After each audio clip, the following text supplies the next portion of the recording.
From the Start, Episode 1, Prologue, The Claiming, an Ember Ridge novel. I was 5 years old when I saw my husband for the first time. I know how that sounds. Trust me, 5-year-olds don't understand love, or destiny, or soulmates. But I'm telling you, I knew. It was 1993, Emberville Elementary School, sunny spring afternoon. I was walking down the breezeway with attendance papers in my little hands, being the responsible teacher's helper I always was. The hallway was pretty empty, just me, the squeak of my sneakers, and distant classroom chatter. Then I saw him. Deacon Ashford. Didn't know his name yet. Didn't know anything about him, except that the world paused. For me. For him. He was walking toward me, alone, jumping on the cracks in the pavement, smiling to himself, like he knew something the rest of us didn't. All knobby knees and joy. Head too big for his body. Pure childhood. My chest tightened, not in fear, in recognition. Like Mama talked about when she met Daddy, or how Grandma Katie saw Granddaddy across the church aisle. I couldn't breathe, couldn't move. Just watched this beautiful, oblivious boy, his shoes lighting up with every jump, pass me by. We were 3 feet apart. He never even looked up, never saw me. But I saw everything. The way sunlight lit his face, that gap-toothed smile, and the laugh, though silent. I heard it, living in his chest, waiting to burst out. Then he turned the corner, gone. But something inside me stayed. Later that day on the playground, I tugged on an older kid's sleeve. "Excuse me, who is that?" I pointed to him. Deacon, playing tag, laughing loud, running like the world couldn't catch him. The kid shrugged. "That's Deacon Ashford." Deacon Ashford. I memorized it, claimed it.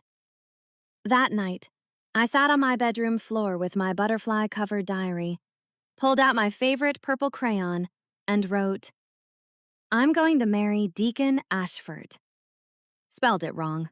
Didn't care. I hugged the diary to my chest, cheeks hurting from smiling so hard. I didn't understand what I felt, but I knew. That boy was mine. 13 years later, summer 2005, I'm 18, packing for college in that same bedroom, boxes everywhere, my whole life in garbage bags and storage bins. I'm digging through my desk when I find it. That diary. Faded, stickers peeling. Flip it open. There it is.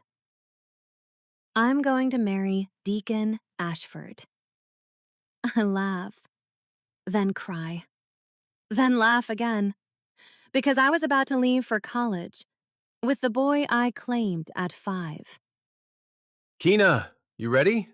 We gotta go."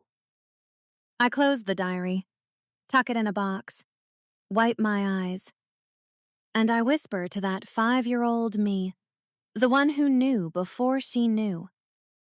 I was right. Some love stories start at 5 years old. Mine did. I claimed Deacon Ashford before I knew what love even was. Before heartbreak. Before life got messy.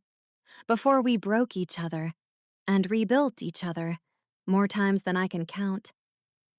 I claimed him when I was too young to understand forever. But forever had plans. This is our story. From the start. Always. Thank you for listening to Episode 1 of From the Start, an Ember Ridge novel. Next episode, The Note. 7th grade, a folded piece of paper, and the moment everything changed. For bonus content, subscribe to my newsletter. If you're loving this story, leave a review share it, and come back next week. From the start. Always. Welcome back to From the Start, an Ember Ridge novel. Hey Emberkin family, it's Q Cinquanta's alter ego, and welcome back to From the Start, an Ember Ridge novel. Listen, if you missed the prologue, you better go back and catch that intense start. Trust me, it'll hit different when you know Kina been plotting on this man since she was 5 years old. 5. That's dedication, baby. Today, Chapter 1, The Note. The moment that changed everything. 7th grade, middle school. That age where a smile from the right person could make your whole week, and a folded piece of paper could shift your entire destiny. This right here, this is that pure, uncut adolescent love. The kind that makes you check yes without thinking twice. The kind that got you on the house phone at midnight, talking about nothing just to hear their voice. So sit back, get comfortable, and let's take it back to 1999, Ember Ridge Middle School, where Deacon Ashford finally made his move. Fall 1999. First day of 7th grade. I'm standing at my locker with my girls, Quetta Wins and Tish Safford, and I'm pretending like I'm not scanning the hallway for him. But I am. Of course I am. I've been looking for Deacon Ashford since I was 5 years old. The hallway smells like new textbooks and cheap body spray. Boys always overdoing it with the axe on the first day. Fluorescent lights buzzing overhead, lockers slamming, everybody trying to see who got fine over the summer.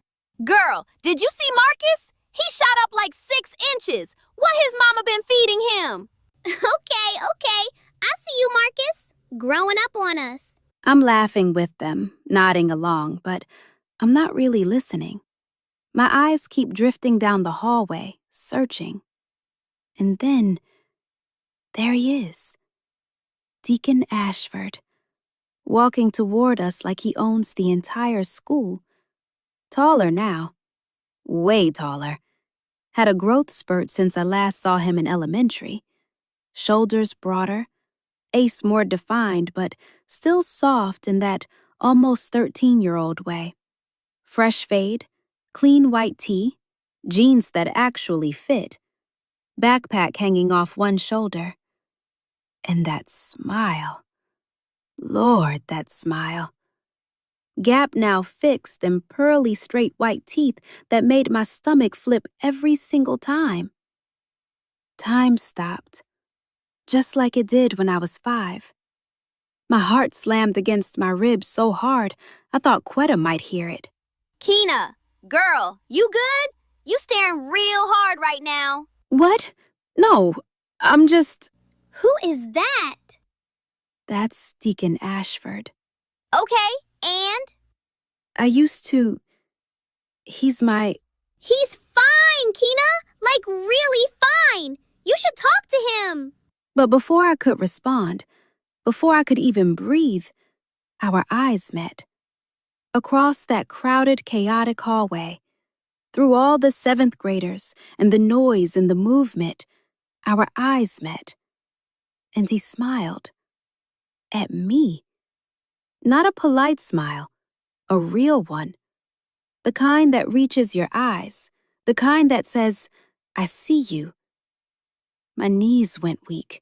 Literally. Girl, he just smiled at you. I know. 3rd period, science and tech class. I walked in still thinking about that smile, and there he was, Deacon Ashford, sitting 2 rows behind where I just sat down. I tried to act normal, pulled out my notebook, clicked my pen 15 times. Definitely did not look back at him. Okay, I looked back. Once.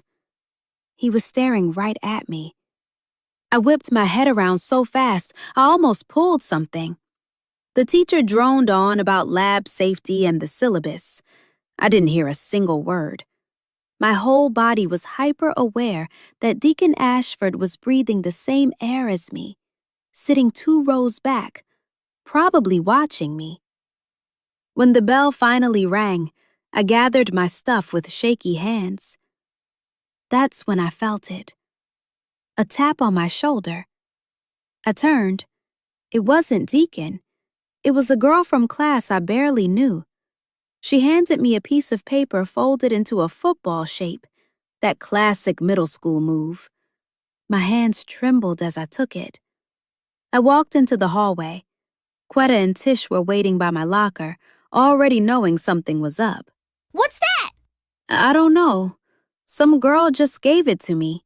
Well, open it. I unfolded it slowly. My heart pounded in my ears like a drum line at halftime. And there, in slightly messy boy handwriting, "Will you be my girlfriend? Check yes or no. Deacon." Girl, what does it say? I showed them. They screamed. Full middle school girl screams that echoed down the hallway. Say yes! Say yes! He's so cute. You better say yes. Wait, do you even like him? I thought about that breezeway when I was 5. The claiming, the diary entry, the several years of wondering what if. Yeah, I do. I pulled out my pen, hand shaking so bad I could barely hold it, checked the box next to yes, folded it back up, handed it to the same girl. "Can you give this back to him?" You said yes? Okay, I got you. She ran off. I watched her find Deacon by his locker, watched her hand him the note, watched him open it, read it, then look up, straight at me. The biggest smile I'd ever seen slid across his face. Then he walked over, right up to me, in front of Quetta, Tish, and half the 7th grade. So, we go together now? Yeah, I guess we do. Cool. I'll walk you to your next class. And he did. Carried my books even though I said he didn't have to. Made me laugh about something I can't even remember now. And just like that, I was Deacon Ashford's girlfriend. The next few months were the sweetest of my entire life. Our first kiss happened in the hallway during classes. He missed my lips slightly, and I kissed more cheek than mouth while bumping teeth. We laughed, tried again, got it right. Perfect. Phone calls every night. House phone pressed to my ear, stretched out on my bed, talking until Daddy yelled from downstairs. Keena, get off that phone. I'd giggle, lower my voice, keep talking anyway. Mama would hover nearby, eavesdropping, smiling to herself. We'd walk home from school sometimes holding hands, talk about our dreams, what we wanted to be when we grew up, our favorite songs, dumb stuff that mattered when you're 12. My brothers teased me constantly. That boy better treat you right, sis. At lunch, we sat together. His boys, Cubby, Heavy, Quez, made jokes. Quetta and Tish whispered about how cute we were. At basketball games, I'd sit in the stands watching him play. And when he scored, he'd point right at me. I'd melt every single time. Then came December, right before winter break. We were standing by my locker, our daily routine, but Deacon was acting weird, fidgeting, not making eye contact. "You okay?" Yeah, I need to tell you something. "What?" I love you. I stopped breathing, stared at him. "You do?" Yeah. I know we're only 12, but I do. I love you. "I love you too." We kissed, right there in the middle school hallway. Soft, sweet. People walking by, we didn't care. I'd been loving him since I was 5 years old. And now, he loved me back. I said yes to forever that day. I just didn't know forever would take so long. Man, y'all feel that?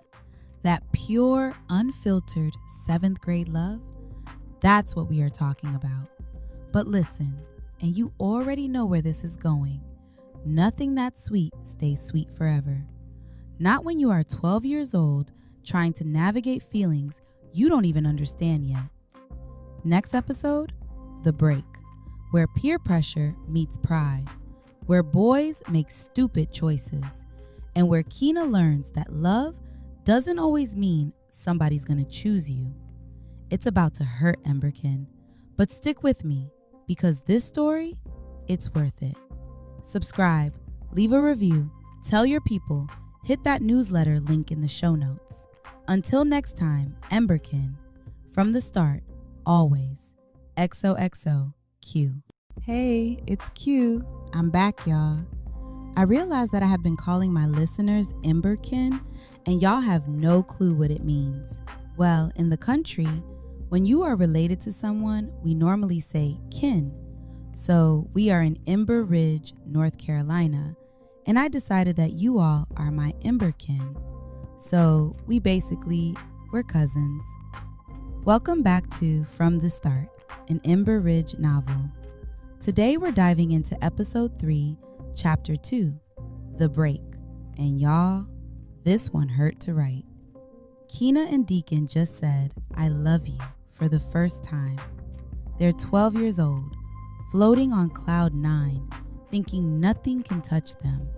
But here's the thing about first love, especially when you're that young. It's fragile, real fragile. One wrong move, one moment of weakness, and everything can shatter. This scene broke my heart to write because we've all been there, right? We've all been Keena, loving somebody so hard it hurts, trusting them completely, only to watch them choose something else, someone else. Pride, peer pressure, whatever it is that makes them forget what y'all had. And we've been Deacon too, made choices we regret, listened to the wrong voices, hurt people we loved because we were scared or stupid or both. So buckle up, this one's gonna sting. But remember, this is just the beginning of their story. And sometimes you gotta break before you can build something real. Spring 2000, 7th grade. 3 months after Deacon Ashford told me he loved me. 3 months after I checked yes on that note and changed my whole life. 3 months of walking to class together, talking on the phone every night until my daddy yelled at me to get off. Holding hands in the hallway like we invented love. 3 months of happy. But then something shifted. Subtle at first. Like when the temperature drops just a degree or two and you can't quite put your finger on why you're cold, but you are. Deacon started acting different. It started with the phone calls. We used to talk every single night, house phone pressed to my ear, stretched out on my bed with my diary open, doodling his name in the margins while he told me about basketball practice or some dumb thing Cubby did. But then the calls got shorter. Then they came later. Then some nights, they didn't come at all. I'd sit there, staring at that phone on my nightstand, willing it to ring. It wouldn't. At school, he started sitting with his boys at lunch instead of me, walking past my locker without stopping, avoiding eye contact in the hallways. And I felt it. The distance growing between us like a crack in concrete, small at first, then spreading, deepening until you can't ignore it anymore. Women know. Even at 12 years old, we know when something's wrong. Keena, what's going on with you and Deacon? Y'all been acting weird. Nothing. We're fine. Girl, you're not fine. He didn't even walk you to class today. He always walks you to class. I didn't know what to say. Didn't know how to put words to the feeling in my chest. that sinking dread that told me something was coming, something bad. I tried talking to him, cornered him after science class one day. Deacon, wait, can we talk? Yeah. What's up? Are you mad at me? Did I do something? Nah, you didn't. You sure? Because it feels like... I said I'm fine, Keena. Damn. You don't gotta question me all the time. That stung. He'd never talked to me like that before. Never snapped at me. Never made me feel like I was bothering him just by existing. I watched him walk away, his boys waiting for him down the hall. Cubby said something I couldn't hear. They all laughed. Deacon glanced back at me, just once, and something in his face looked guilty. But he kept walking. I found out later what was happening. Quetta overheard it in the hallway outside the gym. Deacon's boys, Cubby, Heavy, and Quez, were on him. Hard. Man, Deacon, you sprung. You be with Keena every damn day. For real, though, we barely see you anymore. It's always Keena this, Keena that. So? She's my girl. Exactly. Your girl, not your wife. You 12, bro. You don't need to be this serious. You whipped, my boy. Straight up whipped. And there it was. The poison. The thing that would break us. Pride. Deacon was 12 years old, trying to figure out who he was, trying to fit in with his boys, and they made him feel like loving me, like showing he loved me, made him weak, made him less of a man, even at 12. So he pulled away, to prove he wasn't whipped, to prove he could choose them over me. And I had no idea any of this was happening. The confrontation came on a Wednesday, after school, near the front entrance where the buses lined up. I'd been waiting for him. We always walked to the bus together. But he'd been avoiding me all day, and I was tired of it. I saw him coming down the hallway with Cub and Quez, laughing, looking lighter than he'd looked around me in weeks. That hurt more than I wanted to admit. Deacon, we need to talk. About what? About us. About why you've been acting like I don't exist. Oh, he in trouble. Good luck, bro. They walked away, leaving us standing there. Me with my arms crossed, heart pounding. Him with his hands shoved in his pockets, eyes on the floor. So? You gonna tell me what's going on? Nothing's going on. Don't lie to me, Deacon. You've been avoiding me for weeks. You don't call anymore. You don't walk me to class. You act like you don't even want to be around me. So what is it? What did I do? You didn't do anything, Keena. Then what? I think we should break up. The world stopped. I heard the words, processed them, but they didn't make sense. Couldn't make sense. What? Why? My boys keep saying I'm too young to be this serious, that I'm spending too much time with you and not enough time with them. And maybe they're right. So you're choosing them over me?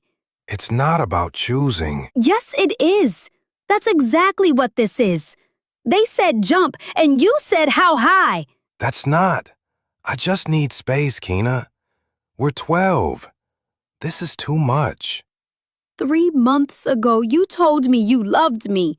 I know. You said it first. I didn't ask you to say it. You chose to say it, and now you're just taking it back? I'm sorry. Fine. If that's what you want, Keena. don't. Just don't. I turned around and walked away. Didn't look back. Wouldn't give him the satisfaction of seeing me fall apart, but inside, I was shattered. I made it home, straight to my room, closed the door, and sobbed. The kind of crying where you can't catch your breath, where your chest hurts and your head pounds and you don't think you'll ever stop. First heartbreak hits different. It's not just the loss, it's the betrayal, the confusion, the wondering what you did wrong even when you know you didn't do anything. It's mourning what you thought you had, what you thought you'd always have. Baby, you okay in there? I'm fine, Mama. You don't sound fine. I just need to be alone right now. Mama didn't push. She never did. But I heard her standing outside my door for a long moment before she finally walked away. Later that night, Rusty came in. Didn't knock. Just opened the door and sat on the edge of my bed. You okay, sis? I hate him, Rusty. You don't mean that. Yes, I do. He broke my heart. I'm never talking to him again. Boys are stupid sometimes, especially at 12. Peer pressure's real, and we don't always know how to handle it. That's not an excuse. You're right, it's not. But it's the truth. I grabbed my diary, the one where I'd written, "I'm going to marry Deacon Ashford" when I was 5, where I'd doodled his name 1,000 times over the last 3 months. I opened it to a fresh page, grabbed a pen, and wrote in big, angry letters, "I'll never love Deacon Ashford again. Never." Underlined it 3 times. But even as I wrote it, I knew I was lying. Because you can't just stop loving somebody. Not when you've loved them since before you even knew what love was. That was the first time Deacon Ashford broke my heart. It wouldn't be the last. But in that moment, lying in my bed with tears on my pillow and his name scratched out in my diary, I truly believed I'd never forgive him. I truly believed we were done. I was 12 years old, and I didn't know yet that some love stories don't end just because you want them to. Some love stories refuse to quit, even when they should. Whew, I told y'all that one was gonna hurt. First heartbreak is something else, isn't it? Especially when it's not even about you. When somebody lets other people convince them to walk away from something real. But here's what I want you to remember. Deacon's 12. Keena's 12. They're babies. And babies make mistakes. Big ones. The kind that haunt them for years. Next episode, Juvie and Letters, where things get even more complicated and Keena has to decide if love is worth waiting for. Thank you for listening to episode 3 of From the Start. If you're feeling this story, subscribe, leave a review, and share it with somebody who is looking for a new author. Newsletter link in the show notes. Until next time, from the start, always. Hey Emberkin, you've made it another Thursday with your girl. Before we get into this one, I need y'all to buckle up. For real. Chapter 3, Juvie and Letters. This is where everything shifts, where young love meets harsh reality, where bad decisions have real consequences, and where Keena has to decide, is this love worth waiting for? Deacon's about to mess up, big time. And not the, I broke up with you because my boy said so mess up. We talking handcuffs, juvenile detention, 6 months locked away. And Keena, she's gonna do something most of us wouldn't. She's gonna wait. She's gonna write. She's gonna believe in him when nobody else does. This chapter had me thinking while reading it, because it's real. How many of us loved somebody who couldn't stay out their own way? How many of us waited for somebody who was locked up, literally or figuratively? So yeah, this one's heavy, but it's necessary, because love ain't always pretty. From the Start, Episode 4, Chapter 3. Juvie in Letters. Summer 2000. 8 weeks since Deacon broke my heart. I tried to move on. I really did.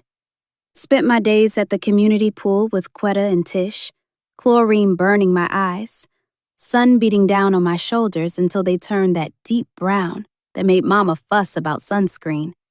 We'd lay out on those rough concrete edges, talking about nothing. Boys, music, what we were going to wear first day of 8th grade. But even there, surrounded by splashing kids and the smell of hot dogs from the concession stand, I'd see him. Deacon. Always with his boys. Cubby doing backflips off the diving board, Heavy sitting quiet in the shade, Quez trying to talk to every girl who walked by, and Deacon, just there, existing in the same space as me, but a million miles away. Our eyes would meet across the pool, across the basketball court at the Ridge, outside the corner store where old men sat under the tree, drinking beer and playing dominoes. Everything we weren't saying hung between us like humidity, thick, oppressive, inescapable. I even tried dating somebody else. It meant nothing, less than nothing. But I let him hold my hand at the movies, let him walk me home, let people see us together because maybe, if I looked happy, I'd start to feel it. I saw Deacon watching us one day outside the Save-A-Lot. The way his jaw clenched, the way his hands balled into fists in his pockets. Good. Let him hurt like I was hurting. But even as I thought it, I wanted to run to him, wanted to tell him this boy meant nothing, that he was just space, a body filling the Deacon-shaped hole in my chest. Pride, though. Pride kept me walking. Fall 2000, 8th grade, back at Ember Ridge Middle School. Deacon was different, angrier. The light that used to live in his eyes, that playful, mischievous spark, had dimmed. He started hanging with rougher kids, the ones who smoked under the bleachers, the ones who got called to the office every other day, the ones headed nowhere fast. He got into fights, not the pushing in the hallway kind, real fights, bloody nose, black eye, suspension kind. I wanted to help, wanted to ask what was wrong, but we weren't together anymore. It wasn't my place. So I watched from a distance as Deacon Ashford, my Deacon, the boy I claimed at 5 years old, turned into somebody I barely recognized. Girl, you see Deacon? He's been wildin' lately. He's going through something. You still love him, don't you? I never stopped. Winter. The school Christmas dance. I was there with my girls, no date, just vibing to 112 and Usher slow jams in a gym decorated with silver snowflakes and red streamers. And then I felt it. That prickle on the back of my neck that meant somebody was watching. Deacon. Standing across the gym. No Chiquita, they'd broken up weeks ago. Just him. Staring at me like I was water and he'd been wandering the desert. He walked over, bold, determined. Can I talk to you? Outside? We stepped into the December cold, could see our breath in the air. Christmas lights strung along the school entrance, casting colored shadows on his face. I'm sorry. I was stupid. I miss you. You broke my heart, Deacon. I know. And I've regretted it every single day. Can we try again? Please? I looked at him. Really looked. Saw the boy I claimed at 5. The boy who wrote me that note in 7th grade. The boy I'd loved through everything. Okay. But don't break my heart again. I won't. I swear. We kissed. Cold lips, warm hearts. Relief flooding through me like the heat finally kicking on after a long winter. We were back together. But something was different. He was more guarded, angrier at the world, and I could feel it, the storm coming. Spring 2001, the day everything shattered. I was in English class when somebody whispered it. Did you hear? Deacon Ashford got arrested. The words didn't make sense. Couldn't make sense. What? They said he'd been in a fight, that a teacher tried to break it up, that Deacon hit the teacher. I ran to the office. Too late. He was already gone, handcuffed, taken away like a criminal. That night I called Cubby, hands shaking so bad I could barely dial. They're sending him to Juvie, Keena. 6 months. 6 months. Half a year. He'd be gone. And me? I'd be moving on to high school without him. Again. First night in Juvie. Cold. Concrete. Alone. I didn't hit that teacher. I swear I didn't. But nobody believes a kid with suspensions. My word against an adult? I lost before I even opened my mouth. Dad wouldn't look at me. Mom cried. Landria was disappointed. Kalima scared. And Keena. God, Keena. She probably hates me now. Why would she wait for somebody like me? Days blurred. Wake up, breakfast, classes, yard time, dinner, lights out, repeat. Then I got a letter. Her handwriting, neat, careful. Dear Deacon, I don't know if you'll get this, but I wanted you to know I don't believe what they're saying. I know your heart. I'm here. I'm waiting. Love, Keena. I read it 50 times that first night. Clutched it to my chest like it could save me. It did. I wrote him every single week.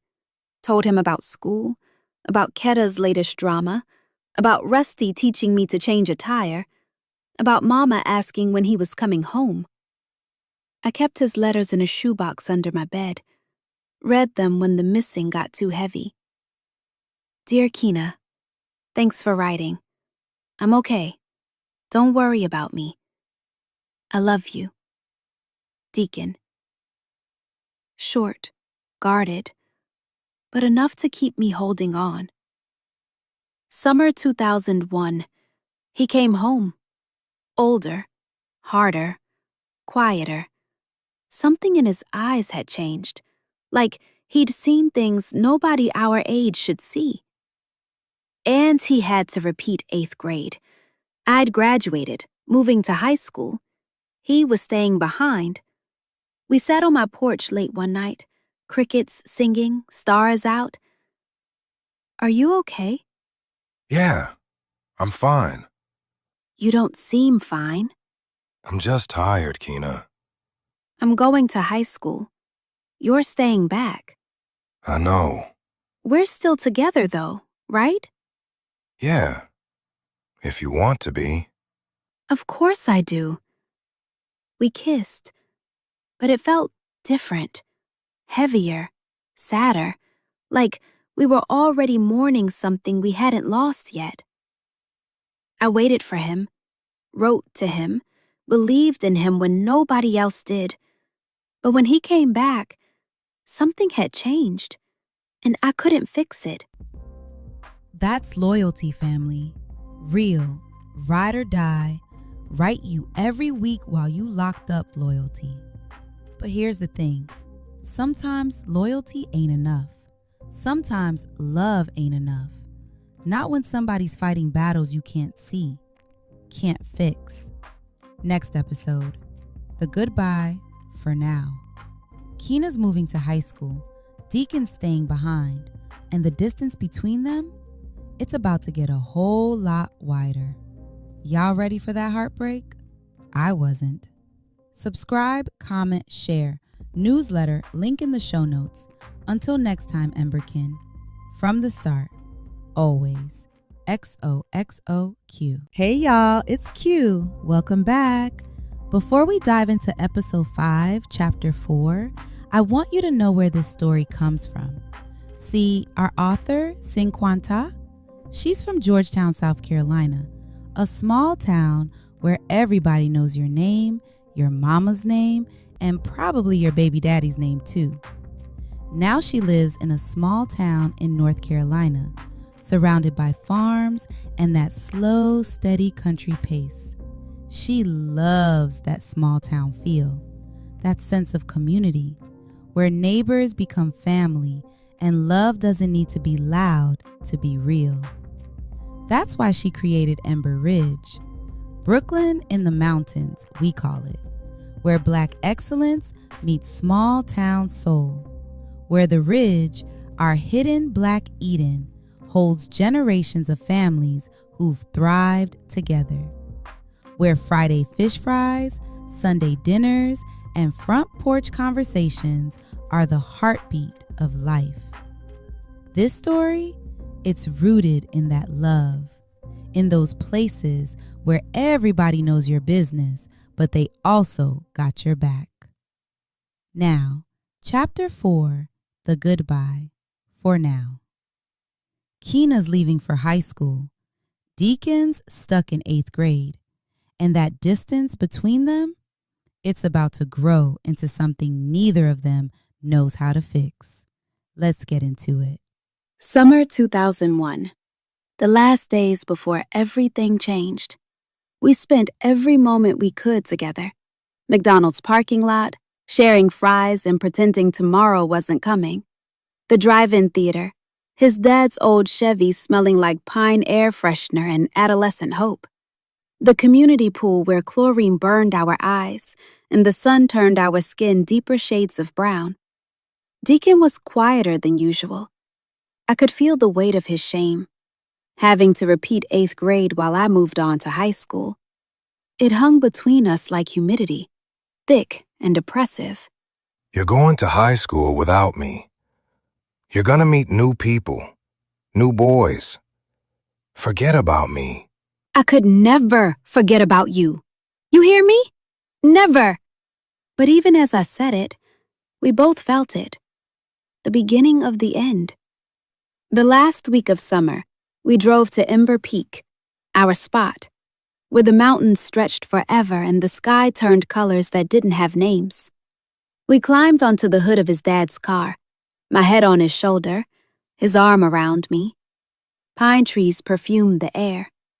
Crickets started their evening song. The breeze was cool despite August's heat. Neither of us wanted to speak. Speaking would make it real. I don't want to go to high school without you. I'll catch up. I promise.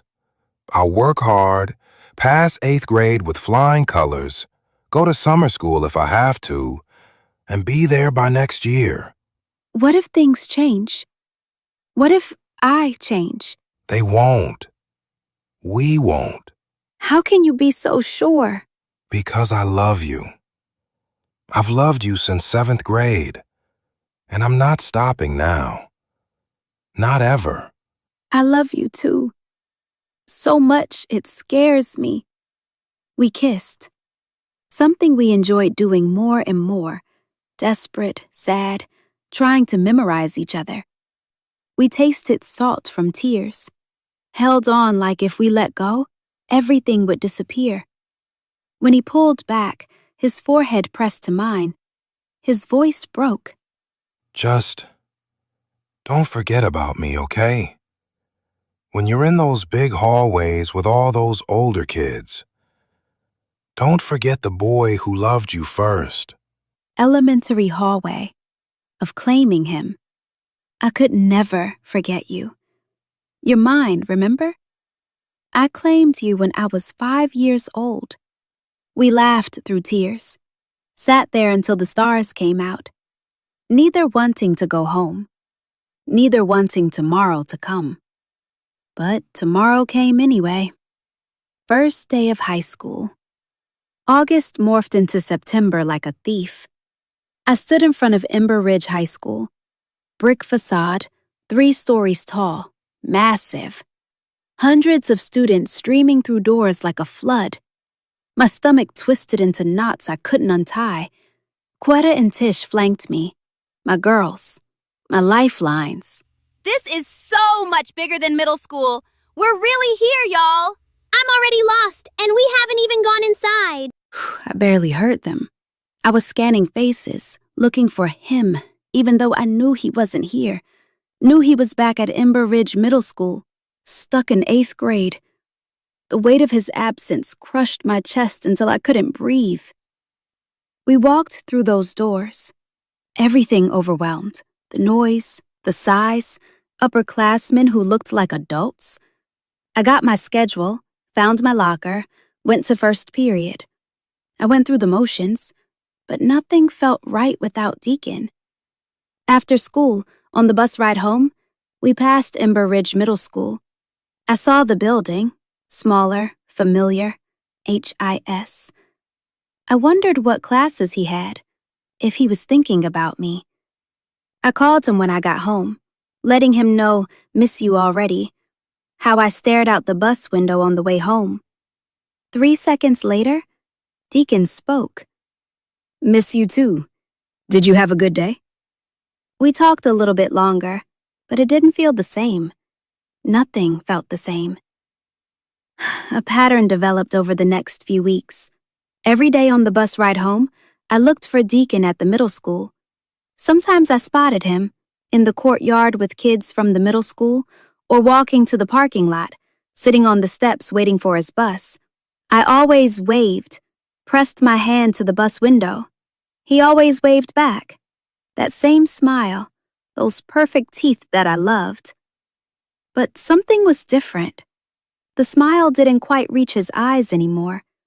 The wave was automatic, not eager. We talked on the phone at night, but less often now. Used to be every night. Now it was every few nights. Then once a week.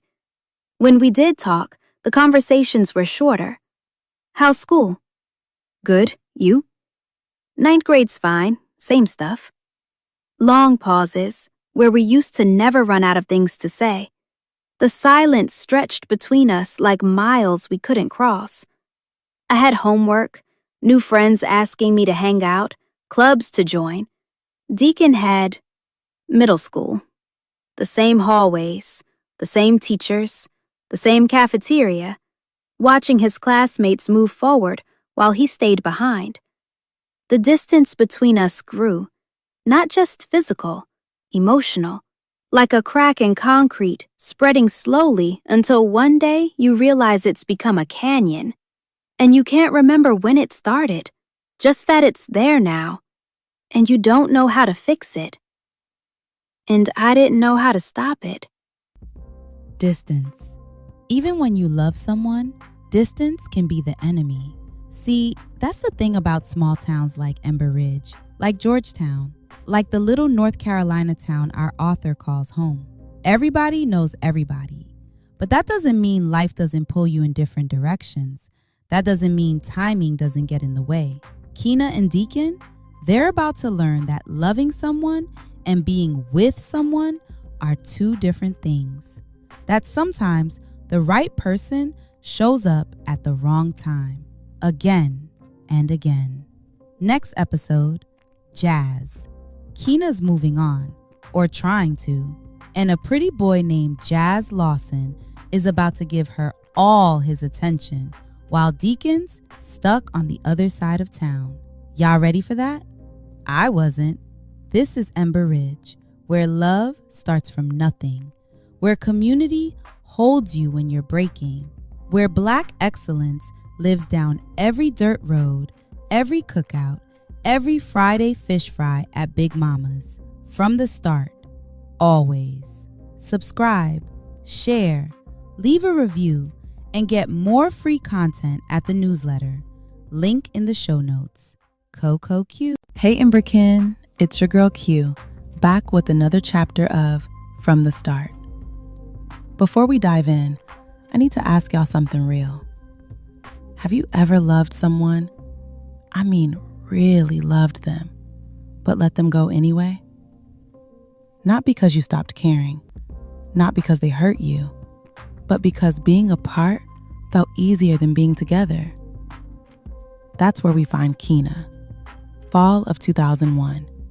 14 years old. Starting high school without the boy she claimed at 5. The boy she wrote letters to while he was locked up. The boy who's still stuck in 8th grade while she's moving forward. And when you're 14 and heartbroken and lonely, sometimes you don't wait. Sometimes you fill that empty space with whoever's standing close enough to notice. We call him the rebound, the distraction, Mr. Right Now. But what happens when you can't tell the difference between settling and surviving? This is episode 6, chapter 5, Jazz. And Emberkin, this one's gonna hurt a little before it heals. Let's go. Ember Ridge High School, fall 2001. Ember Ridge High School was huge, like 3 times the size of middle school huge. The cafeteria alone could fit our entire 9th grade class. Hallways echoed with hundreds of voices, upperclassmen who looked like full adults. I missed Deacon desperately. I texted him every day, called him when I could, but he was busy. I was busy, and somehow, "How was your day?" turned into "fine," and "What'd you do?" turned into "nothing much." It hurt more than I wanted to admit. You good, Keena? You been real quiet lately. Yeah, I'm fine. Just adjusting this place is overwhelming. You miss him, don't you? Deacon. I did miss him. So, I joined clubs to stay busy. Yearbook committee. I liked writing captions. Student council. Looked good for college. Anything to fill the Deacon-shaped hole in my chest. Anything to stop checking my phone every 5 minutes. But nothing worked. Nothing filled that space. Homeroom, period 1, fall 2001, October. 6 weeks into freshman year, everything changed. I walked into homeroom, Mrs. Patterson's class, always smelled like coffee and lavender, and took my usual seat, 3rd row, window side. Then he walked in. Jazz Lawson. Light skin, hazel eyes, pretty boy smile that probably got him anything he wanted. Every girl in the room sat up straighter. He was that guy. Varsity football as a freshman, popular, confident, knew he was fine. He scanned the room, spotted the empty seat next to me, and walked over like he owned the place. Sat down without asking. Smelled like expensive cologne and confidence. You're Keena, right? Yeah, you're Jazz. You already know who I am? Everyone knows who you are. Fair. So, you got a boyfriend? Direct. Forward. No games. Sort of. Sort of. That's not a yes. It's complicated. Complicated means single. You're annoying. You'll get used to it. The bell rang. Mrs. Patterson started morning announcements. But I could feel Jazz looking at me. And for the first time in weeks, I didn't feel invisible. Over the next few weeks, Jazz gave me all his attention. He walked me to second period every day after homeroom, even though his class was on the opposite side of the building. Carried my books like we were in some 1950s movie. I laughed at him, but I secretly liked it. He sat with me at lunch, left his popular friends to squeeze in at our corner table with Quetta and Tish. Girl, Jazz Lawson is sitting with us. Why is he here? Doesn't he usually sit with the football team? This pizza is trash. Want to go to McDonald's after school? He complimented me constantly, not in a sleazy way, genuine. I like your hair like that. You're smart. I see you in the library all time. You got a nice smile. You should do it more. Made me laugh with stupid jokes and impressions of teachers. His Coach Miller impression was actually perfect. I found myself looking forward to homeroom, to his texts, funny memes, what you doing, You see that test? Brutal. To his attention. Because Deacon was gone. Not physically dead, but gone from my life. And Jazz was here, present, interested, making me feel seen in a way I hadn't felt since that summer with Deacon. Girl, Jazz Lawson is all over you. What you gonna do? We're just friends. He doesn't want to be just friends. Trust me. What about Deacon? My stomach twisted. Guilt flooded me. We're still together, but I don't know. It's hard.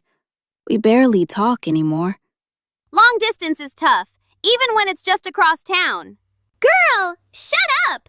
You gotta do what's best for you, Ken. But what was best? I didn't know anymore. Movie theater, Ember Ridge Cinemas, fall 2001, Friday night.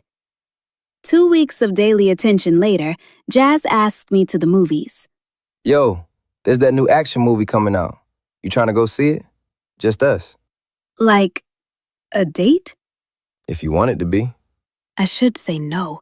Should have told him I had a boyfriend for real, for real. But does 3 texts a week count as a relationship? When's the last time Deacon asked me out? When's the last time we did anything? Okay, sure. Bet. I'll pick you up Friday at 7. Friday came. I changed outfits 4 times. Settled on jeans and a cute top Quetta lent me. You look nice, baby. Where are you going? Movies. With a friend? What friend? That Deacon boy? No, Mama. His name is Jazz. Katie's eyebrows raised, but she didn't push. Jazz picked me up exactly at 7. Drove his mom's car. Clean. Smelled good. Opened my door. Paid for tickets and popcorn. Bought my favorite candy, Sour Patch Kids. He'd mentioned it once in passing, and he remembered. We sat in the back, not the very back where couples make out, but close enough. Halfway through the movie, Jazz's hand slid over the armrest, fingers brushing mine. I should have pulled away. Should have texted Deacon right then, told him where I was, who I was with, but I didn't. I let Jazz hold my hand. His palm was warm, grip confident. It felt nice to be wanted, to have someone choose me, to not feel forgotten. We didn't kiss, not yet. I wasn't ready for that line. But the hand-holding? That felt like betrayal enough. I had fun. We should do this again. Yeah, maybe. I went inside. Didn't text Deacon goodnight. Lay in bed staring at my ceiling, wondering what I was doing. Wondering if Deacon even cared anymore. Midnight. I couldn't sleep. I kept replaying the movie. Jazz's hand in mine. The way he smiled at me. How easy it felt. But then I thought of Deacon. Stuck in middle school. Repeating 8th grade. Probably alone right now. Did he know I went on a date? Would he care if he did? I picked up my phone. That purple flip phone with the bedazzled case Quetta made. Blue light lit up my face. I scrolled to Deacon's name, still saved as Deacon, and typed, "Miss you." Finger hovering over send. Is it fair to text him now? After spending the evening with another boy? After letting that boy hold my hand? But I needed to hear from him. Needed to know we were still us. I pressed send, then waited. 5 minutes, 10, 20. I was about to give up when, miss you too. Just 3 words. No, I love you. No, how was your day? No, what did you do tonight? Just 3 empty words that felt like obligation. I typed back, how are you? This time it took even longer. I watched the minutes tick by on my alarm clock. 12:47, 12:48, 12:49. I'm good. Tired. Talk tomorrow? My heart sank. He didn't want to talk. Didn't want to know about my day. Or maybe he was just tired. Or maybe he was pulling away too. Maybe we were both letting go and neither wanted to admit it. Yeah. Good night. Night. I closed the phone, set it back on the nightstand, lay back down, stared at those stupid glow-in-the-dark stars, and realized with absolute clarity we were drifting apart. Had been for months. And I didn't know how to stop it. Didn't know if I even wanted to anymore. October 2001. Jazz asked me to be his girlfriend after a football game. Under the stadium lights, still in his jersey, sweat in his hair. So, you my girl now? I said yes. Didn't think about Deacon until later that night. When I did, the guilt made me nauseous. November 2001. Homecoming. Jazz asked me in front of the whole cafeteria with roses and a glitter poster. Everyone watching, cheering, filming. I couldn't say no.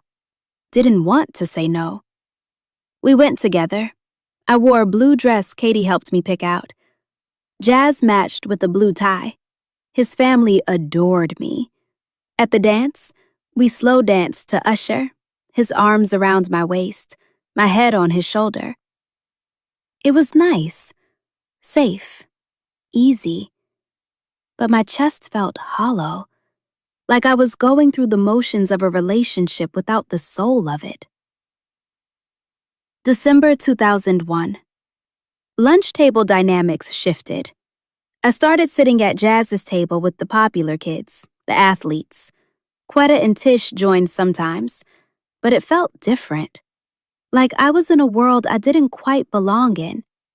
But Jazz's hand was always on my knee under the table, his arm around my shoulders in the halls. I was wanted there. That was something.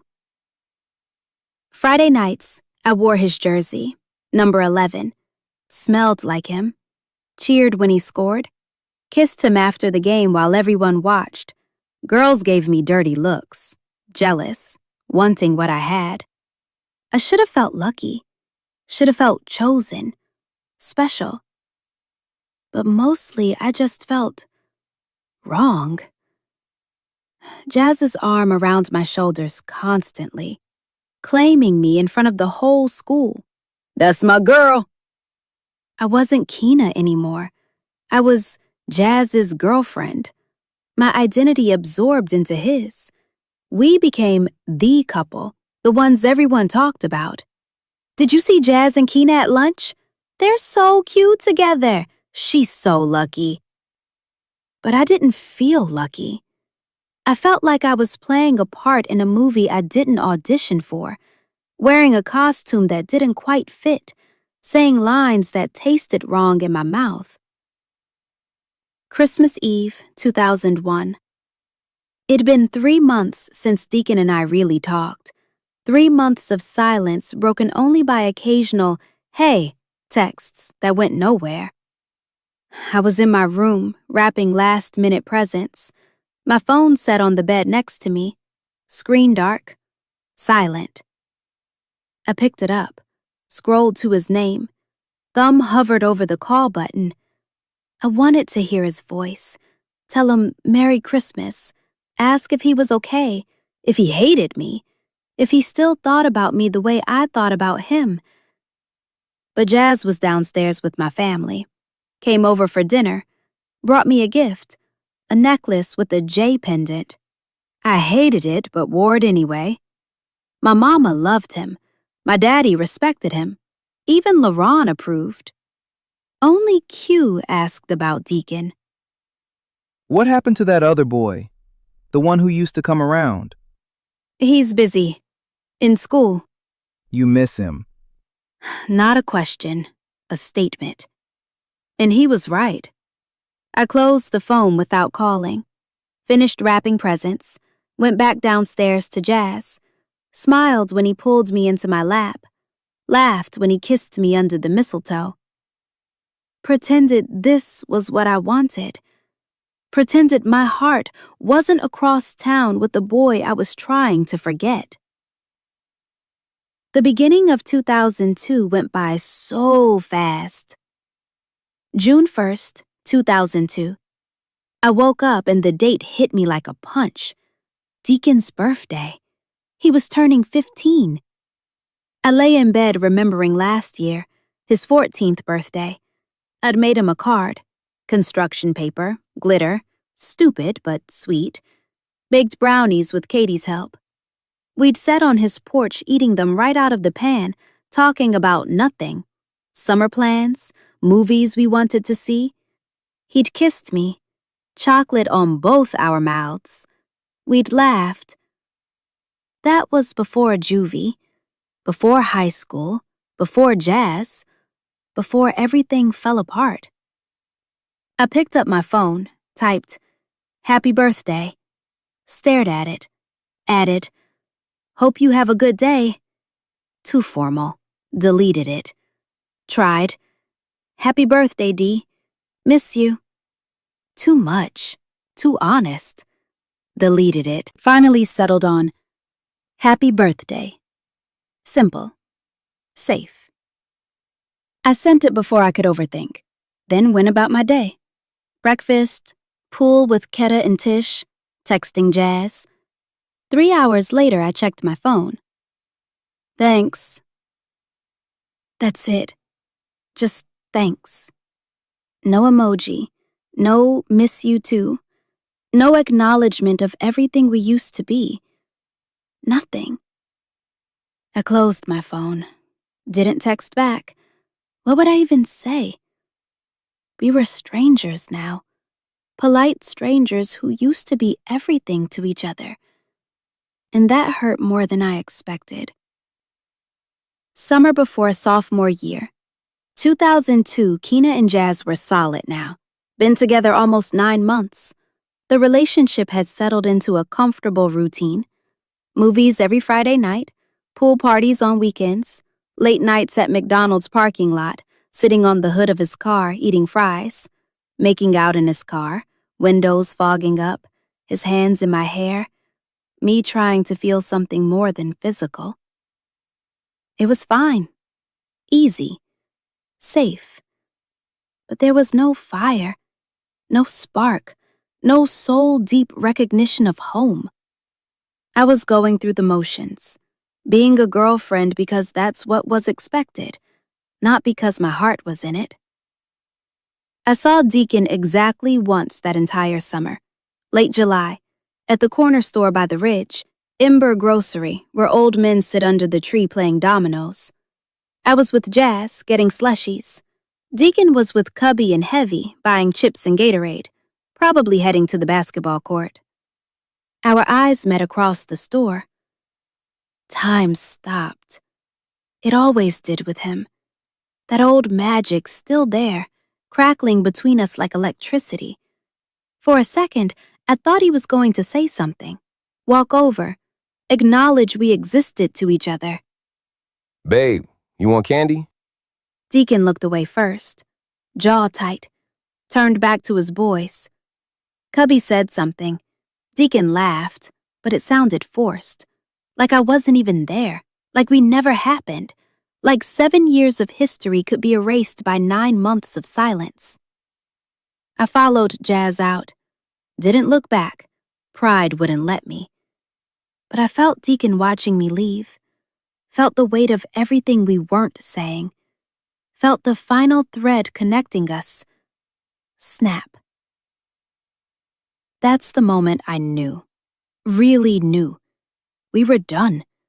Whatever we were, whatever we could have been, it was over. And I chose this. Chose Jazz. Chose easy over right. Chose being wanted over being loved. The guilt sat in my stomach like a stone. But I held Jazz's hand in the parking lot, drank my slushie, pretended it didn't matter. Pretended I couldn't still feel Deacon's eyes on me. Pretended my heart didn't just break all over again. Emberkin, let me tell you something about rebounds. We call them rebounds because they're supposed to bounce. Temporary, a placeholder until you heal from the real thing. But what happens when the rebound doesn't bounce? When he sticks around so long, you forget he wasn't the original plan. Kina chose safety. She chose being seen over being known. And I can't even blame her. When you're 14 and the love of your life feels like a distant memory, when every text goes unanswered and every call feels like a burden, sometimes you grab onto whoever's offering you a life raft, even if that raft is headed in the wrong direction. But here's what Kina didn't know yet. Here's what none of us know when we're young and heartbroken and making decisions that'll echo for years. Your soulmate doesn't stop being your soulmate just because you're with someone else. And come next fall, when school starts, Deacon Ashford is finally going to walk those hallways at Ember Ridge High School. Freshman year. Kina's sophomore year. Jazz already established as her man. 3 people, 1 building, 2 hearts that never really let go. Emberkin, Episode 7, Chapter 6 is called Deacon Returns. And baby, when I tell you the tension that's about to fill those hallways, Kina thought choosing Jazz would make things easier. But life doesn't work like that. Love doesn't work like that. And when the boy you claimed at 5 years old walks back into your life while you're holding someone else's hand, that's when you find out what you're really made of. Until next time, Emberkin, keep choosing love, even when, especially when, it's complicated.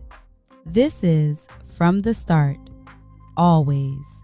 And baby, we're just getting to the good part. Hey y'all, it's Q. Welcome back to Emberkin. Before we jump into this one, I gotta tell you, this episode right here, this is the one we've been building to. Deacon finally makes it to Ember Ridge High School. The boy Kina claimed at 5 years old is finally in the same building, same hallways, same cafeteria. But here's the thing about timing. Sometimes the right person shows up at exactly the wrong moment. And y'all, this one's gonna hurt a little bit. So get comfortable, maybe grab some tissues, and let's get into Episode 7, Chapter 6, Deacon Returns. Summer 2002 had been good to Kina and Jazz. Real good. They were official now. The couple at Ember Ridge High. The kind of couple that if social media existed the way it does today, they'd be all over everyone's feed. But it's 2002, so it was AIM away messages about each other. Matching outfits at the mall. His jersey at every game. Pictures printed out at CVS and tucked into locker mirrors with double-sided tape. They looked perfect together. Star athlete and smart girl. The kind of couple everyone either wanted to be or wanted to be with.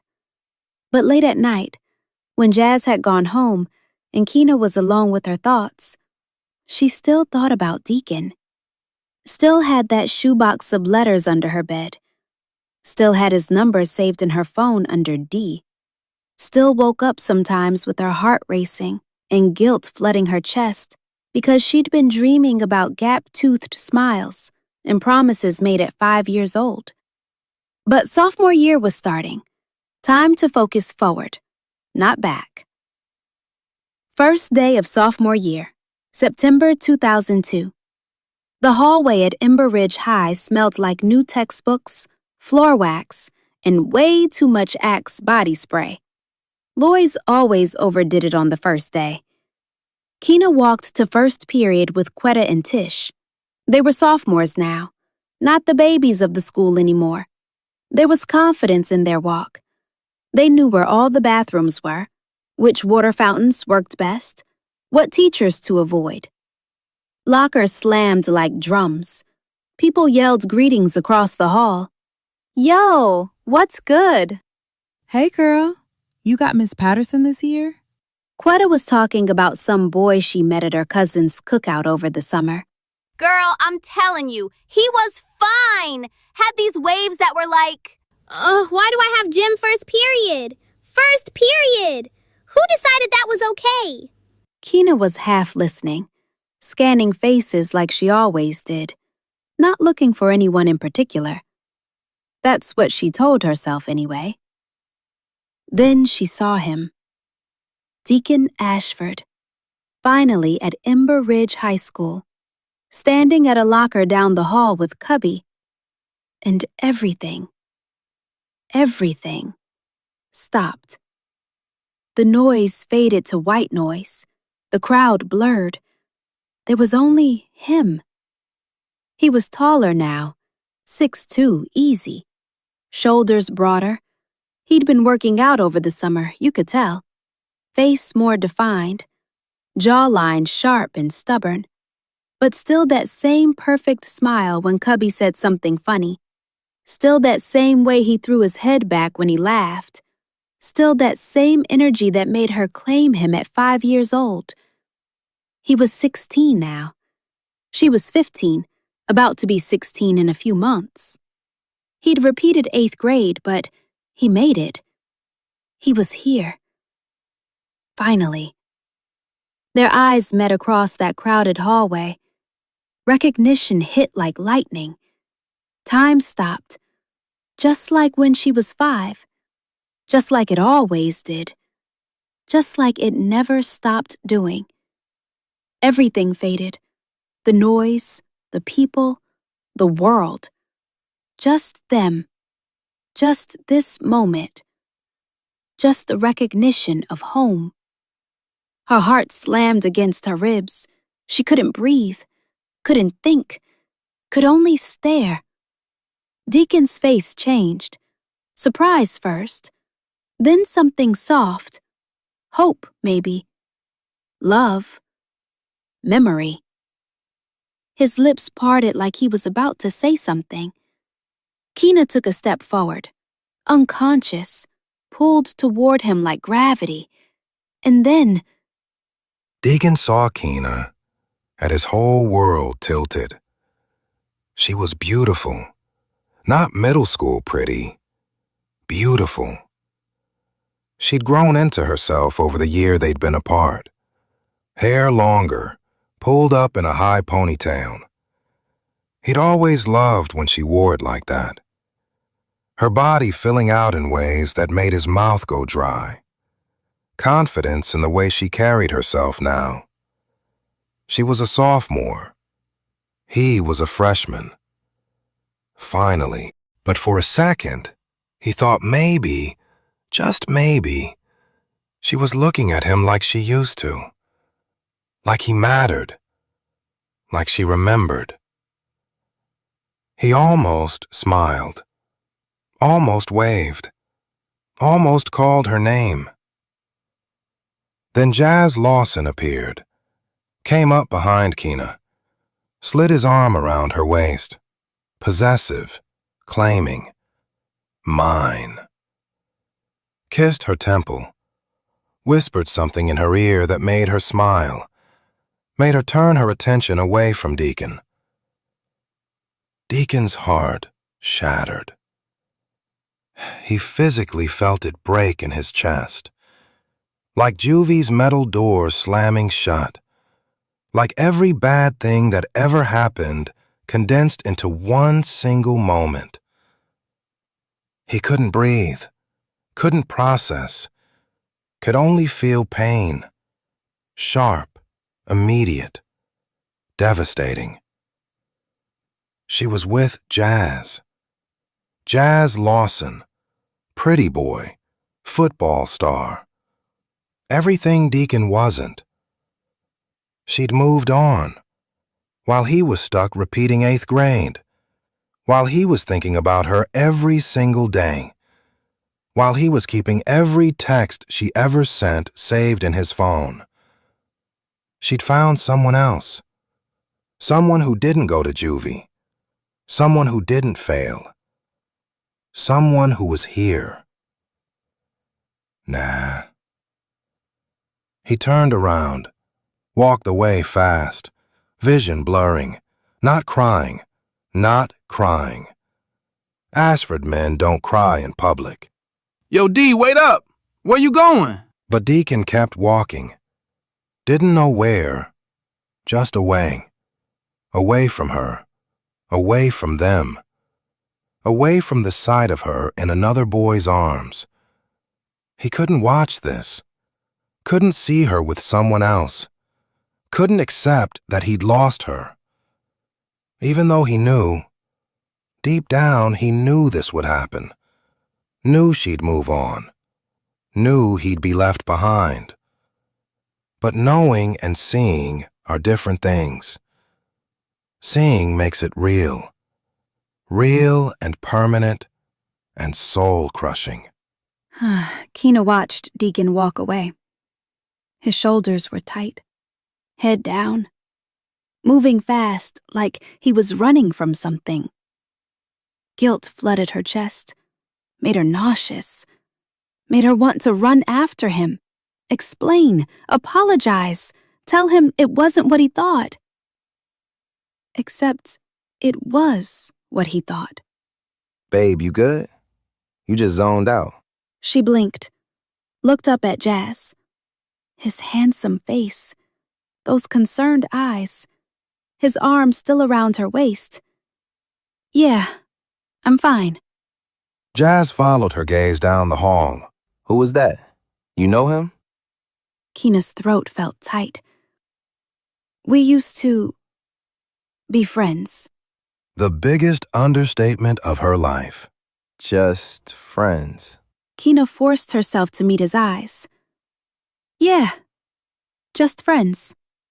The lie tasted bitter on her tongue, burned going down. But what else could she say? That's my ex who I'm still in love with? That's the boy I claimed when I was 5? That's my soulmate, and I chose you instead? Jazz studied her face. She could tell he didn't quite believe her, but he let it go. All right. Come on, we're gonna be late. He steered her toward their classroom. She looked back once. Deacon was gone, disappeared into the crowd like he was never there, like they never happened. Girl, was that? Don't. Please, don't. Quetta squeezed her hand, said nothing, but her eyes said everything. They both knew. Keena had just made the biggest mistake of her life, and there was no taking it back. Over the next few weeks, Deacon and Keena were in the same school, but further apart than they'd ever been. They saw each other everywhere. The cafeteria.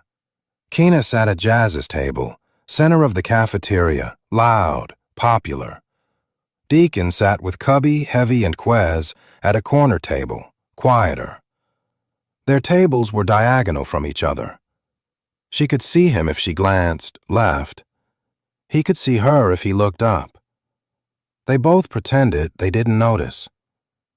But everyone else did. The way Deacon's jaw tightened when Jazz kissed Keena. The way Keena went quiet when she heard Deacon laugh. The way they never made eye contact, never acknowledged each other's existence. It was obvious to everyone. These two had history, and it wasn't finished. Yo, D, you good, man? I'm straight.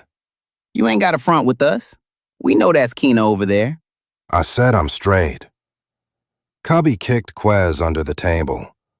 Message received. Drop it. But across the cafeteria, Keena heard Deacon's laugh, that same laugh she used to cause, and her chest ached. They passed each other between classes, sometimes close enough to touch. Keena smelled his cologne, same one he wore in middle school, cool water. Deacon saw her smile at something Tish said, that dimple appearing in her right cheek. Their eyes met for a split second. Then both looked away, fast, like it hurt to look. It did. Friday night lights. Football games under those bright stadium lights. Keena was in the stands wearing Jazz's jersey, number 11, cheering when he scored, kissing him after the game in front of everybody. Deacon was there with his boys in the student section, close enough to see, not close enough to talk. One Friday night in late September, after Ember Ridge beat their rivals 28-14, everyone ended up at the corner store, Ember Grocery, the kind of place where everybody knew everybody, and the men were always posted up under the big oak tree out front, talking mess and watching the neighborhood. Hey, y'all see that game? That Lawson boy can play. Mm-hmm. And he got himself a pretty little girlfriend, too. That's Keena, ain't it? Girl done grew up. Inside the store, the fluorescent lights buzzed. Kids crowded around buying chips, candy, sodas. The air smelled like packaged cookies and that specific corner store smell, a mix of old wood, cleaning products, and years of memories. Keena was at the counter with Jazz, Quetta, and Tish. Jazz had his arm around her shoulders. The door chimed. Deacon walked in with Cubby, Heavy, and Quez. The temperature in the room shifted. Damn. Keena got thick over the summer, huh? Man, shut up. That's D's. Oh, my bad, Joe. But Deacon had already heard it. His jaw clenched. He grabbed a Gatorade from the cooler without even looking at the flavor and headed to the counter. Keena was still there, waiting for Jazz to pay for his stuff. They were 3 feet apart, the closest they'd been since that first day. Hey. It was barely a whisper, but Deacon heard it. Of course he heard it. What's good? That was it. 3 words total. But the weight of them could have crushed the building. Babe, you ready? Yeah. She let Jazz lead her toward the door. But she looked back. Just once. Deacon was staring at the floor. Fist clenched around that Gatorade bottle so tight, the plastic crinkled. Outside, under the tree, the old heads were still talking. Hey, you see them 2 boys in there? That tension thick. Oh, them boys finna box over that girl. I'm calling it now. Nah, not tonight. But soon. You can feel it. Back at Quetta's house later that night, just the 2 of them, Tish couldn't make it. Quetta finally said what everyone was thinking. Y'all need to just talk. Who? Don't play. You and Deacon. There's nothing to talk about. Girl, the way y'all look at each other, there's everything to talk about. That boy is hurting, and so are you. I'm with Jazz. I know, but are you happy with Jazz? Keena didn't answer. Couldn't answer. Because the truth was complicated. Jazz made her feel wanted, made her feel pretty and chosen and visible. But Deacon made her feel home, made her feel understood and safe and known. And you can't build a life on wanting, but you also can't force home to happen with someone it's not meant for. It doesn't matter. He hates me now. That boy doesn't hate you, but he's hurt, and hurt people don't think straight. I don't know how to fix this. Maybe you start by being honest, with yourself, with Jazz, with Deacon. I'm scared. I know, Boo, but you can't keep running from this. But Keena didn't know how to stop running.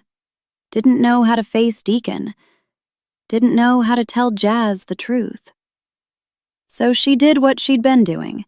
She pretended everything was fine, wore Jazz's jersey, smiled for the pictures, played the part. And across town, Deacon did the same. Laughed with his boys, went to the games, pretended he didn't watch her in the stands, pretended his heart wasn't broken, pretended he didn't still love her. but everyone could see it. The way they moved around each other like planets in orbit, never touching, but always aware, always pulled, always connected by something invisible and undeniable. Deacon was finally here. The boy Keena had loved since she was 5 years old. But she was with the wrong person, and she didn't know how to fix it. Whew. Y'all still breathing? I know. That one hit different. You know what breaks my heart about this chapter? They're finally in the same place. Same hallways, same cafeteria, same corner store. And let me tell you about that corner store real quick. When Cinquanta wrote Ember Grocery, she was thinking about her family store back home in Georgetown, South Carolina, called Cox Grocery. That tree where the old heads sit, that's real. That's Dunbar. That's where she's from. Small towns like that, they build you. They shape who you are. Everybody knows everybody. Your business is their business. But there's also this love there, this community, this home. And that's what Keena feels when she's with Deacon. Home. But here's the thing about home. Sometimes you don't appreciate it until you've left it.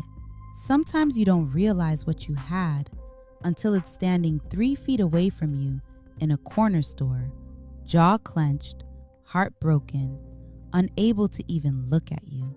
Timing is everything. And right now, Keena and Deacon's timing is all wrong. But don't worry, this story isn't over, not by a long shot. The author has been giving some of these characters names of her family members, paying homage to the people who made her who she is and helped shape her experiences growing up. To Georgetown, to Dunbar, to the small town South Carolina roots that taught her what love looks like, even when it's complicated. Thank you for being here.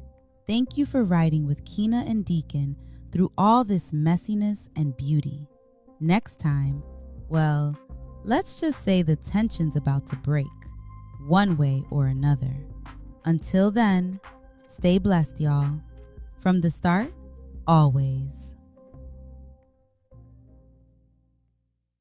Hey Emberkin, it's your girl Q, and welcome back to From the Start. Let me ask you something before we get into it. You ever have a person in your life who fits so well, it scares you? Like, the conversation never runs out. The silence never feels weird. You can be doing absolutely nothing together, and it's still the best part of your week. And somehow, for reasons that made sense at the time, but don't really hold up when you look at them too long, you're just calling that person your friend? That's where we are in this episode. Junior year, 2003. Keena and Deacon have been circling each other for a full year now. Same school, same circles, same Friday night parking lots. Deacon even went to summer school to get caught up. That means same classes, same teachers. The ice from last year when she was already with Jazz and he walked into that hallway and everything got complicated, that ice has started to melt. Slow, quiet. The way things thaw when nobody's watching. And what's growing back underneath it? Well, that's what this episode is about. I want you to hear Aaliyah's 4-page letter in your head while listening. That specific feeling of having so much to say to somebody and choosing a different word every time because the real one is too dangerous.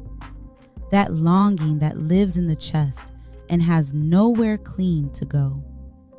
This is episode 8, chapter 7, Best Friends.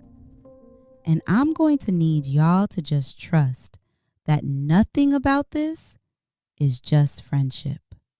Let's go. Junior year was supposed to feel like a rival, and in some ways it did.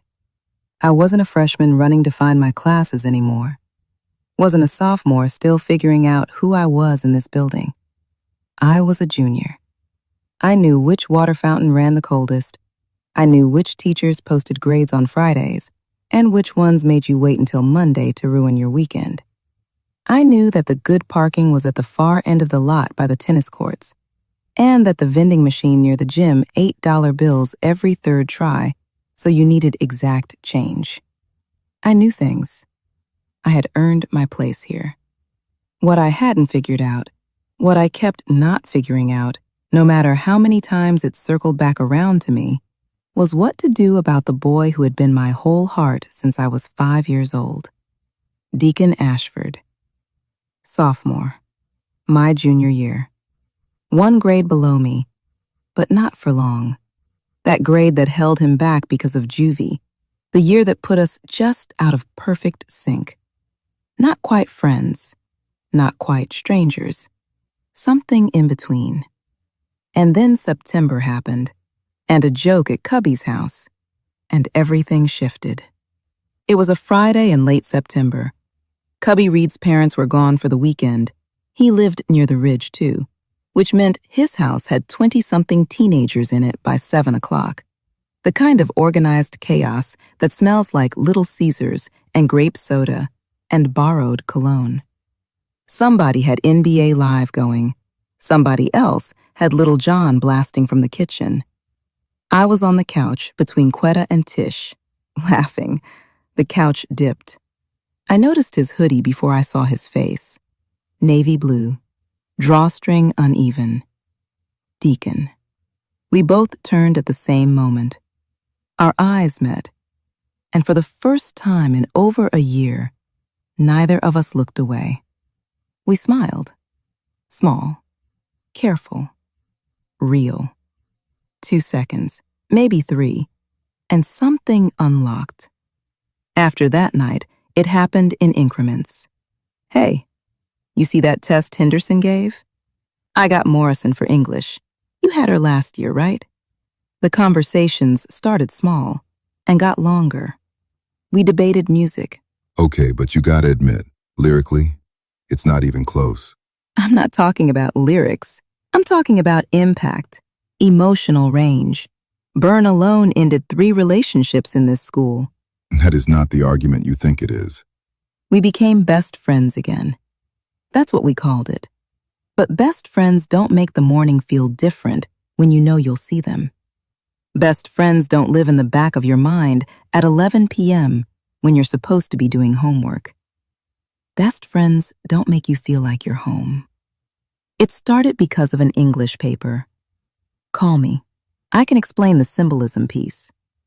We talked about the paper for 20 minutes, and then neither of us hung up. I was lying on my stomach across the bed, phone pressed to my ear, talking about absolutely nothing important and everything that mattered. Jazz called twice. I let it go to voicemail.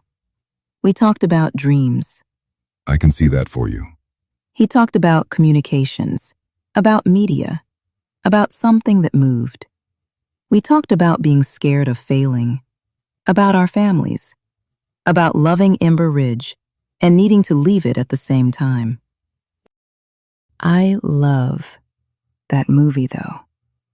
You're my best friend, for real. Both of us. Every time.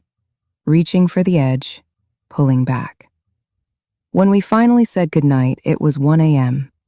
I felt more like myself than I had in months. Friday night. Football game. Ember Ridge won. Music bleeding from every open window. Usher from one direction, 50 Cent from another. Beyoncé fighting for air in the cold November night. Jazz had his arm around me. And then I heard the engine. Deacon's dad's Chevy. Chiquita stepped out wearing his jacket. Something dropped in my stomach. Low, clean, fast.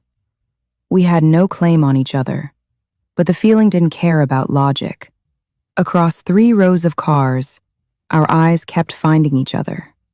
Jazz noticed. His arm tightened. Chiquita smiled. The tension had a shape. When it dissolved and everyone started leaving, Deacon looked back, once. And I looked back. We both knew what we weren't saying. January 2004, it came in quiet and cold. Kina, we need to talk. The classroom was gray with winter light, 3 feet between us. Why are you still with him? Deacon. We talk every night. I know when you're happy and when you're performing happy. And you've been performing for a long time. So, why? I know you're settling. The word landed heavy. And you are? You're better than him? I used to be. I used to be everything you needed. You have to choose, Kina. Him or this. Whatever this is between us.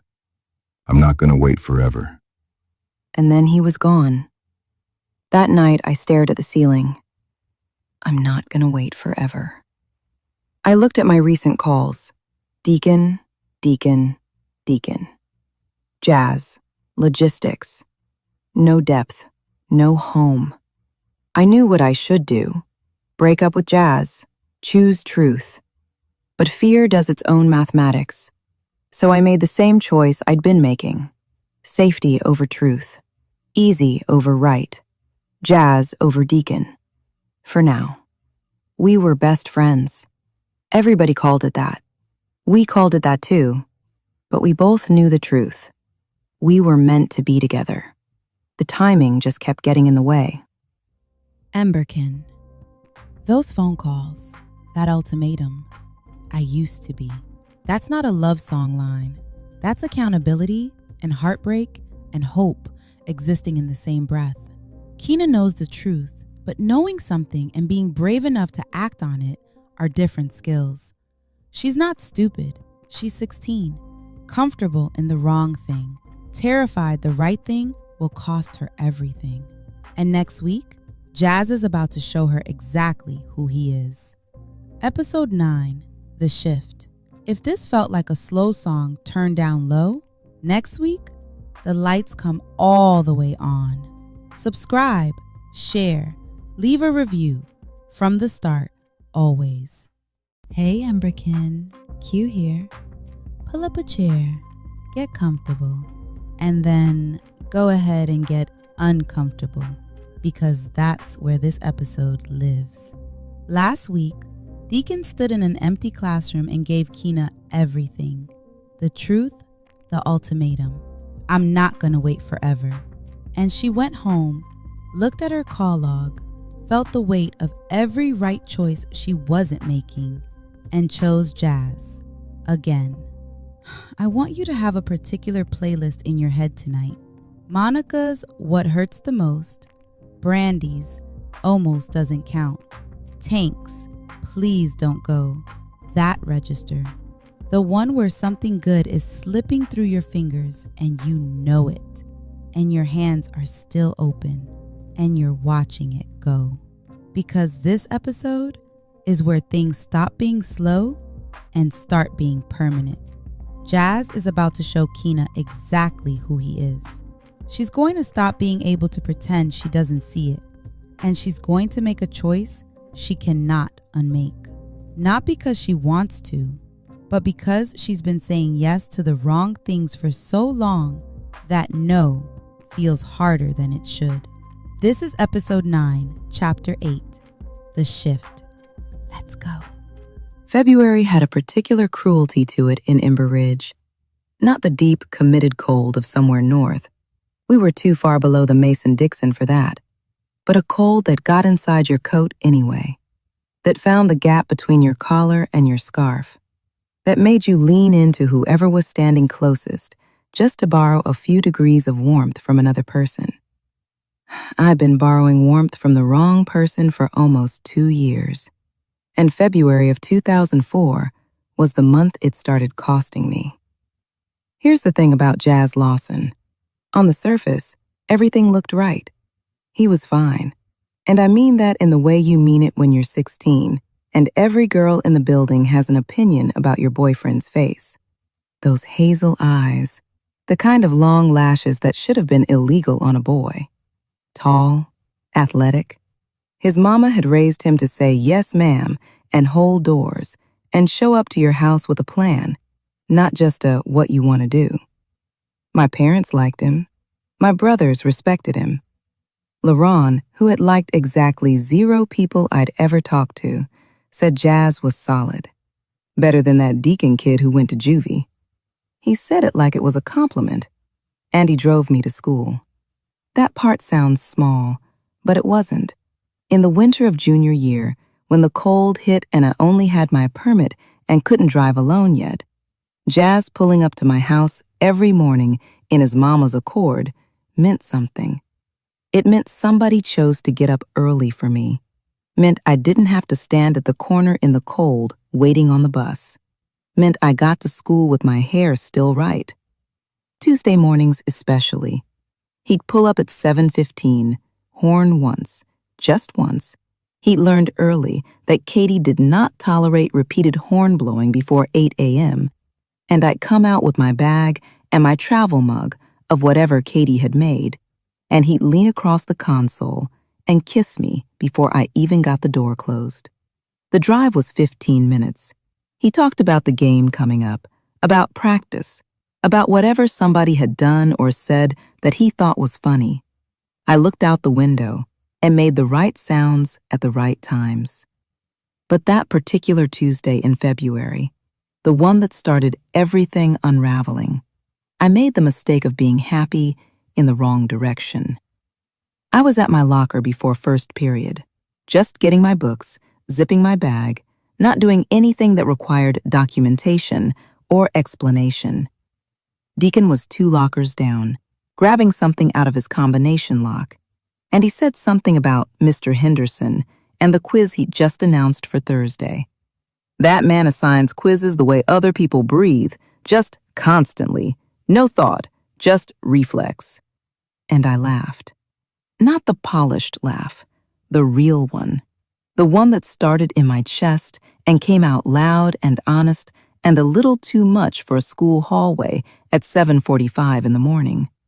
We were 2 lockers apart. We were both getting books.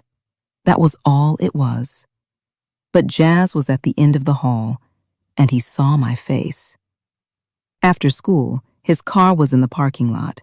He was leaning against the driver's side door with his arms crossed and his jaw set in that way I'd learned to read the same way you learn to read weather, the particular stillness before something shifts.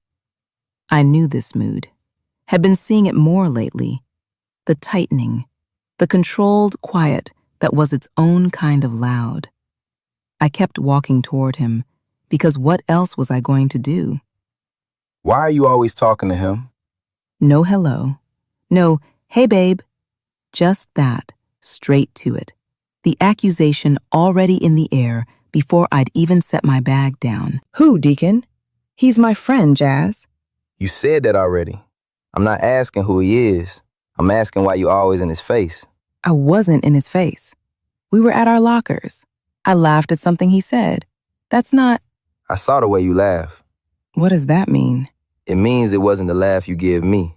Cold wind cut through the parking lot. This kind had teeth. A few students were pushing past us on their way to the bus loop, glancing over the way people glance over when they can feel something happening in their peripheral vision. Nobody stopped. Everybody clocked it. He's been my friend since we were in elementary school. You've known this the whole time we've been together. I see the way he looks at you, Keena. My stomach dropped. Guilty in the specific way that doesn't have a defense because the accusation is accurate. That's not my problem. It is when you look back at him the same way. I don't... Don't lie to me. I'm not stupid and I'm not blind. I've been watching this since September. We stared at each other. The cold between us had nothing to do with the weather. Choose, him or me. There it was. The thing I'd known was building for months, finally naked and out in the open. You cannot make me choose between my boyfriend and somebody I've known my whole life. I just did. He got in the car, started the engine, let the sound of it sit between us. Then he looked at me. You coming or not? I should have walked away. Should have said no, actually, I'm not. Called Quetta for a ride. Let that moment be the natural end of something that should have ended a long time ago. I knew it, even as I was doing it. Knew the right choice, the way you always know the right choice right before you make the wrong one. I got in the car, buckled my seatbelt, sat in the silence of my own cowardice all the way home. After the parking lot, I stopped answering Deacon's calls. Not dramatically, not as a declaration. Just, the phone would ring, his name would show up, and I'd watch it. Let it go to voicemail.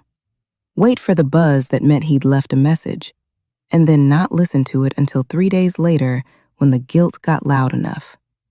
He texted once. "You good? You been weird." I texted back, "I'm fine, just busy." He knew I was lying. I knew he knew. We both sat on opposite sides of that lie and let it be what it was. The hallway conversations became the polished, performative kind. Hey, how are you? Good, you? Same. Scaffolding. The shape of a conversation with nothing inside it. We'd gone from 2 a.m. phone calls to this in under 3 weeks, and the distance between those two things was its own kind of grief. The late-night calls stopped completely. The silence left a hole I was trying not to look directly at. Quetta found me at my locker on a Thursday in late February. She had the expression she got when she'd been deciding whether to say something and had finally decided yes. You know you're making a mistake. Good morning to you too. I'm serious, Keena. You're pulling away from Deacon because Jazz told you to. That's what's happening. That's not. It is. You think I don't see it? You've been walking around here half yourself for the past 3 weeks. You're not happy. You haven't been happy. I'm fine. You keep saying that. One day you're gonna wake up and Deacon's gonna be really gone. Not just quiet gone, really gone. And you're gonna spend a long time wishing you hadn't wasted this window. She wasn't wrong. She was so far from wrong that I couldn't even argue. I just picked up my bag and went to class, because that was easier than standing there in the hallway holding the truth she'd just handed me. March came, and with it, gossip. The kind that travels through a high school the way smoke travels. You smell it before you see it, and by the time it reaches you, it's already everywhere. Tish told me on a Monday. We were in the library during free period, ostensibly studying, actually whispering over a shared table near the back windows. Okay, so I heard something, and I don't know if it's true, but you need to know because you're going to hear it anyway. What? People are saying Chiquita Young lost her virginity to Deacon. I went very still. Or was. There's 2 versions going around. One says she did, one says she didn't. But either way... With who again? Keena. Say it. Deacon. People are saying Deacon. I sat with that for a moment. The library around me, the particular quiet of it, the smell of old books and pencil shavings, the fluorescent lights buzzing their low, constant buzz. All of it stayed exactly the same, while something shifted inside my chest. I had absolutely no right to feel what I felt. I was with Jazz. I had chosen Jazz over and over every time the choice came up. I had shut down Deacon's phone calls and reduced our conversations to nothing because my boyfriend didn't like how we looked at each other. I had made my position very clear with every choice I'd made for the last 6 months. And yet, the thought of Deacon and Chiquita, of something between them that special, that binding, made my hands go cold. I found him that afternoon. After school, before the buses pulled out, near the gym exit where the athletes went out to the practice fields. "Deacon!" He stopped, turned around. His face did something careful when he saw mine. "Is it true? What people are saying about Chiquita?" He looked at me for a long moment. Something moved behind his eyes. Exhaustion, maybe. Something that had been sitting there a while. It doesn't matter. It matters to me. Why? You're with Jazz, Keena. That landed exactly where it was supposed to. Whatever was happening with Chiquita, it's over. We're done. That's all you need to know. He picked up his bag. It doesn't matter. He said it again, and this time I understood that he meant something bigger than Chiquita. Meant something about all of it. About the calls that had stopped, the distance that had grown, the choice she'd made. He walked away. I stood there by the gym exit in the thin March light and felt something I couldn't name and had no right to feel. Spring break came on a Tuesday at the end of March. Jazz's parents left for Atlanta. His grandma Elnora lived there part of the year, and his mama Simone made the drive every spring. He mentioned it the week before in a way that was never going to be casual, wasn't trying to be casual, just came dressed that way. They're gonna be gone the whole week. You should come over. He'd been asking for months. Not loudly. Jazz was too smart for loud. He worked around the edges. When are we gonna... Left hanging. Don't you want to? Asked gently.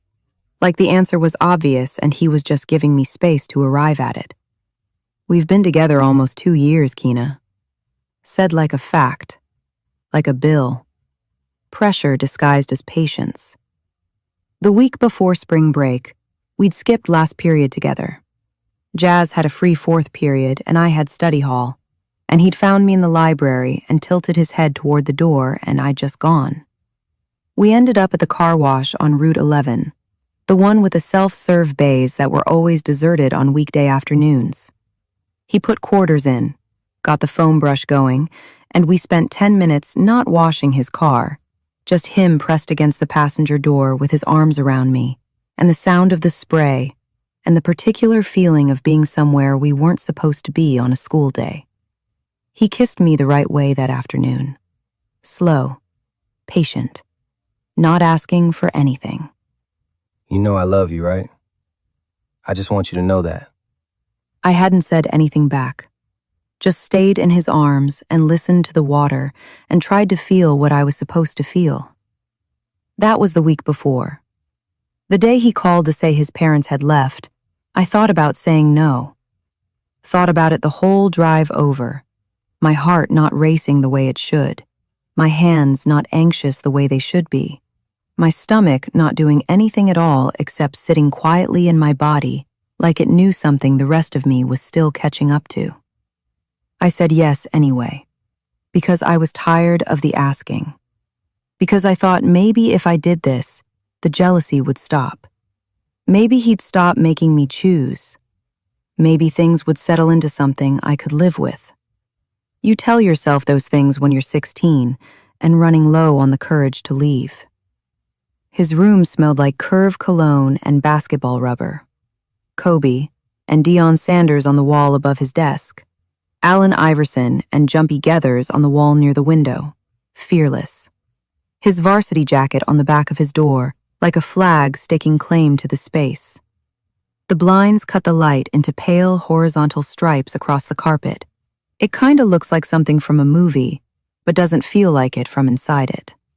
Everything in that room was completely, entirely Jazz. And nothing about being there felt like anything I had imagined wanting. It happened, quick, awkward, uncomfortable in the specific way that firsts always are when they're not right, when the body is present and the heart is somewhere else entirely. He was gentle, which I noticed the way you notice things from a distance when you've already left the room internally. He asked if I was okay twice. I said yes both times. I stared at the water stain on the ceiling, brown-ringed, oval, in the upper left corner near the light fixture, the ghost of some old leak. I counted the slats in the blinds. I found the pattern in the popcorn ceiling and traced it with my eyes. I was there. I just wasn't there. No butterflies, no fireworks, no sense of rightness that I'd been told was supposed to arrive and announce itself.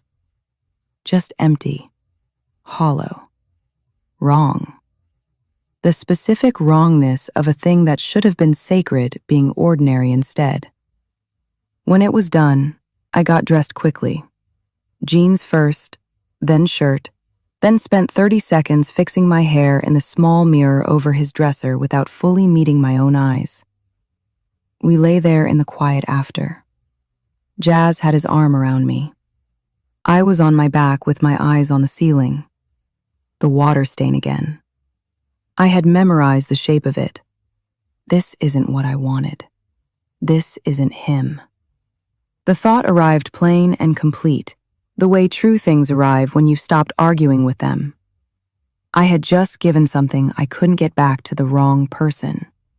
Not because I was careless, not because I was stupid, because I was scared and tired, and I'd been choosing the wrong thing for so long that the wrong thing had started to feel like a category of its own.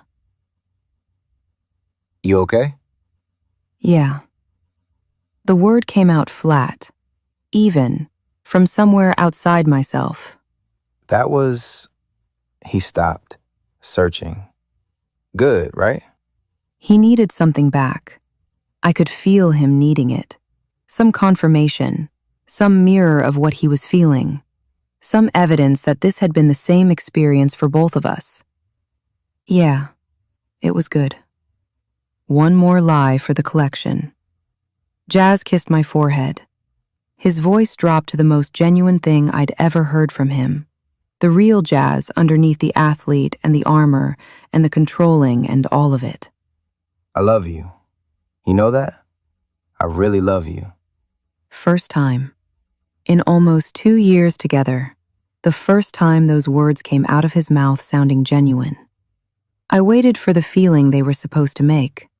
Reached for it the way you reach for something in the dark. Hands out, hoping for solid ground. Nothing. Not a flicker.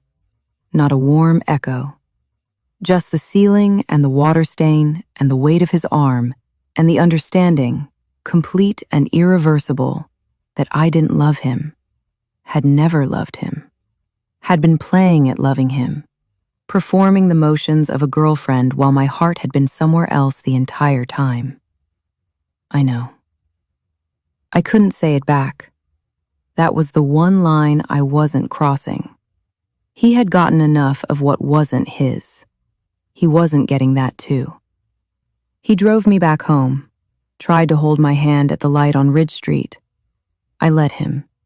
Went through every motion all the way up my front walkway, like a very convincing copy of a girl who was fine. Once I got home and inside, I went straight upstairs.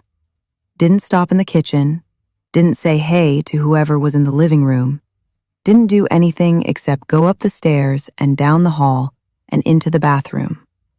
Door locked. That click. I turned the shower on as hot as it would go, stood in the steam while the mirror fogged over and the small bathroom turned white and shapeless. Got in. Stood under the spray with my forehead against the cold tile and let the water run. The water was real. The heat was real. The cold of the tile under my forehead was real. I needed something real. I scrubbed my arms so hard, scrubbed until the wrongness had somewhere to go, stood there until the hot water ran thin and the steam thinned and the mirror started coming back in pieces. I hadn't cried yet. Couldn't find the tears. The feeling was too big for tears, the way some things are too large to fit inside the normal channels and just sit in your chest instead, heavy and shapeless and present. You can't undo a first. That's the particular nature of it. It doesn't reset, doesn't give you back what it cost. Whatever came after, that would always have been what it was.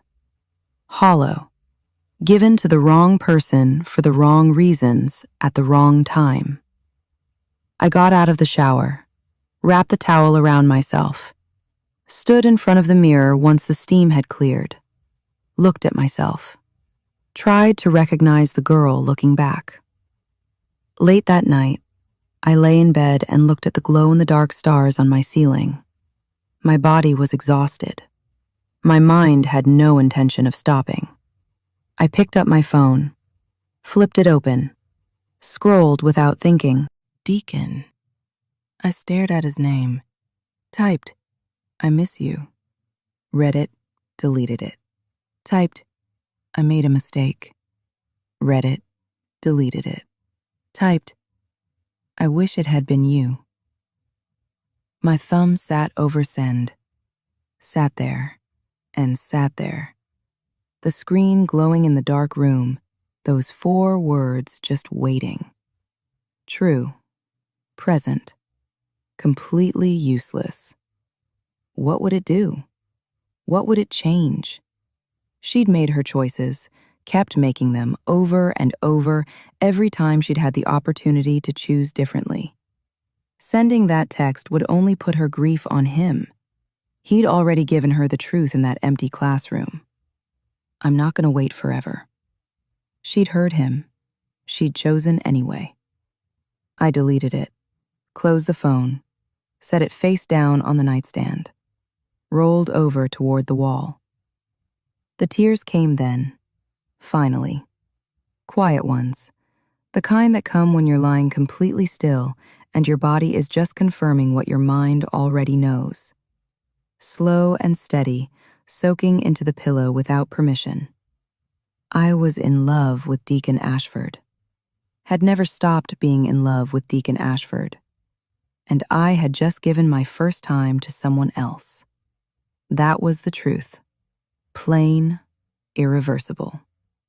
I cried until there was nothing left, then lay there in the dark with the silence and the weight of all my choices pressing down on my chest. The next week was a blur of autopilot. School, classes, lunch at Jazz's table with his arm around me and his friends making noise, and the ordinary mechanics of being his girlfriend. Smiling at the right moments, laughing at the right jokes, performing fine so thoroughly that even Tish only gave me 1 sideways glance instead of 2. I was good at performing fine. Had been practicing it so long it had become reflexive. But inside, something had clarified. The way water clarifies when you stop stirring it and let everything settle, all the noise and confusion sinking to the bottom, the truth floating up transparent and plain. I was with the wrong person. Had been with the wrong person this entire time. Not because Jazz was evil. He wasn't. He was controlling, yes, and jealous, and there was a mean undertone to him when he didn't get what he wanted. But underneath all of that was just a boy who wanted a girl to choose him. I understood that. I just wasn't that girl. I saw Deacon in the hallway that Thursday. He was at his locker, Cubby beside him, the 2 of them in the middle of something. Some story Cubby was telling that had Deacon's head thrown back. That laugh.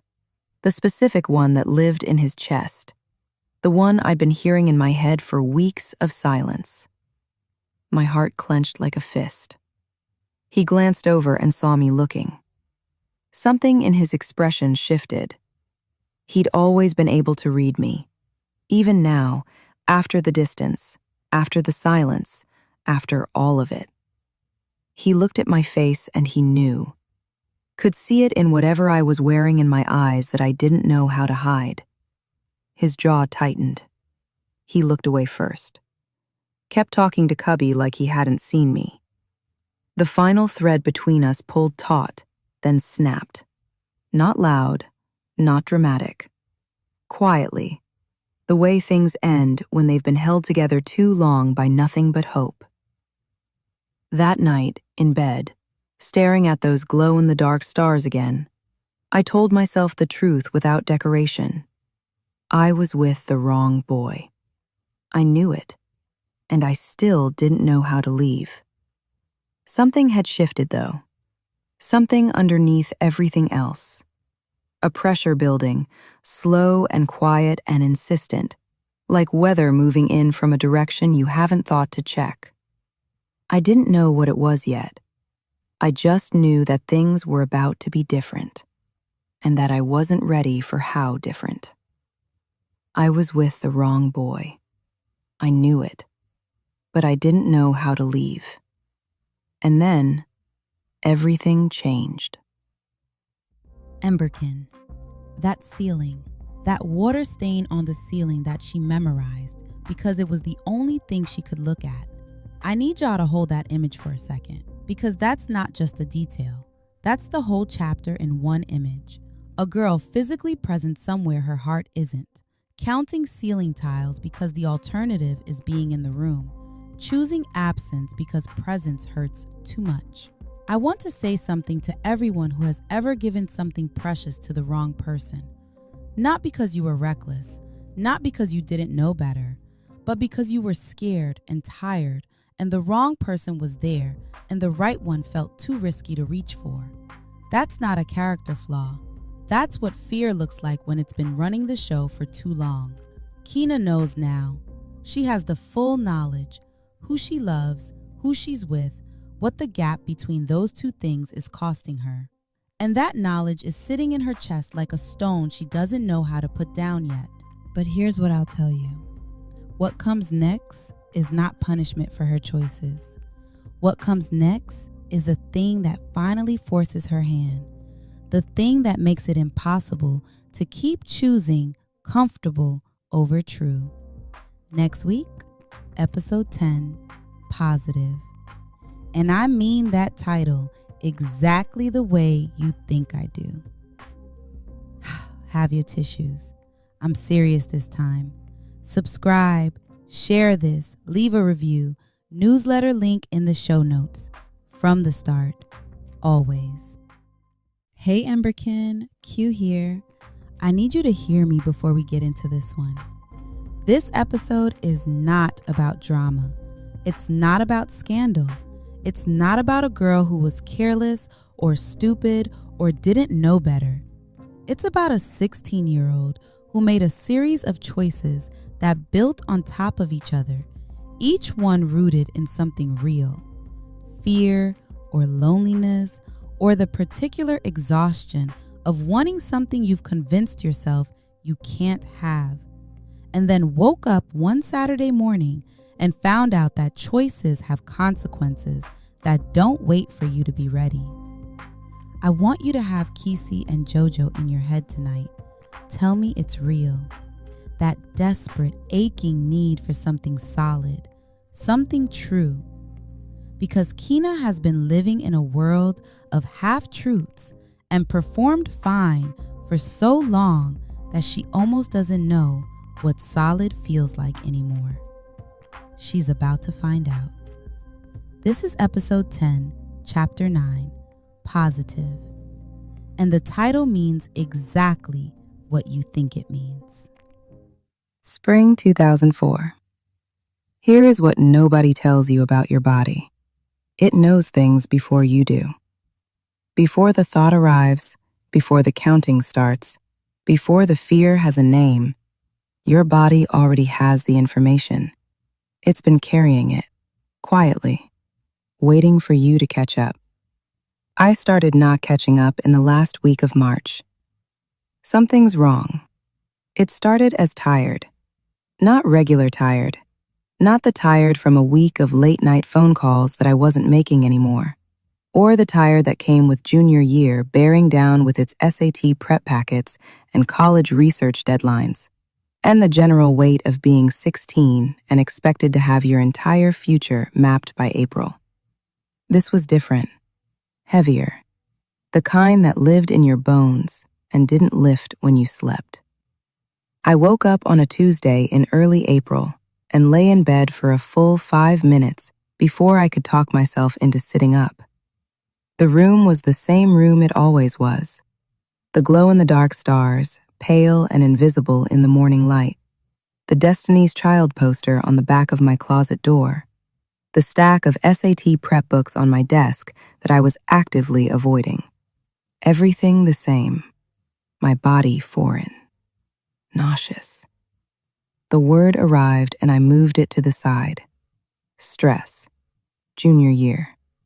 I had a physics quiz today and a history paper due Friday, and I hadn't slept well in 2 weeks. Stress did things to the body. Everybody knew that. I went downstairs. Katie had made grits and scrambled eggs, which I had eaten every Saturday morning since I was old enough to use a spoon. The smell hit me at the bottom of the stairs. My stomach folded. Morning, baby. Sit down. Morning, Mama. I sat, looked at the plate she set in front of me. Grits with butter, eggs fluffy the way I liked them, toast on the side. My stomach said absolutely not. I ate the toast, pushed the rest around, drank my orange juice in small sips. You not hungry? I'm good, just not feeling the eggs today. She gave me the look, the one that had been reading me since I was 4 years old and lying about whether I'd eaten my vegetables. But she didn't push, set her coffee cup down, went back to the paper. I went to school and told myself it was stress. I had been tracking my cycle in the little paper calendar I kept in my nightstand drawer. Had been doing it since freshman year, when Quetta told me every girl needed to know her body. Because these boys ain't thinking about your cycle, and you need to be thinking about it for both of y'all. She'd handed me a pocket calendar like it was sacred information, and it had been. That afternoon, I got home before anyone else, went up to my room, pulled out the calendar, flipped back, counted. My period should have come last week. I sat on the edge of my bed with that calendar in my hand, and I counted 3 more times because math was not something I was willing to get wrong right now. Last week, definite. Should have come. Didn't. I set the calendar down. Stress, I told myself. Your body does this when you're stressed. You know this. But I did not fully believe myself. Not at the level where it mattered. The next week was its own particular torture. I kept my head down, kept going to school, kept doing the things that needed doing. Notes in chemistry, lunch in the cafeteria, homework at my desk, Jazz's calls that I answered on autopilot, while the real part of my brain was somewhere else, doing its own dark calculation. The nausea didn't go away. It got worse. Tuesday morning, I couldn't finish my breakfast again. Wednesday, the smell of the cafeteria at lunch, that specific combination of industrial cleaner and whatever was in the steam trays, sent me to the bathroom with my hand over my mouth. I stood at the sink and ran cold water and breathed until it passed, and then walked back out and sat down across from Tish and Quetta and said nothing. I fell asleep in chemistry on Thursday. Not a head nod, not a blink too long. All the way out. Gone. Head resting on my crossed arms on the desk. Dead to the world until Miss Banks's hand on my shoulder pulled me back. Keena, you okay, baby? This isn't like you. Yes, ma'am. Sorry. I just didn't sleep well. She looked at me for a moment too long. The kind of look grown women give you when they're deciding how much they know. My door's open if you need to talk. About anything. Yes, ma'am. Thank you. I went back to the assignment, stared at the page without seeing it. Friday during free period, I went to the library. Not for research. Not for my English paper. I went to the computer in the back corner, the one behind the reference shelf that the circulation desk couldn't see without walking all the way around, and I sat down and I typed into the search bar on Internet Explorer. Missed period, nausea, fatigue, tender chest. The dial-up was slow. The results loaded one line at a time. I read them with the same flat attention you give something you already know, but are hoping will come back with a different answer. Every result said the same thing. I closed the browser window, reopened it, read the results again, closed it, sat for a moment with my hands in my lap, looking at the corkboard above the monitor. A flyer for the spring musical, a sign-up sheet for AP testing, a reminder about something that had already happened. They used protection, I told myself. But then the other thought, the one I'd been keeping in the back. Most of the time. There had been that one time. After spring break, toward the end of the week, he'd said it was fine. They'd just keep going. It would be fine. He'd said it was fine. I closed my eyes, opened them, went back to class, told myself one more time that it was stress. By Friday night, I had stopped believing it. Saturday morning came gray and cold for April. That last gasp of winter cold that North Carolina threw at you sometimes, right before spring fully committed, like the season couldn't make up its mind. I was up before everybody, showered and dressed by 7:30, while the house was still in its slow Saturday morning mode. I could hear the TV come on downstairs, the particular sound of whatever my daddy watched on weekends, the creak of the hallway floor under whoever was headed to the kitchen. I went downstairs. Katie was at the kitchen table in her robe with her coffee, the crossword pencil behind her ear, the paper folded open to the puzzle the way it was every Saturday morning without fail, had been every Saturday morning of my whole life. Mama, I'm gonna go over to Quetta's for a while. You eat? I'm gonna grab something. There's oatmeal on the stove. Yes, ma'am. I stood at the stove and ate 2 spoonfuls of oatmeal so the answer wasn't a lie, then put on my jacket and picked up her keys from the hook by the door. Be back for supper. Yes, ma'am. I had gotten my license 3 weeks ago, passed on the first try, which Timothy had nodded at, and Katie had made a small production about, pressing both palms against my face and saying, "My baby is driving," like I'd graduated from something. I had been careful and responsible with the car every time I'd driven it since. I drove 23 minutes in the opposite direction from Quetta's house. Back roads. The ones that went through the county instead of through town, that passed the tobacco fields just starting to come back to life after winter, the produce stand closed until May, the Baptist church on Route 11 with the marquee, past the Sunoco with one working pump, out of Ember Ridge and through Dunbar and into Georgetown, which was a town I had no reason to be in, and nobody I knew had any reason to be in either. The CVS was on the main road, clean, ordinary. The automatic doors opened before I reached them. I walked in. Fluorescent lights too bright, the way fluorescent lights always were. Air conditioning running already, even though it was barely warm enough outside to justify it. The pharmacist at the back counter, an older man near the greeting cards, taking his time.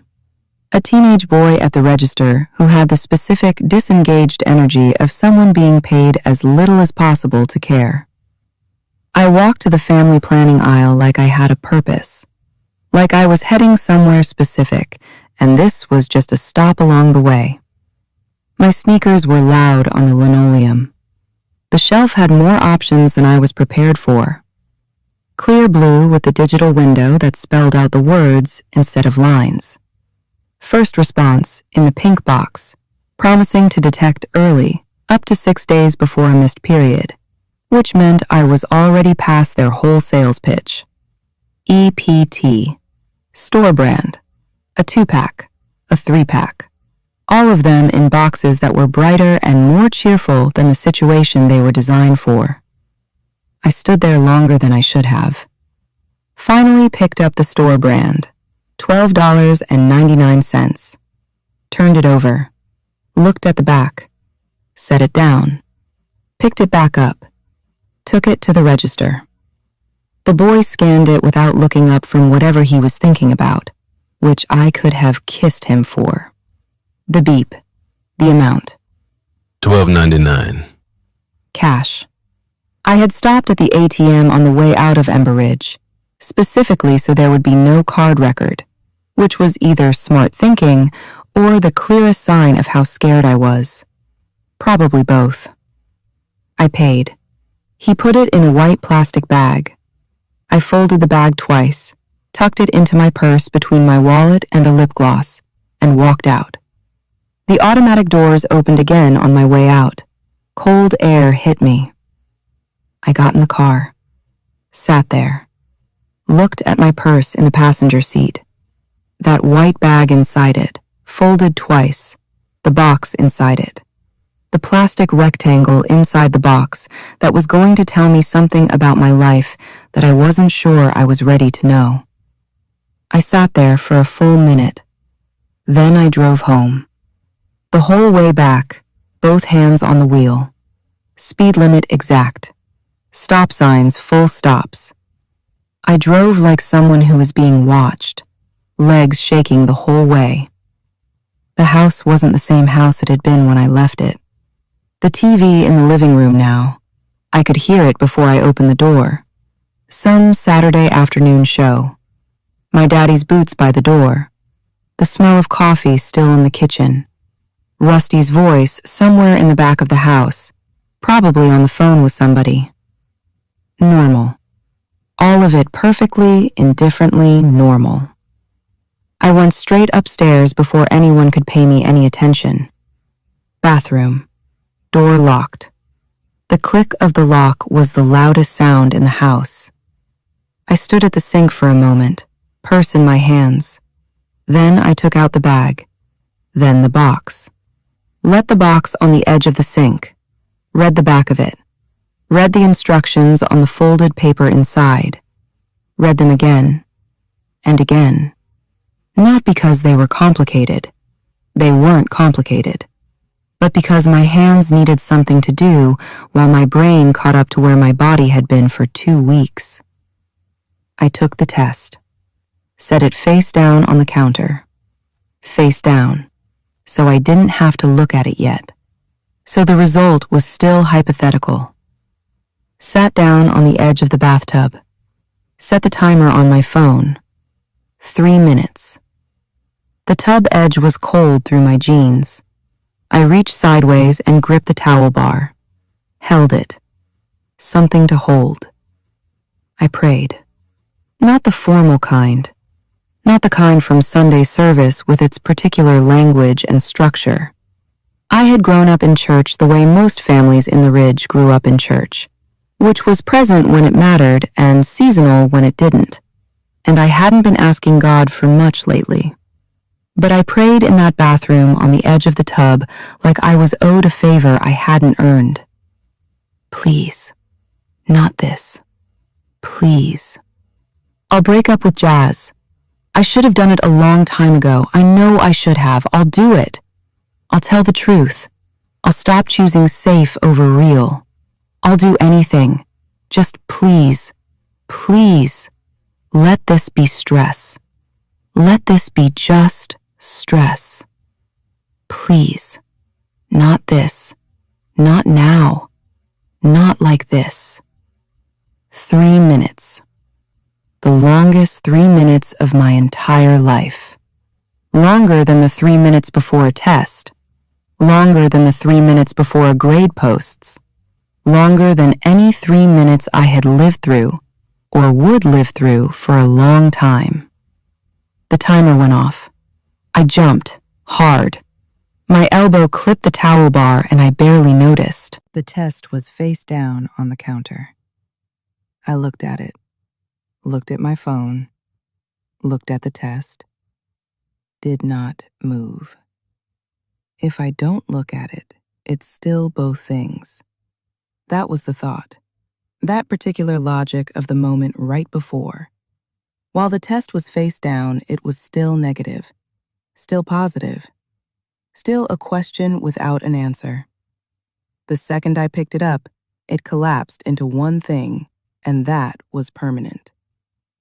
I sat on the edge of the tub for 30 seconds. Then I stood up, crossed the small bathroom, picked up the test, and turned it over. 2 pink lines.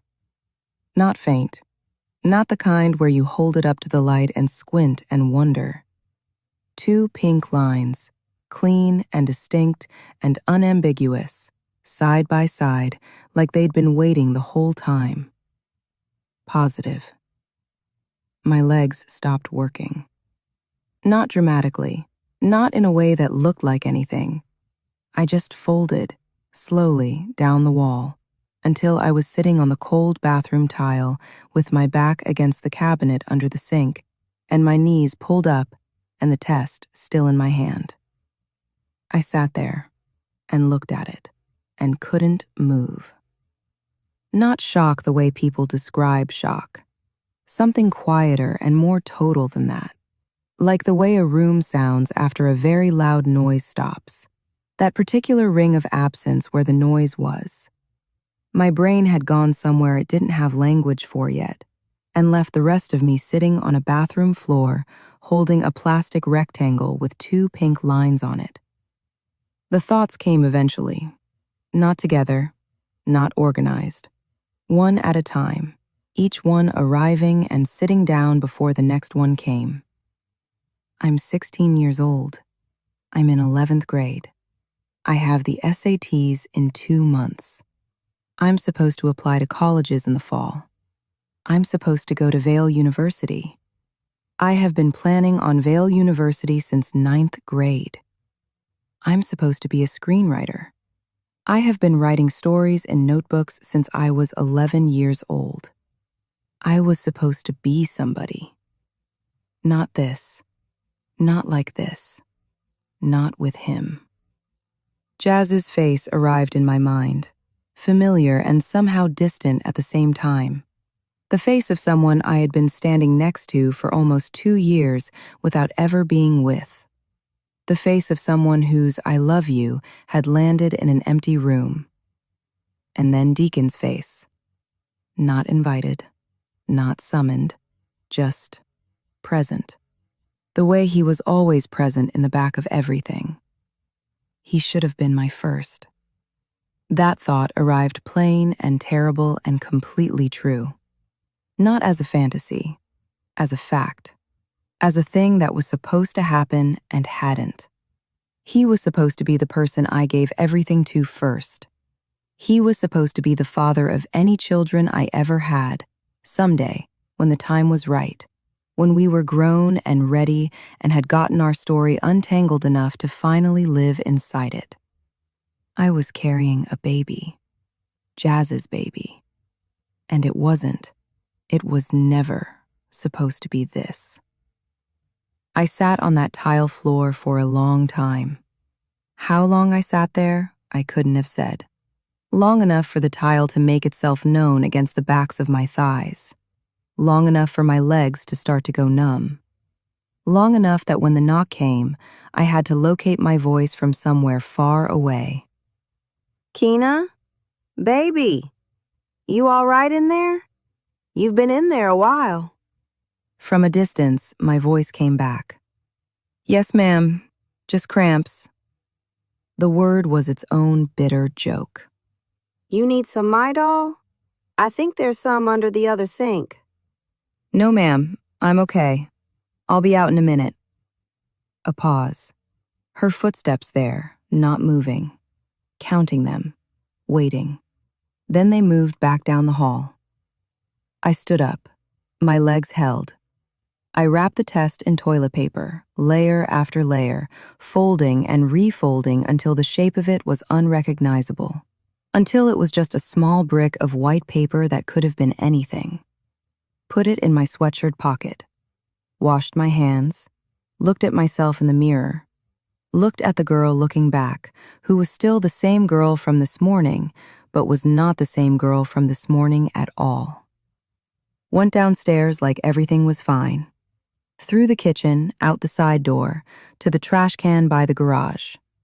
Lifted the lid. Pushed the wrap test down under an empty cereal box, a balled-up paper bag, the cardboard tube from a paper towel roll. Nobody would find it. Went back inside, up to my room, closed the door, lay down on my bed. Pressed my hand flat against my stomach. Still flat. Still completely ordinary from the outside. No evidence of anything. Just my hand against my shirt against my skin. All of it looking the exact same as it had looked yesterday. But there was something there now. Something that hadn't been there before spring break. Something with a heartbeat that would eventually be audible to a doctor. I lay there and stared up at those glow-in-the-dark stars and tried to think about what happened next. What are you going to do? The question was patient. It sat down in the room with me and waited. I was not ready to answer it. I couldn't sleep. Everybody else's lights had gone off by 10. The house settled into its night sounds. The creak of the foundation, the hum of the refrigerator from downstairs, the silence that meant everyone was in their rooms, and I was alone with the ceiling and everything I was carrying. The options came one at a time, the way hard thoughts do when you've been avoiding them and they finally catch up. You could end it. She knew what that meant. Knew it was possible, knew it happened, had heard about it in the specific way you heard about things in a small town, in code, in the careful language of, she took care of it, and she went to see somebody. There was a clinic 2 counties over. Tish had mentioned it once in passing, almost a year ago, talking about a girl from school. For if you ever need it, you know. That's what she said. She turned the option over, looked at it from both sides, and felt, underneath all the fear, something she hadn't expected. This is mine, not Jazz's. Not a mistake to be corrected. Something that existed, that was real, that had a heartbeat she'd known about for 3 seconds and couldn't unfeel. She didn't know what that meant yet. Just that the option of ending it didn't sit right, and she wasn't going to pick something just because it was the path of least resistance. She had been picking the path of least resistance for 2 years, and look where it had brought her. Adoption? She let that thought all the way in. Carry it, give birth to it, hand it to someone else. 8 or 9 months of being visible in every room, of everyone in Ember Ridge knowing, of the school hallways and the church pews and the grocery store, and then empty hands at the end. She tested that feeling in her chest. It didn't fit either. Raise it. At 16. Almost 17, but still 16. In this house, in this town, with her parents and her brothers and everything she had planned for herself, sitting on one side of the scale and this on the other. Her mama's face floated into the thought. Katie, at the kitchen table, her whole life arranged in a radius around this family. Her name swallowed up years ago by wife and mama and the endless, quiet maintenance of other people's needs. Keena had sworn at 11 years old, standing in the doorway watching Katie fold laundry at 9 p.m., and call it no big deal, that she was not going to be that, was going to be something, was going to have a name that meant something beyond what she did for other people. She was lying in her childhood bedroom at 16, pregnant. She pressed her face into the pillow. And then Deacon. He arrived the way he always did. Not when she called for him, but when her defenses were down. The sound of his voice on the phone at 2 a.m. saying, "I can see that for you," about her dreams. The way he ran his hand over his fade when something mattered to him. The way he'd stood in that empty classroom in January and told her the truth without flinching. She was carrying a baby that wasn't his. The specific grief of that fact, not dramatic, not loud, just factual and complete, settled somewhere below her ribs and stayed. She lay in the dark for a long time. The ceiling above her, those 11 stars that had never quite formed the Big Dipper, the question still patient in the room with her. What are you going to do? She didn't have the full answer yet. Maybe nobody had the full answer when the question was this big. But she knew one thing, one clear, certain thing that had arrived in the last hour while everything else was still spinning. She was telling Deacon first. Not Jazz, not her parents, not Quetta. Not anybody who would have an opinion about what she should do or a reaction rooted in what it meant for them. She was telling the one person who had always been her person, even when she was fighting that truth, even when she was pretending it wasn't true, even through all the silence and the distance and the choices she'd made that had been wrong. She needed him. Needed to say it out loud to someone who loved her, really loved her. Not the performed version of love that showed up at football games and left when things got hard. Before she could figure out anything, she rolled over, closed her eyes. She was telling Deacon. Monday arrived the way Mondays do, indifferently, without ceremony, requiring her to get up and put on clothes and go to school because the world had not paused to accommodate the fact that her life had split in half over the weekend. She moved through the morning on autopilot. Shower, clothes, toast she ate standing at the counter without tasting, keys to her mama's car in her bag because she was driving herself now. She got to school early enough that the parking lot was still half empty. Sat in the car for a minute, looked at the building. Okay, she told herself. You go in, you go to class, you get through the day, and then you figure it out. She went in. Jazz found her at her locker before first period, kissed her cheek, already moving, his bag on one shoulder, his mind already at practice. Hey, babe, you good? You look tired. I'm fine. All right, see you at lunch. He was down the hall before the words had finished. He had no idea. Would have no idea for a few more days. His whole life about to change, and he was walking to first period thinking about football. She stood at her locker and heard it. That laugh. She looked up. Deacon was at his locker 2 rows over, turned toward Cubby, mid-sentence about something that had Cubby practically falling over. That specific laugh of his, the one that started in his chest, the one she'd been hearing in the back of her head for 3 weeks of silence, the one she had never been able to stop hearing, no matter how hard she tried. Her heart clenched. She knew. With the complete, unambiguous certainty of someone who has run out of room to argue with themselves, she knew. She was telling him. Today, before she lost her nerve. Before another day passed with her carrying this alone. Before the secret got any heavier than it already was. Their eyes met. He smiled. Small, automatic. The reflex they still had even after everything. The one that survived all of it. Then he looked at her face. Really looked. And the smile went. His jaw tightened slightly. He took one step toward her. The bell rang. The hallway flooded with people. Lockers slamming, voices layering over each other. The ordinary chaos of 800 teenagers starting their Monday. The moment broke. She picked up her bag, went to class.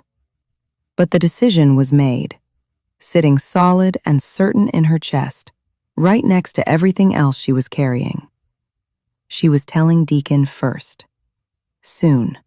Before she lost her nerve, before this secret ate a hole through the center of her. I was going to be 17 years old, pregnant, and the father wasn't the boy I loved. But the boy I loved, I needed him now more than ever. Emberkin.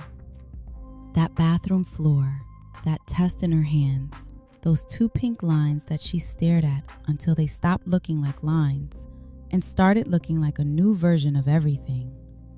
I want to say something to anyone who has ever sat in that particular kind of alone, in whatever year, in whatever bathroom, at whatever age, who has had a moment where the tile was cold and the world was loud downstairs, and the only sound in the room was your own heartbeat telling you that nothing was the same as it had been 20 minutes ago. You were not alone then. You are not alone now. And I want to say this. Kina did not make a mistake that defined her. She made choices, real, human, complicated choices. And those choices had consequences she wasn't ready for. But what comes from those consequences? What grows out of this moment? That's the whole rest of the story. Because here's what's coming next. She's going to walk into the Golden Dragon restaurant. She's going to sit down across from Deacon Ashford. She's going to say the words she has never been more terrified to say. And he is going to show her exactly who he is. Episode 11, Golden Dragon. Keep your tissues close. I am not joking. Subscribe. Share this with somebody who needs it. Leave a review. Newsletter link in the show notes. From the start, always. Hey, welcome back. I'm Q, and if you are returning to From the Start, first of all, bless you for being here. And if this is your very first time joining us in Ember Ridge, North Carolina, oh baby, you picked quite the episode to start with. You might want to go back to the beginning. I'm just saying, because what we are about to walk through right now, this isn't just a chapter. This is a moment. One of those moments you remember long after the story ends. Now, before we get into it, I need to set the mood. Because this episode, it gave me Mariah Carey's We Belong Together on repeat at 2 a.m. You know that song. You know what that song does to you. That ache, that I made a mistake, I chose wrong, and the only person I want right now is the one person I never should have walked away from. That's this episode. That's exactly this. And just underneath all of that, quiet, warm, unavoidable, is Alicia Keys. If I Ain't Got You, because that's what Deacon Ashford is to Kina Sinclair. He is the thing that makes everything else make sense. He is her, if I ain't got you, nothing else matters. And she is about to walk into a little Chinese restaurant on a Thursday afternoon and prove it.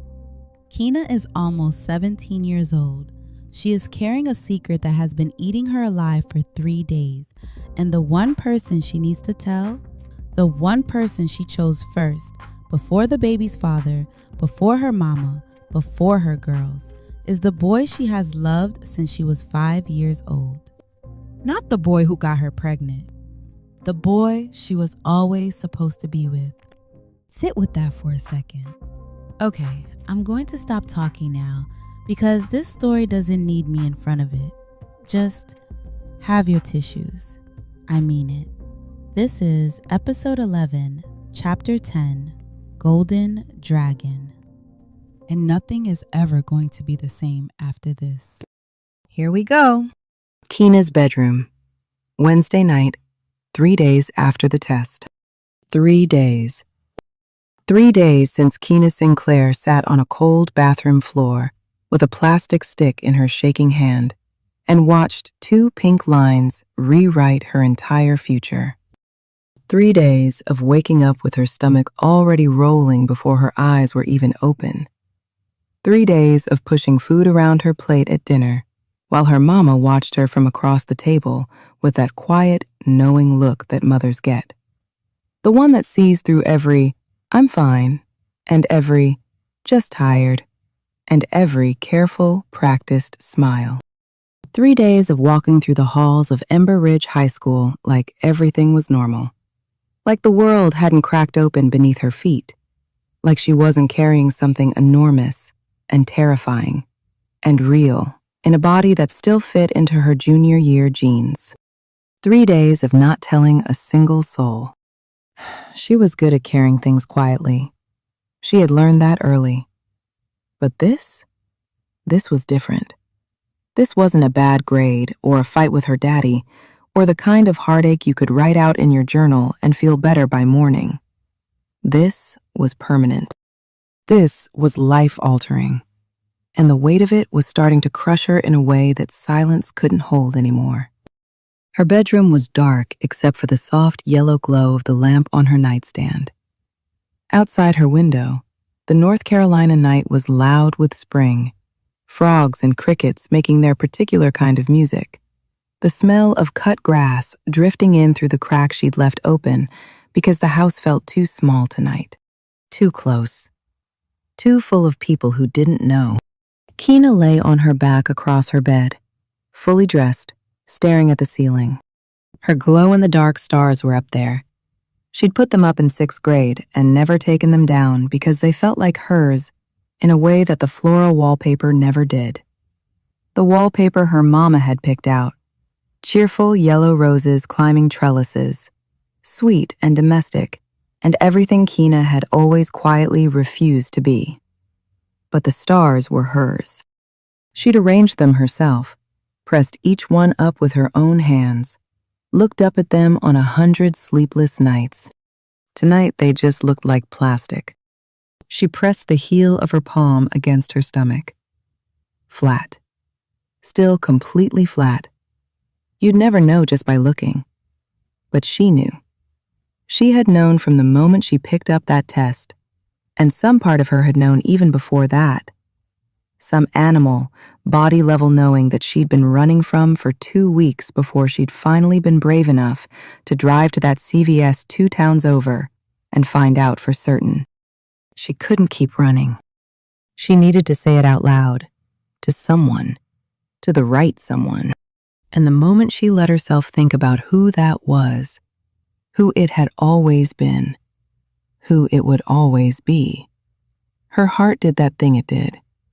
That particular, painful, certain thing. Like coming home to a place you'd been locked out of for too long. She reached for her phone. The screen lit up her face in the dark.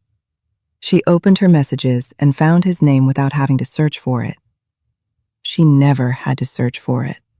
It lived at the top of her mind, the way it lived at the top of her contacts. Constant, present, just there. Her thumb hovered. What do you even say, she thought. How do you start a sentence like this? But she had never needed a perfect opening with him. That was the thing about Deacon Ashford. With everyone else in her life, Keena was careful, measured. She thought before she spoke, chose her words, presented the version of herself that could handle things. But with Deacon, she had always just been Keena. Scared Keena. Honest Keena. The girl who claimed him in a hallway when she was 5 years old because something in her chest said mine, and she had never once doubted it since. She typed, "Can we meet tomorrow after school? Need to talk. Important." She read it twice. Hit send before she could think herself out of it. Then she set the phone face down on the bed. Then picked it back up. Then set it down again. She made it exactly 4 minutes and 32 seconds before her phone buzzed. Everything okay? 2 words. His handwriting would have been messy if he'd written it. She still remembered that from middle school. The way his letters slanted like they were always leaning toward something, always in motion. She could hear his voice in the text even now. That particular quality it had, low and careful. The way he got when he was actually concerned about something versus just being polite about it. She typed back, "Not really. Can you meet me at Golden Dragon, 4 p.m.? Their spot. The Golden Dragon Chinese restaurant on the south end of downtown Ember Ridge. Red vinyl booths and paper lanterns, and Mrs. Chang, who knew their orders before they opened their mouths. They'd been going there since 7th grade. Since the note, the one folded into a football that said, "Will you be my girlfriend?" Check yes or no. Since the beginning of everything.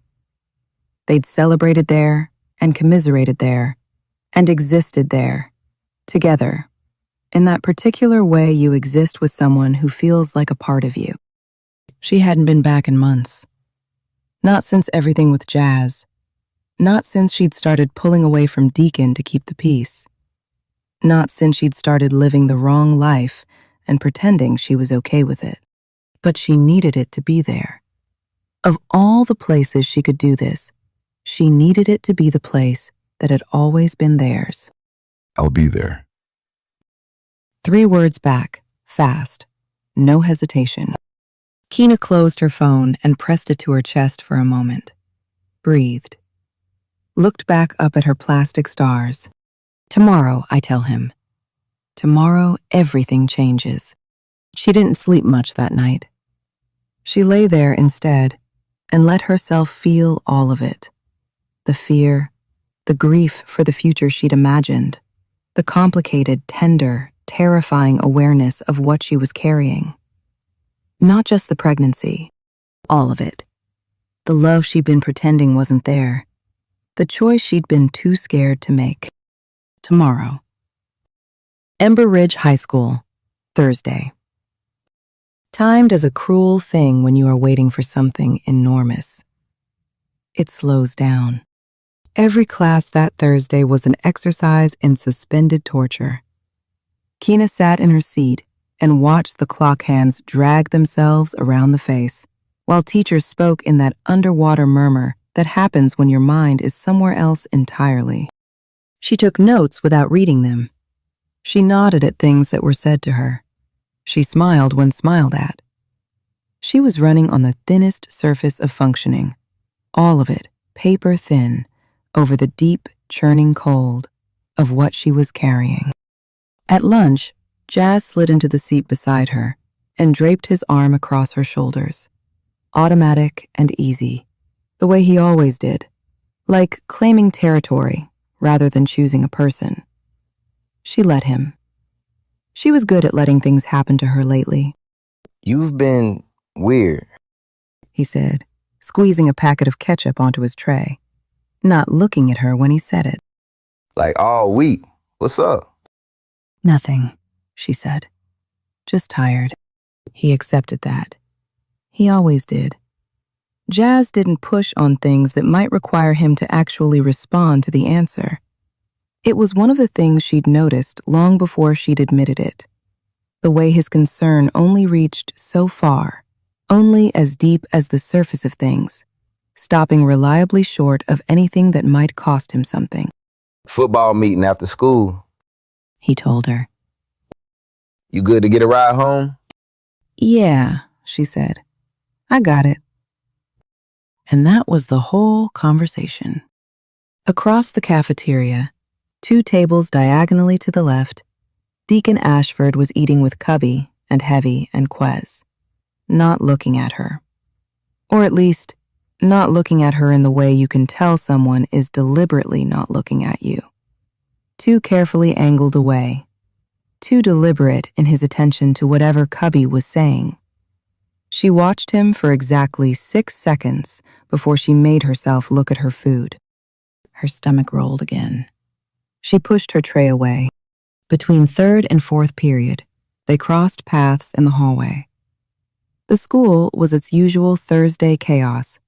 Lockers slamming, someone's Nelly ringtone going off and getting quickly silenced. The particular smell of floor cleaner and body spray that was the permanent atmosphere of Ember Ridge High. Keena was moving through the crowd with her books pressed to her chest, head down, counting down the hours, when she looked up and he was just there. Deacon. Tall and solid in a white t-shirt and dark jeans, his fade fresh from what must have been a recent cut, backpack over one shoulder. He saw her at the same moment she saw him, and the world did the thing it always did when that happened. That brief, breathless, oh, of recognition. That electric moment of being completely seen. His face shifted. Concern moved across it plainly, openly. Deacon had never been much for hiding what he felt, not with her. You okay? She shook her head slightly.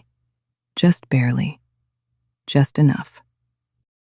His jaw tightened with something that was not quite pain and not quite determination, but lived exactly between the two. He took one step toward her, and then Jazz appeared, materializing from the crowd like a bad punchline, dropping his arm around her shoulders.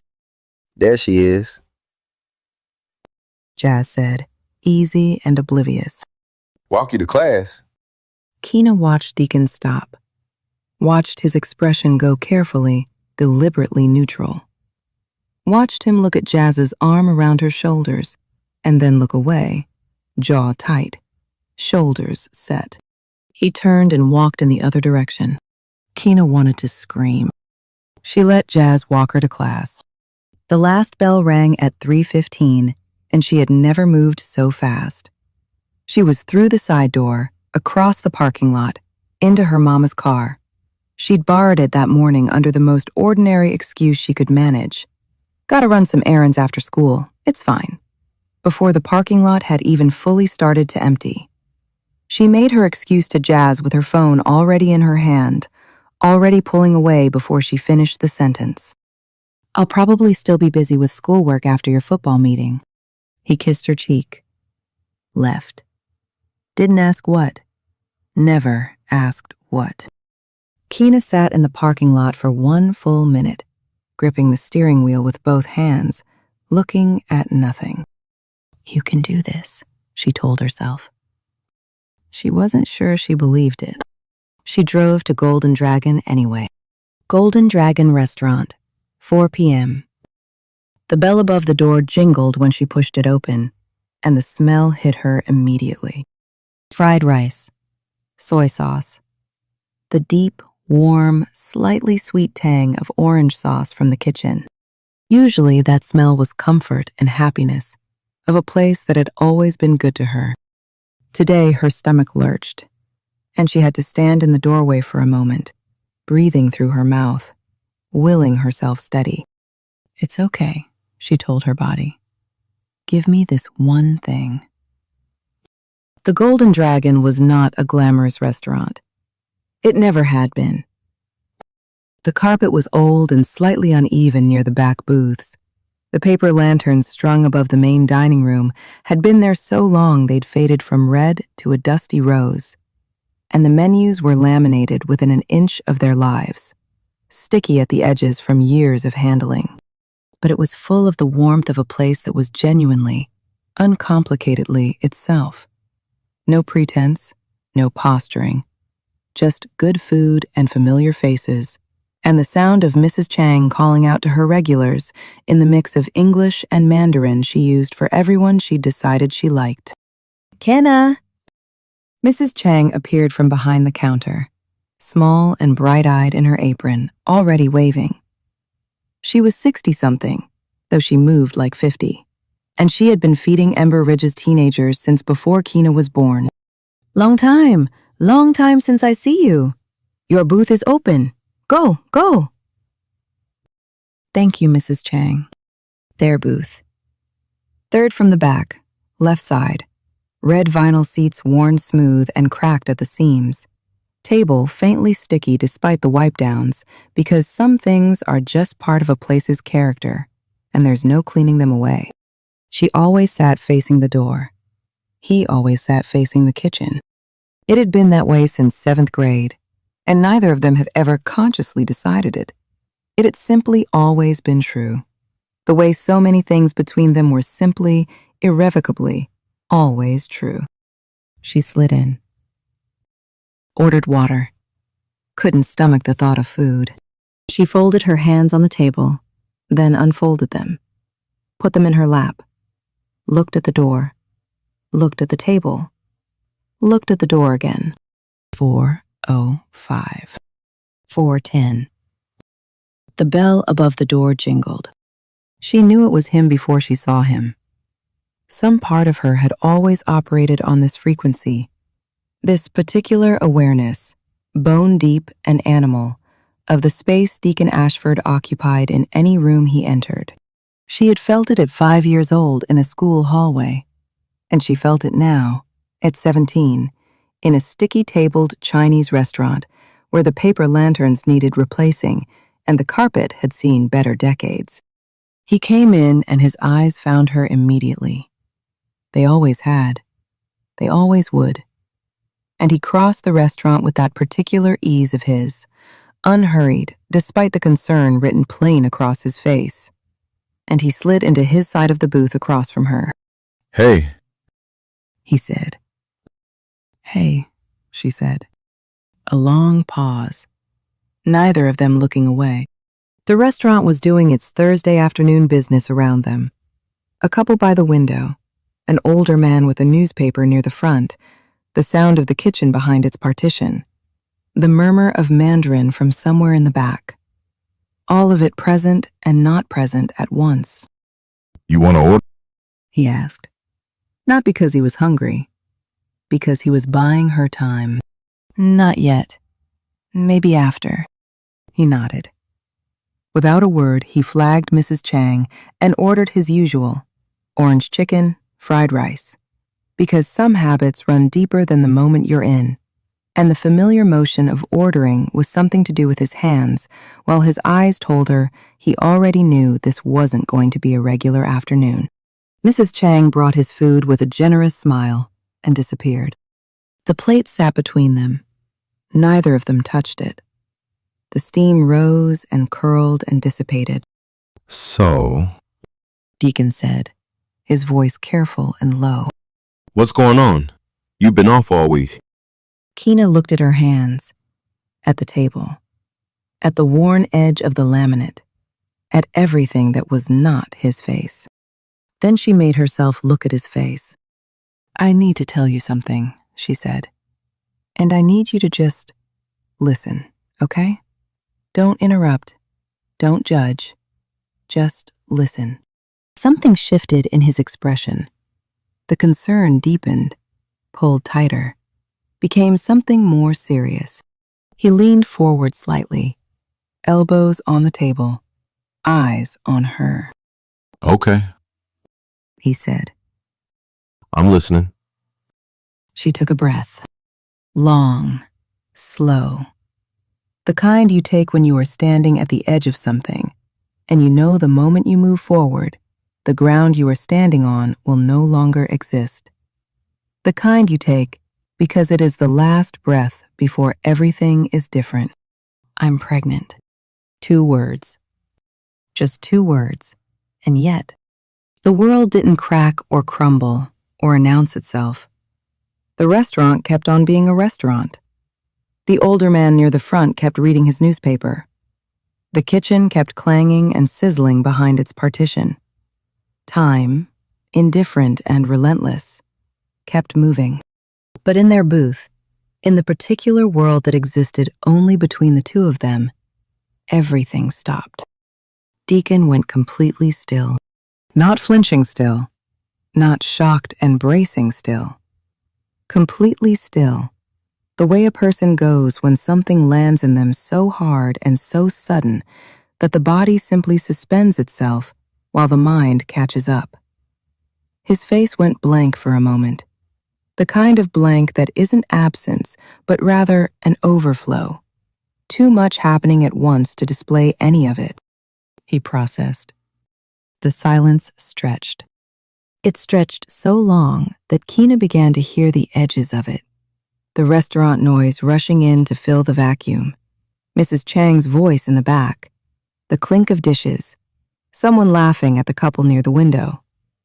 She counted her own heartbeats, waited. Jazz? His voice came out tight, controlled, the syllable bitten clean and short. A single word carrying an entire freight of things he was not saying yet. Pain, yes, and something harder beneath it, and beneath that something softer still that he was working very hard to keep contained. Keena nodded. She couldn't speak. Her throat had closed around everything. She watched his face and hated the things moving across it, the clench of his jaw, the slight flare of his nostrils as he breathed through something enormous. The way his hands, resting flat on the table, slowly curled into fists. He wasn't angry at her. She could see that, even through the tightness of him. The anger, whatever it was aimed somewhere else. Somewhere inward, maybe. Or somewhere at the universe for its particular cruelty of timing. He breathed. In, out. his chest rising and falling with the effort of steadying himself. The restaurant sounds came in waves, present and then receding, present and receding. Like the world was giving them their own tide, their own rhythm, the space they needed to survive this moment. Finally, he spoke. What? He stopped. His voice had gone rough, scraped raw around the edges. He tried again. What are you gonna do? And that question so measured, so careful, so entirely focused on her and not on him, broke something open in Keena's chest. She had been waiting, braced, for the other version of this moment. For shock that turned accusatory, for concern that turned self-centered, for the, what were you thinking, or the, what does this mean for me? She had been waiting for Jazz's response in Deacon's face, but it was not there. I don't know, she whispered. Her eyes were burning now. I just found out a few days ago. I haven't told anyone. A pause. Just you. Something flickered across his expression at that. Something complicated and tender and quietly devastated all at once. Why me? The question hung between them in the warm, fried rice-scented air of the Golden Dragon, suspended like a held note. Simple and enormous. Why him and not the father? Why him and not her mother? Why him first? Why him always? Why him out of every person in the world who loved her? Because you're my best friend, Keena said. Her voice was breaking now, cracking along the seams she'd been holding together for 3 days. Because she couldn't finish. She couldn't say because I love you. Couldn't say because you're the one who matters. Couldn't say the truest, most unbearable thing. Because I wish it was yours. But he heard it anyway. She watched him hear it. Watched it move through him. The thing she hadn't said. The thing they'd been not saying to each other for years. All their almosts and their wrong timings. And the distance she'd put between them because she'd been scared and stupid and chosen wrong. She watched it land in him with the quiet devastation of something that had always been true and had never been spoken. Deacon closed his eyes. Pain wrote itself across his face, plain and unguarded. The way pain only shows itself when you have stopped caring whether someone sees it, when you are past the point of protection. When he opened his eyes again, they were glassy. Not crying. Not yet. Maybe not here. But the brightness was there. Undeniable. What do you want to do? Keena blinked. That wasn't the question she'd expected. Wasn't the question anyone else had asked her, even in the space of her own head, where she'd been running the conversation over and over for 3 days. What? Not Jazz, he said. His voice was gentle now. The tightness had not disappeared, but something had settled beneath it, something steadier rising to the surface. Not your parents, not society, not school, not any of that. You. His eyes held hers with the particular gravity he had when he meant every word. What do you want? Keena opened her mouth and then closed it. Her hands were shaking in her lap. She was aware of it the way you become aware of your body when it stops cooperating with the image you're trying to project. Shaking hands, burning eyes, a chest that felt cracked down the middle. What did she want? Not what was practical. Not what was expected. Not what would make things easier or cleaner or less terrifying. What did Keena want? She said it slowly, testing the weight of it, holding it up to the light. I don't want to get rid of it. Saying it out loud made it real in a way the pregnancy test had not. In a way 3 days of private, silent terror had not. The words had a solidity to them. She felt them settle into the booth between them, into the air, into the particular truth of this moment. Okay, then don't. Like that. Like it was that simple. Like he hadn't just agreed to the complicated version of a life on her behalf, hadn't just pulled up a chair at the table of her consequence without being asked or obligated. "But I'm 17, she said. The practical voice, the scared voice, the voice that had been cataloging all her reasons at 2 a.m. for 3 nights running. "I'm supposed to go to college. I'm supposed to—" You can still do all that. Steady. Certain. It'll be hard, but you can. Keena looked at him across the sticky-tabled, paper-lanterned, particular holy ground of their booth, and she really looked. At the person he had become, this boy she had claimed at 5 and lost at 12, and found again and lost again, and been pulled back to with the relentlessness of something too true to stay buried. This boy who had gone to Juvie and come back changed, who had watched her choose jazz and stayed anyway, who had kept their late-night phone calls alive through the winter, like a small, private fire neither of them had been willing to let go out. She was scared. Not just of the pregnancy, of everything. Of what came next, of the conversations she hadn't had yet, of the people who were going to look at her and see a cautionary tale instead of a person. "I'm scared," she said. Small, bare. The most honest 2 words she'd spoken in months. Something in his expression shifted, softened in the way something soft shifts when it recognizes itself in someone else. He reached across the table, took her hand. The moment his fingers closed around hers, Keena felt something move through her that she had no adequate word for. It was warmth and grief and recognition and home all at once.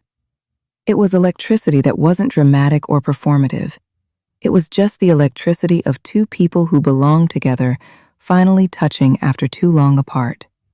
Simple, complete, like a circuit closing.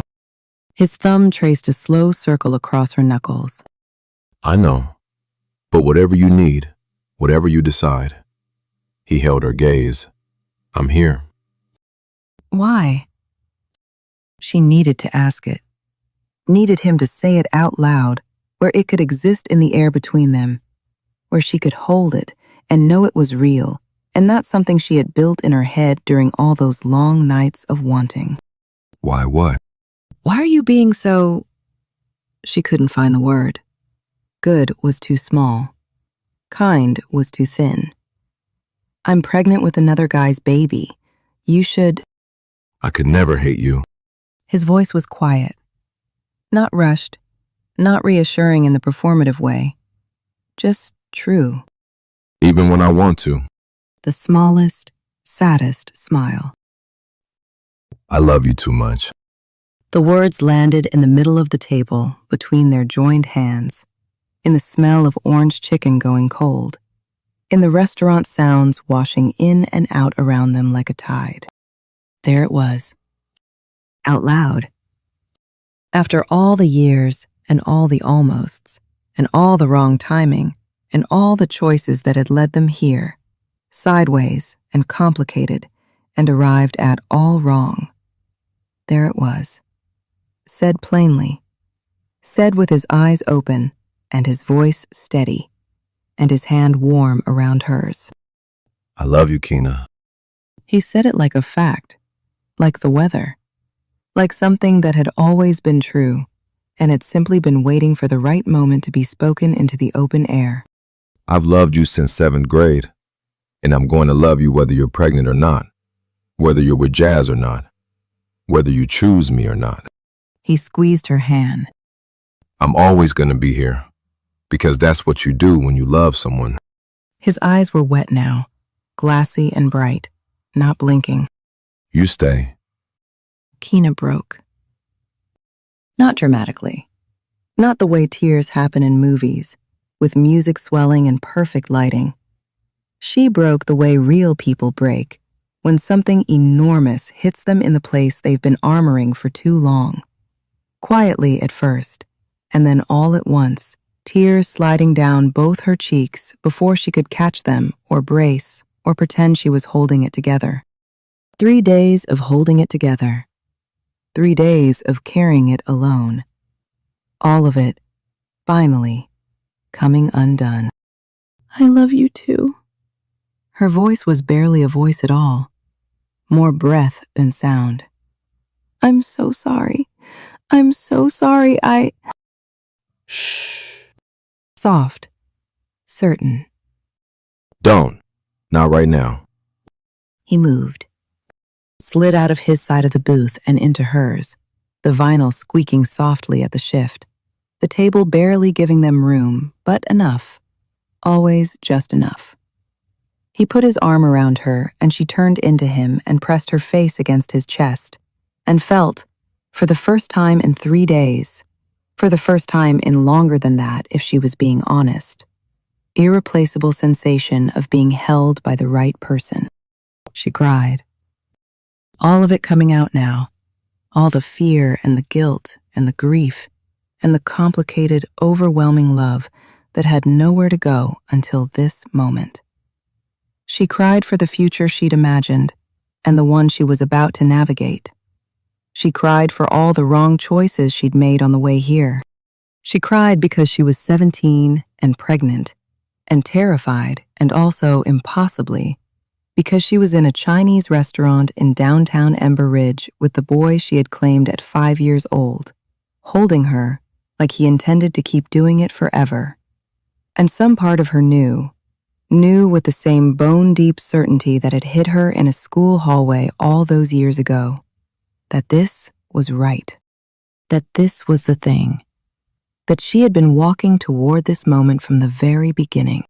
He just held her, steady, strong, there. His hand rubbing slow, even circles on her back, his chin resting on top of her head, his heartbeat solid and regular against her cheek, like a metronome she could set herself by. At some point, she didn't know when, didn't know how she moved without her noticing, Mrs. Chang appeared beside their booth. She set a small stack of paper napkins on the table with the gentleness of someone who had seen a great many things in her restaurant and understood that some things require only presence and not commentary. She patted Keena's shoulder once, lightly, and walked away without a word. They sat there for a long time. The food went cold. The restaurant moved around them, other customers coming and going, the kitchen clanging away, Mrs. Chang's voice calling out orders. Keena's world crumbled and, in the same breath, began to rebuild itself around the fact of his arms. Golden Dragon parking lot, evening. They left when the dinner rush started filling in around them, the restaurant warming with the sound of families and the chaos of a place doing its best work of the day. Mrs. Chang met them at the door. She waved away the bill for the orange chicken that still sat untouched on a to-go container she'd packed without being asked. No. She pressed the container into Deacon's hands anyway. You take it, you eat later. And then reached up and cupped Keena's face in both her small, warm hands, the way grandmothers do, the way women who have lived long enough to know something about surviving do. You strong girl, she said, looking Keena dead in the eyes. You be okay. Outside, the evening had settled into that particular gold and rose hour before full dark, the sun low enough to paint the sky in shades that had no right to be as beautiful as they were. The parking lot of the Golden Dragon held maybe a dozen cars, and somewhere down the street a radio was playing through an open window. Something slow and aching that floated on the warm air, without quite resolving into something recognizable. They stood by Keena's mama's car. You have to tell Jazz, Deacon said. Keena nodded. I know. and your parents. I know. A pause. The evening settling around them. You want me there? She looked at him. This boy. this man, standing in a parking lot in a white t-shirt with a to-go container of cold orange chicken in his hand, looking at her like she was something worth showing up for, looking at her the way she had been waiting on some cellular level to be looked at for as long as she could remember. "No," she said. "I have to do this myself." He nodded. No argument. No wounded pride. Just understanding. The clean, quiet understanding of someone who knows the difference between supporting a person and carrying their weight for them. But after, He said, when everything hits the fan, I'm here. "I know." And she did. She had always known that about him. "Thank you." They stood there another moment. Then Keena stepped forward, and he met her halfway, and they held each other again, tighter this time. Tighter than the booth, tighter than comfortable, the kind of tight that is trying to say something that doesn't have words yet. I meant what I said. He murmured into her hair. I love you. She pulled back just enough to look up at him. The evening light caught the planes of his face, the way he was looking at her, the steadiness in him that she had been leaning on without permission for years. "I love you too," she said. "I should have chosen you. I should have..." We can't go back. Gentle. Final. Not a door closed, but a hand pressed flat against the past, stopping her from disappearing into it. Only forward. He leaned down, pressed his lips to her forehead, warm and unhurried, the kind of kiss that is not a beginning or an ending, but simply a declaration. I am here. I choose this. I am not going anywhere. Go home. He said. Rest. Tell Jazz tomorrow, one step at a time. She got in the car. He stood in the parking lot, hands in his pockets, watching her. She could see him in the rearview mirror as she pulled out, standing still in that golden hour light, hands deep in his pockets, not moving. A boy watching the girl he loved drive away carrying another man's baby. A boy who had chosen to stay anyway. She drove 4 blocks before she had to pull over. She sat in the car on a quiet side street with her hands on the wheel and the evening going dark around her, and cried one more time. Not the broken, gasping kind from the booth. This was different, quieter. The kind of crying that is not entirely grief. He didn't run, she thought. He didn't judge. He chose me, even carrying someone else's baby. The radio in the car was playing something soft through the static. She didn't catch the song at first, just the melody, warm and piano-led and aching in the most necessary way. That's when I knew, she thought, pulling back onto the road. Deacon Ashford was it. He always had been. Okay, I need a minute. Because that was Golden Dragon, Chapter 10. And every single time I sit with this story, every single time I walk through that booth with Keena and Deacon, I am wrecked in the best possible way. Because this is what real love looks like. Not the easy kind, not the Hallmark kind, the real kind. The kind that shows up in a sticky table Chinese restaurant on a Thursday when you have nowhere else to go and you're carrying the most terrifying secret of your teen life. He didn't run. He could have. He had every reason in the world to step back from this, to love her from a safe distance and call it honesty. But that's not what Deacon Ashford does. That has never been what Deacon Ashford does. You stay. Because that's what you do when you love someone. You stay. I am telling you, those words hit me like Mariah Carey singing We Belong Together at full voice with the key change and everything. Because that's exactly what this is. A love that belongs together. That has always belonged together. Even here, even now, even like this. Now, I need you to brace yourself because next week, episode 12 is The Fallout. And if you thought this was a lot to carry, baby, we're about to find out who Jazz really is when his back is against the wall. We're about to meet his mother, Simone Lawson, on the phone at 9 o'clock at night. And we are about to watch Keena Sinclair discover exactly who loves her and who doesn't when the stakes are real. It's going to be a lot, but I'll be right here with you every step. Until then, hold on to the image of Deacon standing in that parking lot, hands in his pockets, watching her drive away, choosing to stay. Until next time, from the start, always.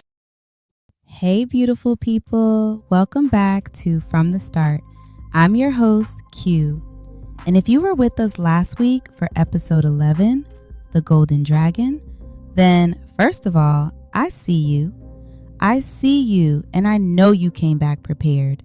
You brought your emotional support beverage, maybe a blanket. Good. You're going to need it. Because if last week was Alicia Keys, if last week was If I Ain't Got You, all tenderness and recognition and the ache of finally saying the thing out loud, then this week is different. This week is something else entirely. This week is Usher's Burn. You know the one. I don't understand why. See, it's burning me to hold on to this. That song is not about a simple breakup. That song is about being in something that is slowly destroying you and knowing it. About the moment you look at what you've built and realize it can't stand. That's what this episode is. That's what Keena's Friday is. And underneath it, threading through the whole thing like a wire, you keep finding yourself wrapped around. There's a little something I like to call, he's mine. Because by the end of this chapter, there is going to be zero question about who Keena Sinclair belongs to. Zero question about who showed up. And zero question about who ran. We're going to watch Jazz Lawson reveal exactly who he is under pressure. We're going to hear from his mother, Simone, and I want to go ahead and warn you right now. Simone is the kind of woman who will have you talking to your phone screen. We're going to get a phone call that's going to save you. And then we're going to watch Keena walk into her living room on a Saturday morning and tell the people she's been protecting from the truth. And through all of it, through every door that closes, every voice that says you're on your own, there's going to be one knock at one bedroom door at the end. And you already know whose it is. Okay, I'm done talking. Let's go. This is episode 12, chapter 11, The Fallout. Jazz's car, parked behind Ember Ridge High School, Friday after classes. She had known going into it that it was not going to go well. Keena Sinclair was many things, but she was not a fool. And she had spent a year and a half watching Jazz Lawson navigate his life with the particular elegant self-centeredness of someone who had never been truly required to put another person first. It had taken her too long to see it clearly. She had mistaken his ease for generosity, his attention for genuine interest, his smooth exterior for something that ran as deep as it looked. She had been wrong about all three. But knowing something is going to be bad and experiencing how bad it actually is are two different things entirely. She texted him between third and fourth period. Keena, can you meet me after school? Private. Need to talk. His response came back fast. Jazz, everything good? She didn't answer that. Just, I'll meet you at your car. His car was a used 2002 Chevy Cavalier that his mama had helped him buy at the end of sophomore year. dark blue, recently washed, smelling permanently of the vanilla air freshener he kept on the dash. It was parked in the senior lot behind the main building, tucked in near the chain-link fence where the trees gave enough cover for the after-school smokers to do their thing without being seen from the main building. Keena got there first, stood by the passenger door and breathed the sharp spring air until she heard his footsteps on the asphalt behind her. Jazz Lawson was, by any external accounting, extraordinarily good-looking. Built for the football field, and aware of it, he had the confident, loose-limbed walk of someone who had rarely encountered a room that didn't rearrange itself to receive him. He was wearing his letter jacket, despite the warmth of the afternoon, because Jazz Lawson never fully departed from his own iconography. He looked at her face, and his easy smile went careful. Hey. He said. You okay? Get in the car. He got in the car. They sat. Engine off, windows up, radio off. The particular silence of an enclosed space in which something serious is about to be said. A silence with weight and texture, full of everything that hadn't been spoken yet. What's going on? Jazz asked. You've been acting weird all week. Keena's hands were in her lap, clasped together to stop the shaking. She looked at the dashboard, at the vanilla air freshener, at nothing in particular. I need to tell you something, she said, and you're not going to like it. His jaw shifted, just slightly. Okay. She turned to face him. She made herself look at him directly, because she owed him that much, the decency of saying it to his face. I'm pregnant. The words dropped into the car like stones into still water. Jazz stared at her. Something moved across his face in rapid succession, shock, denial, the brief and frantic mathematics of, no, that can't be right. And then his expression collapsed into a blankness that was trying very hard to look like calm. What? I'm pregnant. How? I thought we used... It broke. She kept her voice level. That one time, remember? He remembered. She watched him remember. Watched the specific night surface in his eyes, the afternoon in his empty house, the careless, we'll be fine. The choice they'd both made and the consequence neither of them had wanted to face. He ran his hand over his face, dragged it down from forehead to chin like he was trying to wipe the moment away. Are you sure? Did you take a test? Yes, I'm sure. Fuck. The word landed hard. Fuck. His fist connected with the steering wheel. Once. Sharp. The horn didn't sound, but the whole car shuddered with the impact. Keena flinched, not from fear exactly, but from the jolt of it, the sudden violence of a person confronting something he cannot fix with charm. Jazz. What are we gonna do? He was already talking over her, already in motion inside his own head, already running the calculus of his own life. My mom's gonna kill me. I have college. I have a scholarship. This can't... Fuck, Keena. She sat with it. She had expected this. She had sat in her bedroom and walked through this exact conversation in her head and still, hearing it, my mom, my college, my scholarship, I, still felt the sting of it. The particular sting of watching someone count their own losses before they have even thought to ask whether you're okay. He did not ask if she was okay.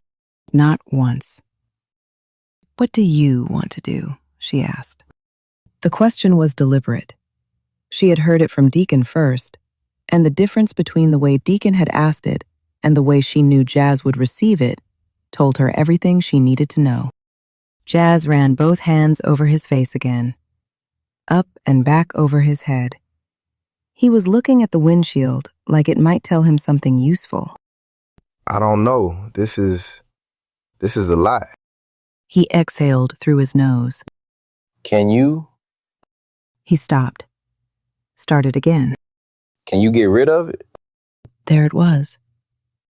Not what do you want to do. Not how are you feeling. Not are you okay? Is there anything you need? I'm sorry this is happening to you. Can you get rid of it? Keena felt something shift inside her at those words.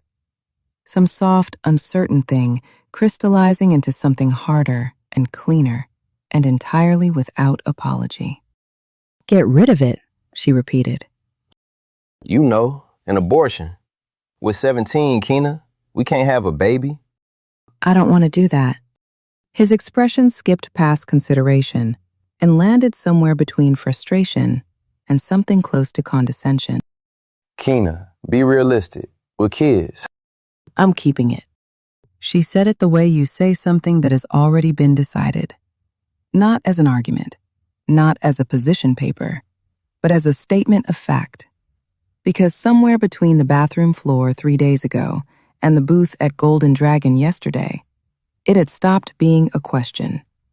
It had simply become true. Jazz stared at her. Are you serious? Yes.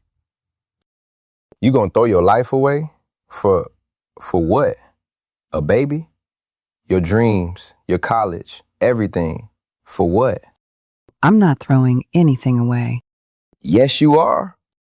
His voice had gone hot and sharp. Not loud. Jazz was too calculated for loud, too aware of the world outside the car, of what it would look like. But the heat in it was real. College, your dreams, everything you said you wanted. Gone. For what? For a baby you don't even want? How do you know what I want? Come on, Keena. He looked at her like she was being unreasonable, like she was the one behaving badly. Don't be stupid about this. Don't be stupid about this. The words fell into the car between them and landed there, ugly and irretrievable. Stupid. Something connected in Keena's chest. Something that had been soft and uncertain and hoping for better hardened itself completely. She looked at this boy she had spent 1.5 years trying to love into being the right person, and saw him clearly, for perhaps the first time. Not through the lens of wanting him to be something, not through the soft filter of trying to make it work, just clearly. Get out of the car. What? Get out the car. I'm gonna knock some sense into you. Keena, come on. This is actually unbelievable, she said, her voice as level as a plumb line. So I need you to get out of the car. Now.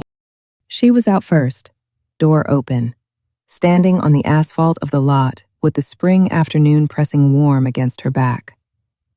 Jazz got out too, came around the front of the car with his hands out in the placating gesture of someone who has realized they have overplayed something. Keena, listen. Let's talk about this. She swung at him, and he ducked. And then when he recovered, she was already walking. Keena! She kept walking. She did not look back. She walked through the lot with her spine straight and her chin level and her hands in fists at her sides, walking through the afternoon as if it were not trying to swallow her whole, as if her life were not in 1,000 pieces around her feet, as if she were not 17 years old and pregnant and alone, and somehow, underneath all of it, absolutely certain that she was going to be all right. Behind her, tires squealed against asphalt. Jazz's car, peeling out of the lot. The sound of it faded down the block, and then there was just the afternoon again. Birdsong, the distant noise of after-school activities, someone's radio from an open classroom window, and Keena, walking. Just like that chapter of her life closed. Keena's bedroom, Friday night, 9 p.m. She got home and she did not cry. She helped her mama set the table for dinner, sat through the meal, answered Q's relentless stream of after-school energy questions, washed her portion of the dishes, went upstairs. She sat on her bed in the quiet of her room and breathed. Just breathed. The glow-in-the-dark stars on her ceiling, the yellow rose wallpaper she'd always hated, the journal under her mattress that held 7 years of her most private thoughts. The girl she had been, layered in this room like sediment. Her phone rang at 9 o'clock. Unknown number. She almost didn't answer, but something made her, some instinct she would later reflect on with something like grim acknowledgement of her own bad luck. Hello? Is this Keena? The voice was a woman's, polished in the way that has been worked at, each word enunciated with the deliberate care of someone who has decided that how they speak is part of who they are. Cold, controlled, the kind of voice that has made decisions before the conversation even starts. Yes? Who's this? Simone Lawson, Jazz's mother. The floor of Keena's stomach dropped. Hi, Mrs. Don't. Sharp, clean, like a door closing on a greeting before it could finish. I don't want pleasantries. Jazz told me about your situation. My situation? Don't play dumb, sweetheart. The pregnancy. Keena's jaw tightened. Sweetheart. The most weaponized form of condescension. The softness of the word wrapped around something with teeth. It's not just my situation. It takes 2 people. A pause. Then, my son has a future, a full ride to NC State, a football scholarship. He is going somewhere. He is going to be somebody. And I will not allow. And I'm not. The question came out quiet and hard. Not loud, not cracking, just absolutely direct. A beat of silence from the other end of the line. You need to get rid of it, Simone Lawson said. Just that. Those 5 words, laid out with the clinical efficiency of a woman who has decided that some problems are solved by simply applying enough pressure in the right direction. That's not your decision, Keena said. I see girls like you all the time. Simone's voice took on a different quality. The tone of someone delivering a lecture they have given in their own head many times before tonight. Young girls who get themselves in situations, who see a way to attach themselves to a promising young man and decide that a baby is the best available option. You think I don't know how this works? I'm not trying to trap anyone. Keena's voice was shaking now, but not with grief, with anger. The clean, focused, clarifying kind. And your son is not a good man if this is how he handles things. The temperature on the line dropped 10 degrees. You do not talk about my son like that. Then you don't get to talk about my baby like that. A silence. Brittle and charged.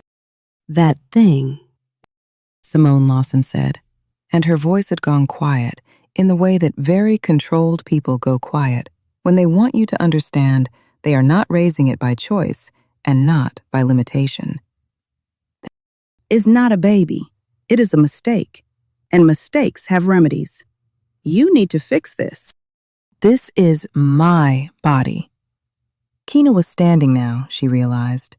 She had stood up at some point without noticing, standing in the middle of her room, in the lamplight, in the yellow rose wallpaper of her childhood bedroom, with her free hand in a fist at her side. My choice, my baby, and I am keeping it. Then you are on your own. Flat. Final. Don't expect anything from Jazz. Don't expect money. Don't expect support. Don't expect acknowledgement. You made a choice. Now you live with the consequences of it. Don't reach out to him again. Click. Keena stood there in the middle of her room, with her phone in her hand, and the silence ringing in her ears. And she breathed. In and out. In and out. Looking at the glow-in-the-dark stars above her bed, the ones she'd pressed up there in 6th grade with her own hands, the ones that looked like plastic now. Her hands were shaking. Her throat was tight. But there was something else there too, beneath the shaking and the tightness. Fire. It was small and new and certain, burning in the center of her chest with the particular unbreakable quality of something that has been stoked rather than started. Something that was already there and has simply been given oxygen. Keena Sinclair looked around her room, at the life she was about to shatter and rebuild, and she felt it. Determination. She was keeping this baby. She was keeping it with or without Jazz Lawson, with or without his scholarship and his mama, and his careful calibration of his own future. She was keeping it, and she was going to build something from this, something real, something hers. And no woman on the other end of any phone line was going to say the words, "that thing" about her child, and walk away having won anything. She sat back down on her bed. She was still shaking. But the shaking was different now. She was not afraid. She was furious. And furious, it turned out, was a much better fuel. Keena's bedroom, 10 p.m. She almost didn't answer the second call either. Different number, local exchange, and she had had quite enough of unknown numbers for one evening. But she answered. Hello? Keena, baby is Elnora, Jazz's grandma. Keena closed her eyes.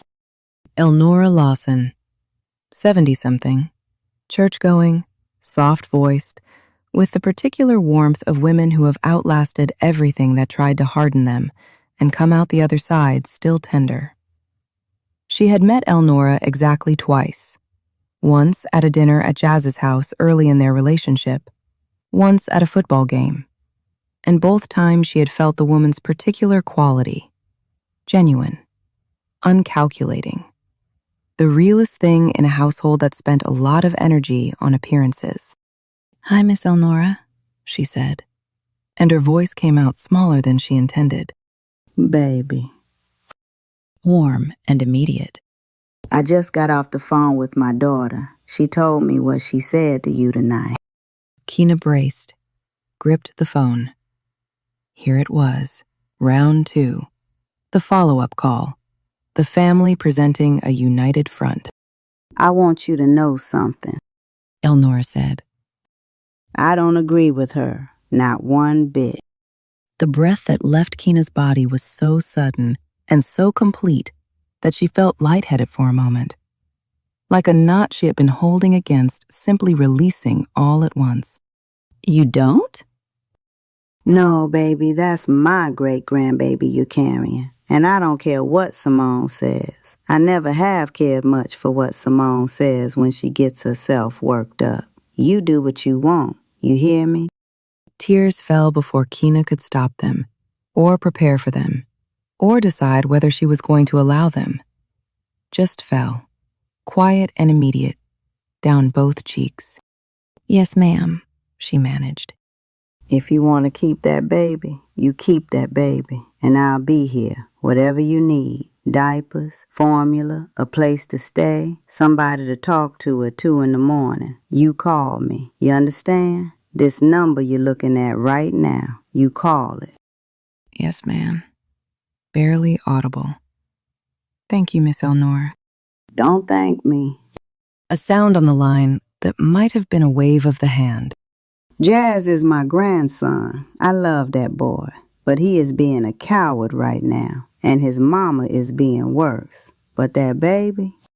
A pause, and her voice took on the particular quality of someone saying something they have always believed and simply haven't been asked to say out loud before now.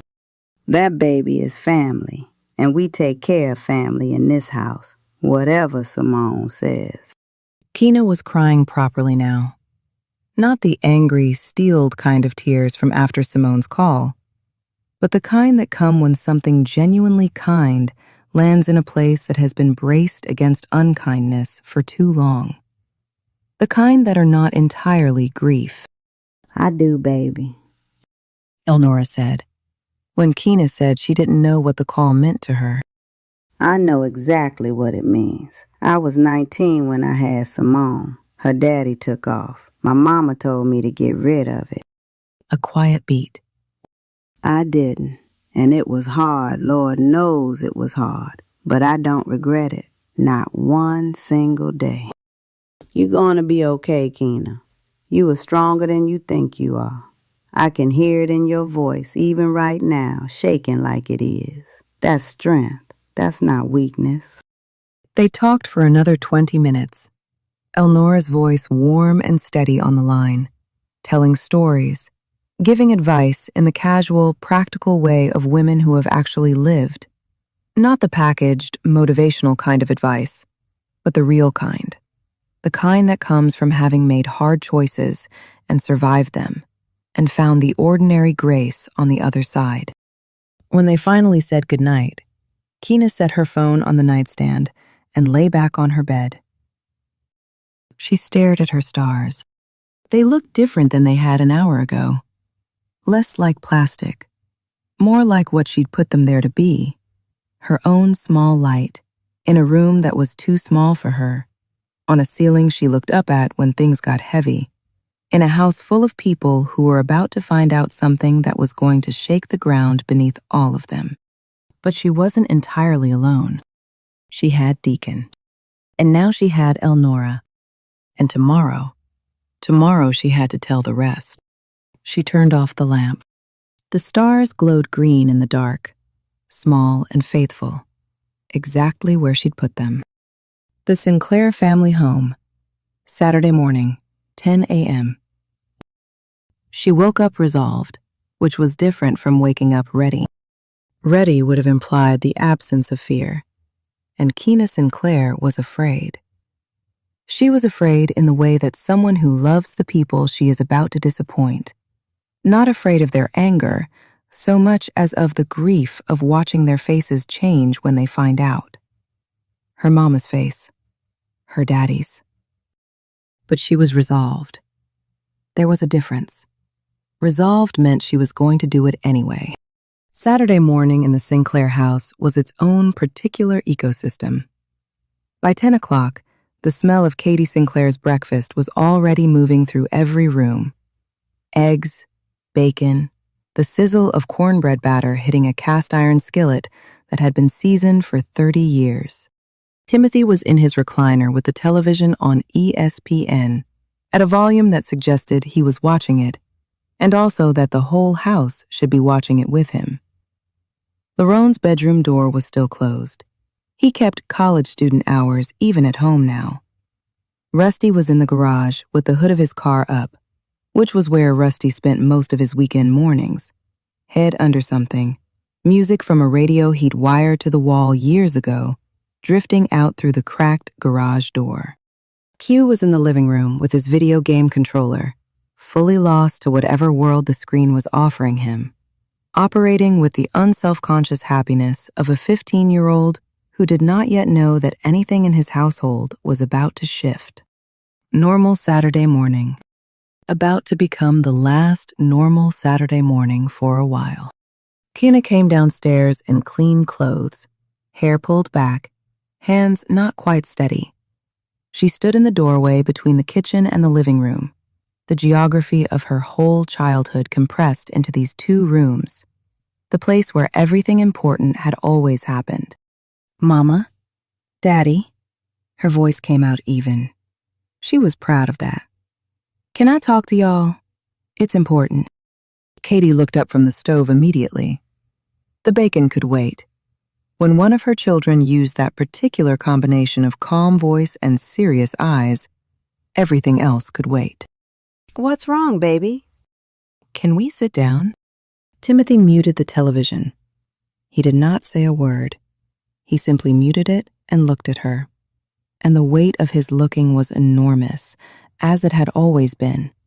because Timothy Sinclair's attention was not a small thing to be under. This settled. Katie on the couch, wiping her hands on her apron. Timothy in his chair, leaning forward now, forearms on his knees. Keena stood in the space between them. Couldn't sit, couldn't hold still.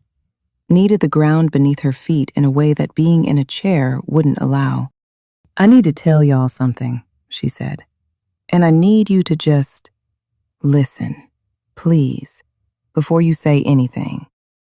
Katie's face arranged itself into the expression of a mother who is already knowing, already preparing, already beginning the internal process of loving her child through whatever this is before she even knows what this is. Okay, baby, She said. we're listening. Keena took one breath. "I'm pregnant." The silence that followed was the kind that has a texture, thick and dimensional, the kind you could put your hands into. Katie's face crumbled first. It was not an angry crumbling. It was the face of someone who loves deeply and has been braced against something without knowing exactly what. And now the thing has arrived, and there is simply grief in the presence of it. The complicated grief of a mother watching her daughter's road get harder. Tears came to her eyes immediately, before she could choose whether to show them. Timothy's face did the opposite. It hardened. Not coldly, but the way things that are held very tightly go rigid. The jaw, the set of his mouth, the stillness of a man containing something enormous. What did you just say? Low, deliberate. "I'm pregnant, Daddy." He stood up. By who? Not a question, a demand. Jazz. That boy. Timothy was pacing now. 2 steps one direction, 2 steps back. The compressed, furious movement of a man in too small a space for what he's feeling. That football player. How could you be this careless? How could you throw your life away like this? I'm not throwing my life away. Yes, you are. He rounded on her, and his voice had gone up. Not all the way, not to shouting, but to the register of real anger, real fear wearing anger's clothes, because fear is not a thing Timothy Sinclair had ever fully learned how to show. College, your future, your dreams. You know how hard we've worked so you could have those things, and you're gonna... He already ran. The room went still. Timothy stopped pacing. What? I told him yesterday. Her voice was steady, steadier than she felt. He wants me to get an abortion. His mama called me last night, told me the same thing. Said I'm on my own. Don't expect anything from Jazz. Don't call their house. She let that land. So I'm already on my own on that side. Which means the only question is what side you're on. It was perhaps the most direct thing she had ever said to her father in 17 years of living in his house. He looked at her, and she looked back, and the moment stretched between them. This father and this daughter. 2 people who came from the same stubborn, proud, love-complicated place. And the air between them was full of everything they had never been quite able to say to each other. From the kitchen doorway, Rusty appeared. He'd heard. They had the kind of house where walls were not quite thick enough for secrets. He stood there with his hands folded in front of him, oil on his forearms from the garage, and he looked at his sister with something in his face that was simply, "I'm here, whatever this is." You keeping it? He asked. "Yeah," Keena said. "I'm keeping it." And Katie stood up. She stood up and crossed the room and pulled her daughter into her arms. And the sound she made against Keena's hair was not a sound that could be transcribed. It was the sound of a mother who is grieving and fierce and terrified and proud all at once. which is a sound that is entirely its own thing in the world. Okay, baby. She said, her voice muffled against Keena's hair. Okay, we'll figure it out. You hear me? You are not alone. Not in this house. Mama. Shh. We'll figure it out. Timothy stood for a long moment looking at the two of them. His face was doing something complicated. The hardness of it working itself through something, not quite resolving but shifting, the way mountains shift. Slow, real, fundamental. He lowered himself back into his chair. You're finishing school, he said finally. Not gently, but not angry either. Something in between. Something that was trying to be both at once. You're going to college. You're not giving up your future. That's not negotiable. Yes, sir. We'll help. The words seemed to cost him something. He said them anyway. But you work for it too. You don't quit. I know, Daddy. I'm not going to quit. From the kitchen doorway, the sound of Laurent's voice, he'd woken up somewhere in the middle of all of it, appeared on the stairs with his face half asleep. He looked at the tableau, his mama holding his sister, his daddy in the chair, Rusty in the doorway. Rusty told him with one look. And Laurent, who had opinions about things and was not always shy with them, crossed the room and put his arms around both his mama and his sister without a word. Not because he had nothing to say, because sometimes what someone needs is to be held before they're lectured. We got you, Rusty said from his doorway. We got you. From the living room, Q's voice floated in, with the particular oblivion of a teenager who had been genuinely absorbed in a video game for the past 20 minutes. What's going on? Why is everybody crying? Katie laughed. The laugh of someone who has been crying and finds, surprising herself, that there is still laughter in her, that the two can coexist, that love is big enough to hold both. Keena's going to have a baby, sweetheart. Q considered this for a moment, controller still in his hands. Oh, he said. Cool. I'll be an uncle. The laughter that moved through the room was not the kind that erases the serious things. It was the kind that makes room for serious things to be survived. The laughter that says, we're still here. We're still us. We're going to walk through this and come out the other side still knowing how to breathe. The living room smelled like bacon and Katie's cornbread, and something deeper. The particular smell of a house that holds people who love each other, imperfectly and permanently and without condition. It wasn't perfect. It wasn't easy. It wasn't the morning any of them had planned. But they were family, and they were here. Keena's bedroom, Saturday afternoon. By afternoon, the house had settled into its normal Saturday self. The volume turned down, the edges smoothed, but the air still carrying the weight of the morning's revelation, the way a room carries the memory of a storm even after the sky has cleared. Keena was upstairs, sitting on her bed, not crying, not sleeping, not doing much of anything except existing in the particular exhaustion of someone who has spent the last 24 hours carrying something enormous and has finally set it down. She didn't realize how depleted she was until she tried to pick up her journal and found she didn't have words for any of it. Just sat there with the open pages in her lap and the pen in her hand, and nothing coming. Her phone buzzed on the nightstand. How'd it go? 3 words. But she felt the weight of what was behind them. The understanding that he had known all day that today was the day. Had been thinking about her all day. Had remembered. She typed back without thinking too hard about how much the typing back meant to her.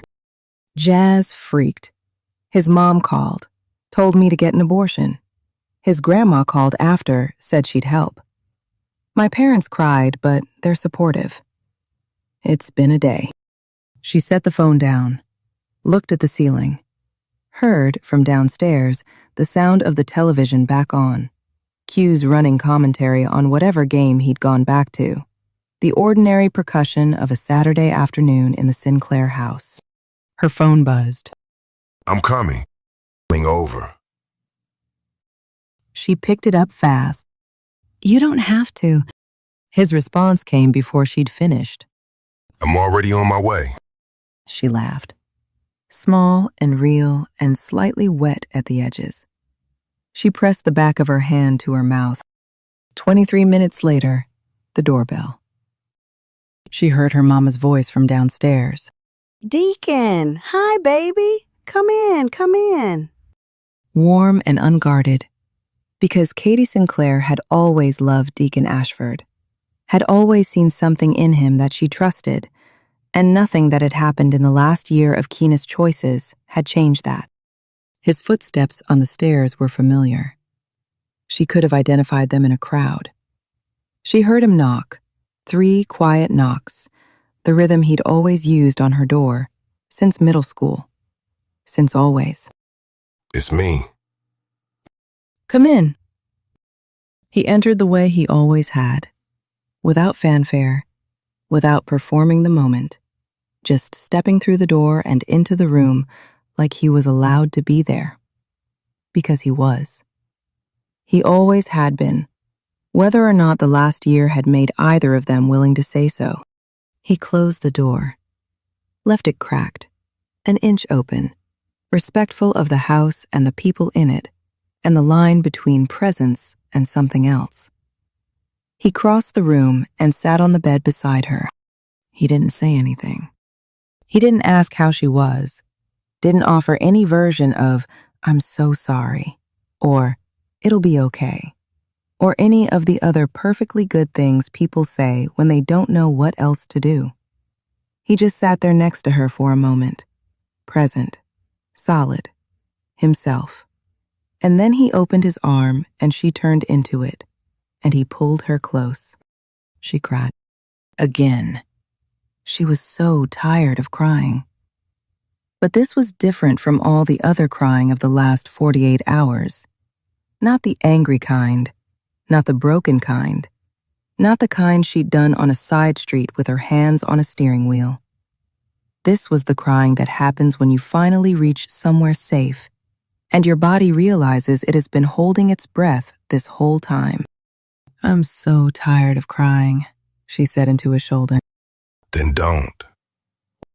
He said. Just breathe. So she breathed, and he held her. And the afternoon light moved across her room in the way it always had, yellow and slow. The particular gold of a spring afternoon in North Carolina, the kind that made even the ugly yellow roses on the wallpaper look almost like she'd chosen them. Outside the window, the sound of the ridge going about its Saturday. Someone's lawnmower in the distance. A car passing slow on the dirt road. Q yelling at his video game through the floor below. Thank you for being here, she said, when the crying had quieted to something manageable. Where else would I be? She didn't answer that. Because the answer to that question was not a simple one. Where else would he be was a question that opened onto years, onto all the places he had been when she'd chosen not to need him, all the distance she'd put between them, all the wrong choices that had led her here, to this afternoon, to this room, to this man sitting on her childhood bed, holding her, while the consequences of her life caught up with her. But the answer he meant was simple. He would be here. He was here. He had always been here, in the ways that mattered, in the ways she could count on. And the fact that she had spent a year trying to convince herself she didn't need that didn't change the fact that she did. She had always needed this. She had always known it. She had just been afraid of it. She wasn't afraid anymore. Home, she thought, without quite meaning to. This is what home feels like. Her head on his shoulder, his arm around her. The ordinary and extraordinary fact of being held by the right person. The fallout had been brutal. There was more to come. More conversations, more hard days, more moments of looking at her life and having to decide what she was going to build from the pieces of it. But through all of it, through every door that had slammed today and every voice that had told her she was on her own, Deacon had stayed. And that, it turned out, was the whole answer. Not the best friend, not just the best friend, her person. I need a second. Because that was the fallout. And I knew it was coming. I've sat with this story. I knew Jazz was going to run. I knew Simone Lawson was going to call. And I was still sitting here like, the audacity, the absolute audacity of that woman calling a 17-year-old girl on a Friday night to say what she said. But here's the thing. Here's what I want you to hold on to. For every Simone who showed up, there was an Elnora. For every door that closed, another one opened. For every person who said, "You're on your own," there was a Katie wrapping her arms around her child. There was a Rusty walking out of a garage doorway saying, "We got you." There was a Q, sweet, oblivious Q, saying, "Cool, I'll be an uncle." And there was Deacon, texting, "I'm already on my way," before she even finished the sentence. That's what this chapter is really about. Not the fallout itself, not Jazz, not Simone. They don't deserve the headline. The headline is, you find out who loves you when the stakes are real. And the people who showed up for Keena Sinclair today, they showed up all the way. Now, next week is episode 13, and it is called He Steps Up. And I want to tell you right now, I want to prepare you. This one gave me Mario's Let Me Love You on a loop. The quiet kind of love. The I'm not asking for anything in return. I just need to be here for you kind of love. The kind that shows up to doctor's appointments and builds cribs on floors and puts his hand on a belly to feel a baby kick and says she's beautiful, like she's already his. Because she is. She already is. We're going to watch Deacon Ashford step into fatherhood. Real fatherhood, chosen fatherhood. The fatherhood that isn't biology, but is everything else. And I'm going to need every single one of you to have something to hold on to when it happens. I'll see you next week, Emberkin. From the start, always, take care of yourself. Hey, Emberkin. Welcome back to From the Start. I'm your host, Q. And if you have been with us for episodes 11 and 12, if you went through Golden Dragon and the Fallout with me, then first of all, you are a brave and beautiful person. And I am so glad you're still here. Because this week is everything. If the last two episodes were the storm, if Alicia Keys was the love and Usher's burn was the breaking, then this episode is what comes after the storm. You know what I'm talking about. That particular stillness, that particular quality of air after the rain, when everything smells like wet grass and possibility, and the world looks a little more vivid than it did before. This week, I've been listening to Mario's Let Me Love You on repeat, and I need you to really hear that song again when you have a chance. Not the hook, not just the smooth production of it, but the meaning of it. Don't want to think about it, don't want to talk about it. I'm just feeling good right now. No, wait, that's not it. It's, I know what you've been through. I know what you've been carrying. And I'm not asking you to be okay or to have it together or to deserve this love. I just need to love you. Let me love you. That's Deacon Ashford this entire chapter. We've watched him love her from a distance. We've watched him stay when staying cost him something. We've watched him say I love you in a sticky tabled booth while his heart was breaking. And now we get to watch him actually do it. The practical, daily, unglamorous, extraordinary business of choosing someone, of showing up, of putting his hands on a crib that isn't his and building it on a bedroom floor because the person he loves needs it built. There's also a little crazy in love energy in this episode. Not the romantic kind, or not only the romantic kind.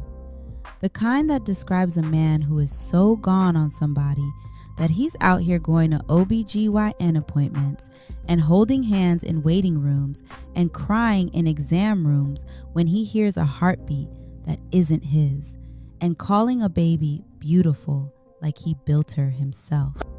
You know what that is? That's a man who has decided.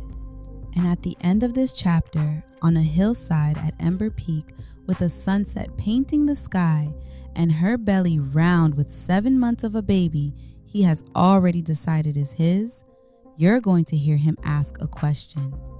And she's going to say yes. And it's going to be the beginning of everything. Okay, I said what I said. This is episode 13, chapter 12, He Steps Up. Let's go. Last week of junior year. Junior year ended on a Thursday. The final bell rang at 2:30 in the afternoon, and the hallways of Ember Ridge High School filled instantly with the chaos of liberation. Lockers being emptied, locker doors swinging wide and abandoned. The noise of 240 teenagers whose collective nervous system had been waiting for this release since August. Someone in the senior hall had a boombox. Someone else had silly string. The sounds and smells of summer, car exhaust and cut grass drifting through the propped open doors. The promise of long afternoons and nowhere specific to be moved through the building like a weather system. Keena moved through all of it like she was walking through water. She was 12 weeks along now. 12 weeks. A little over 3 months since the afternoon in Jazz's bedroom, when she'd made a choice that had cost her things she hadn't fully understood until the cost came due. 12 weeks since the pregnancy had begun its quiet, internal, radical project of changing everything. She wasn't showing. Not quite. She could still move through the world in her regular clothes, the slight thickening of her waist hidden under the baggy shirts she'd been gravitating toward without fully acknowledging why. But she knew. She was aware of her own body with a new and constant attention. The way she held her breath sometimes in the morning, before the nausea crested. The low, specific fatigue that was different from tired. The moments of inexplicable tenderness that passed through her like weather. The last month of school had been its own kind of war. Jazz had stopped crossing the hall to avoid her. He'd stopped bothering to pretend there was navigation to be done, and had simply excised her from his field of vision entirely. His friends had followed his lead, because that was what people did in high school, because belonging to the right group required a willingness to cut whoever the group had decided to cut. His football teammates looked through her. The girls who had been peripheral to their social circle had taken their cue from the center of it. She had heard them. You never fully stopped hearing them. I heard she trapped him. She's ruining his life. She should have just gotten rid of it. She had walked through all of it with her chin up and her face carefully composed, because to let them see it land would have been to give them something she wasn't willing to give. But it landed. There were mornings she stood at her locker before the first bell and had to actively choose to push through the door of herself into the day, to pick up her books and walk down the hallway and be seen and be whispered about and be precisely, exactly who she was anyway. Those mornings were hard. She'd be lying if she said they weren't. But Quetta was there.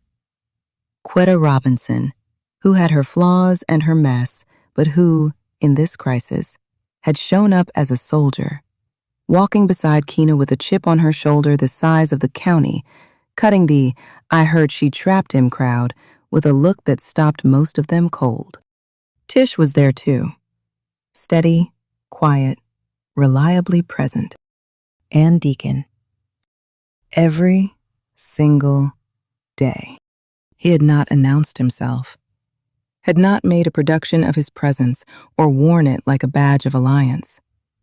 He was simply there, walking her to second period on the mornings her path to class took them past each other, sitting across from her at lunch when the cafeteria noise got to be too much and she needed a quiet corner of it, carrying her textbooks without being asked when he saw her hands too full, making her laugh when she forgot she could.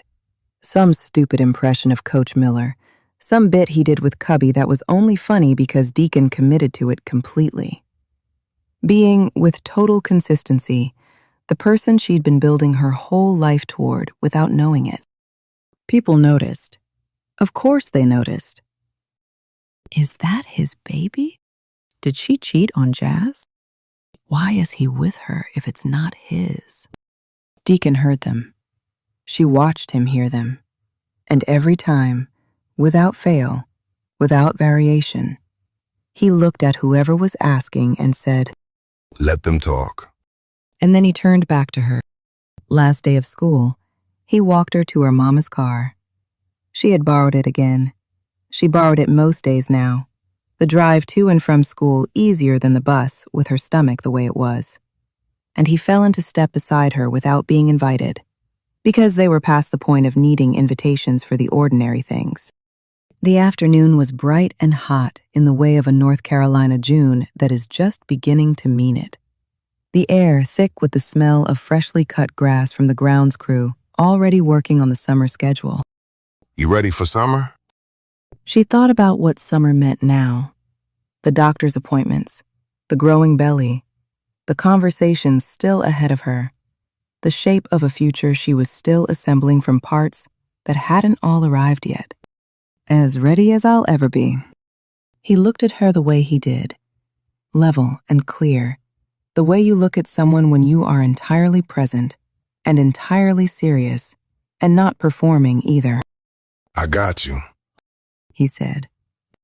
Whatever you need. He had said it 100 times now. Since Golden Dragon, since the booth, since the parking lot where he'd stood with his hands in his pockets and watched her drive away and chosen to stay.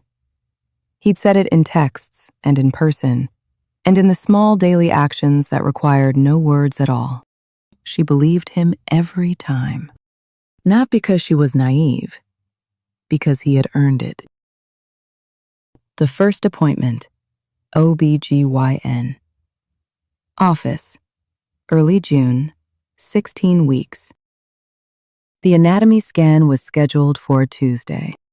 Katie had arranged it, had driven Keena to her first appointment in April when the world was still reeling from the knowledge, had sat in the waiting room and held her hand and asked the right questions and been precisely what a mother is supposed to be when her 17-year-old daughter is terrified.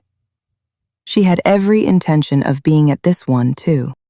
But Tuesday morning arrived with a call from her job, an emergency, the kind that required her physical presence by 8 a.m., the kind that could not be rescheduled or delegated or handled by anyone else. She called Keena at 7, voice tight with guilt. Baby, I am so sorry. I am going to try to get out of it. Mama, it's fine. It's not fine. I'm supposed to. I'll figure it out. Keena was already picking up her phone with the other hand, already opening her messages. She texted Deacon at 7:14 a.m. My mom can't take me to the anatomy scan. Can you? His response came at 7:16. What time? 10:30. I'll be there at 10. She stared at the messages for a moment, pressed the phone to her chest briefly, the way you hold something when you are not quite sure how to hold the feeling that came with it. Then she texted back. You don't have to, you know. He didn't reply for almost 2 minutes. Then, I know. I'll be there at 10. She let herself smile.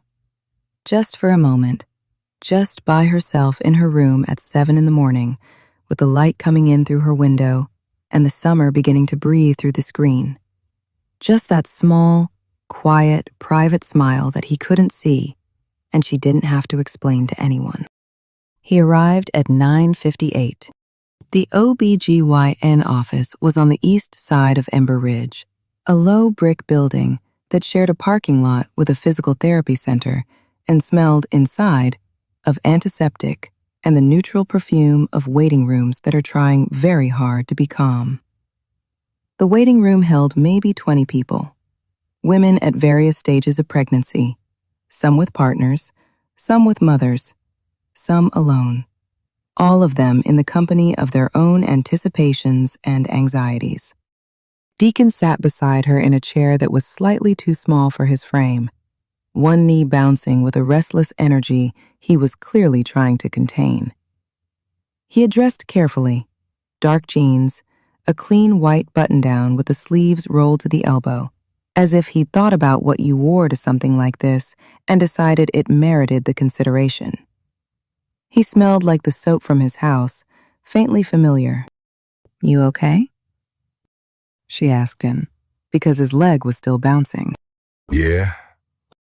He said, with slightly less conviction than the word required. You?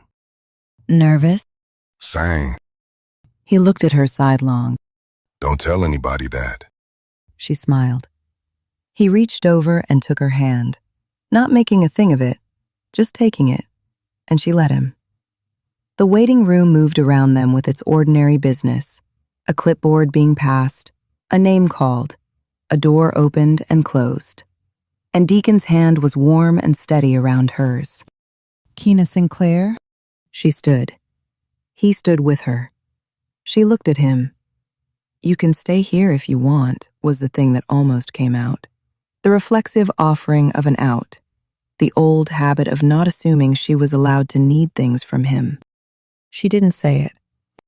You want me to come? Yes, she thought. I have wanted you with me through all of it. Every part. She nodded, not trusting her voice. The nurse led them back without commentary.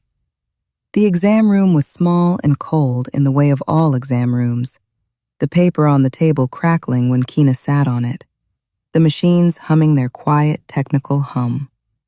The smell of antiseptic was stronger here. She changed into a gown. Deacon waited outside the curtain, and she could hear him shifting his weight, one foot to the other, and it made her want to smile again. Dr. Waiters came in, warm, brisk, the competent kindness of a doctor who has done this 1,000 times and still brings real attention to each one. She looked at Deacon with the mild, unassuming interest of someone confirming the room's arrangement. And you're? Deacon, I'm a family friend. I'm with her. Nice to have support, Dr. Waiters said, and turned to the machine. Okay, let's see this baby. The gel was cold against Keena's stomach. A shock even though she'd known it was coming. Dr. Waiters pressed the transducer wand against her belly and tilted the screen toward them, and then... sound. Whoosh, whoosh, whoosh. Fast, steady, impossibly real. That's the heartbeat, Dr. Waiters said. Keena cried. She hadn't planned to, hadn't prepared for the specific, total, physiological reality of that sound. That fast, certain, relentless sound that was her baby's heart working away in there with no awareness of anything except the business of being alive. She hadn't prepared for the way it would hit her not in her chest, but somewhere lower, somewhere older, somewhere that was not thought, but purely, entirely feeling. Tears slid down both sides of her face before she could catch them. Deacon's hand found hers, squeezed. She looked at the screen. The baby was there. Small and moving and impossibly, bewilderingly real. A tiny person in profile. A curve of spine. The suggestion of hands. Moving. Actual, undeniable movement. Arms shifting. A leg kicking against the warm interior of the world she was carrying. Real, she thought. It's real. Really real. Everything looks good. Dr. Waiters was saying, pointing at measurements on the screen. Strong heartbeat, good development, nice and active, I see. Would you like to know the sex? Keena looked at Deacon. He was staring at the screen, absolutely transfixed. She could see his chest rising and falling, could see the stillness of a person who has stopped trying to manage their expression and is simply, entirely in the moment. His eyes were bright. She looked back at Dr. Waiters, nodded. The doctor looked at the screen, angled the wand slightly, checked something technical with the practiced efficiency of her expertise. It's a girl. A girl. A daughter. Keena looked at the screen and felt the word land in her body like a key turning in a lock. Girl. And the world arranged itself slightly differently around that knowledge. The future she was building gaining specificity and weight, and the particular shape of a person she was going to love for the rest of her life. She looked at Deacon. He was still looking at the screen. His eyes were wet now, clearly, unmistakably. His jaw was working. He swallowed once. She's gonna be beautiful, he said. 2 words. Quiet. Spoken to no one in particular, or perhaps to the baby on the screen, to the daughter who did not yet know she had already been claimed. Just like that. She's gonna be beautiful. Keena knew in that moment, in that cold exam room that smelled like antiseptic, with a transducer wand on her belly and a heartbeat filling the air, and this boy beside her saying, "She's gonna beautiful," about a baby that was not biologically his. She knew with the full weight of knowing, this is my family, right here, in this room. Baby shopping. Walmart and around town, June through July, 18 to 20 weeks. Nobody warned her about the baby section at Walmart. Keena had been in Walmart 1,000 times, had walked past the baby aisle on her way to wherever she was actually going, and registered it as a fact of the store, the way you register fire extinguishers and fluorescent lighting. Present, practical, not personally relevant. She had not understood, until the afternoon she walked into it with a list and a cart and Deacon beside her, that the baby section at Walmart was its own ecosystem, and that standing in the middle of it was somehow both terrifying and overwhelming, in a way that the pregnancy test and the anatomy scan and all the rest of it had not quite managed to be. So much stuff. It lined the walls and filled the aisles in a cheerful riot of pastel. Onesies and bottles and pacifiers and breast pumps and monitors and swaddle blankets, and approximately 40 different kinds of diapers, each brand promising its own excellence, the shelving going up high enough that Keena had to crane her neck to see the top. "How is there this much?" she said, to no one in particular. I know, Deacon said beside her, also looking at the wall. it's a lot. How much does all this cost? He was already doing math in his head. She could see it in the slight internal quality of his expression, the way he was moving his lips almost imperceptibly in the way he did when he was calculating something. He had been working at his daddy's automotive shop all of junior year, saving what he could, handling his own necessities with the discipline she'd noticed but never commented on. We'll figure it out, he said. Start with the essentials. The rest comes later. They worked through the list methodically, him reading, her deciding, neither of them pretending it wasn't a lot.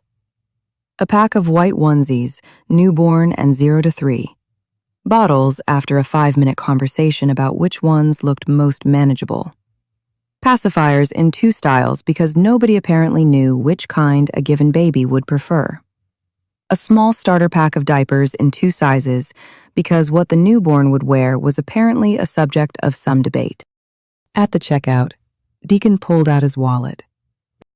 Deacon. I got it. You don't have to. Kina. He said her name in that way he had. Not sharp, not dismissive, just settled. Final in the way something is final when the person saying it has already decided and is simply informing you of the outcome. I got it. She stopped arguing. The big stuff, the crib, the changing table, the items that were both essential and expensive, came from the Goodwill and thrift stores that had become their afternoon ritual that June.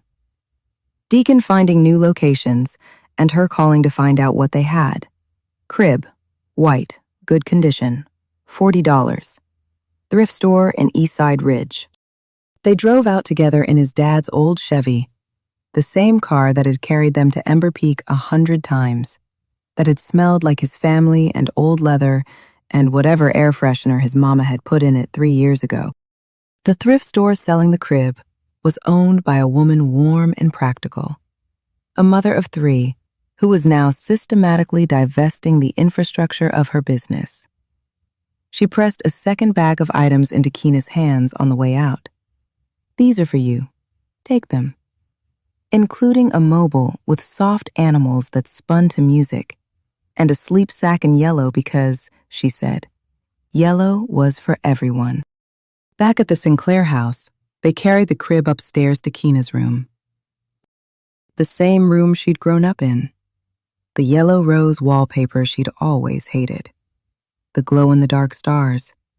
The twin bed she'd slept in since she was 7.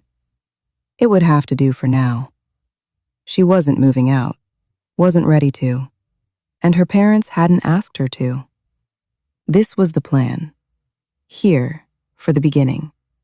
Here with her family around her, until she had something more solid to build on. Deacon spread the instructions on the floor, and they crouched over them together, the crib pieces laid out across the rug in the approximate arrangement the diagram suggested. This piece goes here, right? He held up a side rail, angling it toward the diagram. I think. Kina studied the paper with the intense skepticism of someone who has encountered Walmart assembly instructions before and emerged humbler for it. Maybe? Why do they make these diagrams like this? What is this arrow even pointing at? I genuinely do not know. They laughed, easy and real, the kind of laughter that belongs to people who are comfortable enough with each other to be lost together without it being a problem. The kind that means, we're figuring this out together, and that's okay. He handed her screws. She read him the steps. They argued about whether step 4 came before step 3 or after, and eventually settled it by trying both and discovering that step 4 was, in fact, definitively before step 3. An hour and a half later, the crib stood in the corner of her room. White, slightly imperfect in the way of something assembled by 2 people who'd had no practice assembling cribs, but had brought a reasonable amount of will and stubbornness to the project. It was sturdy. The mobile from the box attached to one side and spun with a light touch, the little animals rotating slowly, the kind of motion that is specifically designed to make a newborn stop crying. They stood back and looked at it. The room was different with the crib in it. The yellow roses and the glow-in-the-dark stars and the twin bed that had held the whole childhood of Kina Sinclair. And now this. White wood and spinning animals, the architecture of a life getting ready to arrive. She's really coming, Kina said quietly. Her hand went to her belly without thinking. It was starting to be an instinctive thing, her hand finding the growing roundness of it, the geography of her own changed body, a gesture she hadn't decided to start making and couldn't seem to stop. Deacon reached over. His hand covered hers. They stood like that for a moment, both their hands on the curve of her belly, both of them looking at the crib they'd built, in the room that was changing to make room for the person coming. Then, beneath their hands, something moved. A flutter. A push. The unmistakable particular communication of a baby deciding, for reasons entirely her own, that this was the moment to make herself known. Deacon went very still. She kicked, he said. The wonder in his voice was so pure and unguarded that it almost hurt to hear. The sound of a person experiencing something for the first time that they had not prepared for, and that turns out to be larger than any preparation could have managed. Yeah, Keena said, smiling. She does that a lot now. He didn't move his hand. Neither did she. They stood there in the changing room of her childhood, hands stacked on her belly, the crib assembled in the corner, the future making itself known in small, definitive kicks. The three of them, Keena thought. Connected. She didn't say it. It didn't need to be said. Late-night porch talks. The Sinclair front porch. Late July, 24 weeks. There is a quality to summer nights in the Ridge. Hot, yes. The daytime heat doesn't leave so much as it relocates, pulling back from the direct sun to settle into the air itself, living in the trees and the grass and the dirt road in front of the Sinclair house, and releasing itself slowly into the dark hours. Humid in the way that makes the air feel inhabited, full of the sound of things alive and busy in the dark, frogs and crickets and the occasional distant dog, the trees moving in the slow breath of whatever breeze manages to find its way through. But there is something in it that is not just discomfort. There is something in those summer nights in the Ridge that is specifically, irreplaceably beautiful. The lightning bugs that blink in the tall grass beyond the yard, the smell of the earth cooling, the sky going from purple to black overhead with the stars coming out one by one, like they are being assembled by someone who has all the time in the world. Keena and Deacon had been spending the late evenings on the porch. After her family went to bed, after the house settled into its nighttime self, she would come out in the dark and sit on the steps, and not much later, sometimes 15 minutes, sometimes 30, headlights would appear at the end of the dirt road, and she would hear his car, and then hear him cutting the engine at the edge of the property so the sound didn't wake anyone. They talked, like they always had, like they'd always been able to, easily and lengthily and about everything and nothing. The conversations that had lived in late-night phone calls during their sophomore year, the ones they've been having in one form or another since 7th grade, running through the years like a thread beneath everything else. Late July, 24 weeks along. Her belly was round now, properly, unmistakably round in a way that she had stopped trying to dress around. She wore her mama's old sundresses in the evenings, loose cotton things that moved with her, that let the slight breeze reach her skin. And she sat on the porch steps with her hands resting on the curve of her belly and the lightning bugs doing their slow-motion code in the dark. Deacon sat beside her, close. They'd long since stopped leaving a meaningful distance between them, had closed it gradually, in the way of people who have been gravitating toward each other for so long that maintaining space begins to take more active work than abandoning it. Can I ask you something? The crickets were loud enough that she felt the pause after his question as a particular silence, a change in the quality of the night. Yeah. What are we doing? She looked at him. The porch light was off, just the dark and the lightning bugs and the faint light coming through the front window of the house. His face was angled toward her, and even in the low light she could read his expression. Careful, but not guarded. Direct. The look of someone who has been sitting with something long enough and has decided it's time to say it. What do you mean? This. Us. He gestured slightly, encompassing the porch, the night, the fact of the two of them, the months of what they'd been to each other without naming it.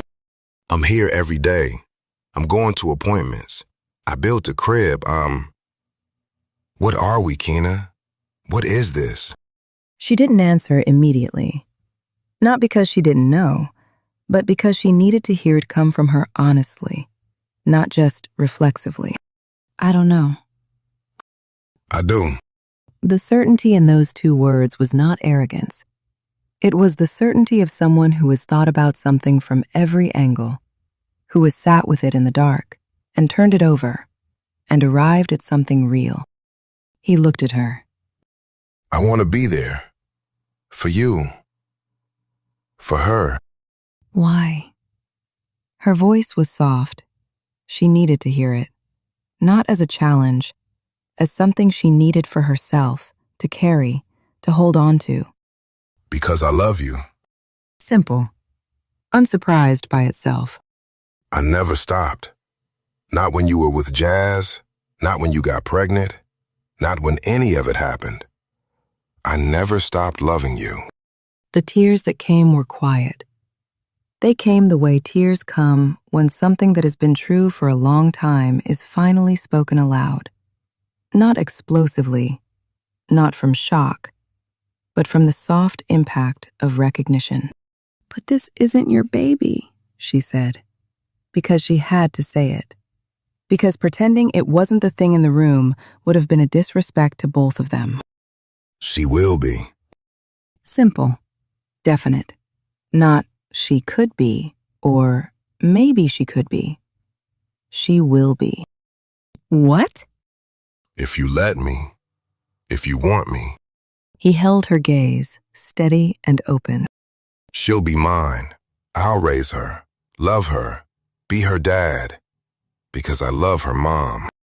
Keena was crying properly now, the kind that comes from the intersection of grief and joy, which is one of the stranger and more real emotional places a person can inhabit. You don't have to do that. I want to. Why? She needed to keep asking, needed him to keep saying it because it was the most important thing she had ever heard, and she needed it to become real through repetition. Because you're my person, Keena. The words were low and certain, and the night was warm around them, and the lightning bugs were in the grass, and he reached up to cup her face in his hands, careful and deliberate, and she felt the warmth of his palms against her cheeks. You've been my person since we were in 7th grade, and this is our chance, finally. It's messy and it's complicated, and it's not how I pictured it, but it's ours. His thumbs moved slowly across her cheekbones, catching her tears. I choose you, he said. I choose her. I choose us. All of it. She shook her head, not in denial, but in the overwhelmed motion of someone receiving more than they expected to receive. Even though she's not yours? She is mine. Firm. Clear. Blood doesn't make you a father. Being there does. And I'm going to be there for every midnight feeding, every diaper change, every scraped knee and bad dream, every first word and first stamp and first day of school. All of it. He looked at her the way he had always looked at her, the way that had no performance in it, no strategy, just the plain, enormous fact of what he felt. I'm going to love her like she's mine, because she is mine, because you're mine. Keena couldn't speak. She closed the distance between them, and he met her halfway. And when they kissed, it was different from every kiss they had ever had. Not because it was more passionate or more dramatic, because it was more true. Because it was the first kiss of what they actually were, stripped of pretense and apology and wrong timing. The first kiss that was not a beginning or a mistake or a stolen moment, but simply this, us, right now, from here. The baby kicked between them. They broke apart and both looked down. The involuntary, instinctive looking down of two people startled by a third party making herself known. Then Keena laughed. He laughed too, surprised and delighted and real. She approves, Keena said. Good, He said, looking down at her belly with an expression of genuine, uncomplicated affection. because I'm not going anywhere. He put his arm around her. She rested her head on his shoulder. The lightning bugs blinked in the tall grass. The crickets maintained their enormous invisible chorus. The night was warm and thick and beautiful, and all around them, the ridge went about its summer business, indifferent to the fact that something significant had just become official in the dark of a porch on the outskirts of a country road, at the edge of a community that held 1,000 other stories just like this one, and none exactly the same. They stayed there until the lightning bugs went out, one by one, and the night deepened, and the first hint of cool air arrived on the edge of a breeze from the mountain. Together, she thought. Just that word. Just that one complete, sufficient word. Together. Ember Peak, late August, 28 weeks. The last weeks of August in North Carolina are a kind of heat. The kind that has been accumulating since June and has reached a kind of maximum. Not brutal so much as full.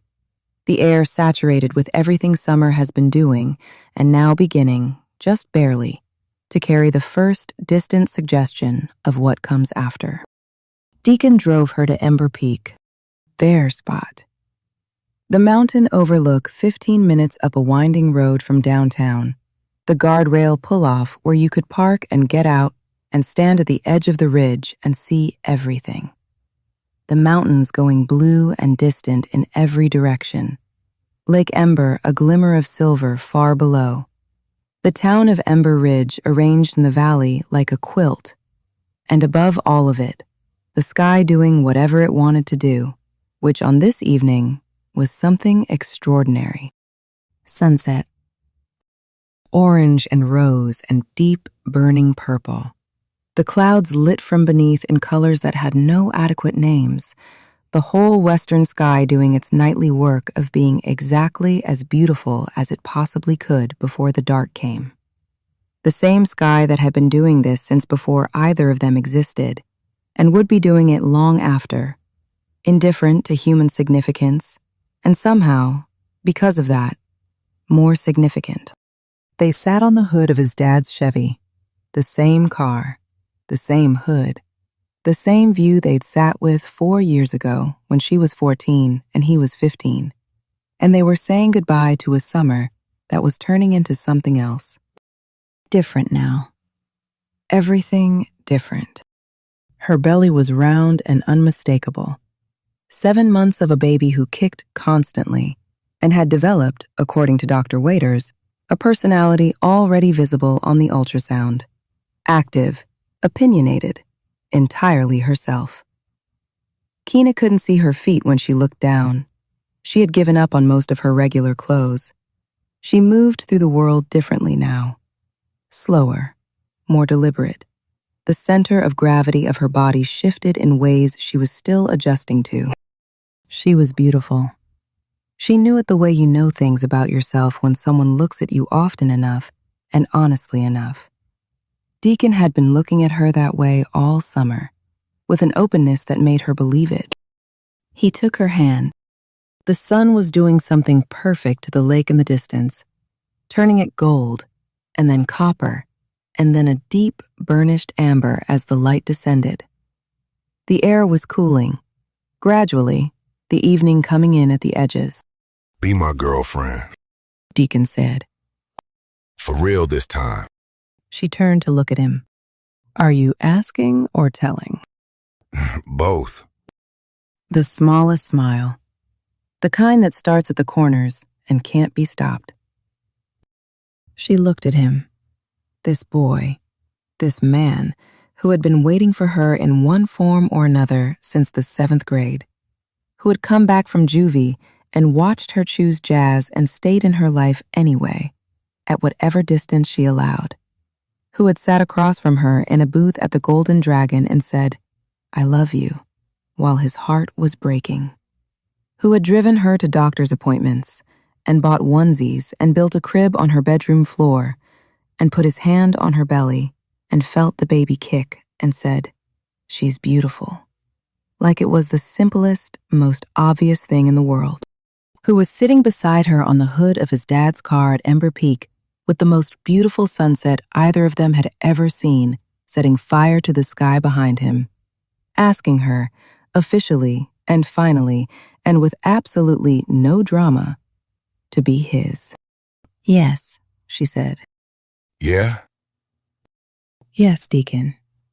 I'll be your girlfriend." He kissed her, deeper than the porch, longer than the porch. The kind of kiss that is a punctuation, not a question mark or a comma, but a period at the end of the sentence that was everything that came before this, and the beginning of the sentence that was everything that came after. The baby kicked. They laughed against each other's mouths, the same surprised, delighted laugh as the porch, the same instinctive looking down, the same sense of a third opinion being registered and noted and appreciated. She approves, He said again. "She's going to be a handful," Keena said. "I can already tell." She gets it from her mama. "Is that a complaint?" Not even a little bit. They stayed on that hood until the stars came out, until the sunset finished its work and the sky darkened through blue to purple to black, and the stars appeared, and then more stars, and then the Milky Way itself making its slow, enormous show above the mountains. The air had cooled enough to be comfortable, and the lake was invisible below them now, just a darkness suggested by the absence of lights. They talked about names. What about Chloe? He said. She sat with it. Chloe. The shape of it in her mouth, the way it felt in the air. "I love it," she said. Yeah? "Yeah, Chloe." They talked about where they'd live eventually, and college, and how they'd make it work. The practical conversations of two people building something real. Not the dreamy kind of planning, but the actual kind, with logistics and question marks, and honest acknowledgments of, "We don't know yet," sitting alongside the certainties. They talked about the future the way people talk about the future when they are building it together. Not wishing, but planning. Not hoping, but deciding. It wouldn't be easy. They both knew it wouldn't be easy. The knowing was present and explicit between them, not the obstacle to the conversation, but simply part of the ground it stood on. It would be hard and uncertain and messy, and there would be days that were nothing like this hillside at Ember Peak. Days that were just exhaustion and unpaid bills and a crying baby and two people too tired to say the right things to each other. But they would do it together, like they were always meant to. Below them, Ember Ridge held its 10,000 lives in its valley, the lights of the downtown blinking on one by one as evening settled. The mountain road was quiet. The air smelled like pine and cooling earth and late summer. Keena rested her head on Deacon's shoulder and felt the baby move slow and certain beneath her hands and thought, this is the moment. This is what the before and after divides around. Not the test, not the confession, not even the booth at the Golden Dragon. This, here, him. He chose me, she thought. He chose us. And no matter what comes next, we'll face it together. The stars were enormous above them, the way stars get when you are high enough and the night is clear enough to actually see them. All of it, the mountains, the lake, the valley, the town, the particular unrepeatable evening, arranged itself around the two of them on the hood of a car at a mountain overlook in North Carolina. In the summer of 2004, at the beginning of everything. Chloe, she thought. She's going to be wonderful. They named her Chloe. I need to say that out loud before anything else. Because we've been with Keena through the positive test and the golden dragon and the fallout and all of it. And now she has a name. She has a name, Chloe. And Deacon Ashford sat on the hood of a car at Ember Peak and gave her that name like it was already his right to have an opinion about it. Because it was. Because he'd been claiming that baby from the moment he heard her heartbeat in a cold exam room on a Tuesday morning when he could have been anywhere else and chose to be there. That's this chapter. That's He Steps Up. Not in the dramatic, cinematic way, in the way that is actually harder, the daily way, the show up for the anatomy scan way, the build a crib on the floor way, the sit on the porch until the lightning bugs go out way. That's what Let Me Love You is actually about. Not the grand gesture, the ordinary, extraordinary daily choice to be there. To say, I see what you're carrying, and I'm not asking you to put it down. I'm asking you to let me carry it with you. Deacon Ashford said that. Not in those words, in every action of this whole summer. Real fathers show up. Biology doesn't make a dad. Being there makes a dad. And that man, he has been there since the beginning. He was always going to be there. Some people are just made for the specific person they end up with. And when you find that, when you watch it, it's something. Now, we have so much more story ahead of us. Chloe is coming in episode 14. Senior year is coming. The whole complicated, beautiful, hard, and wonderful life they are going to build together. All of it coming, all of it waiting. I'll be right here for every episode. Until next week, beautiful people. From the start, always. Hey, welcome back. I'm your host, Q, and I'm going to be honest with y'all. I have been waiting to record this intro since I first read this story because this is the episode. This is Chloe Arrives. I need you to understand what we are walking into. We are walking into a 2 o'clock in the morning, sheets soaked, mama! The kind of yell that wakes a whole house.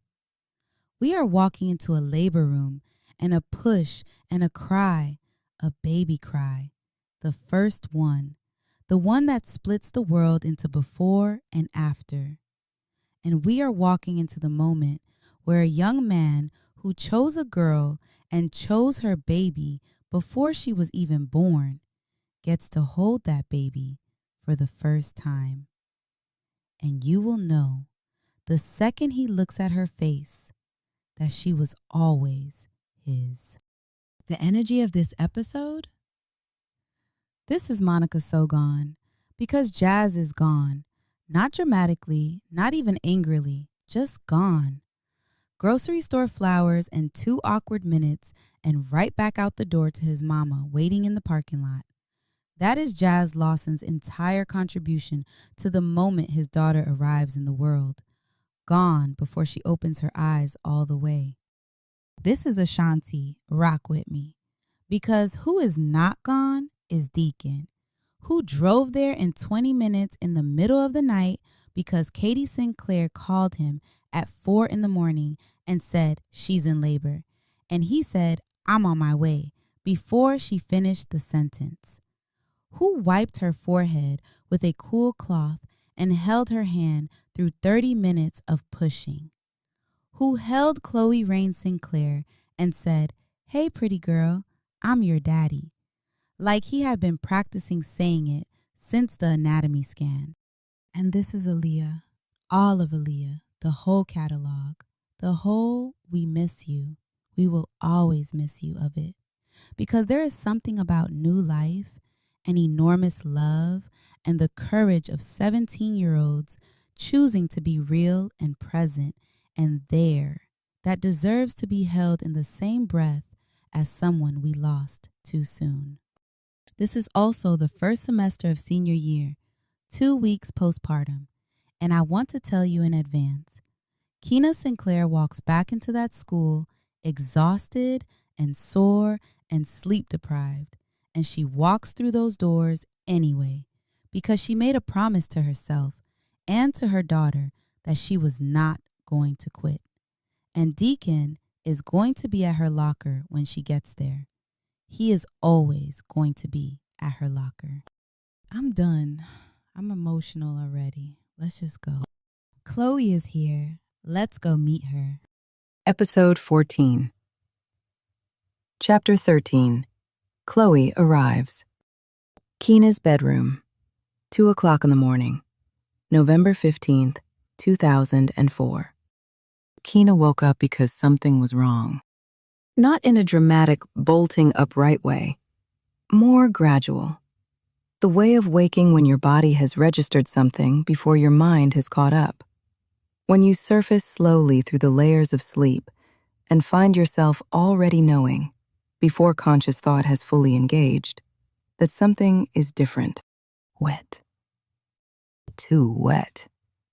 She lay there for exactly 3 seconds before she understood. Then she sat up and turned on the lamp and looked at her sheets and understood completely. Oh. Oh no. Mama! Her voice came out strange in the sleeping house. Too loud, cutting through the nighttime quiet of the Sinclair home with the authority of a word spoken in genuine emergency. She heard nothing for 3 seconds. Then footsteps, fast. Her mama's walk amplified by urgency. Mama! I'm coming, baby.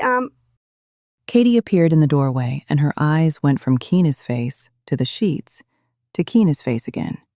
And the transition in her expression was remarkable. Not panic, nothing like panic, but a rapid experience settling into something practical and certain. The face of a woman who has had children and knows what this looks like. Okay. Your water broke. I think, yeah. Timothy, get up. Get the car.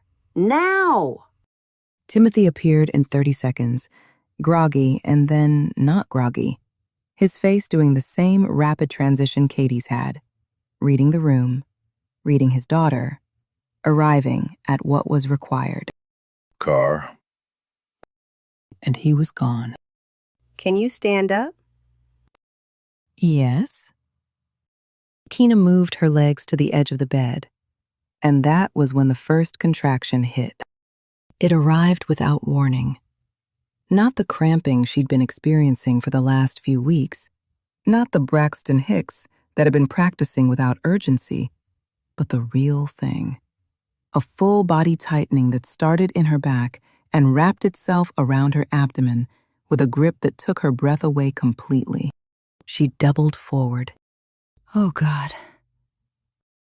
Breathe, baby. In through the nose. Come on, with me. She breathed.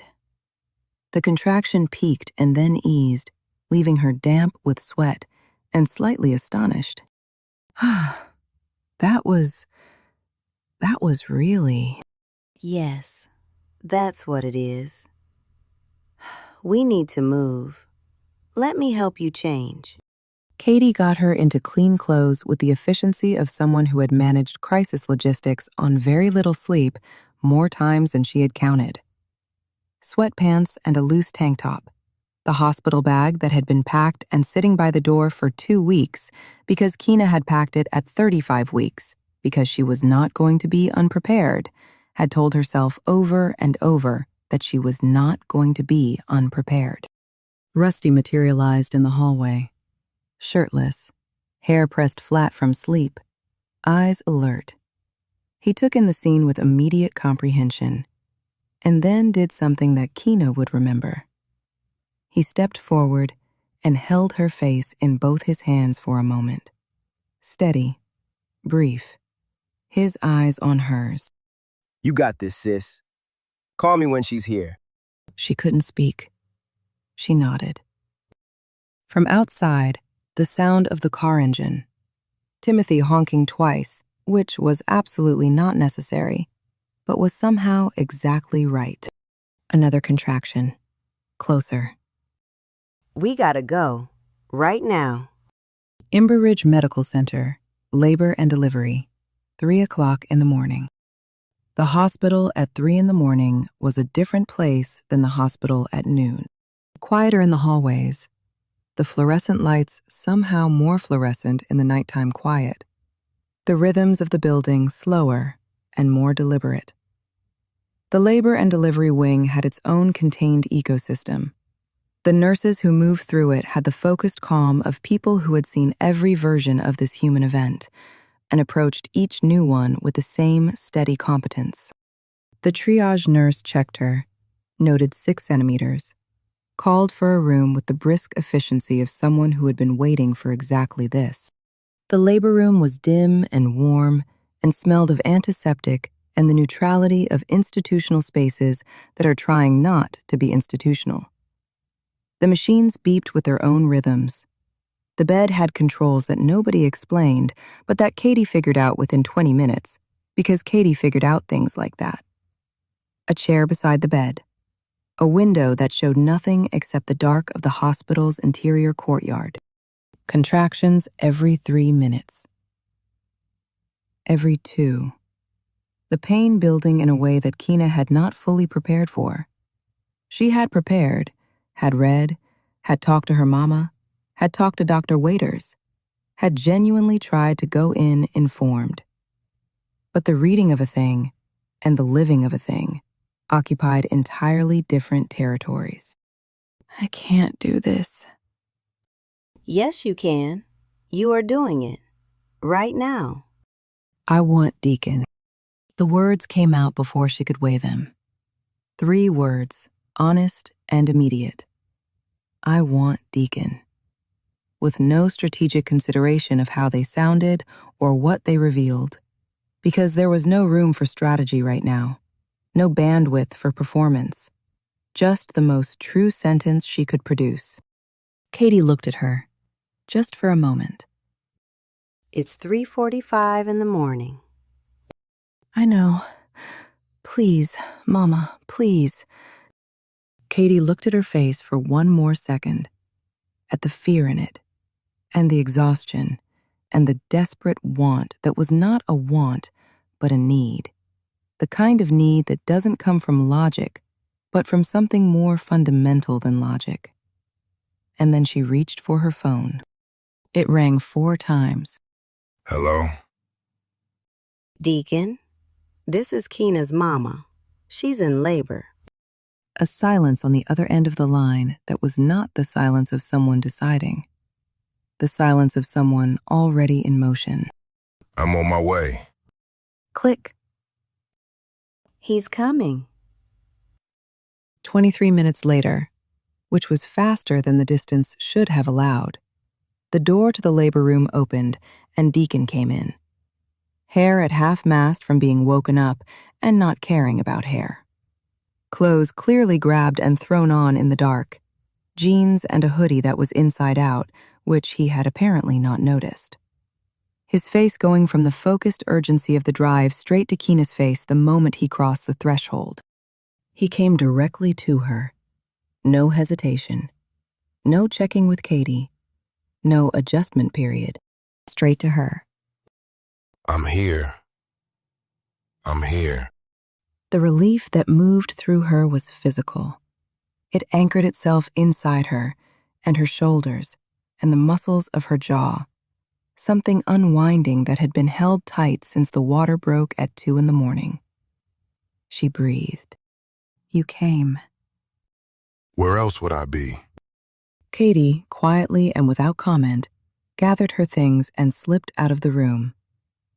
a thing she would not be acknowledged for until much later, but that Keena would never forget.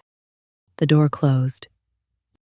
Just the two of them, and the machines, and the labor, which was its own enormous third presence in the room. Your hoodie's inside out. He looked down. Oh. He did not fix it. You okay?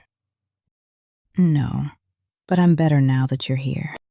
He pulled the chair up beside the bed, and he sat, and he held her hand, and the labor continued its slow and enormous progress through the early morning hours. And he stayed. Labor room, Ember Ridge Medical, 8:14 in the morning. By morning, she had been in labor for 6 hours. The epidural had arrived at 5 and had softened the edges of the contractions into something that was still enormous, but no longer consuming all available thought. She had slept in intermittent 20-minute increments, Deacon sitting in the chair beside her, her hand in his, dozing himself, but waking immediately every time she moved. At 8 o'clock, the nurse checked her and said 10 centimeters. With the same efficient warmth, she said everything else, and the room shifted into a different register. Dr. Waiters arrived, still warm-eyed above her mask, asking Keena how she was feeling with the attentive quality of a doctor who meant the question. Ready, I think. I'm terrified, but ready. That's the right combination. And she pulled her stool forward. Keena looked terrible, and she knew it. Hospital lighting had found all the things bad lighting finds. The exhaustion of 6 hours of labor, the sweat, the hair plastered to her face and neck. She was wearing a hospital gown that served its purpose without pretending to do anything else. She had not looked in a mirror since they arrived. Deacon wiped her face with a cool cloth. He had found the cloths in a drawer 20 minutes ago with the investigative efficiency of someone determined to be useful, and had been deploying them steadily ever since. She hadn't asked. He'd just done it. You got this. I'm scared. I know. But I've known you your whole life, and you have never not gotten through the thing you were scared of. That's grammatically terrible. But factually accurate.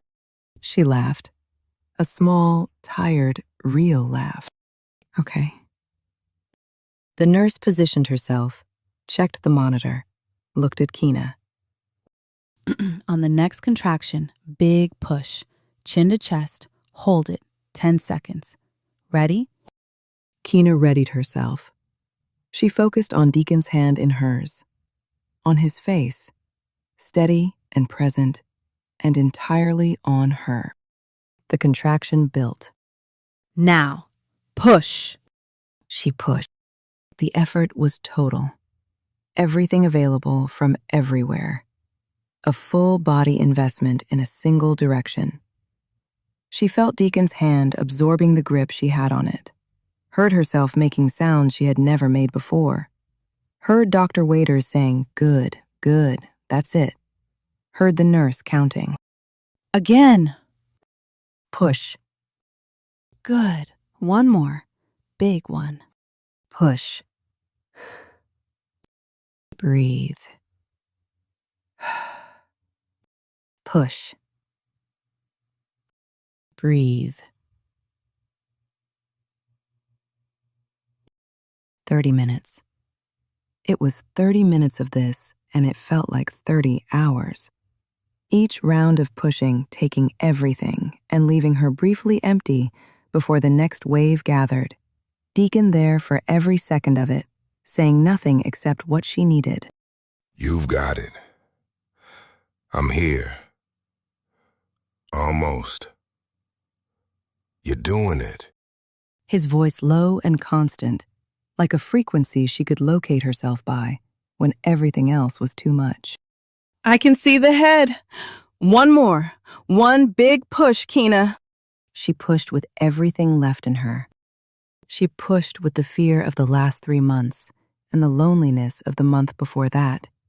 and the grief of the choices that had brought her here, and the love that had grown around those choices anyway. She pushed with the knowledge of her daughter's name, the certainty of her daughter's person, the absolute bone-deep conviction that whatever came next, she was going to be there for it. She pushed. And then, crying. A sound that was not her crying, not Deacon, not anyone in that room who had been there a moment ago. A new sound. A completely new sound. Urgent and high and strong and absolutely insistent on itself, demanding immediate acknowledgement of its arrival, announcing in the clearest possible terms, I am here. I am here. Keena was already reaching before they placed the baby on her chest. Warm, small, shockingly, impossibly real against her skin. The weight of her, the specific temperature of her, the way she was still crying with the full conviction of a person who has just been moved from one world to another and requires everyone to know about it. Covered in vernix, pink-tinged and furious and perfect. Perfect. Hi. Hi, baby. Hi, Chloe. The name arriving naturally, immediately. The name they had chosen on the hood of a car under a summer sunset. I'm your mama. Hi. Chloe looked up. Dark blue eyes, newborn's eyes, still processing the concept of light, looking at Keena's face with the unfocused but unmistakable attention of a person encountering the world's first face, looking at her the way you look at the thing that was there when you arrived. Keena was crying. She had been crying without knowing it, the tears running down her face in the simple, involuntary way of things that don't require permission. She felt movement beside her and looked up. Deacon was leaning down over both of them, over her and over Chloe, who was still on her chest, and his face was not containable, had not been containable since the first cry, was doing something large and unguarded and entirely itself. His eyes were full. His jaw was working. He breathed in and out once, deliberate. He kissed Keena's forehead, pressed his lips there, and stayed for a moment. Then he looked down at Chloe. He reached out, carefully, with the focused delicacy of someone handling something more important than anything they have ever handled, and offered the tip of his finger to her hand. Chloe's fingers opened and closed around it, reflexive, infant, unthinking, and entirely, completely real. Hey, pretty girl. I'm your daddy. The room breathed. Nobody moved for a moment.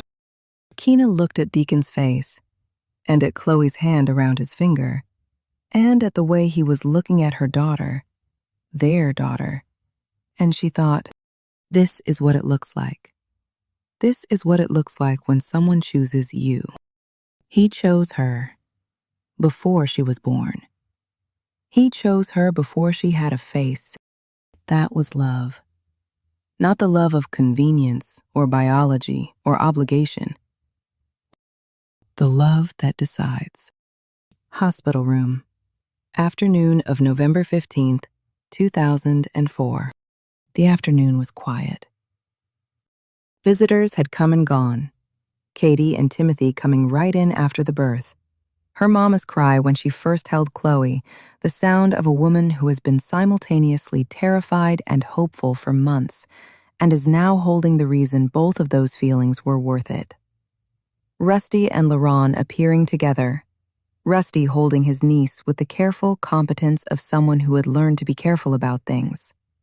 LaRon standing back and then, quietly, asking if he could hold her, and holding her like she was made of something that required his very best behavior.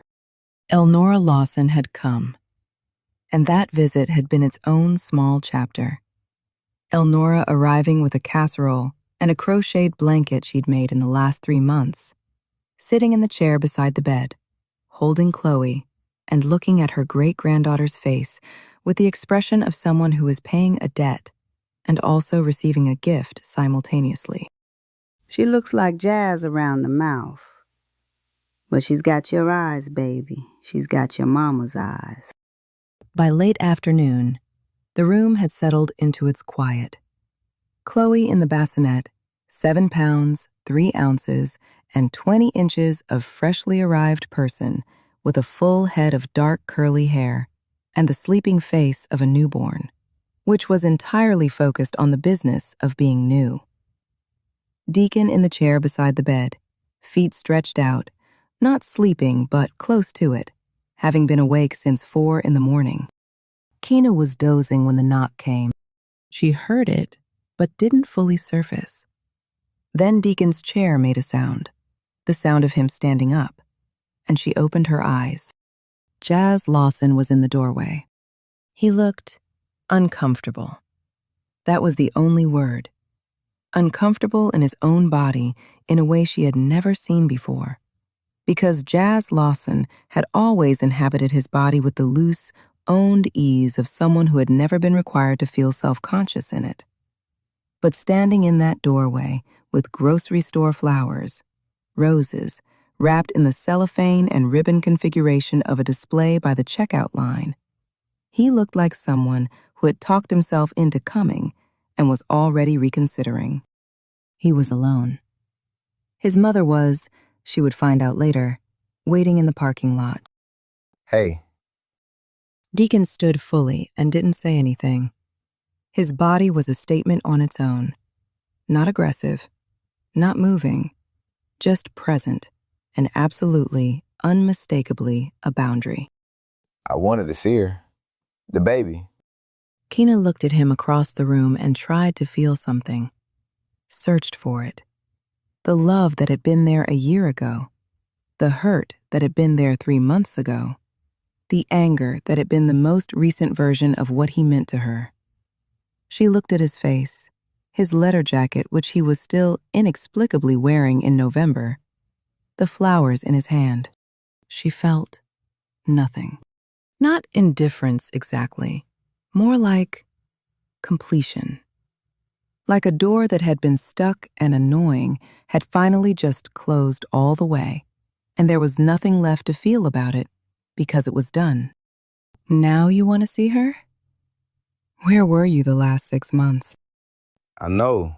I messed up. I was scared. But she's here now, and she's yours, technically.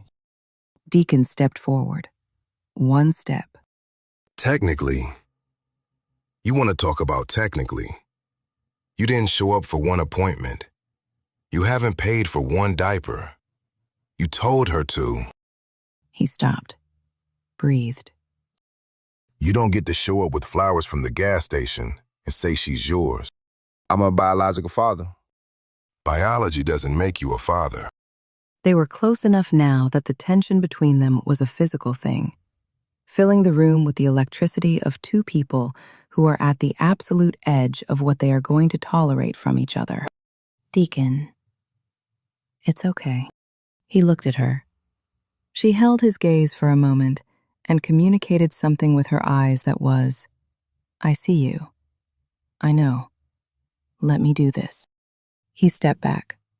Not far, but back. You want to hold her? His expression shifted through several things in rapid succession. Surprise, relief, something that might have been guilt. Yeah. He set the flowers on the windowsill with his jacket, where the flowers would remain for the rest of the hospital stay, their cellophane crackling slightly in the room's climate-controlled air. Keena reached into the bassinet and picked up Chloe with the care and ease of someone who had been holding her for 6 hours and had already developed the instinctive vocabulary of her own daughter's weight and warmth and preferred position. She motioned for Jazz and transferred her daughter into his arms. He held her like someone who did not know how to hold a baby and had not spent any time learning. Stiff, uncertain. His arms making a structure that was technically correct, but had none of the ease of it, the language of it, the I know this person of it. He looked down at Chloe's face. Chloe, for her part, was asleep and entirely unbothered. Jazz stood there for approximately 2 minutes, maybe less. Keena watched his face and saw a young man who was 2 years into a decision that he was still not willing to reconsider, who was looking at his biological daughter and experiencing something, certainly, but experiencing it from behind glass, at a distance, unwilling to step through it because stepping through it would have cost him something he hadn't decided to spend. She's small. 7 pounds. She looks like she has your hair. She has your coloring. A beat. He looked at Keena. Something in his face that was close to apology, but had not quite made it all the way there.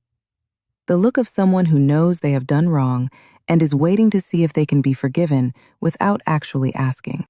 She didn't offer him the answer to that question. Not today. I should go. My mom's downstairs. Of course she is. He handed Chloe back, carefully, which she gave him credit for, the one careful thing in an otherwise graceless visit. He picked up his jacket from where he'd set it on the windowsill beside the flowers. Take care of her. He left. The door closed behind him with a soft, definitive click. Keena sat up with Chloe in her arms and listened to his footsteps going down the hall. Then the elevator. Then nothing. Deacon was already beside her, close enough that she could feel his warmth. He's gone. Yeah. That's the last time I'm going to feel bad about it. I'm done feeling bad about it. Deacon put his arms around both of them from behind. Careful, encompassing. His chin resting at the top of Keena's head, both of them looking down at Chloe's sleeping face. Good. Chloe's eyes opened briefly. Dark blue, still working on the concept of focus, and then closed again with the supreme, unbothered energy of someone who had just arrived in the world and had already decided that this person holding her, this warmth, was exactly where she was supposed to be. My family. Right here. The 3 of us. That's all I need. Ember Ridge High School. Late November, 2004. 2 weeks postpartum. This was the clinical description of what Keena Sinclair's body was at 7:15 on the last Monday of November, when she pulled her mama's car into the senior lot of Ember Ridge High School and sat there for 3 minutes before she made herself get out. 2 weeks postpartum meant her body was still completing its own interior renovation project on a timeline that had nothing to do with the school calendar. It meant parts of her that she had never thought much about before were making themselves extremely known. It sat with her longer than it should have, and that required planning and logistics and a cooler in her locker. And it meant she was wearing clothes that fit the body she currently had, which was not quite the body she'd had a year ago. And she had made peace with that over the last 2 weeks, in the same way she had made peace with most things that year, by deciding she had more important things to spend energy on. She had left Chloe at 7 o'clock. Katie was watching her during school hours. Had told Keena this 3 weeks ago in the decisive, non-negotiable tone she reserved for things that were not open for debate. You are finishing school. She'll be fine for 6 hours. I did not raise you to be a quitter. Elnora had offered to help on the days Katie worked. The village assembling itself around this child the way villages, at their best, were supposed to. Keena had still cried. Standing at the door at 6:55 with Chloe in the car seat on the kitchen table, looking at her 2-week-old daughter who was asleep and therefore completely unaware of her mother's emotional state, and just crying. The kind of crying that is not about sadness, but about the weight of choosing your own future for your child's sake. About understanding for the first time what your own mama must have felt at every version of this moment. You go. You do this for her. This is love, too. She went. Now she sat in the parking lot of Ember Ridge High School, with her hands on the steering wheel, and the building in front of her, and the Monday morning sound of a school year starting up. Car doors, voices, the energy of the first day. And she breathed. You go. You do this for her. She got out of the car. The whispers started before she made it to the entrance. She could hear them. Not specific words most of the time, just the shift in the social atmosphere that whispers create. The heads turning, the lowered voices, the attention of people who have been waiting for the arrival of the person they have been talking about. She felt it on her skin. Is that her? She actually came back? I heard the baby looks like Jazz. I heard Deacon's been basically living with her. I heard she doesn't even know who the real father is. That last one landed differently than the others. Sharper, specific in its cruelty, requiring nothing from Kina except the decision not to react. She made that decision. Kept walking. Head up. Quetta appeared from the left, materializing from the crowd with the directional certainty of someone who had specifically positioned herself to intercept. She fell into step on Kina's left side, jaw set, eyes forward, the posture of a woman who is choosing her battles carefully and has decided that the battle is all of it, always. We are not letting them win. Tish appeared on the right, quieter, her presence simply itself. I'm here. I'm staying. Do with that what you will. They're staring. They're going to stare for 2 weeks and then get bored and move on. Don't give them anything. I look tired. You have a 2-week-old. You're supposed to look tired. Own it. Kina's locker was in the junior hall. She was a senior now, but the lockers didn't move with you. Another small comedy of school administration. She turned the corner and saw it. Her locker. And saw him. Deacon. Standing against the locker next to hers, backpack over one shoulder, talking to Cubby about something with the relaxed posture of someone who has been standing there for a while and is in no hurry. He saw her at the same moment she saw him, and the conversation with Cubby stopped mid-word. He looked at her face the way he always looked at her face, reading it, receiving all of it, not requiring her to be anything other than what she actually was. Hey. Hey. You okay? She considered the question honestly. No, but I'm here. Something in his expression settled into something that was not quite a smile, but carried its warmth. That's my girl. He put his arm around her, right there in the hallway, in front of whatever version of the assembled social hierarchy of Ember Ridge High School was watching from wherever it was watching. His arm around her shoulders, pulling her into his side. Not a performance, not a declaration to anyone watching, just the straightforward physical expression of, she belongs here, with me, and your opinion is irrelevant. The whispers went louder. Kina did not hear them. She felt his arm, and she felt the rightness of her place against his side.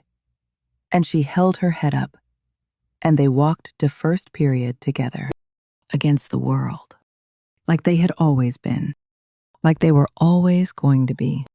It's going to be hard. Senior year with a newborn and no sleep, and people who will never stop having opinions about my choices. It's going to be hard. But I have Deacon. And I have Chloe. And I have my family, and I have my girls, and I have a village that chose to be my village, even when they didn't have to. And that is enough. That is more than enough. That is everything. She walked through those doors. 2 weeks postpartum, no sleep, whispers in every hallway. And she walked through those doors and she went to her locker, and Deacon was standing there. Of course he was. He was always going to be standing there. I need to talk about Jazz for 1 second, because I want to be fair about it, and then I want to leave it alone. Jazz Lawson is not a monster. He is an 18-year-old boy who was given a choice about who he wanted to be, and who chose the easier version of himself. His mama waiting in the parking lot while he went up for 2 minutes? That's the whole story right there. That is everything you need to know about what kind of support Chloe Rain Sinclair was going to get from that side of her family. And then there is Deacon, who held her hand for 6 hours in a labor room, who said, "Hey, pretty girl, I'm your daddy," while Chloe held his finger, who drove to the hospital in 20 minutes in the middle of the night because he was already on his way before Katie finished the sentence. That is a father. That is what fathers do. Emberkin, we are heading the rest of senior year. Episode 15, Survival, is next, and it is going to be the hardest episode we've had yet in terms of what Kina is carrying. The daily routine of a teen mom in her senior year, the 5 a.m. feeding and the 6 a.m. alarm, and the pumping between classes, and the waitressing shift at Ruby's, and the homework she falls asleep doing at midnight. The teacher who tells her she's throwing her life away. The moment she falls apart and Deacon drives her to Ember Peak at 10 o'clock at night so she can cry where no one can hear her. But I also want to tell you something. At the end of Survival, Kina Sinclair has a 3.8 GPA. She is applying to Vail University. She is still there. She is still there. From the start. Always. Hey, Emberkin, come in.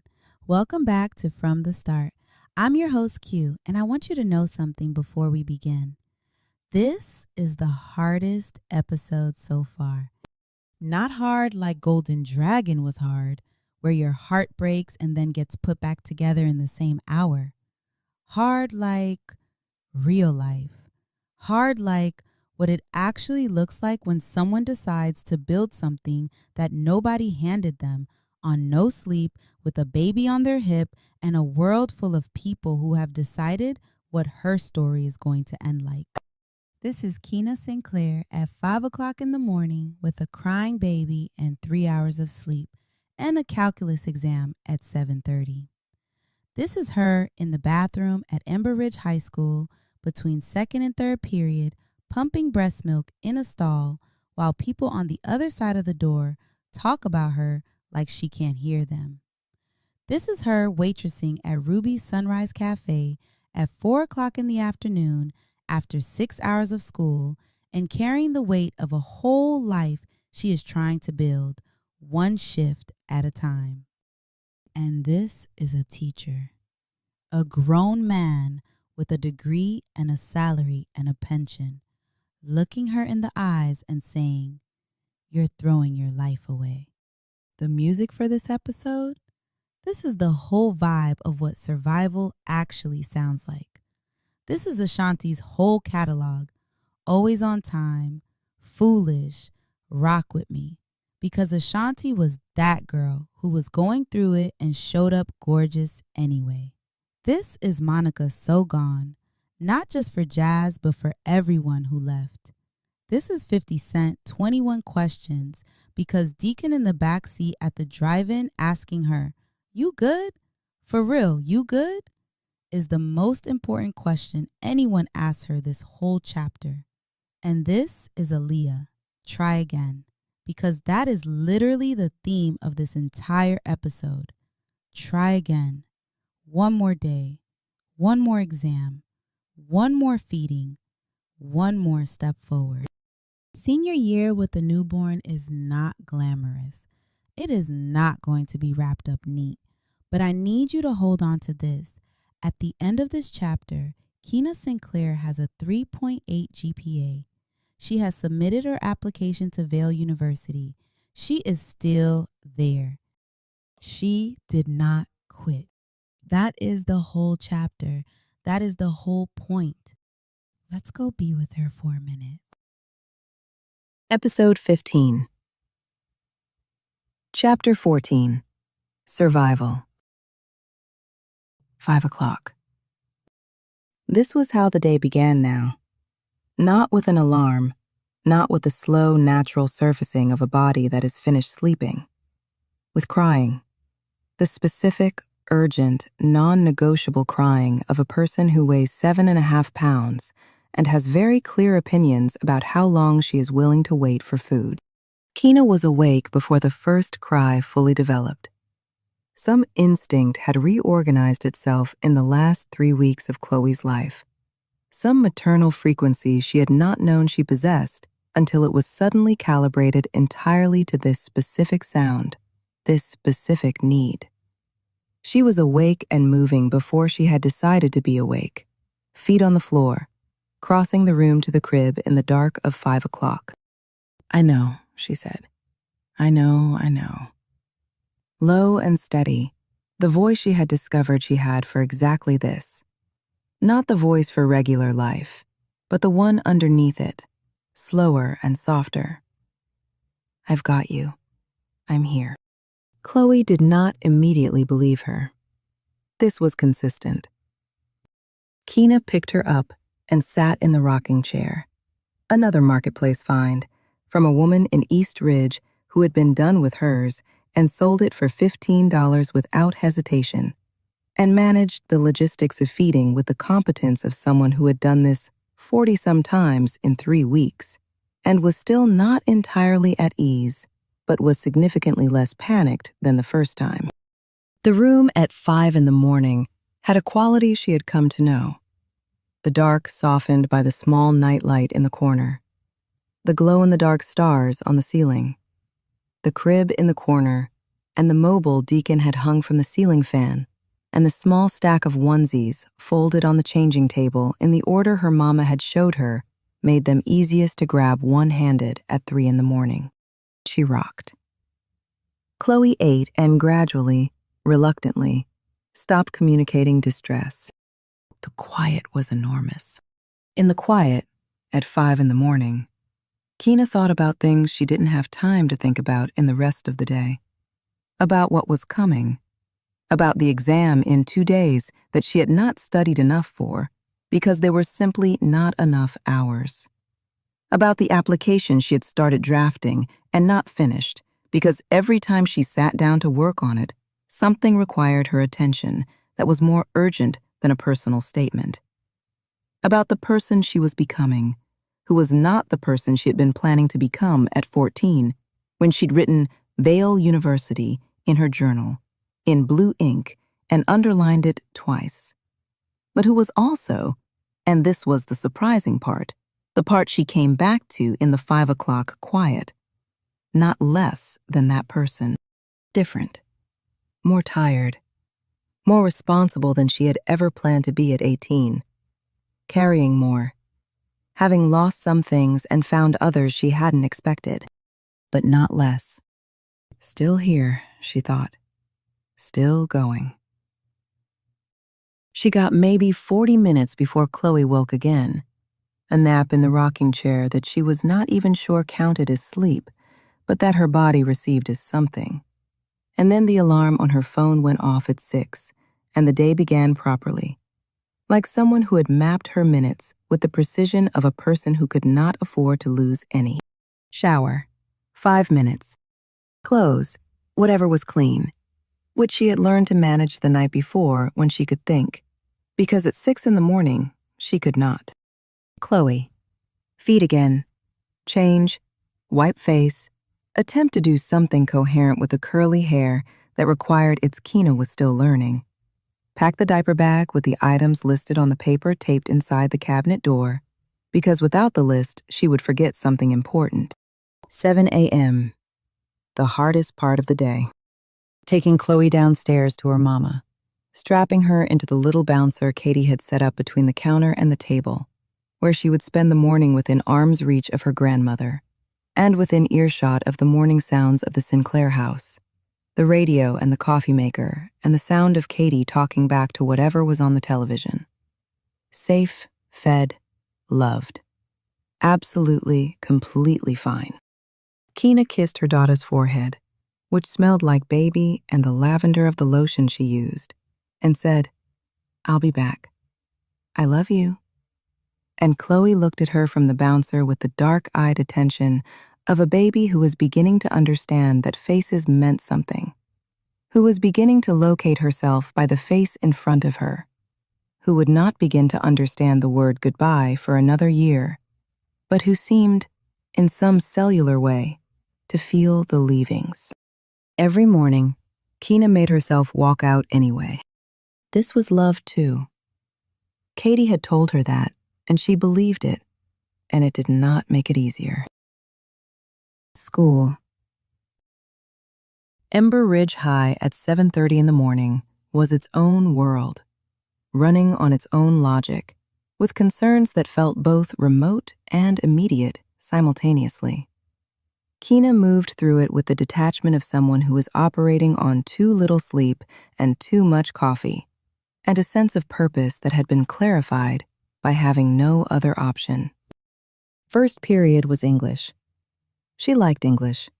She was good at English, had always been, the reading and the writing and the pleasure of language that had been hers since elementary school, that she'd found early and never lost. She sat in the second row, and she paid attention, and she took notes, and she was fine. Second period was calculus, and calculus was not fine. Not because she was incapable. She had passed pre-calc with a B+ the previous year, had understood the concepts well enough when she had time to sit with them. But understanding concepts required sitting with them, and sitting with them required hours that she was currently directing toward other things.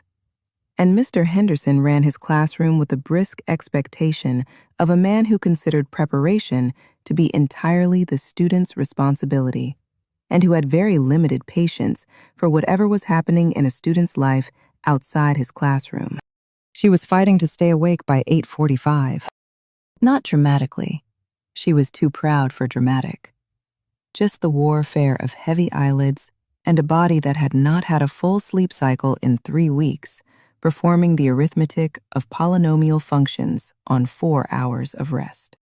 She fell asleep at 9:17.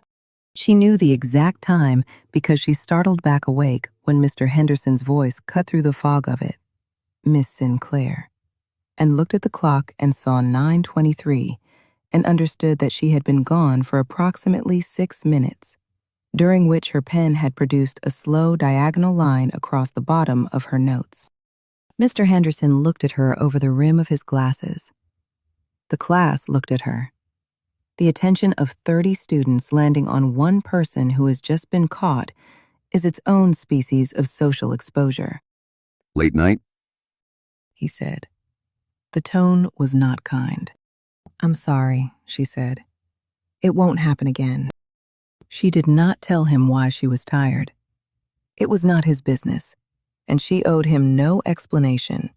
And she knew, with the instinctive awareness she had developed for people's reactions to her situation, that his response would not be worth the telling.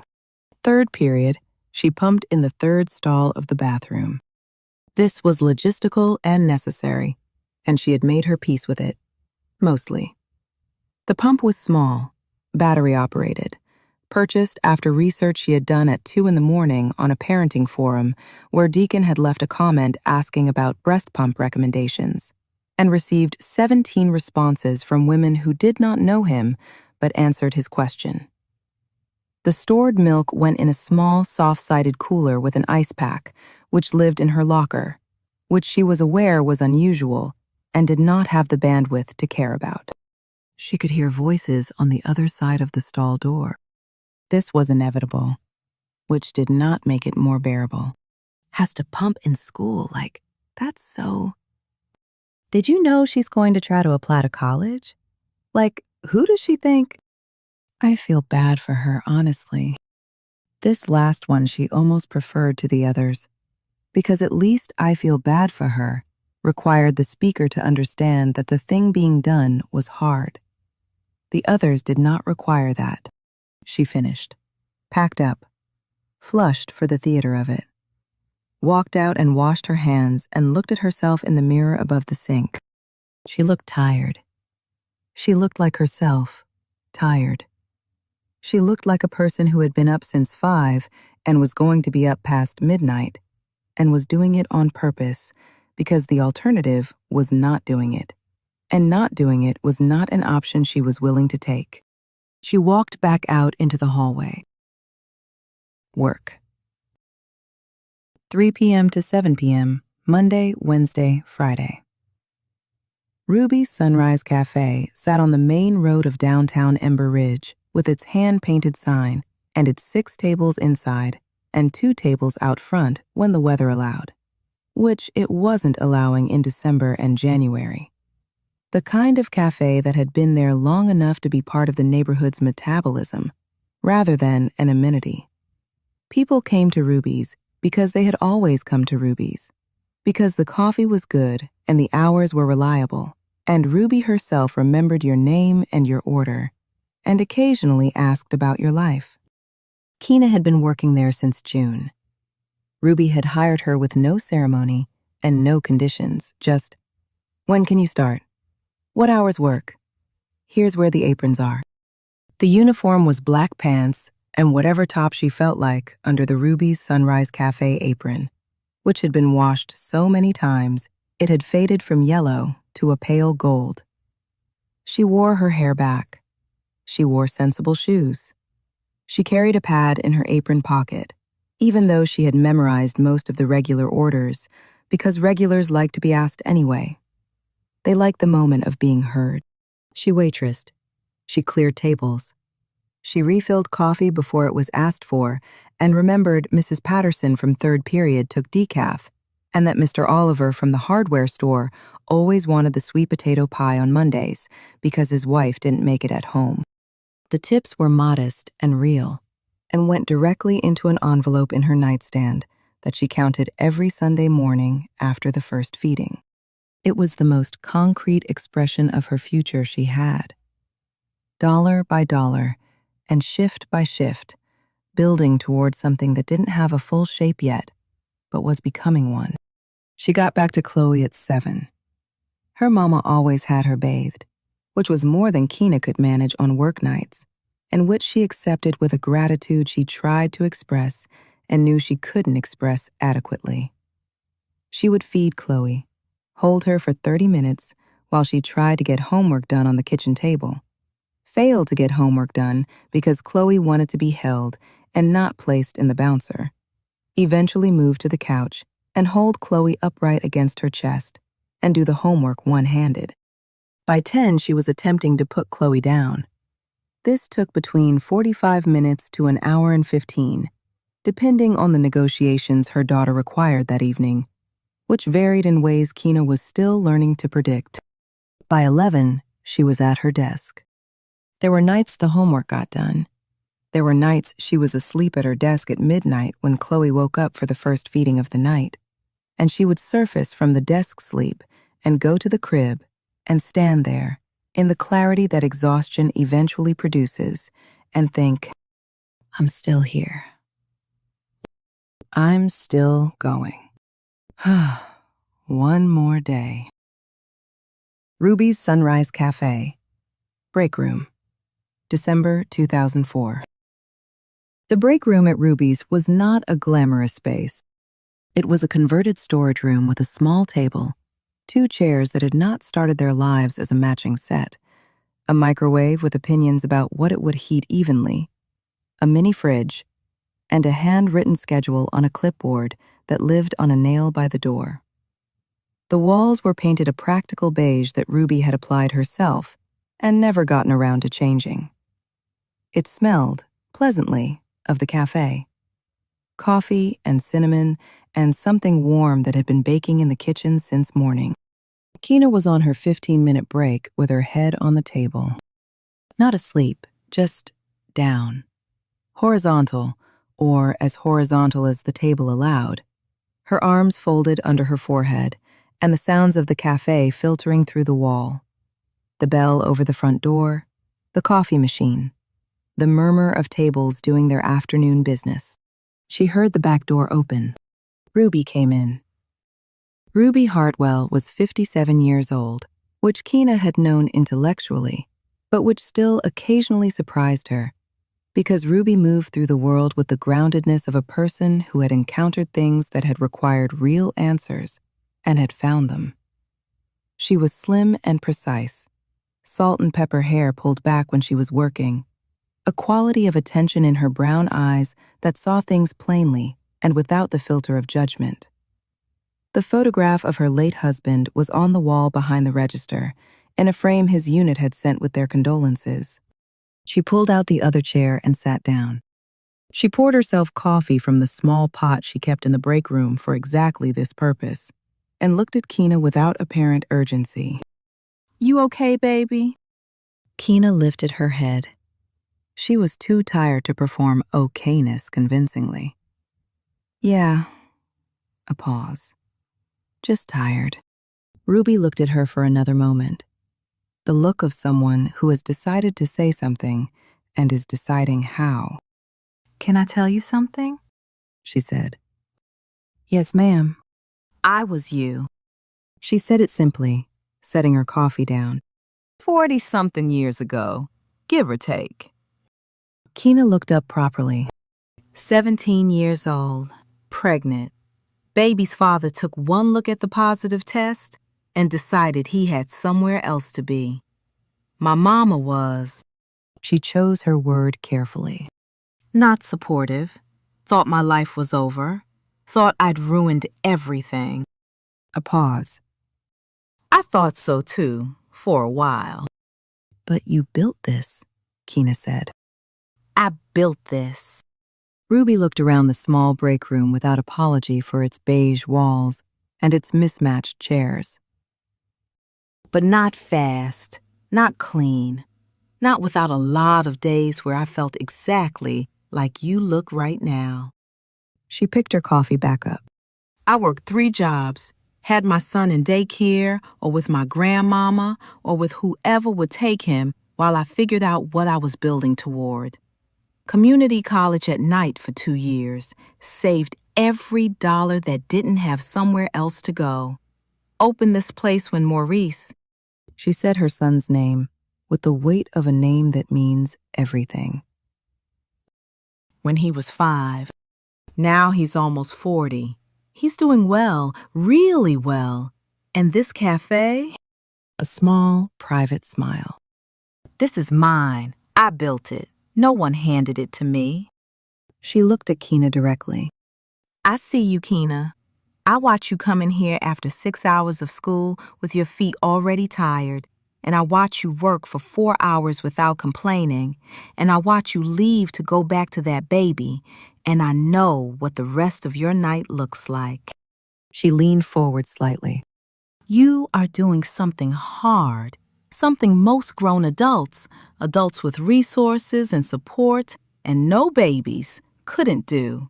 And you're doing it at 18. Be proud of that. Don't let these people make you feel small for it. Keena's throat had closed. I don't feel strong, she said when she could. I feel like I'm drowning. Like every day I'm just barely keeping my head above. That's what strength feels like, baby. Ruby's voice was firm and gentle at once. Nobody told you strength was supposed to feel good. It don't feel good. It feels like what you described, but you're doing it anyway. She tapped the table once, lightly. That's what makes you strong. She stood, picked up her coffee, paused at the door. Don't let them make you feel small. Not the ones at school, not that boy's family, not the people who have decided what your story is going to say. She looked back at Keena. You write that story. Nobody else. She went back out to the cafe. Keena sat at the table for another 3 minutes. She cried, just briefly, The quiet kind that doesn't require time, that moves through you and clears something. She wiped her face with the back of her hand, checked her reflection in her phone screen to make sure it wasn't visible, and went back out to her tables. Her head was a little higher, not because the weight was lighter, because she had been reminded that weight was not the same as weakness. The judgment came from everywhere, and it came consistently, and it came from people who should have known better. This was perhaps the most surprising thing. Keena had prepared, in her way, for the judgment of her peers, had steeled herself for the whispering in hallways and the social reorganization that happened around a girl with a baby and no ring. The cruelty of teenagers who had not yet learned what it cost to be cruel. She had prepared for that. She had not fully prepared for the adults. Mr. Henderson caught her after class on a Thursday in December. She had been moving toward the door with the rest of the class, had her books under her arm, was thinking about the lunch she had packed and whether Chloe had taken her morning nap yet, was operating at the standard level of managed exhaustion that was her default setting. Miss Sinclair. She stopped, turned. The class filed out around her with the unself-conscious efficiency of 30 teenagers who have somewhere else to be.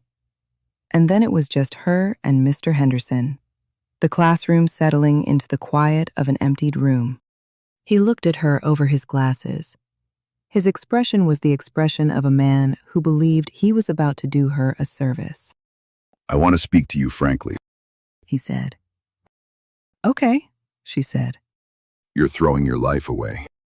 The words landed in the empty classroom with the weight of things said by people who believe their authority gives them accuracy. Keena looked at him.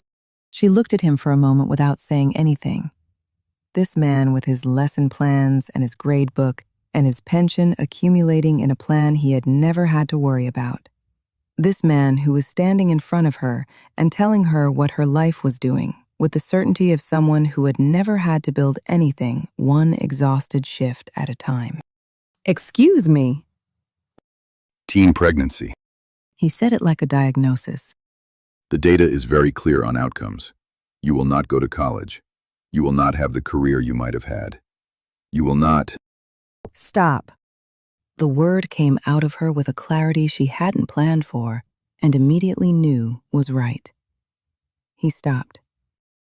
I'm not throwing my life away, she said. I'm building a life. There's a difference. Miss Sinclair. I have a 3.8 GPA. I'm applying to Vail University.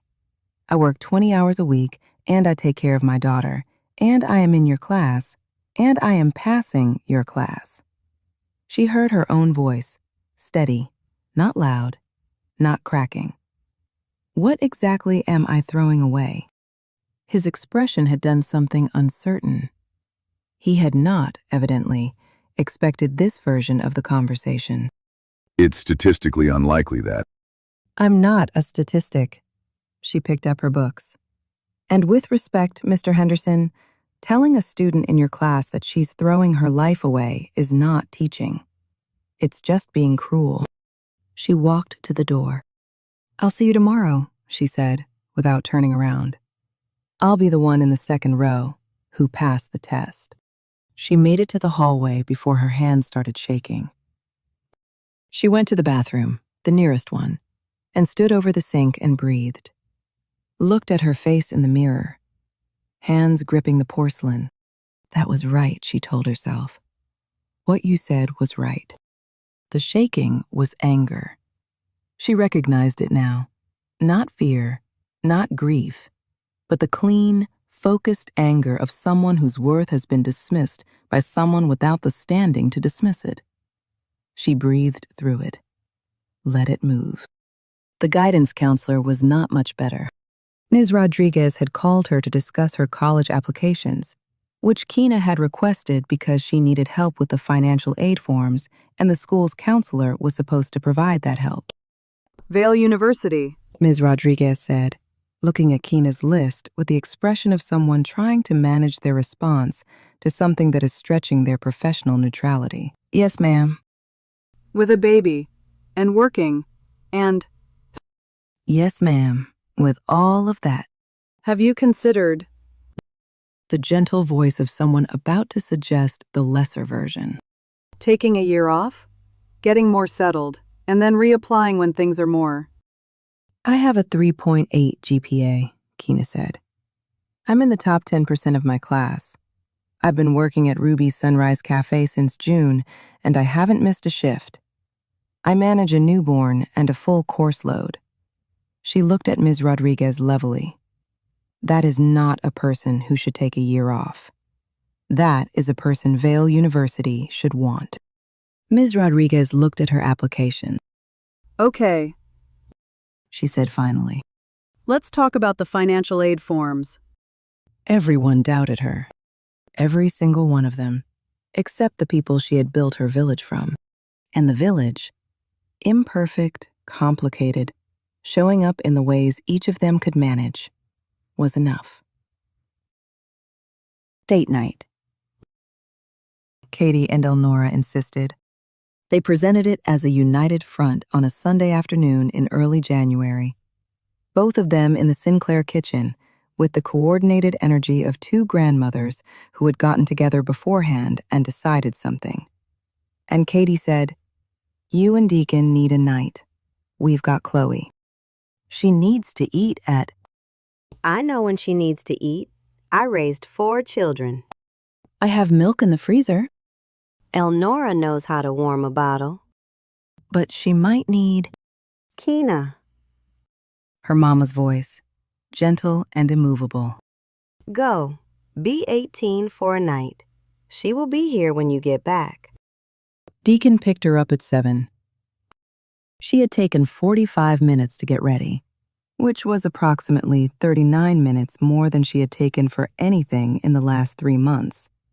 And she had done it in a state of mild unreality, standing at her mirror in jeans and the dark green top that had always done something good for her, putting on lip gloss and applying mascara with the careful attention of someone who had forgotten they owned mascara, and feeling herself remember, in small increments, that she was a person who existed outside the context of feedings and school and work shifts. He was in the driveway at exactly 7. She heard the car from her room. You look good. He said when she came out. Not, "You look nice." Not the polite, perfunctory compliment of someone going through the motions. You look good, with the directness of someone who meant it and was not embarrassed about meaning it. "Thank you," she said. "You clean up okay yourself." He was wearing dark jeans and the burgundy shirt she had always liked on him, and his fade was fresh. He looked like himself, elevated, like himself on a good day, which was not an insignificant thing to look like. They went to McDonald's, not because it was the only option, but because it was theirs. The parking lot off the main road, the booth by the window, the particular comfort of a place where you had sat before, and the place had not changed on you. They ordered the usuals, his Big Mac, her McChicken, fries to share, sat across from each other in the yellow-lit interior while the evening moved around them outside the window. For the first time in she couldn't remember how long, Keena felt like herself. Not Chloe's mama, or a student, or a waitress, or a statistic, or a subject of hallway discussion. Just herself. Keena, 18, eating McDonald's across from the person she loved, talking about everything and nothing with the ease that had always been theirs. She told him about Mr. Henderson. He listened, jaw tightening at the parts that required it, but he let her finish. What did you say back to him? She told him. Something shifted in his face. Not surprise exactly, but satisfaction. That's my girl. I was shaking after.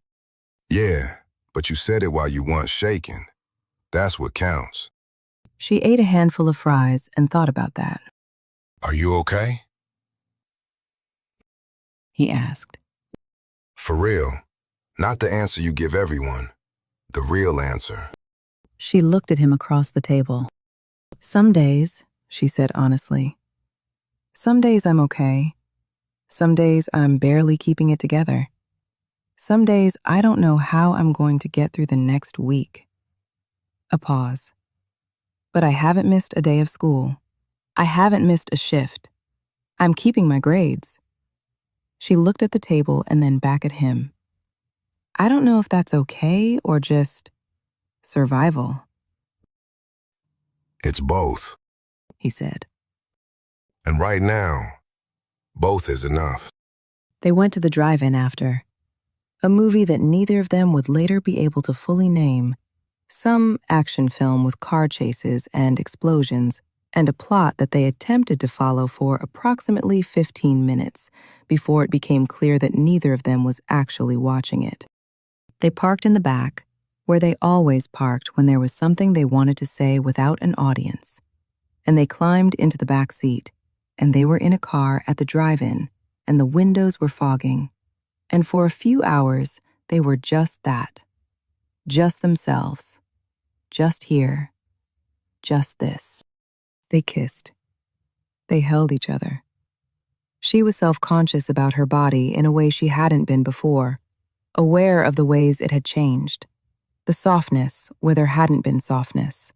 The places that looked different in the mirror now. And she started to pull back once, but he caught the hesitation. What's wrong? Nothing, She made a vague gesture that encompassed everything she couldn't quite say. He took her face in both his hands the way he did. You are beautiful, he said, looking at her with the direct, unhesitating quality that she had learned was simply how he told the truth. Not in spite of what's changed, because of all of it. You grew a person. That's not a thing to apologize for. She held his gaze, believed him. They didn't have sex. She wasn't ready. Her body still finding its new normal, and she didn't have to explain this to him because he simply didn't push it. And the not pushing was its own language, fluent and clear. They held each other in the back seat with the movie playing forgotten on the screen, and the cold pressed against the windows, and the fogged glass giving them their privacy. And it was enough. It was exactly enough. I love you, he said. I love you too. We're really doing this, huh? Yeah. She let herself feel it. The reality of it. The weight and warmth of it. We really are. It's hard. It's hard. But we're doing it. Together. Together. The movie ended eventually. They went back to the world. To the routine and the early mornings and the studying and the pumping in bathroom stalls and the shifts at Ruby's and all the 10,000 pieces of the life they were building. But they went back to it differently, with the restored capacity that came from having had, even briefly, the thing that was just theirs. Finals week arrived the way it always had. All the accumulated weight of a semester being sorted into what could be recovered and what could not before the grades became permanent. Keena entered it on no reserves. Chloe had had an ear infection for 3 weeks. The first significant illness, a genuine medical event that had required a doctor visit and a prescription, and 3 days of a baby who could not sleep without pain, and therefore could not allow her mother to sleep either. The ear infection had resolved, but the 3 days it had taken to resolve had emptied Keena of whatever reserve she had been running on, and she had not yet found a way to refill them. She had not studied enough for calculus. She knew this going into the final, had known it for a week, had attempted to address it by spending her lunch periods working through the practice problems, trying to close the gap. But the gap was real, and the trying had been real, and they had not fully met in the middle. She sat down in Mr. Henderson's classroom and opened the exam and read the first question and knew. She worked through it as best she could. She showed her work, even where the work was uncertain, because partial credit was real. She did not allow herself to panic, which was a discipline she had developed over the last semester. This problem, not the whole exam, this problem. She turned it in early. Not triumphantly early, not finished with confidence early, just done and unable to do more with it. She walked out of the classroom and down the hall and into the bathroom, the one she'd used after Mr. Henderson's cruelty. And she sat in the first stall and put her head in her hands. She was not crying yet. She was in the space before crying, the holding, the awareness, the moment before the body decides what it's carrying. She sat there, thought about the grade she was probably going to get, about whether it would pull her cumulative GPA below the threshold she needed for the scholarship applications, about whether Ms. Rodriguez had been right, whether this was the year that was going to be the year, whether the thing she had been told she was doing, throwing her life away, had finally found a way to be true. Her phone buzzed. How'd it go? She typed back, bad, really bad. 3 dots. I'm getting the car so we can go. No, I'm fine. You have your own finals. I'm already outside waiting. She looked at the message, looked at the bathroom stall around her, at the tiled floor and the graffiti on the door, and the fluorescent light that buzzed faintly overhead. She picked up her bag and walked out. He was in the parking lot in his dad's Chevy, engine running. She got in, and he looked at her face and didn't ask a single question. Just put the car in drive. He drove to Ember Peak. The mountain road was cold and dark and empty, in the way the mountains went empty when the tourist season was over, and the only people still driving up it were the ones who lived there, and the ones who needed the thing it offered. The distance, the view, the smallness the world took on when you could see enough of it. He parked, cut the engine, turned to face her. Talk to me. The dam broke. Not dramatically. She had passed dramatic a long time ago. Quietly, thoroughly. The break when it no longer is designed to hold. I can't do this. Her voice coming out thin and ragged. It's too much. I'm failing. I'm falling behind. I'm a bad mom because I'm never fully present with her because I'm always thinking about school or work or sleep. And I'm a bad student because I can never study enough because there's never enough hours and I'm... She stopped, breathed. I'm failing at everything, at all of it. He didn't rush her, didn't immediately counter or fix or reassure.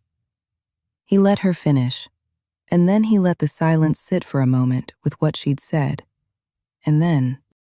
Are you done? What?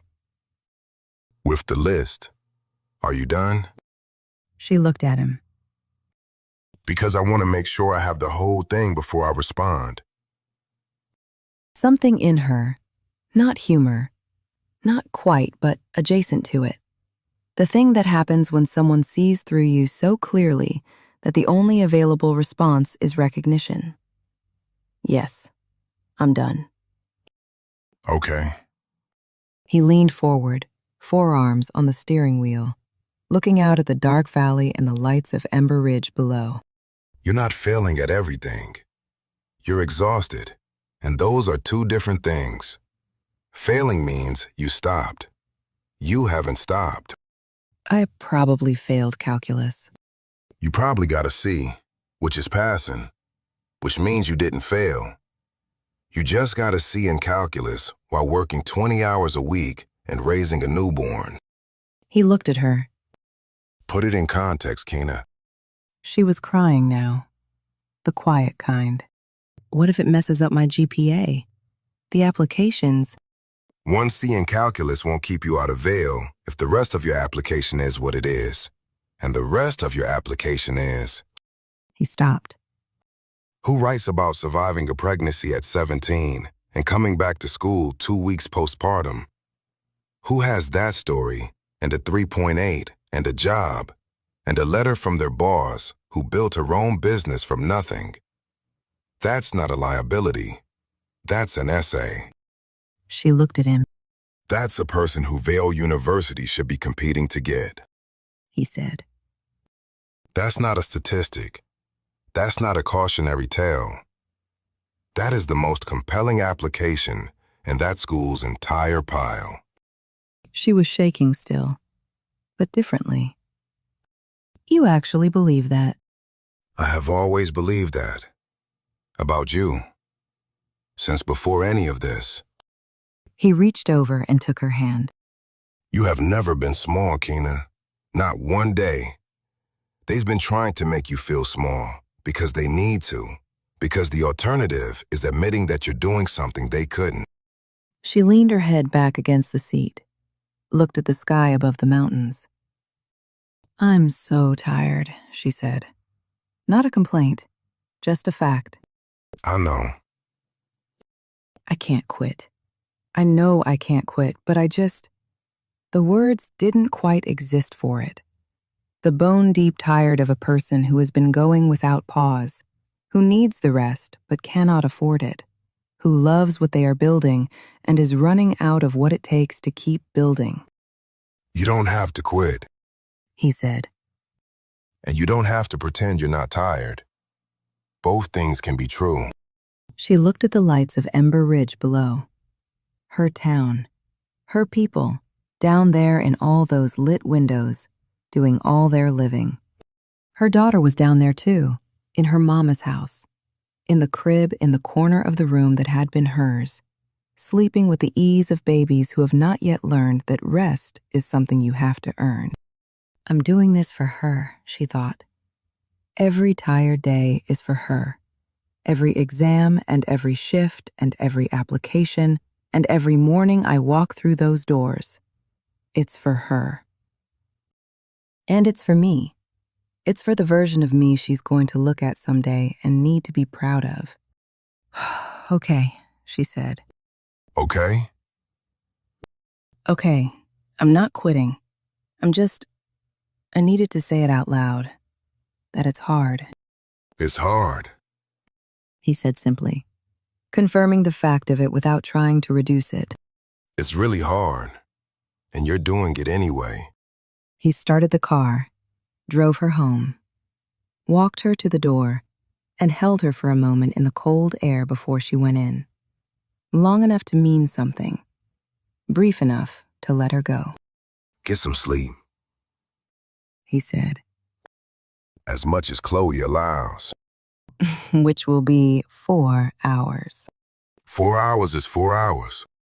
She laughed softly. Thank you. Always. She went inside. Upstairs to her room, where the glow-in-the-dark stars were still on the ceiling, and the yellow rose wallpaper was still on the walls, and the crib was in the corner, with her daughter sleeping in it, dark curls against the white sheet, one arm bent up beside her head with relaxation. Keena stood over the crib, looked at Chloe's face, at the mouth that was her mother's, and the coloring that was her father's, and the beautiful selfness of a person who was already becoming herself, who was already more than the sum of where she had come from. I am going to give you the whole world, Keena thought. I am going to figure it out. Every failed exam, and every shift, and every judgment, and every morning I drag myself out of bed, and every night I fall asleep at a desk. All of it is for this. She touched Chloe's cheek, barely, with the tip of one finger. Chloe stirred slightly in her sleep without waking. Keena went to her desk, opened her notebook, opened the draft of her Vail University application essay that had been sitting at 400 words for 3 weeks. She picked up her pen. She wrote. It was hard. Harder than anything I'd ever done. But we survived. Together. She sat down and she wrote. That's how this chapter ends. Not with everything fixed, not with the exam grade changed, or the judgment erased, or the sleep debt paid. With Keena Sinclair at her desk in her childhood bedroom at midnight, with her daughter asleep in the crib 4 feet away, writing her college application essay. That is survival. That is what it looks like in real life. Not triumphant, not clean, not the version that looks good on a poster, just the next step. One more time, because the alternative is stopping, and stopping is not something she is willing to do. I want to talk about Ruby for a second, because I think Ruby Hartwell is one of the most important voices in this whole series. She doesn't get a lot of page time. She shows up in a break room with bad lighting and mismatched chairs, and she talks to Keena for 15 minutes. But what she says is the whole thing. That's what strength feels like, baby. It don't feel good, but you're doing it anyway. That's what makes you strong. That is the sentence I want you to carry out of this episode. Because if you have ever been told that you were throwing your life away by a teacher, by a counselor, by someone who should have known better, I want you to hear Ruby. I want you to hear Deacon at Ember Peak. That's not a liability. That's an essay. I want you to hear Keena writing anyway at midnight. You write the story, nobody else. Next episode, episode 16, is the acceptance. Vail University sends a letter, and I'm going to let you imagine what's in it. But I will tell you, the essay she started tonight, it gets finished, it gets submitted, and whoever reads it at Vail University will know from the first paragraph that they are reading someone who does not quit. Senior year is not over. The struggle is not over. But Keena Sinclair has a 3.8 GPA and a job and a daughter and a village and a man who drives her to Ember Peak when she needs to cry so nobody has to hear her be human. That is enough. That is more than enough. From the start. Always. Hey, welcome back to From the Start. I'm Q, your guide through every chapter of Keena and Deacon's story. We watched her love the wrong boy. We watched her make choices she couldn't take back. We watched her sit on a cold bathroom floor with 2 pink lines staring back at her and the whole world pressing down on her chest. We watched her build something real out of nothing, out of exhaustion, out of judgment, out of being 18 years old and a mother and a senior in high school, all at the same time. When most people her age were worried about who was taking who to homecoming. We watched Deacon choose her, not because it was easy, not because it was clean, but because love, real love, the kind that was claimed at 5 years old and never fully let go, that kind doesn't know how to quit. And we have been here for all of it. Every bottle warmed at 2 a.m. Every test Keena almost failed because she'd been up with a colicky baby. Every whisper in a hallway that tried to make her feel like she didn't belong anymore.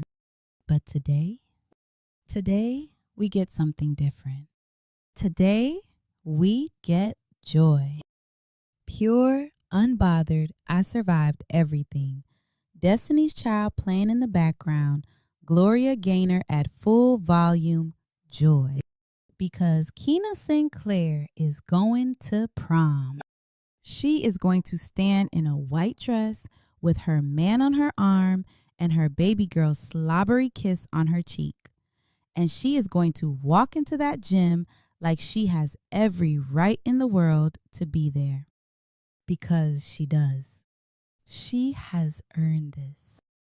This is episode 16, chapter 15, Prom and Promises. The Invitation. April 2005. Ember Ridge High School. Prom had been living in the air at Ember Ridge High for 3 weeks. You couldn't walk down a hallway without running into it. Somebody's poster going up on a locker. Somebody screaming because her boyfriend proposed with balloons and her whole friend group losing their minds around her. The bulletin board outside the main office was covered in flyers. Ticket prices, the theme, the venue, the DJ. Every conversation in every class circled back to it eventually. Who was going with who? What color her dress was, or the after party was. Who got a limo. And Keena Sinclair walked past all of it, every single day, like it had nothing to do with her. Because it didn't. That was what she told herself, what she had to tell herself. Because if she let herself want it, really want it, then she'd have to reckon with everything standing between her and a gymnasium decorated in silver and blue. She'd have to think about the dress she couldn't afford, the childcare that would stretch past any reasonable hour, the body that wasn't the same body she'd had at 15, when prom felt like something that belonged to her future. She was somebody's mama now. And mamas? She'd decided somewhere in the exhausted calculus of the past 6 months, didn't go to prom. Mamas went home. Mamas got up at 3 a.m. and warmed bottles and rocked babies back to sleep, and then dragged themselves to calculus on 4 hours of rest, and told themselves this was the life they chose, and they were grateful. Grateful. Even when their back ached and their eyes burned, and somebody in 5th period said something about her under their breath, and she had to decide whether to cry or to keep walking. She chose to keep walking. Every time. So on a Tuesday morning, 3 weeks before prom, moving through the hallway with her backpack on one shoulder and her mind already on the calc test she hadn't studied for the way she needed to, because Chloe had been up until midnight and wouldn't sleep unless someone was holding her. On that Tuesday morning, she almost walked right past her locker. Almost. Except Deacon was standing in front of it, which was not unusual. Deacon was always somewhere in her vicinity. It was like he had a Keena radar installed somewhere, some internal compass that always knew where she was. She'd stopped trying to figure out how he did it. He just did. He was just there, the way he'd been there since Golden Dragon, since the front porch, since the hospital, since every moment that mattered. But this morning he was holding flowers, daisies, a whole bouquet of them. White and yellow and perfectly impractical, because he knew, he had always known, that she didn't want roses.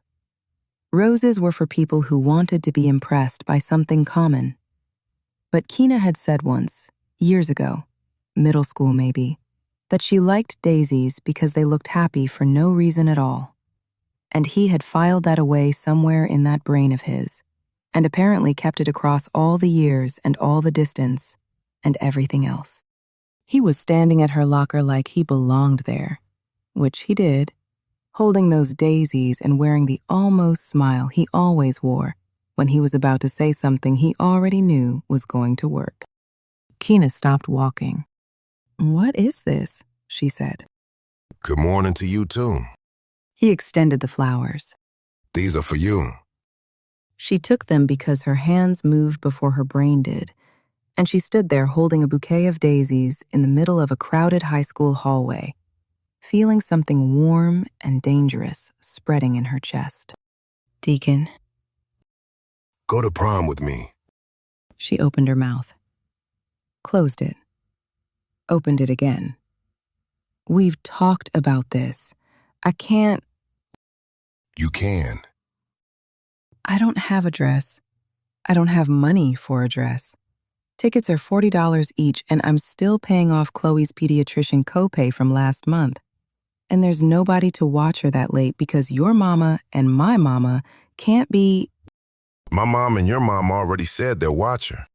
His voice was even, calm, like he'd anticipated every word, like he'd run the scenario 100 times and prepared for every exit.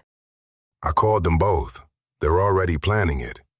Mrs. Katie said, and I'm quoting directly, "Tell that hard-headed girl she's going to prom if I have to put the dress on her myself."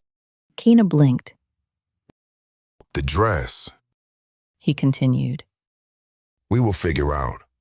And tickets? He reached into the front pocket of his hoodie and produced 2 ticket stubs. Already purchased, already printed, already done. Bought them last week.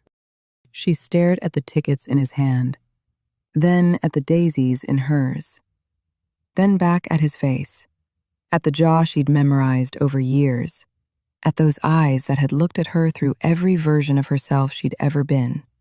The scared version, the angry version, the version flat on the floor convinced she couldn't get up. And always found something worth staying for. You planned this, she said. I did. You thought of everything. I tried to. He shrugged, but it wasn't casual. Nothing about the way he looked at her was ever entirely casual. You deserve prom, Keena. We both do. We've been grinding since August. We've been up at midnight and 2 a.m. and 4 a.m. We've been to school on no sleep and worked shifts and done everything everybody said we couldn't do. And I'm not letting us miss this. I'm not letting you miss this. She felt the threat of tears and blinked them back hard. She refused to cry in this hallway. Refused. So? He tilted his head, patient, like he had all the time in the world, and also like there was only one answer, and they both already knew what it was. Will you go to prom with me? She looked at him for a long moment, at this boy who had shown up, over and over, in every way that mattered, who had held her daughter and called himself her daddy, who had sat at her bedside and held her hand, and stayed when leaving would have been so much easier, who was standing in a high school hallway holding daisies because she'd mentioned once, years ago, that they made her think of happiness. Yes, she said. I'll go with you. He smiled. The real one. The one that started slow and took over his whole face. The gap between his front teeth and everything. And then he kissed her. Right there. Right in the middle of the hallway, with people walking around them and someone saying, "Oh my God," and someone else saying, "That's sweet," and Keena not hearing any of it, because his mouth was warm and sure, and he tasted like the peppermint gum he always had in the morning. And she thought with every nerve ending she had, I'm going to prom. I'm actually going to prom. The dress. 2 weeks before prom, Saturday afternoon. They hit the mall with full and complete optimism on a Saturday afternoon. The 4 of them. Keena and Katie and Quetta and Tish. And that optimism lasted approximately 45 minutes before it started to crack. It wasn't for lack of trying. They were thorough. They were dedicated. They pulled things off racks and held them up in the fluorescent light of dressing rooms and evaluated with the focused energy usually reserved for mission-critical operations.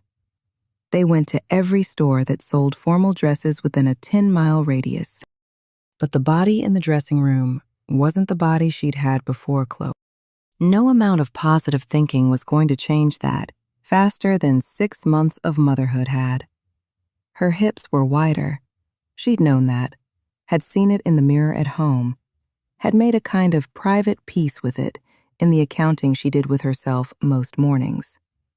Her breasts were fuller, still settling back from what nursing had made them. Her belly, and this was the part that still caught her off guard sometimes. Her belly was soft in a way it hadn't been before. Soft in a way that told the story of what it had held, what it had carried and released. This body had made a whole person. That was not nothing. That was extraordinary. But knowing something is extraordinary doesn't always make it easy to stand in a department store dressing room when a gown doesn't zip. David's bridal was the first number. Beautiful dresses, every one of them. Every one of them $300 minimum, and every one of them built for a body that was not currently present in the fitting room. We don't need David's bridal. Quetta announced from outside the curtain with her usual precision. Overpriced and overrated. Next. Macy's was the second number 3 maybe possibilities. 2 fit wrong in the chest. The third made Tish say, in her most carefully chosen words, "You look like a woman who has given up on herself. And baby, you have not given up on yourself. Let's go." JCPenney was closer, but not it. There was a deep green dress that made Katie's eyes light up, and Keena stood in it for a full 3 minutes trying to love it the way her mother clearly did, before she admitted she didn't. By the time they walked out of the third department store, the light had gone gold with late afternoon, and Keena had gone quiet. Not peaceful quiet, the kind that was actually a lot of noise happening entirely on the inside. "Maybe I shouldn't go," she said. She said it flat, not fishing, just naming what felt true in the moment. Don't you dare. Katie's voice was gentle and immovable at the same time. The voice she used when she meant something without negotiation. She took Keena's hand and squeezed once, hard. One more store. Mama. One more. The boutique was small enough that they almost walked past it. Tucked between a phone repair place and a nail salon on a side block of the mall, its windows showing 3 mannequins in things that probably cost more than a car note. But they went in anyway, because Katie was holding her hand and moving with the particular determination of a woman who has decided something and will not be stopped by minor obstacles like reality. The clearance rack was in the back. It was Tish who found it. She got quiet first, which, again, for Tish, meant something seismic. Keena. Her voice had dropped. Come here. The dress was white, simple in the way that took intention, not plain but uncluttered. Fabric that moved like water when Tish pulled it from the rack, an empire waist sitting high and clean above the fullness of the skirt, which fell in layers that would shift and float when she walked. Not trying to hide anything, not trying to do too much, just present, just itself. $45 on the clearance tag.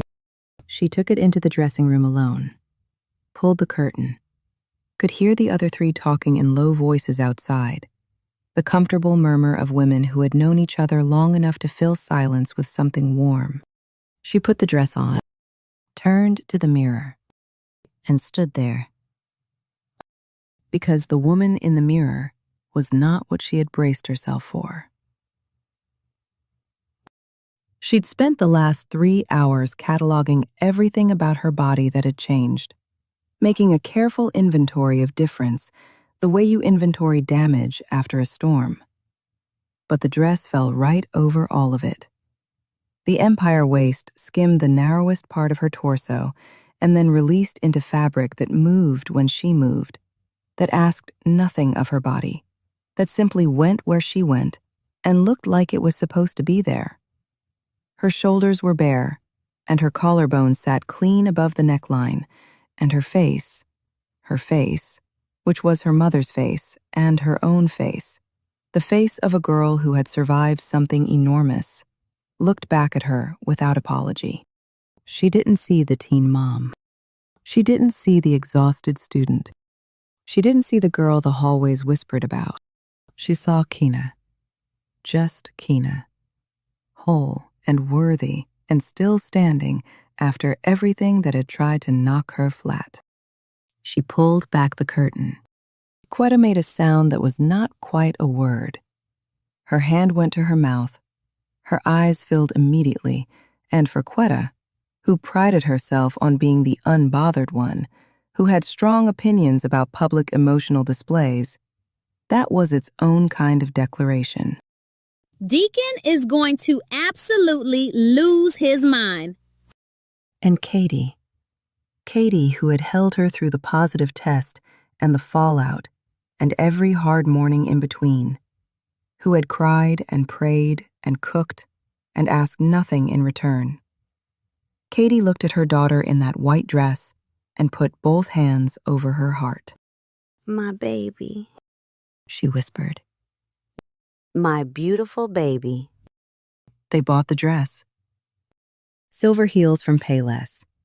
Low enough to actually walk in, comfortable enough to actually dance in. The kind of practical choice that still managed to feel like something. She was ready. Getting ready. May 21st, 2005. Prom night.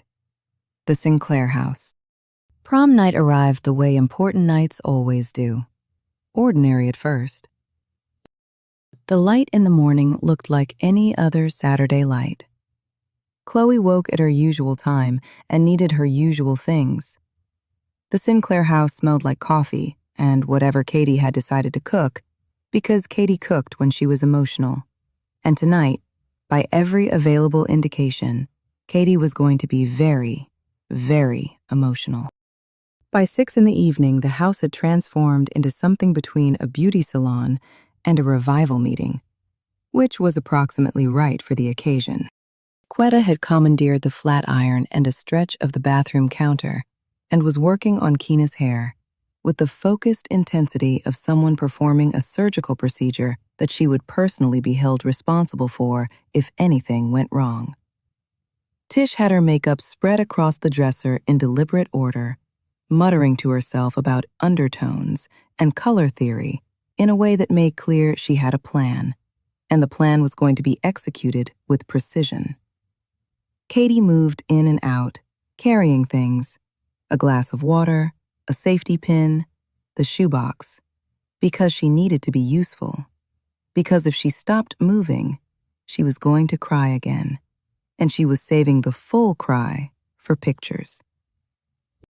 Chloe was in her playpen in the corner of the living room, positioned where everyone could see her, and she could see everyone.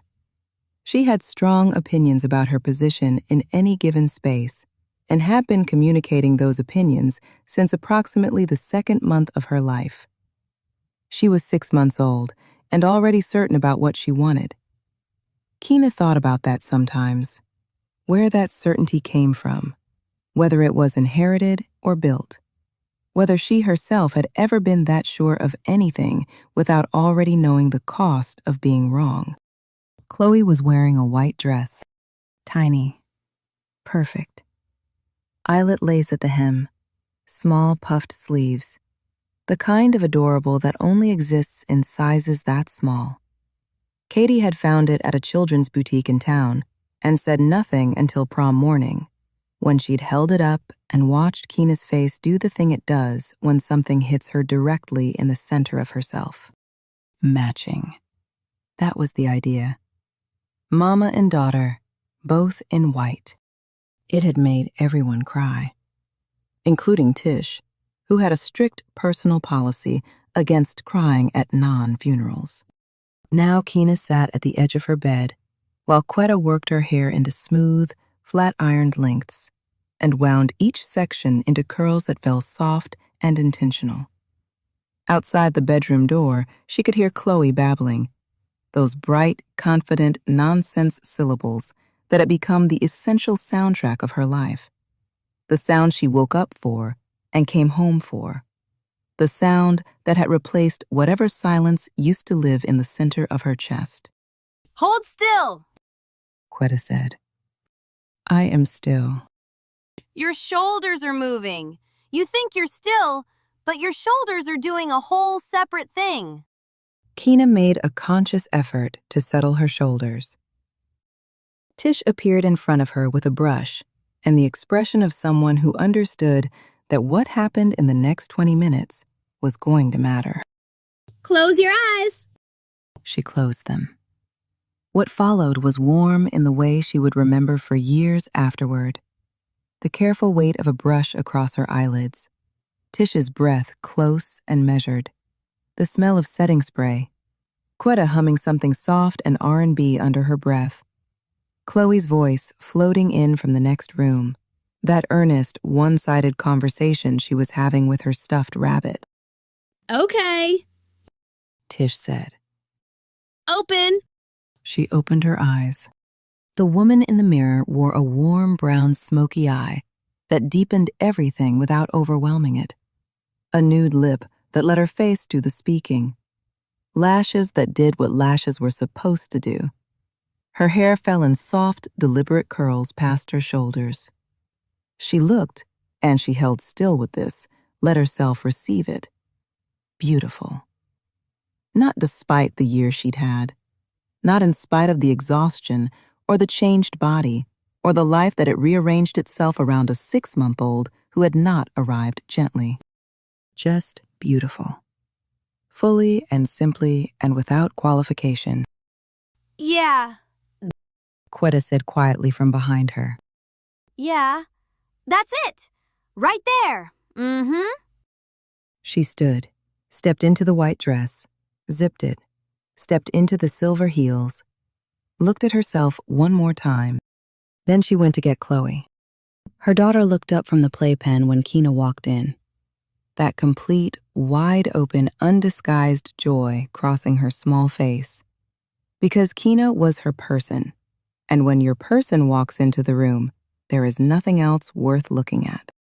Hey, baby girl.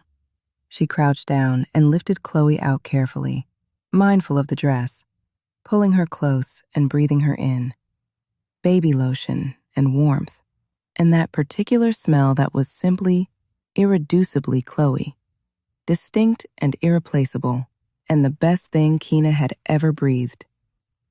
Mama's going somewhere special tonight, okay? You're going to stay with Grandma and have the best time. Be good. Mama loves you so much. Chloe grabbed her face. Both chubby, enthusiastic, entirely uncoordinated hands, finding Keena's cheeks and squeezing with the guileless confidence of a baby who has never once doubted that reaching for something means it belongs to her. And then she opened her mouth wide, aiming for something in the approximate vicinity of Keena's face, and got her cheek. Warm and wet and missing the mark by an inch in the way that made it completely perfect. The sound that came out of every adult in the room was immediate and involuntary and slightly undignified. Keena was still laughing when the doorbell rang. Timothy moved to answer it because he was going to answer his own front door on his daughter's prom night. That was non-negotiable. He came back a moment later with the expression of a man actively working to maintain his composure. He's here. He said. And he cleans up. Keena kissed Chloe's cheek one more time, handed her to Katie.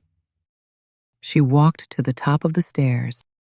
He was standing in the living room doorway.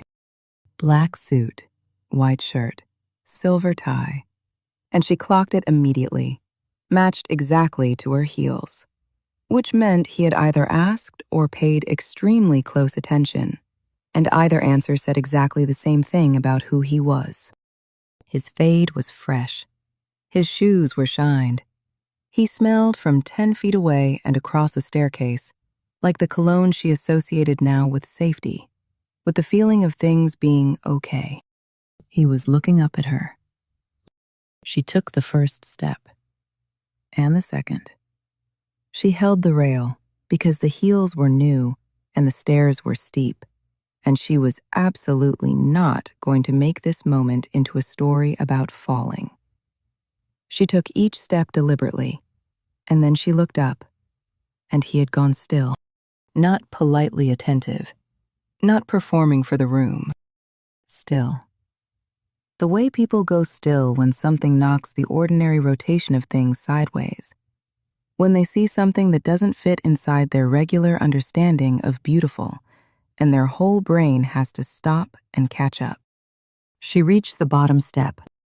He opened his mouth, closed it, tried again. Wow. A pause. You're... He stopped, blinked. Wow. She laughed, and it was the right response and also the only one she had available to her. You look pretty good yourself. He reached into his jacket pocket and produced a corsage. White roses, tight and perfect. He slid it onto her wrist with careful hands, slow and deliberate, like he was aware of the moment and intended to be fully present in every second of it. She pinned the boutonniere to his lapel. Her fingers were not entirely steady. She was aware of the warmth of him through the fabric, the slight rise and fall of his chest. Nervous? He murmured. A little. She smoothed the lapel flat. You? Extremely. Good. Pictures. Everybody. Now. What followed was 30 minutes of organized chaos that only a household containing two determined women who loved this girl could produce. Every combination was documented, every arrangement, every angle. Keena and Deacon, formal and beaming. Keena and Chloe, who immediately reached for the corsage. Deacon and Chloe. Deacon making faces until she produced that laugh, that full-body baby laugh that came from somewhere enormous inside her small self. And the camera caught it. All three of them. All three together. Keena in her white dress, Deacon in his black suit, baby Chloe between them in her little eyelet dress, looking directly at the camera with the serene confidence of someone who has never doubted for a single moment that she belongs exactly where she is. This picture. This one specific picture. This was the one that would be framed, that would travel across walls and houses and years, that would be looked at across decades by people who needed to remember that some things survive everything the world throws at them. Katie was crying openly now. She'd given up trying to hide it. Renee Ashford, who had arrived for pictures, was also crying. Rusty, who had showed up, took one look at the three of them and turned to face the wall, like he had something very important to attend to over there. Okay, Keena said, laughing. We have to actually go. She kissed Chloe long and slow and deliberate, pressed her forehead to her daughter's. Mama will be back soon, sweet girl. Don't let Grandma stay up too late. Deacon kissed Chloe next. Easy, natural. Like he'd been doing it forever instead of 6 months. Like it required no thought at all. Because for him, it didn't. Be good, pretty girl. Daddy loves you. They walked out hand in hand into the warm May evening, towards something ordinary and extraordinary at the same time. The dance. May 21st, 2005. Ember Ridge High School Gymnasium. They had done something remarkable to the gymnasium. She knew that gym the way you know a place that's part of your ordinary life, without really seeing it, without looking. 4 years of PE and pep rallies and assemblies, and one very long motivational speaker who went 30 minutes over his allotted time. She knew every creak of the bleachers, and the way sound bounced off the high ceiling, and the particular smell of rubber and wood floor polish. But tonight the fluorescents were dark. In their place, 1,000 points of light had appeared. String lights draping the ceiling in long, sweeping arcs, colored spots turning the floor silver and deep blue, something near the entrance projecting faint stars across the walls. Silver and blue everywhere. Tablecloths, centerpieces, balloon clusters by the DJ booth where a man in a suit was already working the boards. Jagged edge bleeding into music soul child, bleeding into something with a harder bass line. The gym smelled like perfume and hairspray and teenage ambition. It looked like a different world. She stood at the entrance and felt it. The strangeness of beauty in a familiar place. The way joy can transform the ordinary into something you barely recognize. And then she walked in and felt the room shift. Subtle, unmistakable. The quality of attention that moves through a space when something recalibrates it. Heads turning, conversations briefly stalling, eyes moving to her and then quickly to each other. And she knew without hearing it exactly what was moving through the room like a current in water. Is that Keena Sinclair? She actually came. I can't believe she showed her face. She heard none of it, or she heard all of it, and made a single, clean decision, somewhere between the entrance and the middle of the room, to let it pass through her without stopping. Because Deacon's hand was warm and steady in hers, and he was already squeezing twice, telling her without words what she already knew. You belong here. Hold your head up. Let them look. She raised her chin. They walked to their table. Quetta had just got there, seated next to her date, scanning the room with the bright, assessing energy she brought to every social situation. Tish was beside her, in deep burgundy, beautiful, and already dancing slightly in her seat. Cubby and Heavy and Quez had claimed the next table, loud and laughing, their warmth spreading outward like something you could feel before you reached them. Their people, their crew, the ones who had stayed. She sat down and felt the tension in her shoulders release by degrees. Across the room, on the far side of the dance floor, she saw Jazz. He was there with someone she didn't recognize. A girl in red, pretty, laughing at something he'd said. Their eyes met across the distance, just for a moment, brief and accidental, and she searched herself, quickly and honestly, for whatever she expected to find. Anger, longing, the residue of everything he had walked away from. Some part of her that was still not finished with him. There was nothing there, just air. The clean, quiet absence of something that had already run its course and ended. She felt nothing for Jazz Lawson except the faint and distant gratitude of someone who survived a mistake and came out the other side changed for the better. He looked away first. She turned back to her table. The fast songs came, and they danced like teenagers, which they were, and she laughed until her stomach hurt watching Deacon move. The man had many gifts, a long and illustrious list of genuine gifts. Rhythm was simply, definitively, not on that list. He was enthusiastic where he could have been graceful, committed where he could have been subtle, and she loved him for it. Loved the complete willingness to look fully, gloriously absurd, because she was laughing, and her laughter was worth any amount of looking absurd. He did something with his arms that had no name in any language she knew. What, she managed, is that? Talent, He said. That is not what that is called. not everyone can move like this. Be humble, Keena. She laughed until her ribs hurt. Until she forgot, for a little while, about the whispers at the room's edges. About the months of exhaustion behind her and the enormity of everything still ahead. She just laughed in a gymnasium that had become beautiful for one night with the man she had claimed at 5 years old. Then the music changed. The tempo dropped. Slow and inevitable. Usher's voice filled the room, warm and low. You got it bad. And the floor shifted around them, couples moving together, the whole energy of the room going soft and concentrated.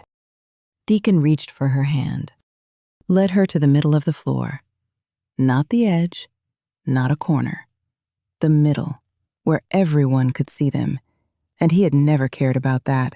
Had been claiming her publicly since the moment he decided she was his, and he was done being quiet about it. He pulled her close, hands on her waist, her arms around his neck. They swayed, just barely, just enough, in that particular way that isn't quite dancing, that is something older than dancing, something two people do when they have stopped performing anything and are simply holding each other up. She could feel his heartbeat against her chest. She let her eyes close, thought about all the versions of herself that had walked through fire to arrive at this moment. The 5-year-old who claimed him in a hallway without knowing what claiming meant. The 12-year-old who checked yes on a folded note and felt the world start. The 14-year-old pressing her hand to a bus window, trying to hold on to something already moving away from her. The 16-year-old on a cold bathroom floor. A teen in a hospital bed, scared. Watching this man hold her daughter for the first time, calling himself her daddy like it was the simplest, most obvious thing in the world. All of it. Every broken and rebuilt piece. Every version. Here, together, in this borrowed, beautiful place. He leaned down. His lips brushed her ear. You're the most beautiful girl in this room. Stop. I'm serious. His arms tightened slightly. I can't believe you're mine. I can't believe you're mine. She pressed closer, fitting herself against him the way she always had, the way her body knew how to do without instruction. You've been mine since I was 5 years old, and I just didn't have the word for it yet. You said it, though. Claim me. Right in that hallway. And you walked right past me. He laughed, low and quiet, felt more than heard. I was 5. In my defense, I was a 5-year-old boy who was very focused on the cracks in the pavement. I didn't know what was happening. I knew. She pulled back enough to look up at him, found his eyes, dark and steady in the dim light. I always knew. He looked at her for a long moment. The music moved around them. People moved around them. None of it mattered. You're my queen, he said. Always have been. Her eyes stung. She blinked it back, but didn't win. Always will be. He kissed her, soft and sure, right there in the middle of the floor, while classmates moved around them and the music swelled, and someone across the room whistled, and someone else said, "Get it." And Keena Sinclair, 18 years old, mother of a 6-month-old girl, senior at Ember Ridge High, survivor of everything the last year had thrown at her, kissed the boy she had claimed at 5 years old, and felt something settle in her that had been unsettled for so long, she'd forgotten what settled felt like. Like a lock finding its key. Like a breath finally released. Like coming home to a place you built yourself, with your own hands, out of whatever you had. After prom, Ember Peak. May 21st, 2005. Ember Peak Mountain Overlook. They didn't go to the after party. There was one. She knew there was one, could feel the current of it pulling at the edges of their night. Cubby's texts arriving in rapid succession with coordinates and the promise of music and a packed living room. She knew it was there. It was fine that it was there. She didn't want it. When she said so, Deacon just nodded once. I know where I want to go. He drove them up the mountain. The road to Ember Peak had its own familiar. The way streetlights thinned and then disappeared. The trees thickening on either side until you were moving through something that felt intentional, like the mountain was deciding whether to let you through. The smell changed as they climbed. Pine and clean air, replacing the warmth and noise of town. The road curved higher and higher until the ridge opened out and the whole valley appeared below them.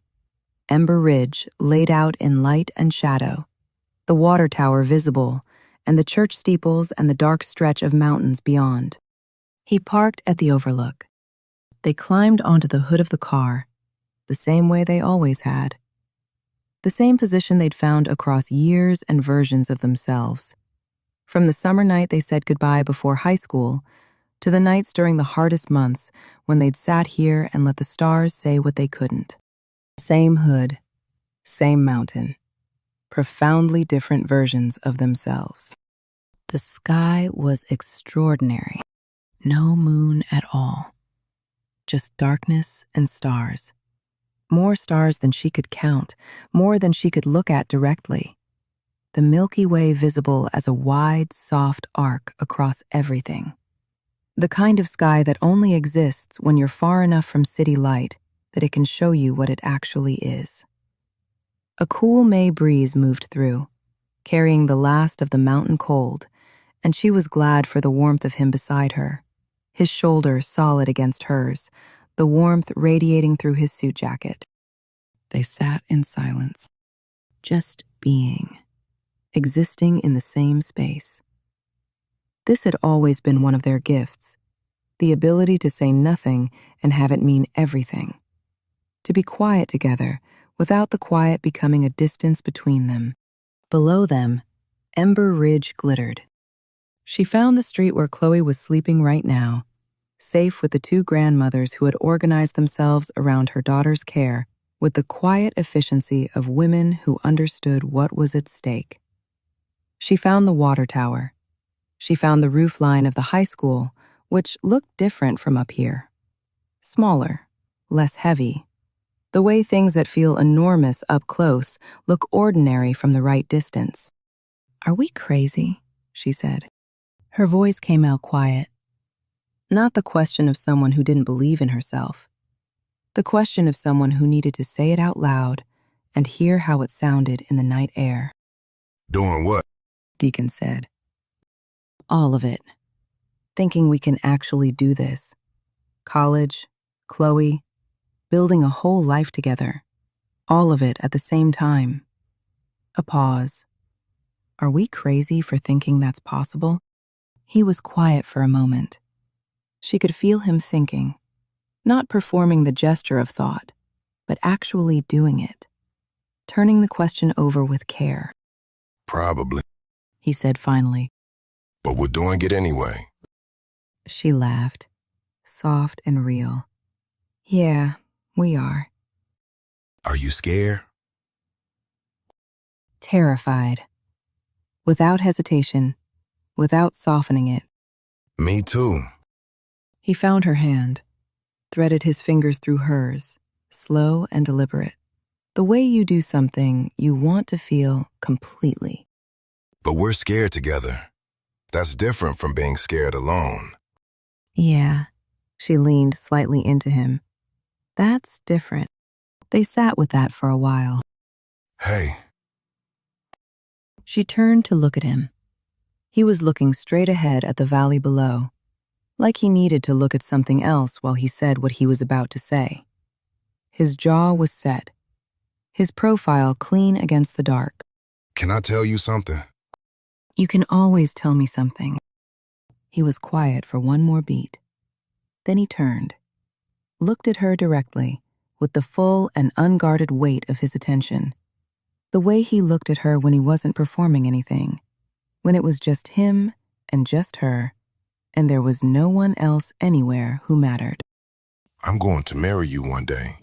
The words landed in the space between them, settled there. The cool air moved. You know that, right? His voice was steady, certain, without being loud about it. Not now, not next year probably, but someday, when we've built what we're building, when we're ready in the way we need to be ready. I'm going to marry you, Keena Sinclair. She felt it in her throat first, that tightening that comes before tears, that fullness, the pressure of something too large for ordinary containers. Are you asking? She managed. Or telling? The corner of his mouth lifted, just barely. Both. She laughed, and it came through the tears that were falling now, which she'd stopped trying to prevent because there was no point. They had been coming since the daisies that morning, and the corsage, and the way he'd looked at her at the bottom of the stairs. I claimed you when I was 5 years old, she said. You know that, right? In that hallway at Emberville Elementary. I walked past you and I knew. I didn't have the word yet. I was 5. I didn't understand forever. But I knew you were mine. You have been mine since before either of us understood what that meant. And you've been mine, he said. And I've been yours. So someday, He lifted their joined hands and pressed his lips to her knuckles, briefly and without ceremony. you'll be my wife. Chloe will be ours, fully and officially. And we'll have more kids, and a house, and everything, Keena. We're going to have everything. She looked up at the sky, at that impossible sky full of things that had been burning for longer than either of them could comprehend, that would keep burning long after they were gone, that had been there the night she was born, and the night Chloe was born, and the night she sat on a bathroom floor and thought her life was over and discovered she was wrong. "I love you, Deacon Ashford," she said. I love you, Keena Sinclair. He pressed his lips to the top of her head. The simplest gesture, the truest one. Soon to be Ashford. She smiled against his shoulder. Soon to be Ashford. They stayed until the stars began to thin toward morning. At some point, they moved from the hood into the car, sitting close in the warmth of it, talking, still building in words the future they were going to build in practice. What college would look like. What Chloe's first birthday would look like. She was going to turn 1 in November, and they were going to make it a celebration. They were going to make all of it a celebration. Every milestone, every ordinary Tuesday. What someday might look like in all its uncertain and extraordinary possibility. She didn't know. Couldn't have known. On a mountain with the whole world still ahead of her, how much was still coming. How many more seasons of hard still waited for them. How many times they would break each other and put each other back together before they finally built something that held all the way through. She didn't know any of that. But she knew this man, and she knew herself. And she knew that she had already survived the thing that was supposed to stop her. She had survived it, and been changed by it, and come out the other side wearing a white dress and dancing in the middle of a gymnasium and sitting on top of a mountain making promises under more stars than she could count. She had survived, and she intended to keep surviving. All the way to everything. He promised me forever that night, and I believed him, because I had been waiting for him since I was 5 years old. And some things, some people, they were just always going to find their way back to each other, no matter how many times the world tried to keep them apart. Oh. Oh, y'all. I need a minute. Because that right there, that is what 18 episodes of this story has been building toward. Not the prom. The prom is just the setting.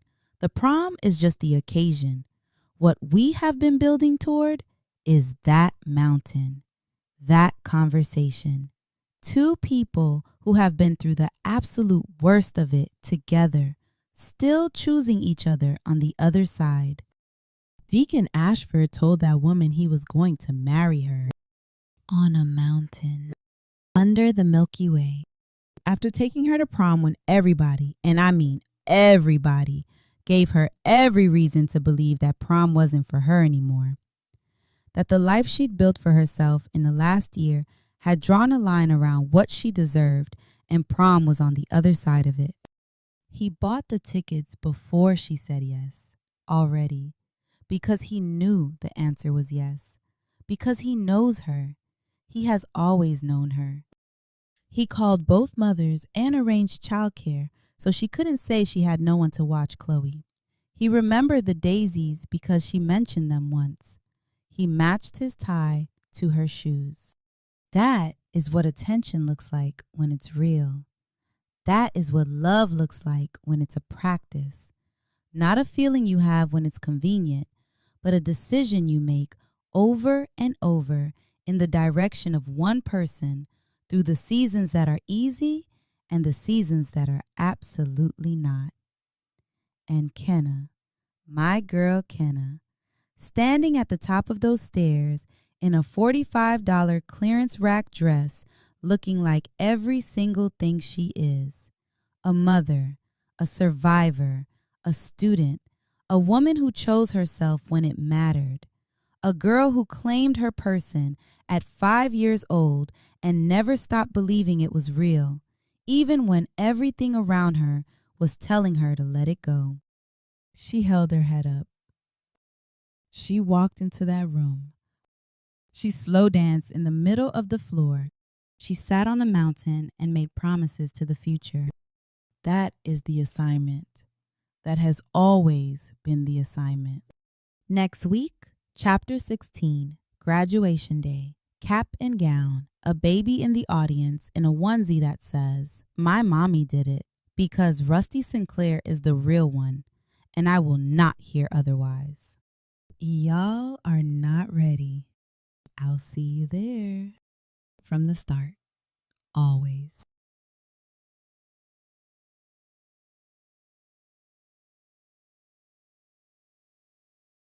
Hey, Emberkin, welcome back. And before we start, I need you to stop whatever you're doing and really be here, because this episode right here is the one I have been waiting to tell you about since the very first chapter of this story. We started at a hallway. A 5-year-old girl with attendance papers in her hand walking to the front office when a little boy jumped on a crack in the pavement, and something in her little heart recognized something in him that neither of them had the language for yet. She went home and wrote in her diary with a crayon, in the big, unsteady letters of a child who is certain about very few things, but absolutely certain about this: I am going to marry Deacon Ashford. Spelling errors and all. And I have been with her ever since. Through every version of that claiming, through the baby who arrived in November and the senior year that tried to break her and couldn't. I have been with her through all of it. And now she is standing in a royal blue cap and gown. And there is a baby in the stands in a onesie that says, "My mommy did it." And I need y'all to understand what it means to walk across a stage when everybody, your teachers, your classmates, the women who whispered in the grocery store, the guidance counselor who suggested community college might be more realistic, when everybody told you that you wouldn't make it this far. And then you make it this far. Deacon graduated too, by the way, because he went to summer school and he worked twice as hard as anybody gave him credit for, and he was not going to let Keena walk across that stage alone. That is the man we are dealing with. That is who he has always been. This is episode 17, chapter 16, Graduation Day. Graduation morning, May 28th, 2005. The Sinclair house, 6 a.m. Chloe woke her up at 6, same as always. Not in the way she sometimes woke at 3 a.m. convinced something was wrong, but in the way Chloe always woke her on the early mornings, with sound first, that escalating sequence from quiet fussing to full declaration, the vocal warm-up of a baby who had decided someone needed to acknowledge that immediately. Keena was on her feet. 6 months of motherhood had rewired something fundamental in her nervous system. Chloe's voice moved through her like an electrical signal, bypassing reason, going straight to her body and saying, "Get up." She got up, lifted Chloe from the crib, held her in the dim morning light while the baby settled, the fussing tapering off into the snuffling sounds. Kenna carried her to the rocking chair by the window. The sky outside was extraordinary, pink at the horizon, deepening to soft orange above it, the early light of a late May morning coming in slow and full across the backyard. The kind of sky that looked intentional, the kind of sky that you couldn't help but read as something, even if you were the sort of person who didn't typically read skies as something. She fed Chloe in the rocking chair with the morning light coming in around them, and she sat with it. Today, Today, she graduated. She turned that fact over in her mind. When you've been moving so fast and so hard toward a thing for so long that arriving at it doesn't feel the way you thought arriving would feel. She'd thought she'd feel triumphant. She'd imagined triumph, some clean, certain sense of having won. What she actually felt, in the rocking chair with her daughter in her arms and the sun coming up outside her window, was something quieter and deeper than triumph. Something that didn't have one word. She thought about the last year like a storm that had passed. Not cataloging damage, she'd done enough of that, but taking stock of what it held, what it turned out to be stronger than it looked. She thought about the positive test, the bathroom floor, the cold tile against her back while the world rearranged itself around two pink lines. She thought about Jazz and his car, saying the words she'd known he was going to say, and walking away from that conversation feeling more clearly herself than she had in months. She thought about Deacon at Golden Dragon, his hands steady across the table, choosing her before she'd finished telling him what she needed him to choose her for. She thought about the hospital, the pain that was unlike anything she'd ever felt, the moment a sound filled the room that was not her sound, or his sound, or any sound she'd heard before. And then Chloe was there, suddenly and completely there, and the world changed in an instant into a version of itself that she could not now imagine being without. She thought about every morning of senior year that she had dragged herself out of this house on no sleep to go prove something to people who had already decided she couldn't. She thought about the calculus test she almost failed. The shift at Ruby's, where she cried in the bathroom on break, and Ruby knocked and said, without asking, "I know, baby, but you're going to be okay." The night in December, when she sat at her desk with her homework and her eyes closing, and she thought, "I cannot do this." And then she did it anyway, over and over and over, choosing every time to get up, to show up, to keep walking through hallways that whispered, and keep sitting in classrooms where the teacher looked at her like she was an object lesson in what not to do. She did it. She kept doing it. And now it was May 28th, 2005. And she was going to walk across a stage today with a diploma in her hand and her daughter in the stands. "Hey, baby girl." Keena touched her cheek. "Big day today. Mama's graduating." Chloe made a sound that could have been agreement, or could have been the beginning of another demand. Hard to say. She grabbed Kenna's finger with both hands and brought it directly to her mouth, which was her response to most things. "I know," Keena said. "I know." Katie appeared in the doorway. She was already dressed, hair done, lipstick on, fully prepared as if it were mid-afternoon rather than 6 in the morning. And she looked at her daughter in the rocking chair with her granddaughter in the morning light, and her face almost ugly cry. "You ready, baby?" she said. Kenna looked at Chloe, looked out the window at the sky. "Yeah, Mama," she said. "I'm ready." Getting ready. May 28th, 2005. The Sinclair house, morning. The cap and gown were laid out on her bed when she came back upstairs. Royal blue. The kind of blue that meant something. School colors, tradition, the shade that Ember Ridge High had used for as long as anyone could remember. The gold tassel caught the morning light when she lifted the gown, bright and precise. She put it on over her dress. The dress underneath was the white sundress from Prom. Still the most beautiful thing she owned. Still fitting right. It wasn't planned, but the way Katie had folded it and set it out without comment, and Keena had put it on because it was the right thing to wear, and they both knew it without saying so. She stood in front of the mirror. Graduate. Teenage mother. Survivor. All of it true. All of it her. She worked her hair with gentle hands. No time to flat iron this morning, but no need. Her curled hair was pulled half up, pinned with a clip that kept them out of her face, and let the rest fall soft around her shoulders. Simple, pretty, real. Across the room, Chloe was getting dressed too. Katie had her laid on the changing table, carefully working tiny limbs into the onesie. White cotton, soft as anything, with royal blue lettering across the front. My mommy did it. Rusty's idea. He'd ordered it online 2 weeks ago and said nothing until he showed up at the house this morning, held it up, and waited. Keena had cried. Katie had cried.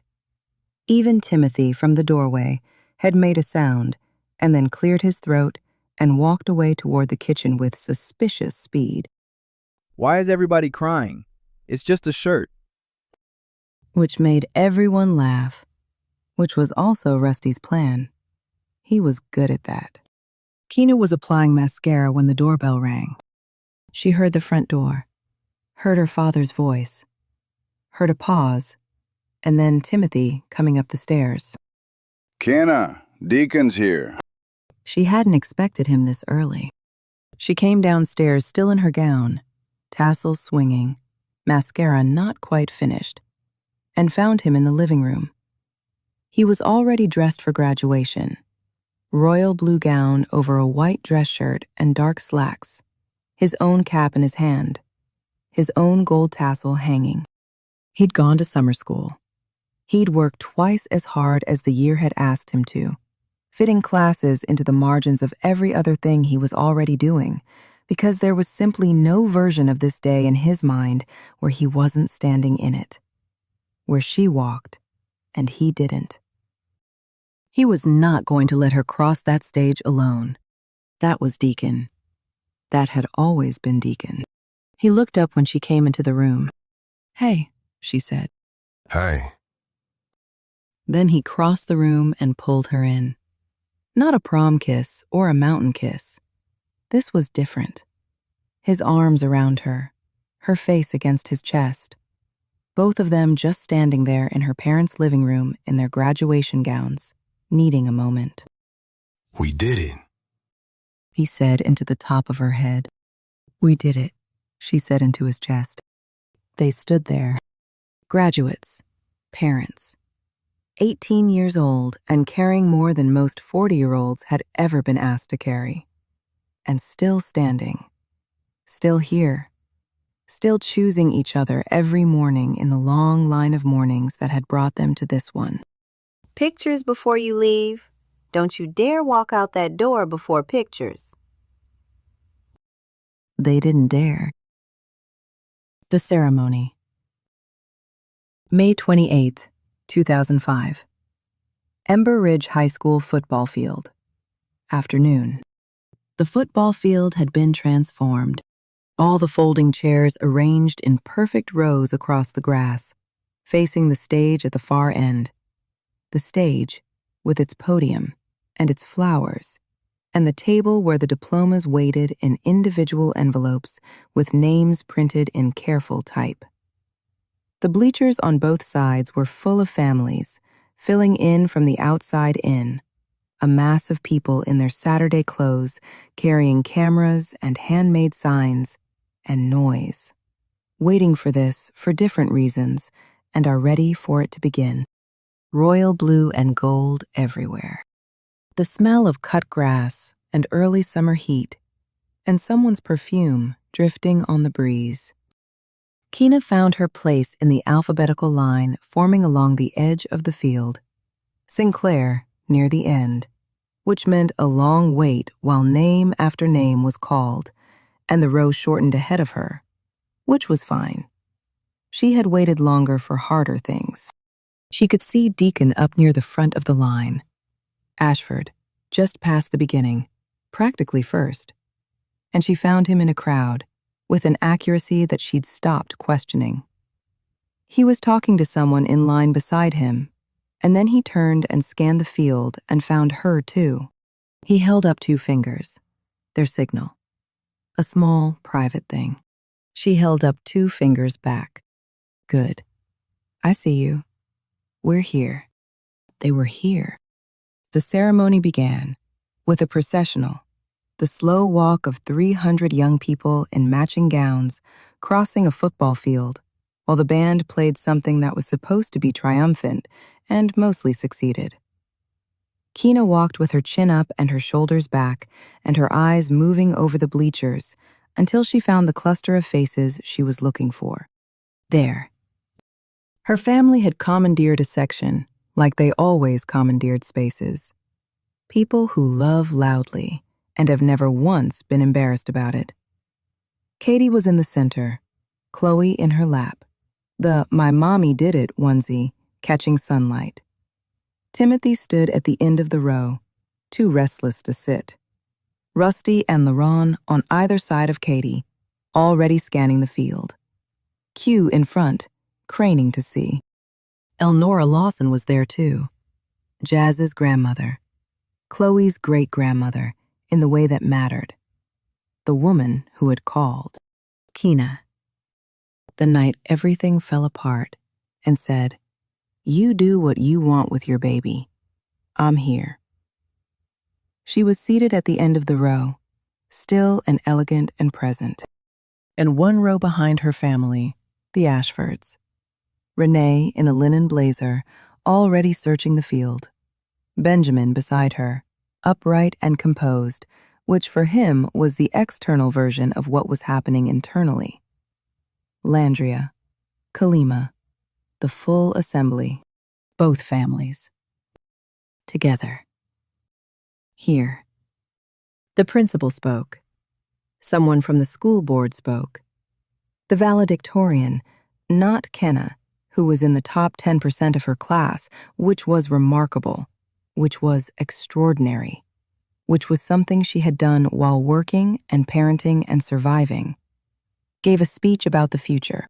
Keena sat with her hands folded and heard the words while also having a separate, interior conversation with yourself.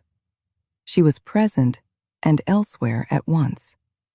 She was thinking about when those 2 pink lines had appeared and how far this field had seemed from that bathroom floor. She was thinking about the morning Chloe was born, the sound that had changed her life when it entered the room. She was thinking about all the versions of herself it had taken to get here. Then the names began. Deacon Jamil Ashford. He walked across the stage like he owned it. That was the only honest way to say it. Head up, shoulders square, the Deacon Ashford way that said, "I know where I am, and I know why I'm here, and I am not apologizing for either." The Ashford section screamed. Renee was on her feet before he was halfway across the stage. Kalima grabbed Landria's arm. Benjamin, quiet, composed Benjamin, the man who had been measured in his praise for so long that each word of it had to carry double weight, stood up, clapped with his full hands, his face doing something it didn't usually do in public. Keena, seated in the S rows with still 100 names to go, cheered louder than all of them, because that was her man, her partner, her person, the boy who had chosen her before she deserved it and stayed longer than anyone required him to. He collected his diploma, held it up, found her in the crowd, in the S rows far back, and pointed. Direct, clear. You. She pressed her hand to her heart. The names continued their long procession. She waited. The sun moved. A breeze moved through. Somewhere in the bleachers, Chloe was babbling her commentary to anyone who would listen. She stood. Her legs were steadier than she expected. She had expected shaking, had braced for the possibility of her knees simply refusing to participate, given everything they'd been through. But she stood up and her legs held, and she walked. Down the row, down the aisle, up the steps to the stage. Keena Rain Sinclair. The diploma was in the hands of Principal Morrison, who had known Keena for 4 years, who had watched her navigate this year. He handed it to her with both hands and a nod that said, "I know what this cost you. I know what this is." She took it, held it, turned to face the bleachers, and the sound that came out of the Sinclair section was something between a cheer and a cry, and something that didn't have a name. The sound of people who love someone and have watched them carry something heavy for a very long time and are releasing something of their own in the moment it gets set down.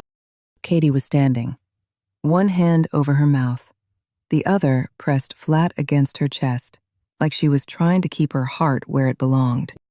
Timothy had his hands cupped around his mouth, yelling something she couldn't hear over the noise, but could read on his lips. "That's my daughter. That is my daughter." Rusty and LaRon had their arms around each other, without apparently noticing that they did. Q was waving both arms with the wholehearted enthusiasm of a 12-year-old who understood the assignment. And Elnora was sitting down, composed as always, holding Chloe watching Keena, with an expression that was simply pride, clean and full, and without complication. Pride. Then Chloe. Keena saw her in the instant before she looked away. Elnora had gently guided the baby's small arm upward, waving it in the vague direction of the stage. Chloe, who did not know what was happening but could feel the electricity in the air and see everyone around her animated and pointing, cooperated fully. Her little arm going up, her face bright and unguarded and curious, waving at her mother, who had just graduated. Keena walked off that stage with her diploma in her hand and tears on her face, and her legs finally shaking, just a little, now that the moment had passed and she could afford to let them. She had done it. She had really, truly, actually done it. After the ceremony, the pictures. May 28th, 2005. School grounds. Golden hour. The football field after graduation was pure chaos. 300 graduates and their families all trying to find each other at once. A sea of blue gowns and open arms and cameras and people calling names across the field. Somewhere a baby was crying. Somewhere a group of boys were throwing their caps and not catching them. Somewhere a grandmother had just discovered that her granddaughter had already moved 20 feet away and was calling her name with escalating urgency. Keena found her family by sound before she found them by sight. They swarmed her. There is no other word for what the Sinclair family did when Keena walked toward them off that field. Rusty got there first. He was always fast, had always been fast, and pulled her into the kind of hug that lifts your feet slightly off the ground. Then LaRon. Then Q, who had given up on composure entirely and simply ran at her. Timothy's arms came around all of them. This big, clumsy, overwhelming group embrace, and Keena thought, This is what I survived for. Then Katie. Katie waited until the others pulled back, and then she took her daughter's face in both hands, looked at her the way she had been looking at her since the morning Kenna came downstairs and said she needed to tell them something.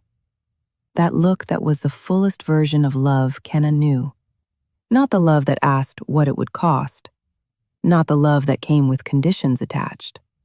Just the love that says, "You are mine, and I am yours, and none of the rest of it changes that." I am so proud of you, Katie said. Her voice broke on the last word, and she didn't try to fix it. You have no idea how proud of you I am. Mama. No, let me say it. You could have quit. You had every reason to quit, and you didn't. Not one time. Not once. She pressed her forehead to Keena's. Keena, and then pressed her forehead to Chloe's. Generational. Inherited. The language they spoke without words. My baby did it. Elnora held Chloe until Keena turned and then held out her arms, and Keena took her daughter and lifted her up in her graduation gown. Chloe grabbed the tassel. Immediately. Directly. With total focus. She had been watching that tassel swing, and she had simply been waiting for her opportunity. And now her opportunity had arrived, and she took it with both hands and pulled. The sound that erupted from the assembled families was enormous and involuntary and full of joy. Every adult within 10 feet made some version of the same sound, the helpless, delighted noise that babies draw out of people without even trying. "She's trying to eat my tassel," Keena said, laughing. Let her. Rusty said. She earned it too. Pictures. So many pictures. Timothy had brought the disposable camera from Walgreens. Renee had a real camera with a zoom lens. Various aunties and cousins and family friends who had appeared from somewhere were also holding cameras. This moment was going to be documented from every possible angle. Keena alone. Keena with her diploma. Keena with her cap and gown and her chin up, the smile she'd been building toward all year. Keena and Chloe. Chloe in her onesie, the letters vivid across her small chest. My mommy did it. Keena and her parents. Then Deacon, his cap slightly crooked from where someone had hugged him too enthusiastically. And they stood together. Both of them in royal blue, both of them holding their diplomas. Chloe between them in her white dress, looking like she absolutely knew what was happening and was very pleased about it. This picture, this specific, unrepeatable picture, it would be printed and framed and carried forward across every version of their lives. It would sit on mantels and credenzas and walls. It would appear in boxes of important documents that get moved from house to house across a lifetime. It would be the picture that people pointed at when they needed to explain something about who these people were and what they were made of. Renee stepped away from the Ashford cluster and came to Kenna directly. She took Kenna's hands in both of hers, not a hug, but something more formal and more meaningful than a hug. The gesture of a woman making a declaration. Welcome to this family, baby. You have always been one of us, but today it's official. You walk across that stage, you are ours, and we are yours, and that does not change. Keena could not speak, nodded, pressed her lips together against whatever was trying to come out. Then Benjamin. He stepped toward Deacon, and Keena watched them, this father and this son, between whom there had always been so much unspoken, so much that ran under the surface in the Ashford way of doing things, where love was demonstrated through expectation rather than stated through words. Benjamin extended his hand. Deacon took it. Proud of you, Benjamin said. You stepped up, not just today, the whole year. You stepped up. A pause. That's what men do. Deacon's jaw moved.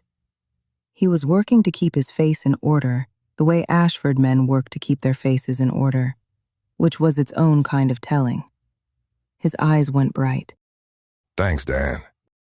2 words, 4 letters each, the weight of years in them. Keena watched her man receive something from his father that he'd been waiting longer than a year for, and she understood that today had given them both things they hadn't known they were going to get. Had been that kind of day, the kind that gives. Big Mama's Chicken Shack. May 28th, 2005. Evening. Big Mama's Chicken Shack had been in Ember Ridge since before Keena's parents were born. It occupied a wide brick building 3 blocks off Main Street, with a parking lot that was never quite big enough, and a smell of fried chicken and hot sauce and something sweet underneath. The combination that meant celebration in Ember Ridge. Big Mama herself was not there most evenings, But her presence was in every corner of the place, in the photographs on the walls and the recipes on the menu, and the way the staff moved like they were protecting something precious. They had reserved the back room. This was not a small undertaking. The back room at Big Mama's fit 30 people if everyone was friendly about it. And between the Sinclairs and the Ashfords and the various aunties and cousins and family friends who had materialized throughout the day in the way that Black family celebrations accumulate people, they were testing that capacity. Long tables pushed together end to end, draped in white paper tablecloths.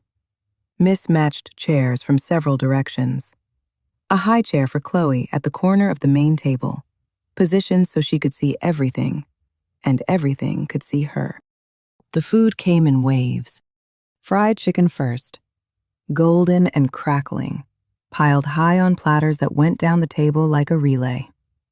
Then the sides, macaroni and cheese with a brown top crust, collard greens that had been cooking since morning, cornbread in a cast-iron skillet, black-eyed peas, candied yams that caught the overhead light like jewels, sweet tea in pitchers, everything at once and too much all at once in the best possible way. Chloe was in her high chair, smushing mac and cheese between her fingers with the focused intensity. A ring was forming around her mouth. She had already given the bib a single withering look and pulled it off, which nobody stopped her from doing because she'd had a long day too. Keena ate. Really ate. Not the distracted, standing over the sink eating of most of her recent months, but the sitting down, warm plate, surrounded by people eating that she had been too busy or too tired for more often than she wanted to count. Deacon's hand found hers under the table at some point and stayed there. They talked across each other's conversations and passed dishes and said things to each other in shorthand that only made sense to two people who had been in the same story for long enough to develop their own language. The noise of both families together was remarkable. Two clans who had orbited each other for years, who had been connected through their children's choices and their children's consequences, who had gathered in hospital waiting rooms and driven to appointments and made phone calls and showed up. Finally together at one table, feeding themselves and each other, making the kind of noise that means everything is okay and we know it. The dessert was peach cobbler, Big Mama's peach cobbler specifically, which occupied a category above other cobblers, the way certain things just are better than their category suggests is possible. Rusty stood up. The table didn't quiet immediately. This was a full table of Black people at a celebration, and quieting a full table of Black people at a celebration requires a certain commitment. So he tapped his glass with a fork. Once. Twice. The clink traveled, and the volume dropped by increments until he had what he needed. He looked at his sister across the table, then at Deacon beside her, then at Chloe in her high chair, who had paused her mac and cheese research to observe this new development. I want to make a toast, he said. He waited until the room was fully his. To Keena and Deacon. Y'all did something this year that most grown people twice your age couldn't do. You had a baby. You stayed in school. You both worked. You kept showing up for each other and for that little girl. And you graduated. He paused. Let it sit. Graduated. Both of y'all. Today. People doubted you. Half the town doubted you. Your teachers doubted you. He glanced at Keena. I'ma be honest. There were moments when I wasn't sure. I'm your brother and I love you. And there were moments when I thought, I don't know how they're going to do this. But y'all proved every single one of us wrong. He raised his glass. You're going to make it. I don't just believe that. I know that. Because I have watched you do the impossible for the last year and call it Tuesday. So here's to you. His voice was steady, but just barely. The steadiness of someone who has decided he is not crying at this table and is working very hard to honor that decision. To Keena and Deacon, Y'all are going to change your lives and Chloe's life, and I mean this. You're going to change how people in this town think about what's possible for young people when they don't quit. The room raised its glasses. Water, sweet tea, whatever was in the glass, it didn't matter. To Keena and Deacon. To Keena and Deacon. The echo of it moved around the table. Both families sang the names together. The names she'd claimed, and the name she'd been claimed by, woven together into a single sentence spoken by 30 people who had chosen to show up. Keena didn't try to stop the tears.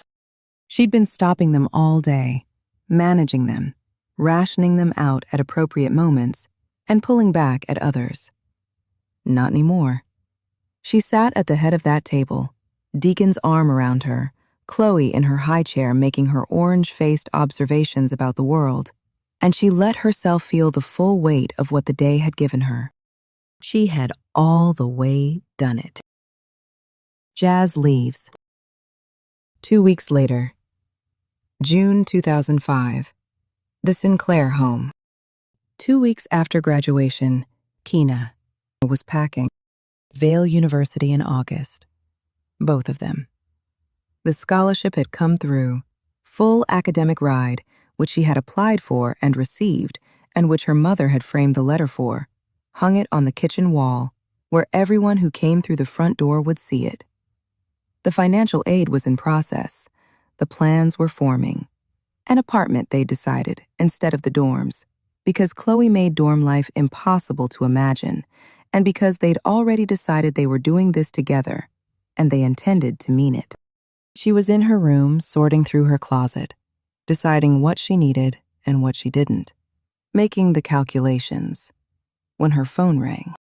Unknown number, local area code. She almost didn't answer. Hello? Keena. A voice she recognized in her bones before she recognized it in her mind. The cadence of it, the slight pause before he said her name. It's Jazz. She held very still. What do you want? I'm leaving tomorrow. A pause on his end now. Shipping out. I joined the Army. I ship out tomorrow morning. She processed that. The Army. She hadn't known, hadn't heard.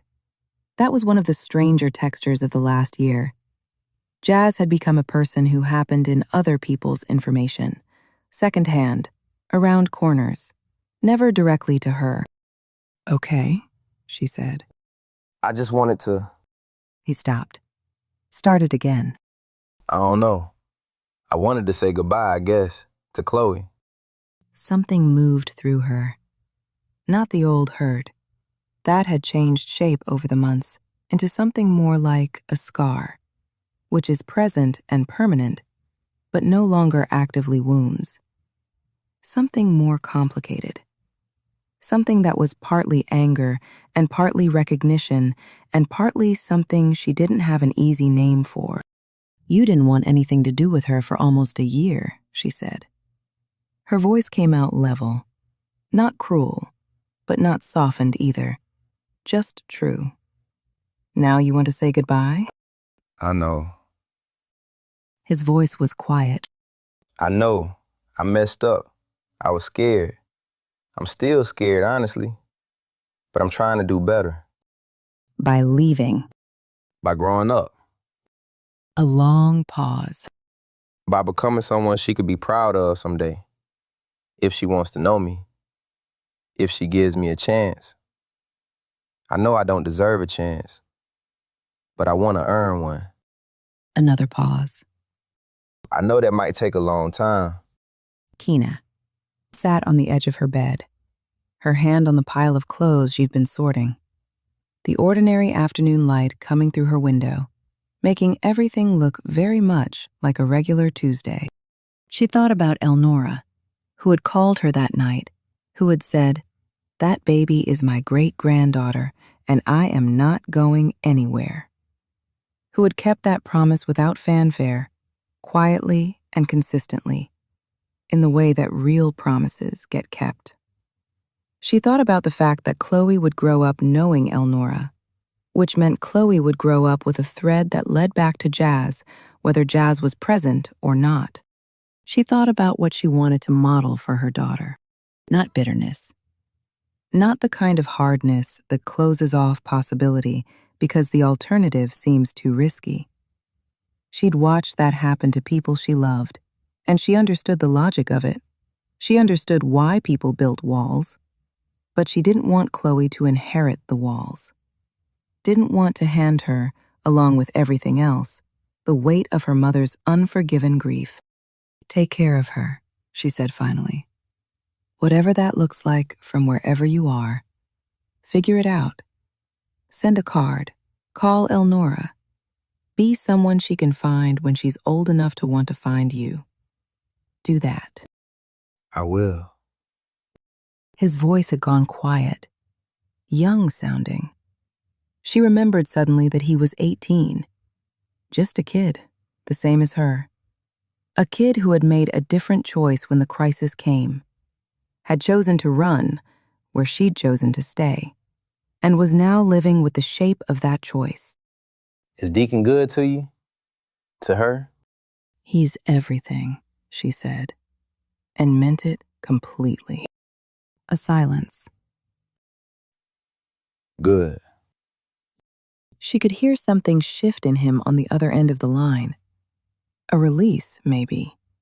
Permission. That's good, Keena. She deserves that. You both do. Take care of yourself, Jazz. You too. The line went dead. She sat with the phone in her lap for a moment. The afternoon light still doing its ordinary thing through the window. The pile of clothes still waiting. She texted Deacon, "Call when you can." His response came in 30 seconds. "On my way." She smiled. She put the phone down and went back to packing. That evening, sitting on the front porch while Chloe slept inside, and the summer dark came down soft and warm over Ember Ridge, she told him about the call. He listened the way he always listened, fully, without interrupting, letting her find the shape of what she was trying to say. When she finished, he said, "How do you feel?" She thought about it. Really thought. Not the reflexive answer, but the true one. "Free," she said. He looked at her. Those steady eyes. "Good. A pause. That's exactly how you should feel." She leaned back in her chair and looked up at the Ember Ridge sky. July coming. The apartment hunt starting. College 8 weeks away. Chloe turning 7 months old next week and discovering that she could roll over, and was very proud of this development. All of it ahead of them. All of it theirs. No looking back.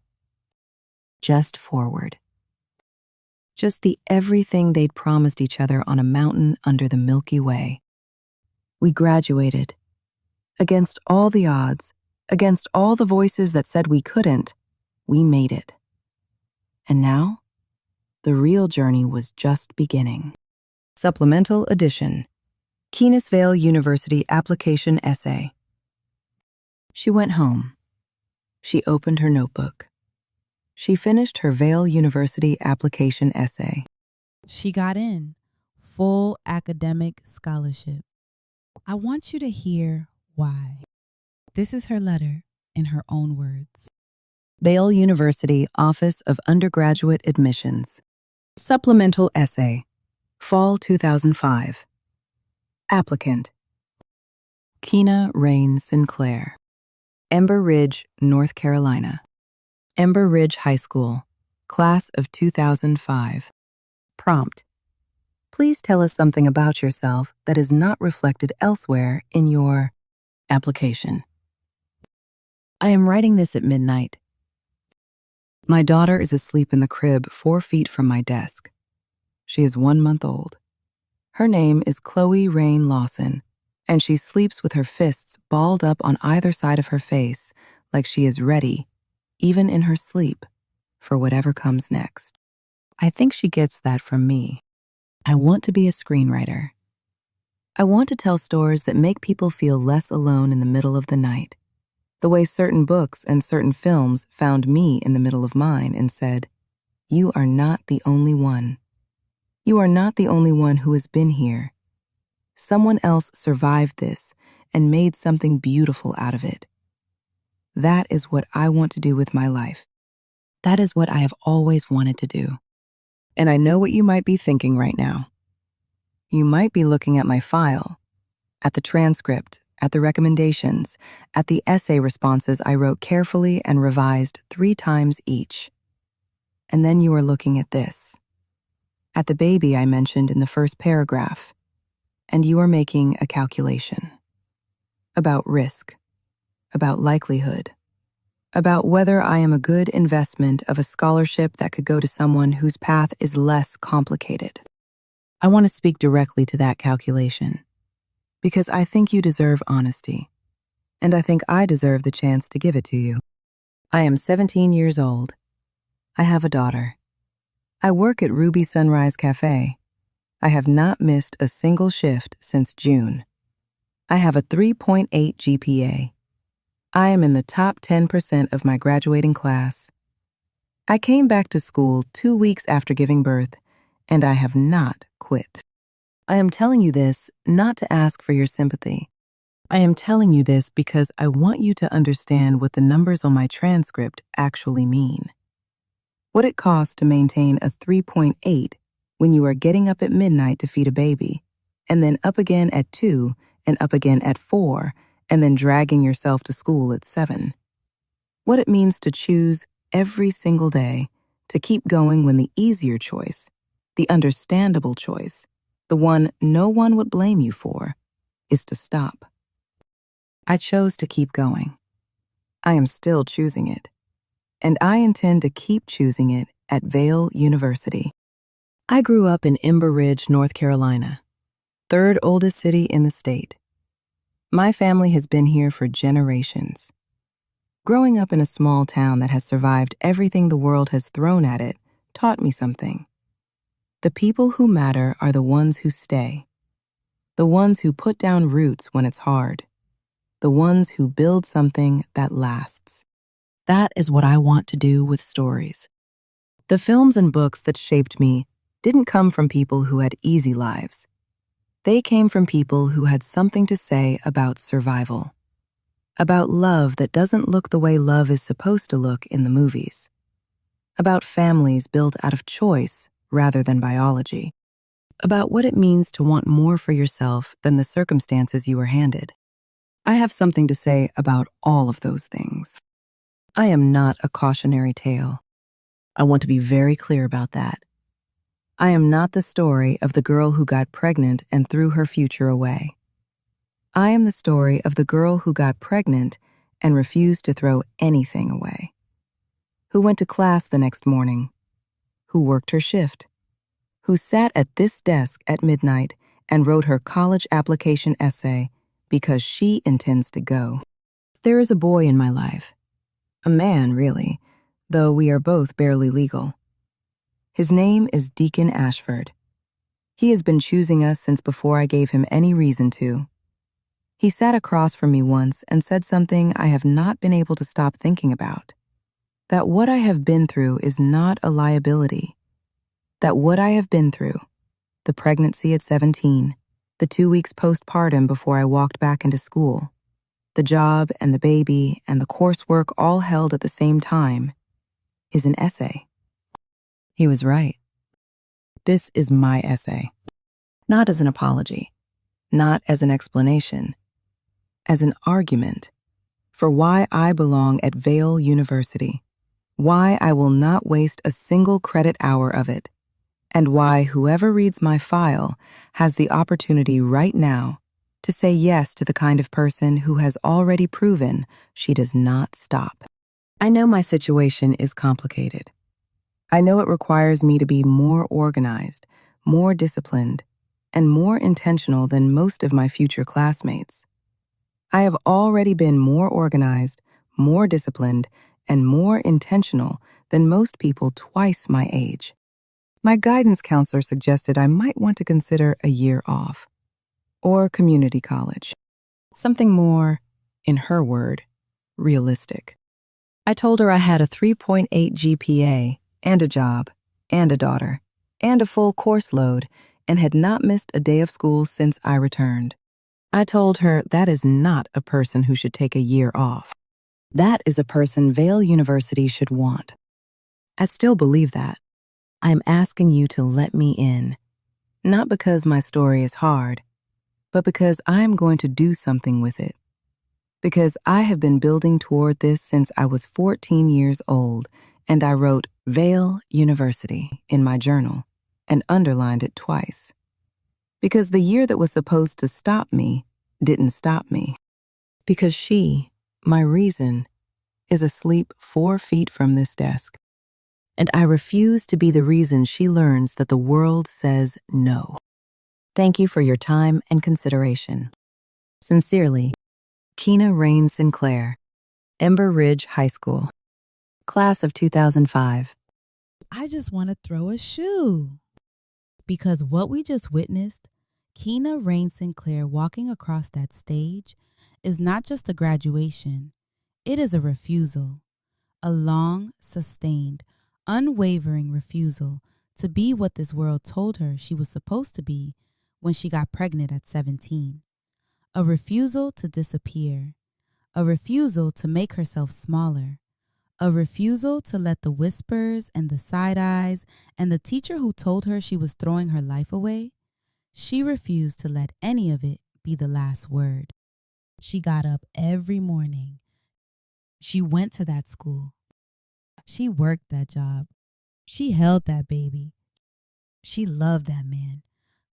She did every hard thing the year required. And then she walked across the stage and held a diploma up to the sky. And Chloe was in the stands, in that onesie, waving her little arm. My mommy did it. Yes, baby, she did. And Rusty, listen, I know we love Deacon, and we should love Deacon, but Rusty Sinclair ordering that onesie 2 weeks in advance and saying nothing and waiting for the moment, that is the kind of brother that every woman deserves. The one who shows up, the one who sees you, the one who knows exactly what you need without being asked. And the toast, that toast he gave, that honest, humble, I doubted you, and I am sorry, and I was wrong toast. That's love too. Love that can say, I was scared for you, and I underestimated you, and you were right, and I am proud. That is a family. That is what a village looks like when it actually shows up. And Jazz leaving. I know some of y'all have feelings about that scene. I do too. But here's what I want you to notice. Keena didn't perform forgiveness. She didn't feel. She didn't pretend. She told him the truth. You weren't here. And she didn't close the door forever. She was honest and she was clear. And when she hung up, she felt free. Not because she hated him, but because she was done letting his absence define anything about her or her daughter. That is what healing looks like from the inside. Last but not least, the letter. Full scholarship. Our girl is going to college. Next week, Chapter 17, The Apartment, 4 Merriman Street, Apartment 3B. A couch from Goodwill, a leaky faucet, a baby discovering she can roll over, and Golden Dragon delivered to a living room floor. The beginning of their real life. I will see you there. From the start. Always. Subscribe for weekly episodes. Binge the Letters from Ember Ridge playlist. 17 episodes already live. Full audiobook, ebook, and paperback coming soon.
Hey, welcome back to From the Start.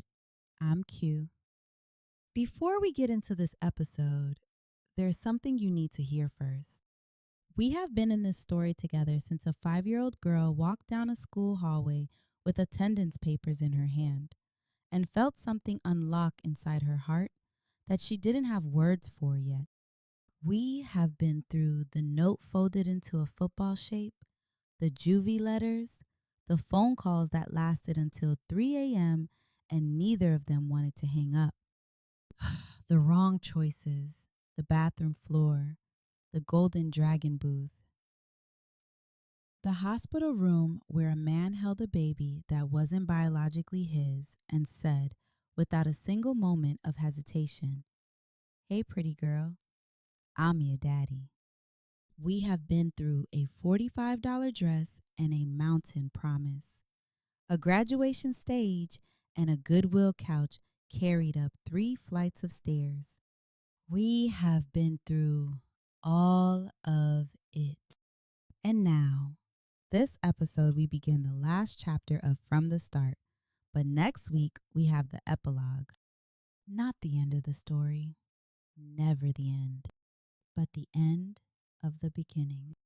Keena Sinclair is about to walk onto the campus of Vail University with her 9-month-old daughter's shampoo still on her hands and a blank document waiting on a laptop she bought secondhand off Facebook Marketplace.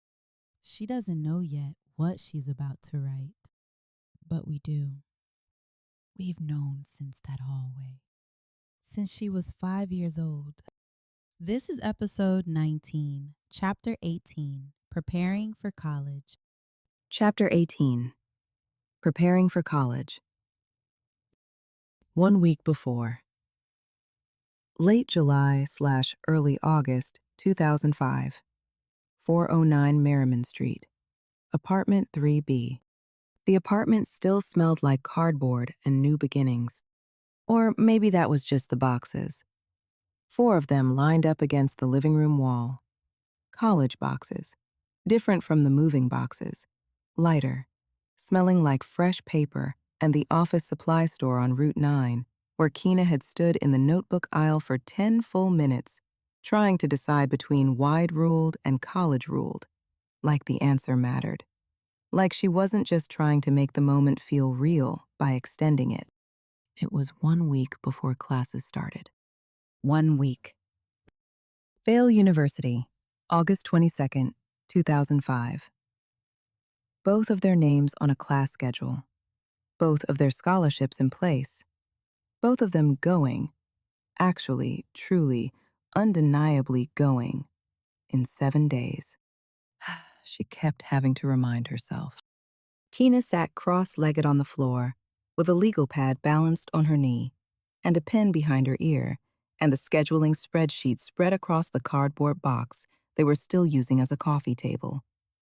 She'd worked it out 3 times and color-coded it with the highlighters Quetta had put in her going to college care package, along with a full-size bottle of ibuprofen, 2 packs of ramen, and a card that said, "Get your degree, Queen, or I will personally come to Vail and embarrass you. Love, your unhinged best friend." She had the card taped to the refrigerator. Monday, Wednesday. Keena in creative writing 9 to 10:30, then film studies 11 to 12:30. Deacon in communications 8 to 9, automotive tech 2 to 4. Katie had Chloe from 9 to 12:30 on Mondays and Wednesdays. Tuesday, Thursday. Keena in English Comp 9 to 10:30. Deacon in business 11 to 12:30. Elnora had Chloe on those days. Fridays were clear. Both of them. By design. She stared at the schedule. Tight. This required every single person to show up. No margin for a flat tire or a miscommunication about pickup time. The whole thing was an act of collective faith. The Sinclair women, Ashford women, Grandma Lawson and all of them, and Chloe at the center of it.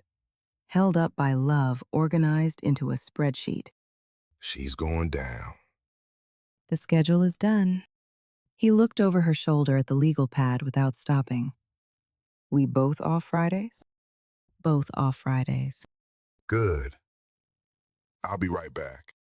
She listened to his footsteps in the hallway, the sound of the crib, the absence of sound that meant Chloe had gone to sleep, that held breath quiet of a baby finally fully asleep. Then his footsteps returning. He sat down next to her on the floor, back against the couch, legs stretched out. He smelled like Chloe's lotion, which meant he'd been the one to do the bath, which he did without being asked, which was just Deacon. It was just who he was. It required no notation, no acknowledgement, just the everyday fact of a man who showed up so consistently that showing up had become indistinguishable from breathing. He picked up the schedule. She watched him read it. His jaw was sharper at 18 than it had been at 16. Everything about him had settled into itself over the past year, and I do mean everything. The year of becoming a father without a blueprint, of working evening shifts and morning childcare rotations, of carrying furniture up 3 flights of stairs. The year had done something to his face, not aged it, anchored it. You color-coded it. I had the highlighters. You color-coded it by parent. I am organized, Deacon. He looked at her over the legal pad. That look. The one she had been receiving since 7th grade. The one that said, "You are something else." And I mean that in every possible way. I know. Admiringly. Always admiringly. She leaned her head back against the couch and looked up at their ceiling. There and slightly water-stained in the far corner. Old building with history. Well-maintained enough to be safe, which was the whole negotiation of their life right now. Safe. Affordable. Theirs. 1 week. 1 week. Are you nervous? He was quiet for a moment. Not the quiet of someone who didn't have an answer. The quiet of someone making sure they gave the right one. I'm the kind of nervous that feels exactly like excited. I can't tell them apart. She understood that. She felt it too. The vibration in her chest that could go either way. Right at the border between terrified and ready. And maybe the border was the point. Maybe you didn't get to be ready without also being terrified. Maybe they were the same door. I keep thinking about creative writing. First class I have ever taken at a university. And I'm walking in with... She stopped. With what?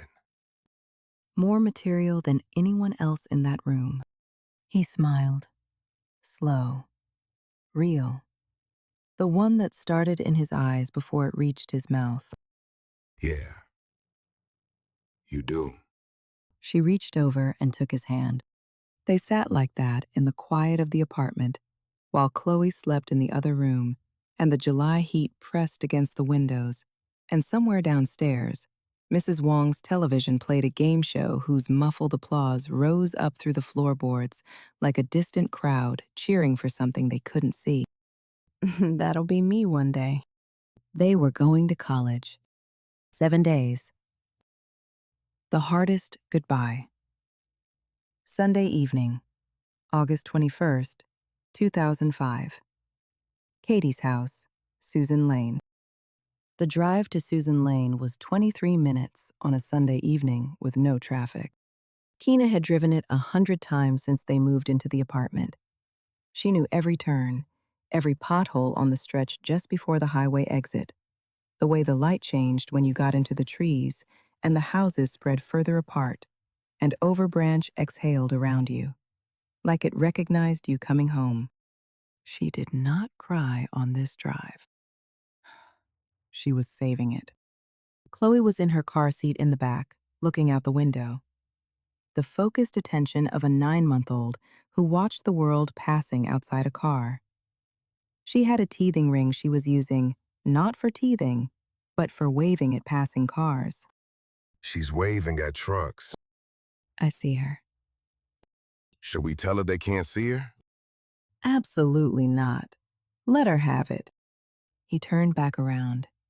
She felt him smile without looking at him, felt it in the shift of the air, that warming feeling of someone who loves you and loves the child you gave birth to, and is not afraid to let that show. Katie was on the porch when they pulled up. Not just arrived, settled there, stationed, waiting. Still in her church clothes, which meant she'd been thinking about tonight since before she got home from morning service, which meant the food inside was going to be significant. It was. Pot roast, mashed potatoes, green beans with fatback, cornbread, hot, in the cast iron skillet that had been in Katie's kitchen since before Keena was born. The smell hit them at the door. Every Sunday dinner since childhood, every holiday, and every "we survived this," compacted into one kitchen in Overbranch. Elnora was already there. At 65, she had the posture of a woman who had decided that time was not going to convince her to hunch. She sat at the kitchen table in her good blouse, holding Chloe on her lap, letting the baby grab at her pearl earrings with the equanimity of someone who has accepted her jewelry is community property where Chloe is concerned. There's my girl. It was unclear whether she meant Keena or Chloe. Keena suspected both, loved her for it. They ate dinner together, all of them, the whole assembled village of them. And the conversation was ordinary. These were people who loved each other enough to let the big thing sit in the middle of the table without making everything about it. They talked about Q's school schedule, Elnora's knee, whether the new pastor at Mount Olive was going to work out. They did not talk about tomorrow. Not until dinner was done and the dishes cleared and Katie put on the coffee. Then Deacon took Chloe. He lifted her from Elnora's lap, 9 months in, stopped Keena's breath a little. The naturalness of it, the way Chloe went to him without looking back, the way she settled against his chest like arriving somewhere. He held her for a long time, not talking, just holding her. His chin resting on the top of her head, his eyes somewhere past the kitchen wall. When he finally spoke, his voice was low and roughened at the edges. Be good for your grandmas. Okay, pretty girl? Daddy loves you. We are doing this for you. You understand me? Everything we're doing, it's for you. So you can see what's possible. So when you're grown and scared and standing at the edge of something big, you can look back at us and know that being scared doesn't have to stop you. You just go anyway. You go anyway, and you figure it out. Chloe put her hands on his face, both of them, the way she did, those determined, uncoordinated hands finding his cheeks and pressing. He let her, stood there in Katie's kitchen, and let his 9-month-old daughter hold his face. And Keena watched and said nothing, because there was nothing to say that wasn't already happening in that room. Keena took her next. She had told herself she wasn't going to cry in front of Chloe. Babies felt things. She knew that now in a way she hadn't before she had one. The way they absorb the emotional temperature of a room like small, perfect barometers. She didn't want Chloe going to sleep in a house that smelled like her mother's tears. So she held it. Held Chloe and breathed her in. Baby shampoo and lotion and that underneath thing, that specific chemistry that was just Chloe, that she would know in the dark, that had become as foundational as the smell of rain or her mother's kitchen. Mama's gonna miss you so much, baby girl. You're gonna stay with your grandma tonight, and it's going to be so good. You let grandma love on you. You sleep good. You be good.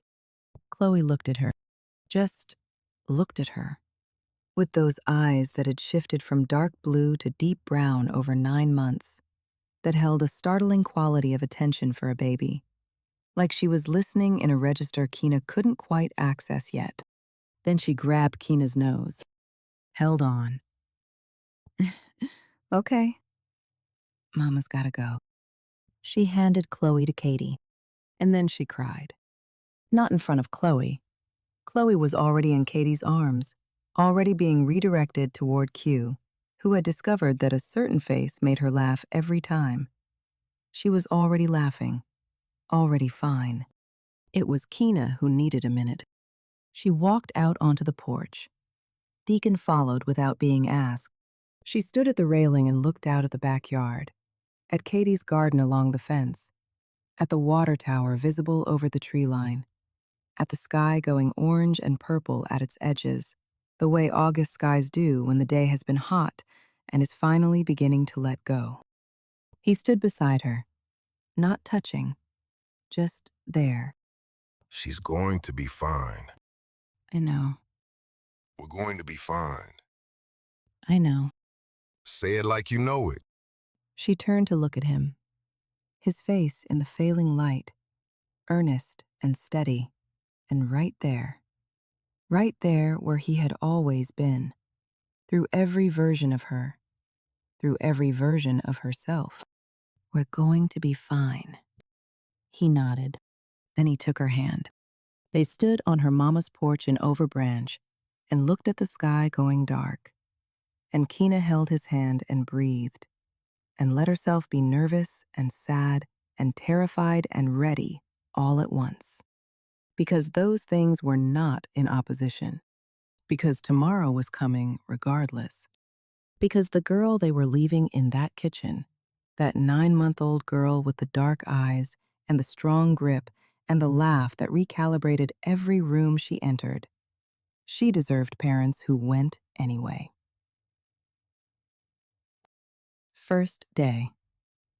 Monday, August 22nd, 2005. Vail University.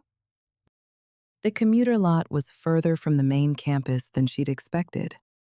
She had not slept well. She had lain awake listening to the apartment breathe, the drip of the kitchen faucet, the silence where Chloe's sounds usually were, the sound of Deacon beside her, and she had not slept so much as rested with her eyes closed, thinking about all the things she might forget to think about, which is what anxiety does when the stakes are high enough. She's asleep. Stop worrying.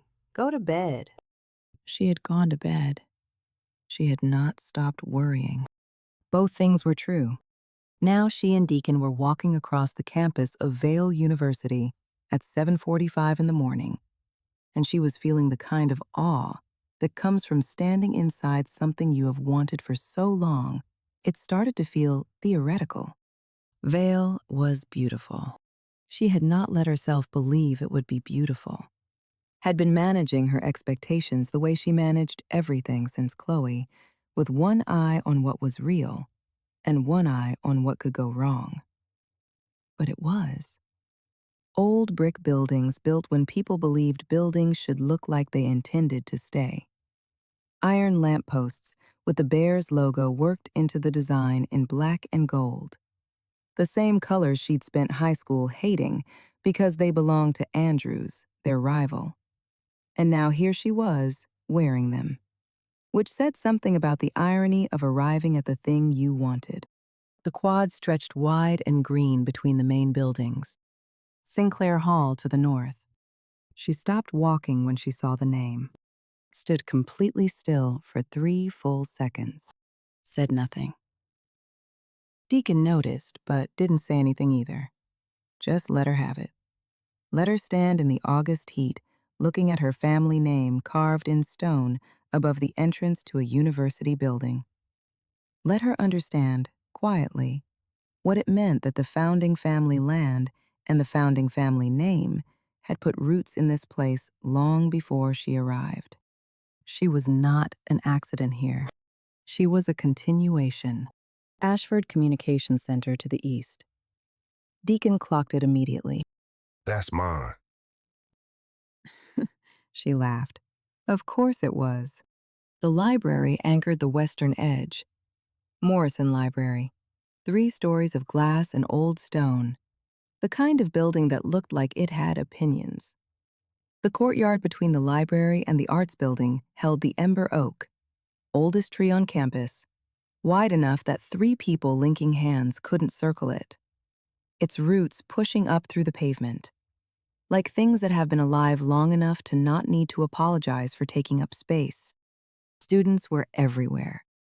18, 19, 20 years old. Backpacks, iced coffees, the easy confidence of people who did not have an infant at home and a color-coded childcare spreadsheet on a cardboard box. People for whom college was the beginning of adulthood, rather than one station in an adulthood already fully underway. She noticed she didn't resent it. That surprised her. She'd expected to feel the distance between herself and them, had braced for their loneliness of being in the same place, but occupying it from a completely different coordinate. But standing there in the August morning, with Chloe's lotion scent still on her hands, she just felt present, here, like she had earned the ground under her feet. This made it solid differently than it was solid for everyone else. And that wasn't better or worse, just true. They stopped at the place where the path split, one way to the arts building, one way to the communications center. He turned to her. You got this. You already said that. I'm saying it again. She looked at him. This man, 18 years old, in his veil orientation shirt and his fresh fade, and his eyes that had been looking at her through so many versions of herself, they'd learned to find her in all of them. You too. He kissed her forehead, then her mouth. Quick, sure. The kind of kiss that is less about the moment and more about everything that built the moment. All the years of arriving at this one. I'll meet you at the car after. I'll be there. He walked away. She watched him go for exactly 3 seconds, long enough to feel the warmth of him receding, the particular ache of every time they separated that had never fully resolved, because she was made of a history with this person that did not lend itself to casual partings. Then she turned and walked to her class, Dr. Morrison's class. Monday, August 22nd, 2005. Arts Building, Room 104. Room 104 smelled like old books and the ambition of a first day. She sat in the back. Old habit. She had sat in the back of every classroom since August of 2004, when she walked back into Ember Ridge High School 2 weeks postpartum and understood. She had become an object of observation. That the back of the room was where you could be fully present without being the spectacle. The desk was wooden, slightly rickety. She put her notebook on it, wide-ruled, she'd decided, because she was not performing college-ruledness when she had actual writing to do. And she put her pen on top and looked at the board, where someone had written in clear, deliberate handwriting. Creative Writing 101. Every story has already been told. Yours hasn't. She was still reading it when Dr. Morrison walked in. She was not what Keena expected from a college professor, which meant she was exactly what a college professor should be. She had the presence of someone who would stop performing authority because they no longer needed to. Natural hair, silver at the temples, reading glasses on a beaded chain. A blazer over a t-shirt with something about Toni Morrison on it that Keena couldn't fully read from the back row. She walked to the front, set down her bag, and looked at the room. Not the students. The room itself. Like she was checking in with it. Then she looked at the students. Good morning. I'm Dr. Morrison. This class is called Creative Writing 101. The 101 is misleading. There is nothing basic about what we're going to do in here. What we're going to do is find your voice. Not a voice. Yours. The one that exists specifically because you exist. Because you have been in specific rooms and made specific choices and survived specific things. No one else has that voice. No one can write from inside your experience. She let that sit for a moment. Keena's pen was in her hand without her having picked it up. For your first assignment, I want you to write about a moment that changed your life. Not the biggest moment, not the most dramatic. The moment you became who you are today. The moment you look back at and think, that's where the story started. 500 words, due Wednesday. She turned from the board. And I want you to know something before you begin. Whatever that moment is, whatever happened in it, whatever it cost you, you are allowed to tell it exactly as it was. This is not a space for sanitizing. This is not a space for performing survivorship or explaining yourself. This is the space where the full, unedited truth of your experience is the thing. Keena stopped writing because she had heard this before. Not these words, not this woman's voice, but this invitation. She had sat at a desk at midnight with Chloe 1 month old, asleep 4 feet away, and she had written this truth for a different reader. She had written, I refuse to be the reason she learns that the world says no. And they had seen her and said yes and opened the door. And now she was on the other side of that door. And the assignment was the same. Tell the story. The real one. From the beginning. Her pen moved. She wrote 3 words at the top of the page before she even decided to. Before her brain authorized it. Before she could question whether it was too soon, or too raw, or too much. From the start. She looked at them. Thought about a hallway at Emberville Elementary. A boy jumping on the cracks in the pavement. A heart swelling at 5 years old with something she didn't have language for and would spend the next 13 years learning to name. She thought about how she had been writing this story in pieces for years. In Juvie letters, in late-night phone calls, in a midnight application essay. She had been writing it without knowing she was writing it on purpose. Until right now. Her pen started moving again. Not the assignment. Not yet. Something that rose up from underneath the assignment, like the real thing under the obvious thing. The way truth surfaces when you stop trying to manage it. I was 5 years old when I saw my husband for the first time. And then she couldn't stop. She wrote through the rest of class, through the syllabus and the introductions, and the other students saying their names and their hopes for the semester.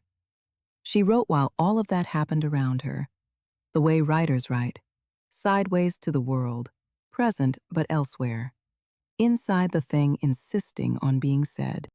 She didn't know yet that it would be a book. She didn't know it would be films and a career, and a life built on the act of turning her survival into something other people could hold. She just knew she had a story. And it started from the start. Back to Chloe. Monday, August 22nd, 2005. Late afternoon. Susan Lane. She was at Katie's front door before the car was fully in park. Deacon was laughing at her. She could feel it from the passenger seat.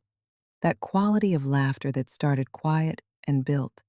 That was more of a warm shaking than a sound. Go. She was already going. The door opened before she knocked, because Katie had heard the car. Katie always heard the car. Had some maternal frequency that registered the approach of her children the way migrating birds registered magnetic north. She opened the door, and there was Chloe. On a blanket on the living room floor, surrounded by soft animals and board books that had migrated from Merriman Street in the way baby things migrate. Everywhere, all at once, as though Chloe's gravity pulled her belongings toward her, regardless of which house she was in. Chloe looked up. That face. That open, total, unconditional face that would never stop being the most beautiful thing Keena had ever seen. Not because it was objectively the most beautiful face in the world, but because it was the face of someone who loved her without record or condition, without history or expectation, purely and completely, and in this moment. because Keena was her person, and her person had come back. Mama! Her first clear word. Her most used word. The word she had decided was the most important and deployed accordingly. Keena went down to that blanket without stopping. She picked up her daughter and held her and breathed her in. Baby shampoo and lotion and that underneath thing, that Chloe thing, that specific chemistry she would know in the dark, that had become as foundational as the smell of rain or coffee or her mother's kitchen. She pressed her lips to the top of her head and closed her eyes and just stayed there. Just that. Just the weight of her in her arms. Just the sound of her breathing. Just this. Deacon came in behind Keena. He crouched down to Chloe's eye level, didn't take her from Keena's arms, just got low, put his face where she could see it, watched her face do the thing it did when she registered him. Whole body recognition. Hey, pretty girl. Daddy missed you. Chloe reached for him. That determined whole arm reach of a baby who has identified what she wants. Keena laughed and handed her over, and Chloe grabbed Deacon's shirt with both fists and made a sound that was approximately, but not quite that and everyone in the room received it as exactly what it was. She's working on it. She said something today that was close. I didn't want to jinx it. Deacon looked up. Yeah? She'll get there. She's just making sure she means it when she says it. Keena looked at Katie. She thought about what it meant to have a village. Not the concept, the actual practice of it. The spreadsheet, the dinner. The door opened before she knocked. They stayed for dinner. They always stayed for dinner. Okra and tomatoes, with white rice and fried chicken. The piece of a table full of people who had made a choice to be each other's, who showed up in the specific, practical ways that love required when love got complicated. Q told them about his week at 7th grade. Keena told Katie about Dr. Morrison. Deacon told Timothy about the communications building and the professor who asked everyone their 5-year plan, and he had said, "Own my own automotive business." And the professor had said, in a tone that could have been interested or skeptical, "Is that so?" And he had said, "Yes, ma'am, it is." Keena was still smiling about it on the drive home. The night routine. Monday, August 22nd, 2005, 409 Merriman Street, apartment 3B, evening.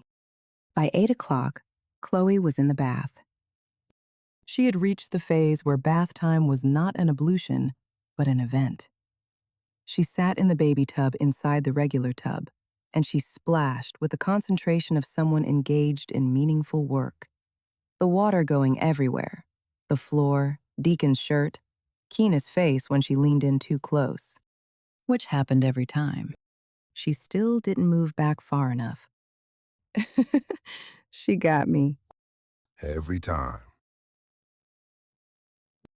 Every time. By 9 o'clock, Chloe was in her pajamas. Pink, with elephants. By 9:30, Deacon was in the rocking chair. She always let him do the putting down. It had evolved over 9 months out of the particular way Chloe settled when he held her. Something about his stillness, his heartbeat, the specific frequency of his voice when it went low and close. It bypassed Chloe's objections to sleep and went directly to wherever in her brain sleep actually lived. He sang. He always sang. The same song every night, without variation, because the sameness was the point. The reliability, the promise encoded in repetition. You are my sunshine, my only sunshine. His voice was not technically remarkable. It was rough at the edges because it wasn't used for singing enough. But it was his, and it was for her, and that was all it needed to be. Keena stood in the doorway, watched him. This man who had walked into her life years ago and walked out and walked back in and stayed. Finally, permanently, without reservation. Who had claimed a baby that was not biologically his before she was even born. Who built her crib and drove her to her appointments and held his fingers still for her to grip and called himself her daddy in a hospital room when that word was still new and terrifying and absolutely true. She thought about a lot of things standing in that doorway. The 5-year-old in the hallway who had no words for what she felt. The 12-year-old who checked yes on a folded piece of paper. The 14-year-old pressing her hand to a bus window. The 16-year-old on a bathroom floor. Deacon at the bottom of the stairs at prom. A mountain. Stars. 2 people terrified and going anyway. This. Right now. You make me happy when skies are gray. Chloe's eyes closed. He went still. Absolute stillness. He was so good at it now. He let the silence gather. Let her go under all the way. Let her breathing deepen and slow. Then he stood. Slow. Deliberate. Carried her to the crib with the care of someone who understood the weight of what they were setting down. He covered her. Kissed her forehead. Stood looking at her for a moment in the dim light of the nightlight. That small orange warm glow illuminating the curve of her cheek. The fist near her face the way she slept. The rise and fall of her chest. Then he turned.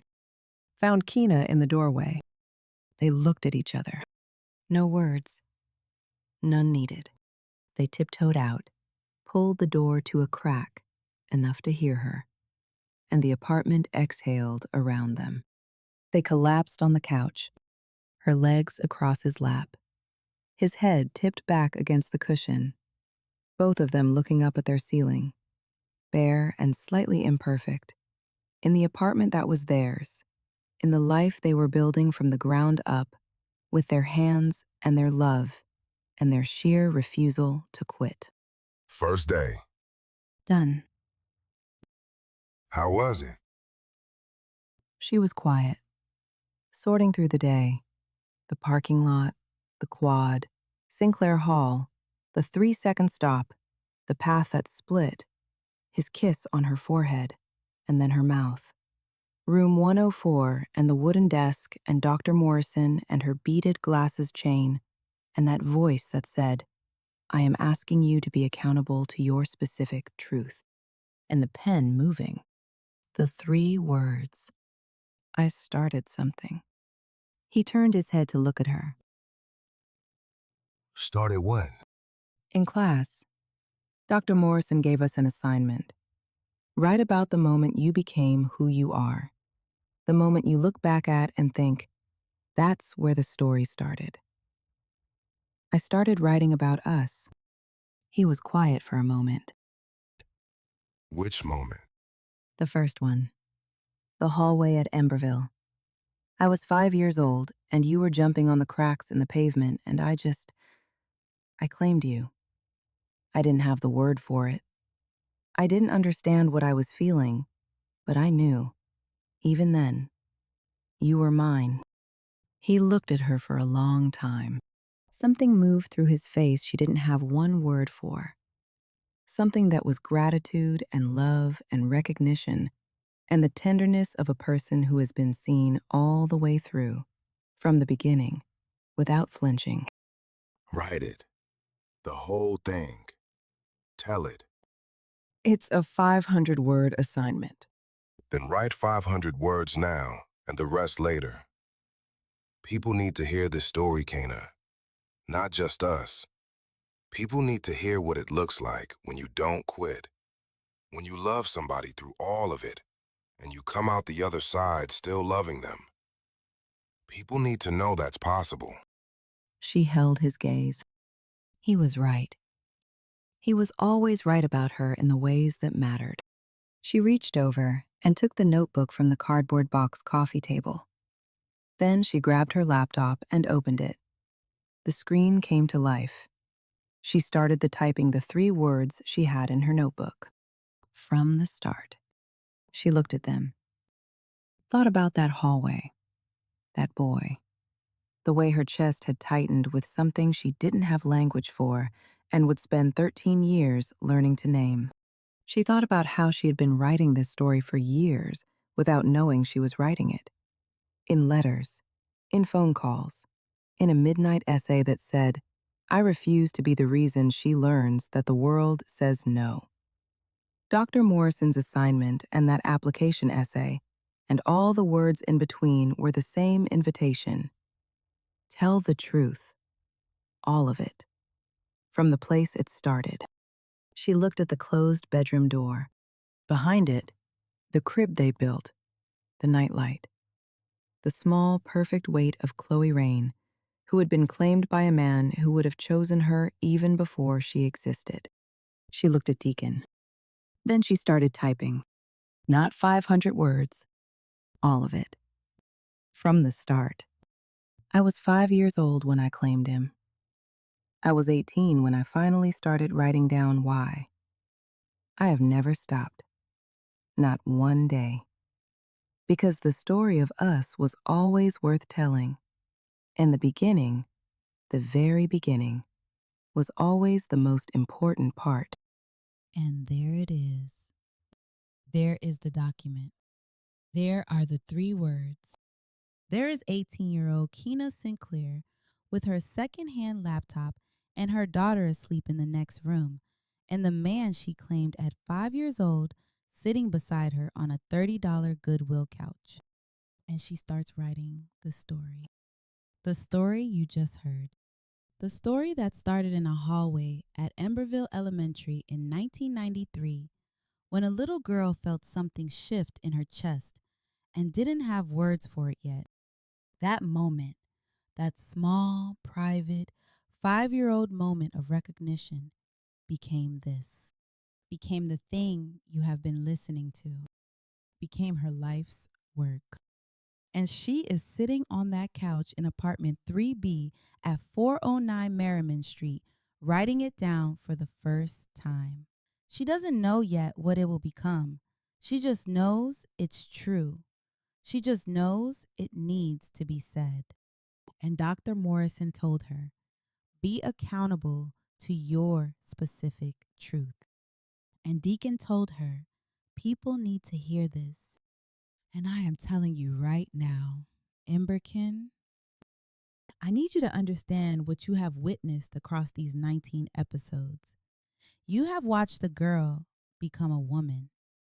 You have watched a boy become a man. You have watched 2 people who were too young and too scared and too broke and too judged look at every single thing the world threw at them and say, we're doing it anyway. That is the whole story. That is all it has ever been.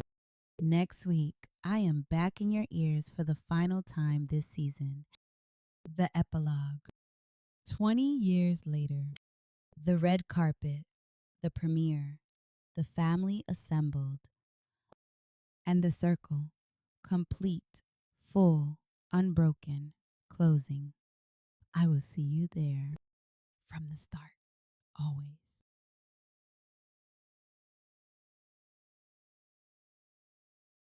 Epilogue. Emberkin. We made it. I have been with you through 19 episodes, through a hallway in 1993 and a folded piece of notebook paper and Juvie letters and a McDonald's parking lot and a Golden Dragon booth and a bathroom floor and a hospital room and a gymnasium slow dance and a mountain under the Milky Way and a cardboard box coffee table and a woman sitting on a $30 couch at midnight typing the words from the start. And now we are 20 years in the future. Keena Sinclair Ashford is 38 years old. She has 4 films. She has a husband who still looks at her the same way he looked at her from the bottom of a staircase on prom night, like she stopped everything. She has 3 daughters. She has a life built from the refusal to quit. And tonight, she is standing on a red carpet in Los Angeles, and her story is on a screen. And the people who showed up for her when it was hard are in a theater, and the circle is closing. This is the epilogue. Epilogue. From the start, always. The Red Carpet. Los Angeles, 2025. Evening. The dress was red. She had chosen it for the reason you choose something red when you are 38 years old and you have been through the things she had been through. Not to be seen exactly, though that happened anyway, but because red was the color of a woman who no longer needed to make herself smaller to fit into a room. Red was the color of arrival. She stood at the edge of the carpet, which was also red, which she had thought about and decided was either perfect or ironic, and she had arrived at perfect. And she felt the lights before she saw them. That wall of flash, that white noise roar of cameras and voices, and the particular frenzy of a city that ran on spectacle. She breathed. In. Out. 4 films now. 4 red carpets. 4 times standing at this edge, trying to locate herself in the chaos. The first time, she had gripped Deacon's hand so hard she'd left a mark. The second time, she'd cried in the car before going in. The third time, she had stood backstage and whispered to herself, Ruby Hartwell worked 3 jobs. Ruby Hartwell built something from nothing. Ruby Hartwell believed in you before you believed in yourself. You can walk onto a carpet, Kina. You can do that.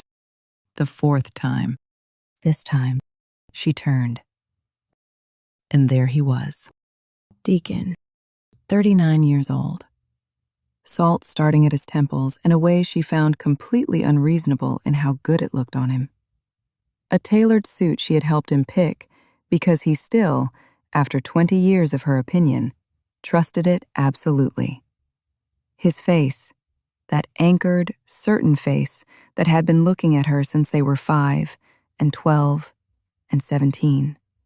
And now, finding her the way it always found her, like she was the thing worth locating in any room. He extended his hand. She took it. They had been holding hands in public since 2004. Had been through enough versions of themselves to understand that this, the 2 of them, side by side, choosing each other in full view of anyone who wanted to watch, was the simplest and most complete thing they had ever done. No performance, no announcement, just the fact of it. Together. You ready? I've been ready since I was 5 years old. He smiled. That smile.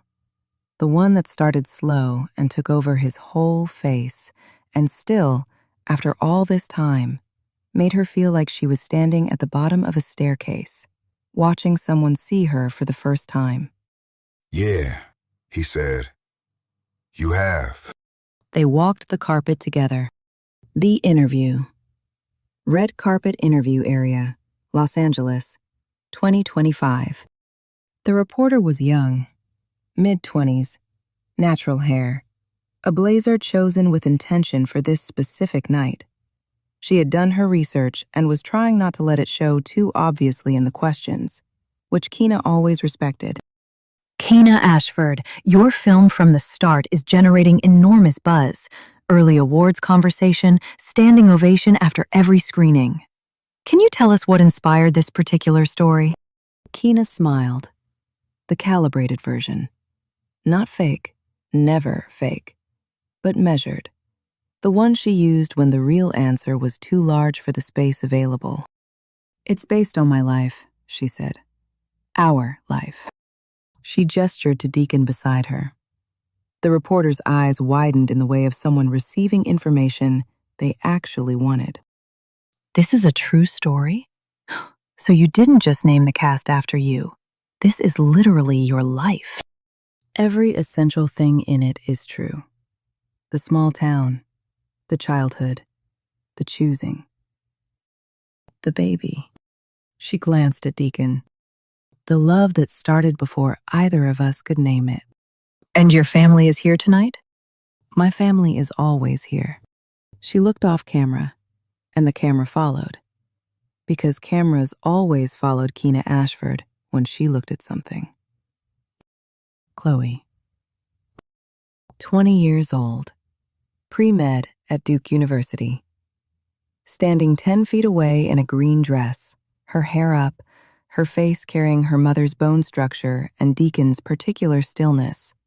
That ability to be fully present without announcing it. She had Jazz's eyes and Jazz's smile, and she had grown into both of them the way you grow into the things you are made of. Not in opposition, not with apology, just fully. She was the thing they had built before they knew how to build. She was everything they had refused to give up. She caught her mother looking and raised her chin. A small, private thing. The specific acknowledgement of a daughter who understood the weight of this moment and was choosing to hold some of it. Keena turned back to the reporter. That's our oldest, Chloe. She's 20, pre-med. She was born while I was in high school. She arrived at the worst possible time and the best possible time simultaneously. Another beat, the kind that held a whole year inside it. She was the thing that made everything mean something. And the love story in the film, the relationship between Keena and Deacon, that's the two of you? Like no cap? That's us. From the beginning. She looked at Deacon, and the camera caught it. That look. The one that was not for the camera. The one that existed between two people who had a shared language that took years to build. We got together when we were 12. Lost each other. Found each other. Built a life. What would you say? The reporter asked.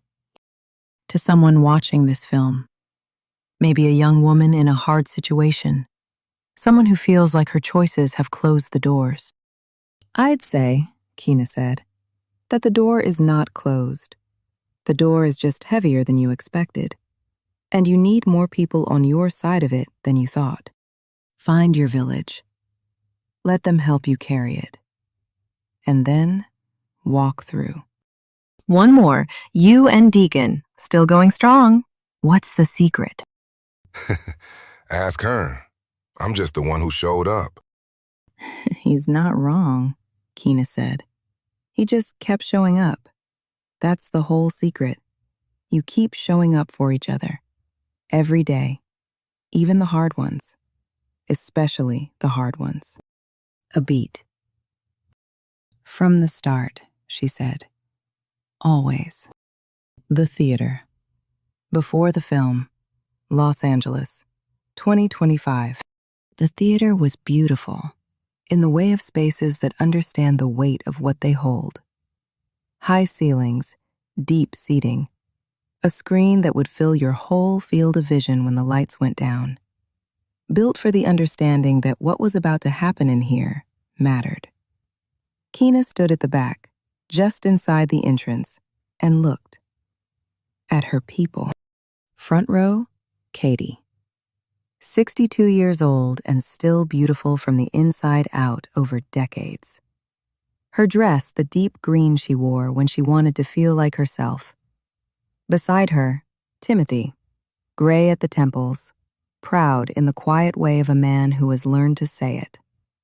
And Q, 31, a teacher now, his girlfriend's hand in his. Rusty was there, 3 seats from Katie. Married, 2 kids, 11 distillery running. The great-grandfather's bourbon legacy made into something real and singular and entirely Rusty. His children were wide-eyed and fidgeting. LaRon, quieter. The steel mill had closed this year. She had called him when it happened, and he had not said much, just, "I'm figuring it out." Most Laurent thing he could say. He would figure it out. He always did. Second row, Renee. Still elegant. Benjamin beside her, 66 and softened in the way the years earn if you let them. He had said, "I'm proud of you," 3 times to his son across the span of her life with Deacon. 3 times, each one heavier than the last. That was the math of Benjamin Ashford's love. Compound interest, worth every year of the wait. Landria and Kalima, both of them magnificent women who were told to be less and simply declined. Third row, Quetta and Tish. She found them, and the sight of them cracked something open in her chest. Both 38 years old, both her people from the beginning. From the corner lunch table and the mall trip and the $45 dress and 100 other moments when they had simply shown up and held her upright. Quetta caught her looking and did the thing she had done since 7th grade, pressed her hand flat against her chest, over her heart, and held Keena's gaze. "I see you. I am here. You did this." Keena pressed her hand to her own chest. Then she found Cubby, Heavy, Quez, in the row behind. The boys, men now in their late 30s, carrying the years in their laugh lines and the ease of people who have been loved by each other long enough to stop needing to prove it. And Elnora. 80 years old. Keena had not been sure when she planned this night whether Elnora would be well enough to come. She was frail now, but she was here. Of course she was here. Seated near the aisle in her good blouse and her pearl earrings, the same pearl earrings Chloe had grabbed at 9 months old in Katie's kitchen, in a life that felt simultaneously like yesterday and forever ago. She was here. Keena breathed. And then, in the corner of the room, Ruby. Sitting alone at a small table near the back, because Ruby Hartwell had never needed to be at the center of a room to matter in it. 68 now, holding a glass of water, not watching the dark screen, watching Keena. Their eyes met. And Keena heard it. Ruby's voice, from a break room at Ruby's Sunrise Cafe in December 2004. Her head on the table, her eyes burning from exhaustion and the weight of everything she was carrying. "You're stronger than you think, Keena. I see you. Coming here after school, dead tired, but you show up. You work hard. You don't complain. That baby of yours, she's lucky to have you." She had carried those words every day since, into every room she'd ever been terrified to walk into.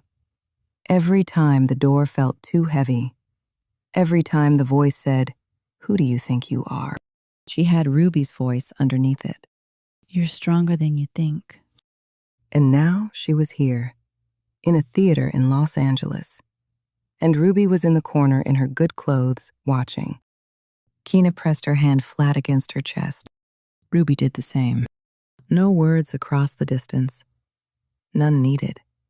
Just the mutual acknowledgement of 2 women who had been in the same break room when everything was hard.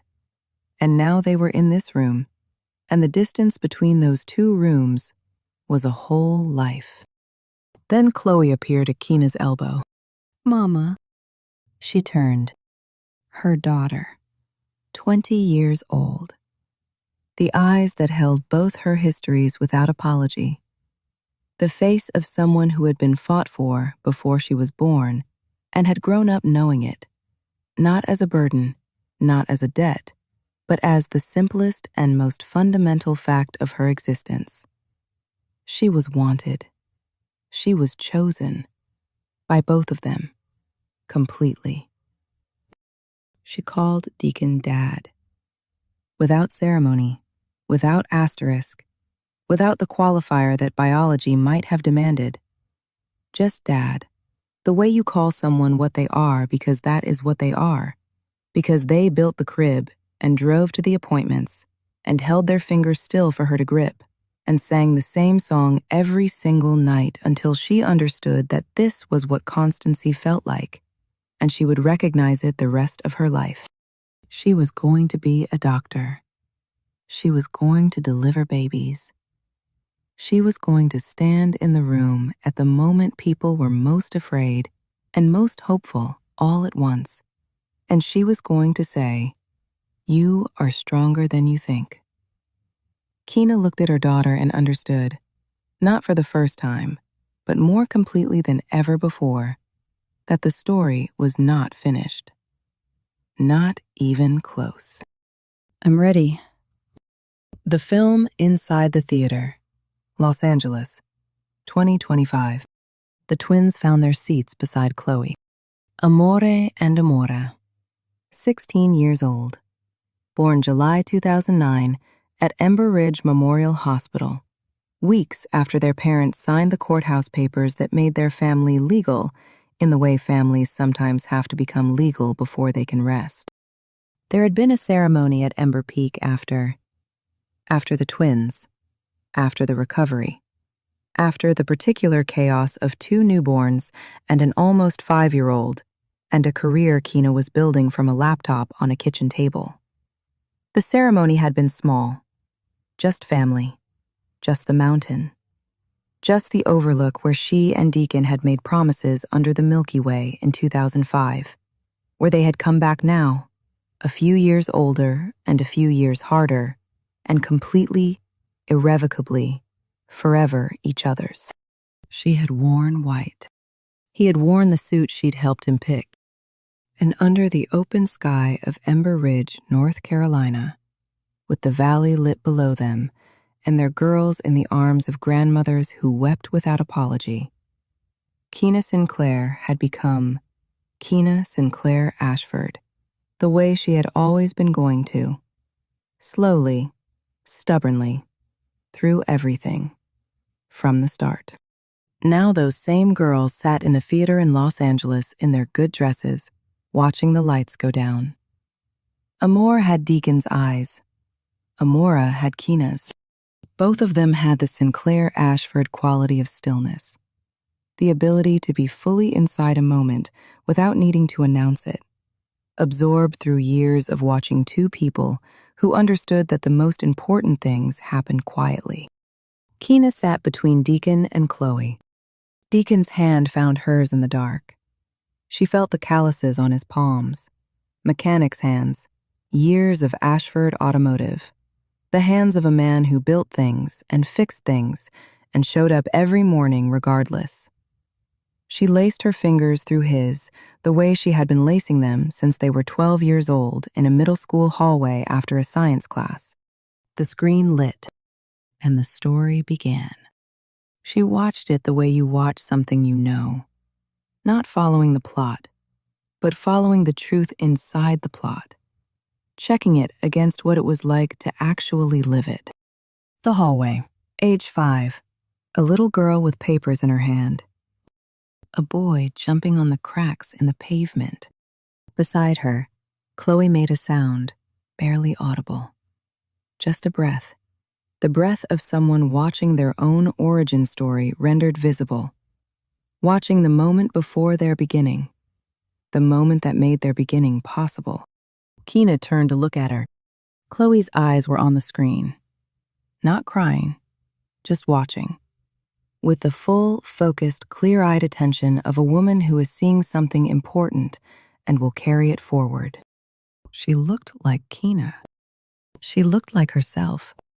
On screen, the story moved through its years.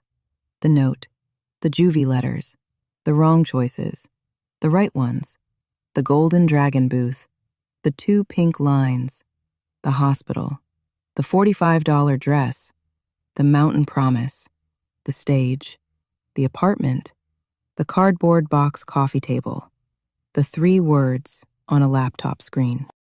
She watched the audience, watched them receive it, watched what it did to their faces. That thing that happened when fiction found the truth it was built from, and the distance between the screen and the seats collapsed. People were crying. Not theatrical crying. The private kind. The kind you do when something on a screen reaches into the exact room inside you where you keep the thing you don't talk about and says, I know this room. I have been here. You are not alone in here. That was why she wrote. That was all it had ever been. The film ended on the apartment. Young Keena and young Deacon, sitting on the floor with their golden dragon containers and their plastic cups and their baby in the playpen and their cardboard box, looking at each other the way you look at someone when you have been through the thing together and you are still here. We did it. We did it. The screen went dark. One last title card, burning white against black. Based on a true story. Lights up. The room rose. Every person in every seat. Standing, the sound building from individual to collective, from quiet to full. That particular roar of human beings responding to something that moved them, in the way things only move you when they are real. Keena stood, Deacon's hand still in hers, Chloe's hand finding her other one. She looked across the room, at Katie still crying, Timothy's arm around her, at Rusty, clapping with his whole body the way Rusty always had, at Elnora, who was not standing because she could not stand, but whose eyes were full and bright and all the way present, at Ruby in the corner, sitting with her water glass and her quiet smile that said, I always knew you would get here. You are stronger than you think. Keena pressed her free hand to her heart and let herself receive it. The rooftop, full circle, after party, Los Angeles, 2025, late night. The after party was on a rooftop. String lights. Los Angeles at night in every direction. That endless carpet of light that has no edges, that just goes and goes until it meets the horizon. Music low enough to think under. The warmth of a room full of people who have come to celebrate something and are genuinely glad to be there. Keena stepped outside. She needed the air.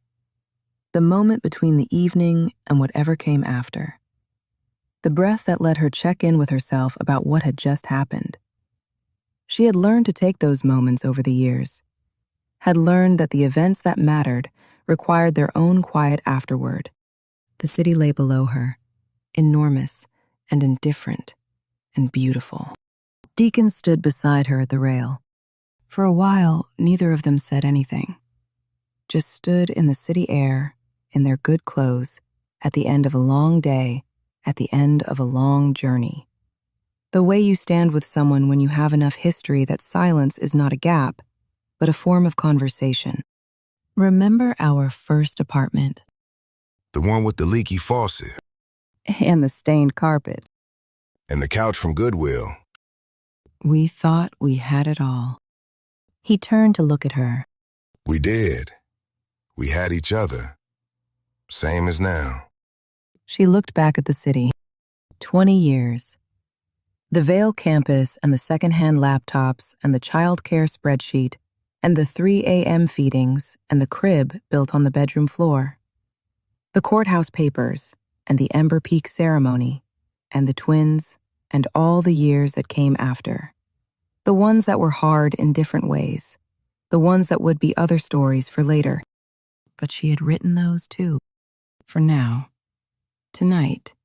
This was the one. This was 18. This was the beginning. This was the thing they had survived in order to be here. Any regrets? He asked. She thought about it. Not the performance of thinking. Actually thought, all the way through, about the wrong choices and the right ones. About a bathroom floor. About a golden dragon booth. About a man who kept showing up when leaving would have been easier, who built a crib from instructions spread on a bedroom floor and called himself a father before the word had been earned, and earned it every day since. About Chloe, her daughter, who was going to be an OBGYN, who was going to stand in rooms where people were most afraid and most hopeful simultaneously and say, "You are going to get through this," who carried every version of her history in her face without apology.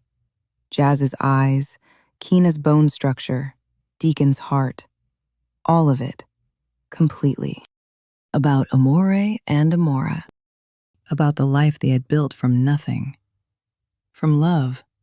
From sheer, unreasonable Sinclair Ashford refusal to accept that where you started was where you had to stay.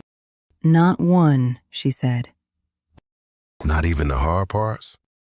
Especially not the hard parts. She turned to face him. Because without the hard parts, there's no us. Without the bathroom floor, there's no golden dragon. Without the wrong choices, there's no understanding what right looks like when you find it. Without Jazz, there's no Chloe. And I cannot imagine a version of my life that doesn't have Chloe in it. I cannot make that version real enough in my mind to want it. He looked at her. That look, from the bottom of the stairs. You stopped everything. You have always stopped everything. You know I love you, he said. I know. She reached up and put her hand against his face, the way Chloe had put her hands on his face at 9 months old in Katie's kitchen. The way she had learned from watching her daughter that the most important things required touch. The actual press of a hand against the face of the person you loved most. I love you too, from the start, he said. Always, she said. He kissed her. Under the Los Angeles stars. Different stars than Ember Peak. A different sky. A different city. A different version of them. But the same kiss. The same choice. The same two people who had been choosing each other since they were 12 years old in a science class when he sent a note folded into a football shape and she checked yes. And everything that came after was just the long, beautiful, difficult, magnificent consequence of that yes. Final reflection. They asked me once, in an interview, if I could go back and change anything. Would I? I said no. They pushed. Surely something. Surely the hard parts. Surely the pregnancy at 17. The judgment. The years when it was more than we could carry and we carried it anyway. No. Not the pregnancy at 17. Not the judgment. Not the years on no sleep in an apartment with a leaky faucet and a cardboard box coffee table. Not the test on a bathroom floor. Not the golden dragon booth. Not the prom dress at $45. Not the 3 flights of stairs. Not any of it. Because every single moment led to here. To him. To our girls. To this life we built from the decision, made over and over, to choose each other. I was 5 years old when I claimed Deacon Ashford in a school hallway. I didn't have the word for what I was feeling. I just knew. The way certain things announce themselves before you have the vocabulary to receive them. The way your body understands something your mind hasn't gotten to yet. He was mine. He had always been mine. And I have been his. And we have been Chloe's parents, and Amore and Amora's parents, and each other's people, completely and without reservation, through all the versions of ourselves we have ever been. People ask what the secret is. I tell them what Deacon always says. He just kept showing up. But here is the fuller truth. We both did. We kept showing up for each other. We kept showing up for Chloe before she could tell us to. We kept showing up for the life we were building, even when it looked nothing like we expected. Even when it was hard in ways we hadn't planned for. Even when it would have been easier to stop. We didn't stop. Some things are worth not stopping for. Some people, some love stories. If you are young right now and scared, if you are standing at the edge of something enormous and every voice around you is telling you that you can't, that the door is too heavy, that you are too small for what you want, find your people. Let them help you carry the door. And then walk through. Because the story on the other side of that door, it is worth every hard thing it took to get there. I promise you. From a girl who almost didn't go to prom. From a girl who sat on a bathroom floor with 2 pink lines and chose. Who chose. Who has never stopped choosing. This is the story of what happens when you choose. This is the story of Ember Ridge. This is the story of a boy who jumped on the cracks in the pavement and a girl who saw him and knew. This is our story. And it started from the start. Always. Some love stories start at 5 years old. Mine did. And it was only just getting started. Q speaks. Final. Emberkin. That is the whole beginning of Keena and Deacon Ashford. From a hallway in 1993 to a rooftop in Los Angeles in 2025. From a 5-year-old claiming what she knew to a 38-year-old woman standing in the life she built. I want to tell you something before I go. I have been in this story with you. Every episode. And the thing I want you to take with you, not just the romance, not just the love story, though Lord knows both of those deserve to be held and held close. The thing I want you to take is this. Keena never stopped. Not once. Not when the test came back positive. Not when the teacher told her she was throwing her life away. Not when the guidance counselor said, maybe community college. Not when she almost talked herself out of prom. Not when she sat on a bathroom floor in the dark. She got up. Every time. And she went anyway. You are stronger than you think. That's Ruby Hartwell. That's Keena Sinclair Ashford. That's for you, whoever you are right now, wherever your bathroom floor is, whatever door feels too heavy. You are stronger than you think. From Ember Ridge, North Carolina. This has been From the Start, an Ember Ridge romance. Thank you for being Emberkin. Until the next story begins. Q. If you loved From the Start, it's available for pre-order now, and make sure you check out more books from the author, Cinquanta Cox-Smith. Journeys of the Heart series is a 9-book series with a bridge book that connects to Ember Ridge. Audiobooks coming soon. Also listen to an Ember Ridge Romance EP, Soft Landing, by my fictional character, superstar Lily DuPont. Life of a Star Before the Fame, Book 3. Her stage name is Valley.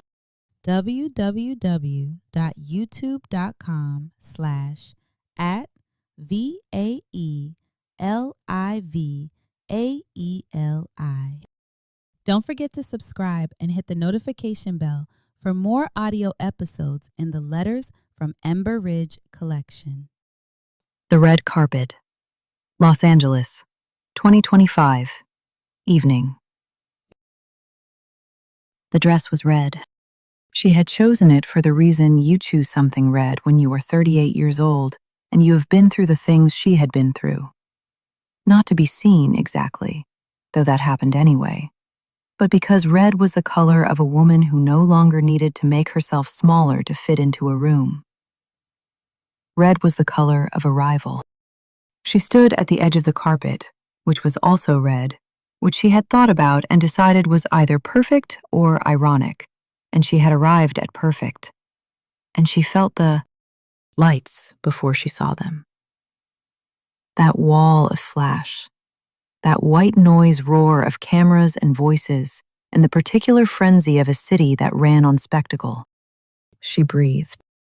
In. Out. 4 films now. 4 red carpets. 4 times standing at this edge trying to locate herself in the chaos. The first time she had gripped Deacon's hand so hard she'd left a mark. The second time she'd cried in the car before going in. The third time, she had stood backstage and whispered to herself, Ruby Hartwell worked 3 jobs. Ruby Hartwell built something from nothing. Ruby Hartwell believed in you before you believed in yourself.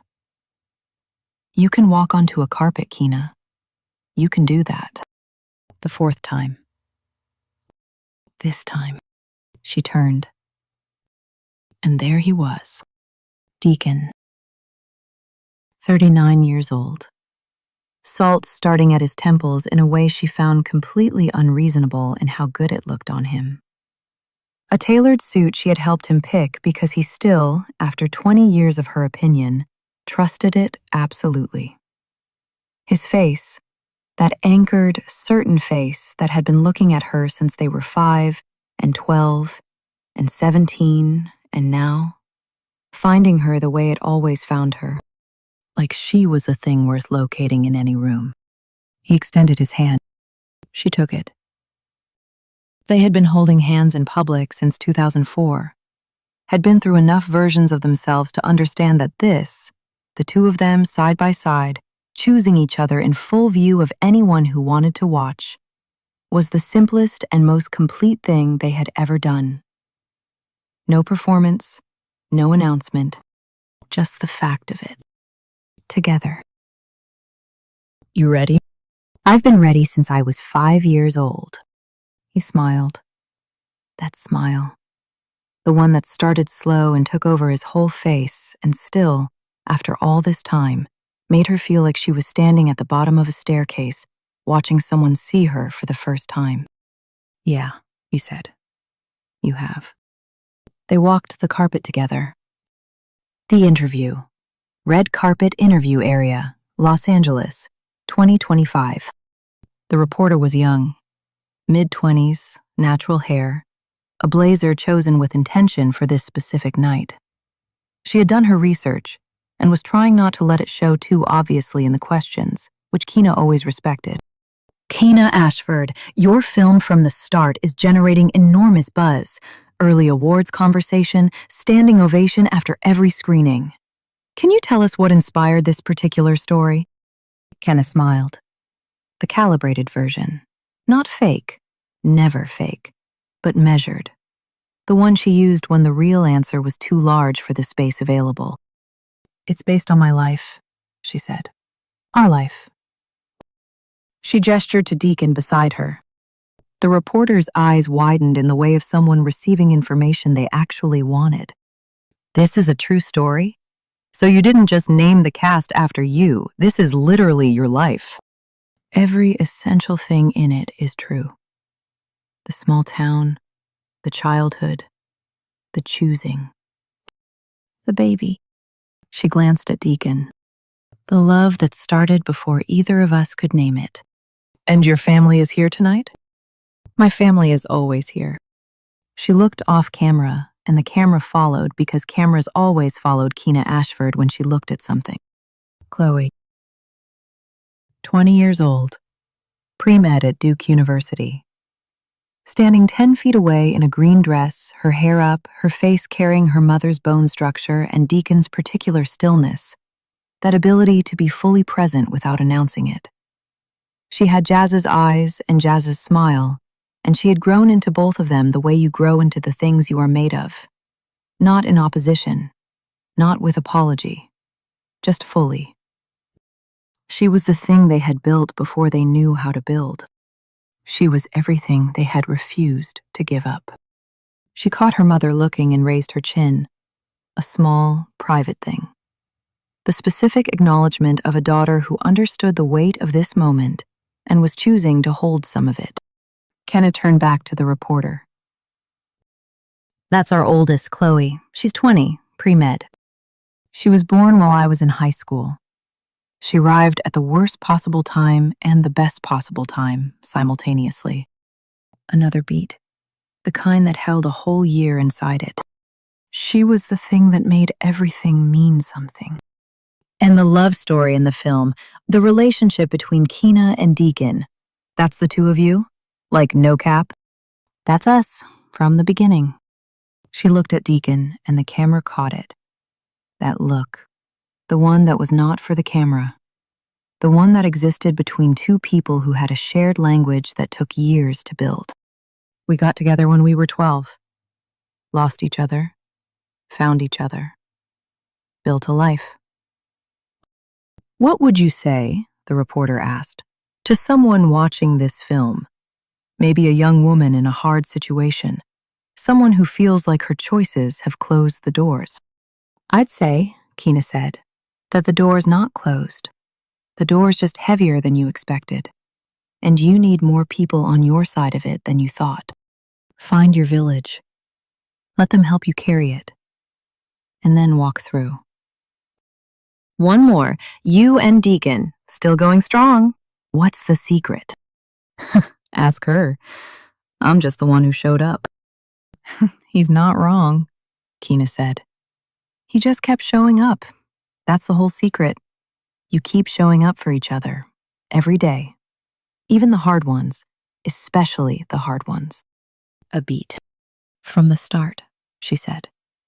Always. The theater. Before the film. Los Angeles. 2025. The theater was beautiful in the way of spaces that understand the weight of what they hold. High ceilings, deep seating, a screen that would fill your whole field of vision when the lights went down. Built for the understanding that what was about to happen in here mattered. Kenna stood at the back, just inside the entrance, and looked at her people.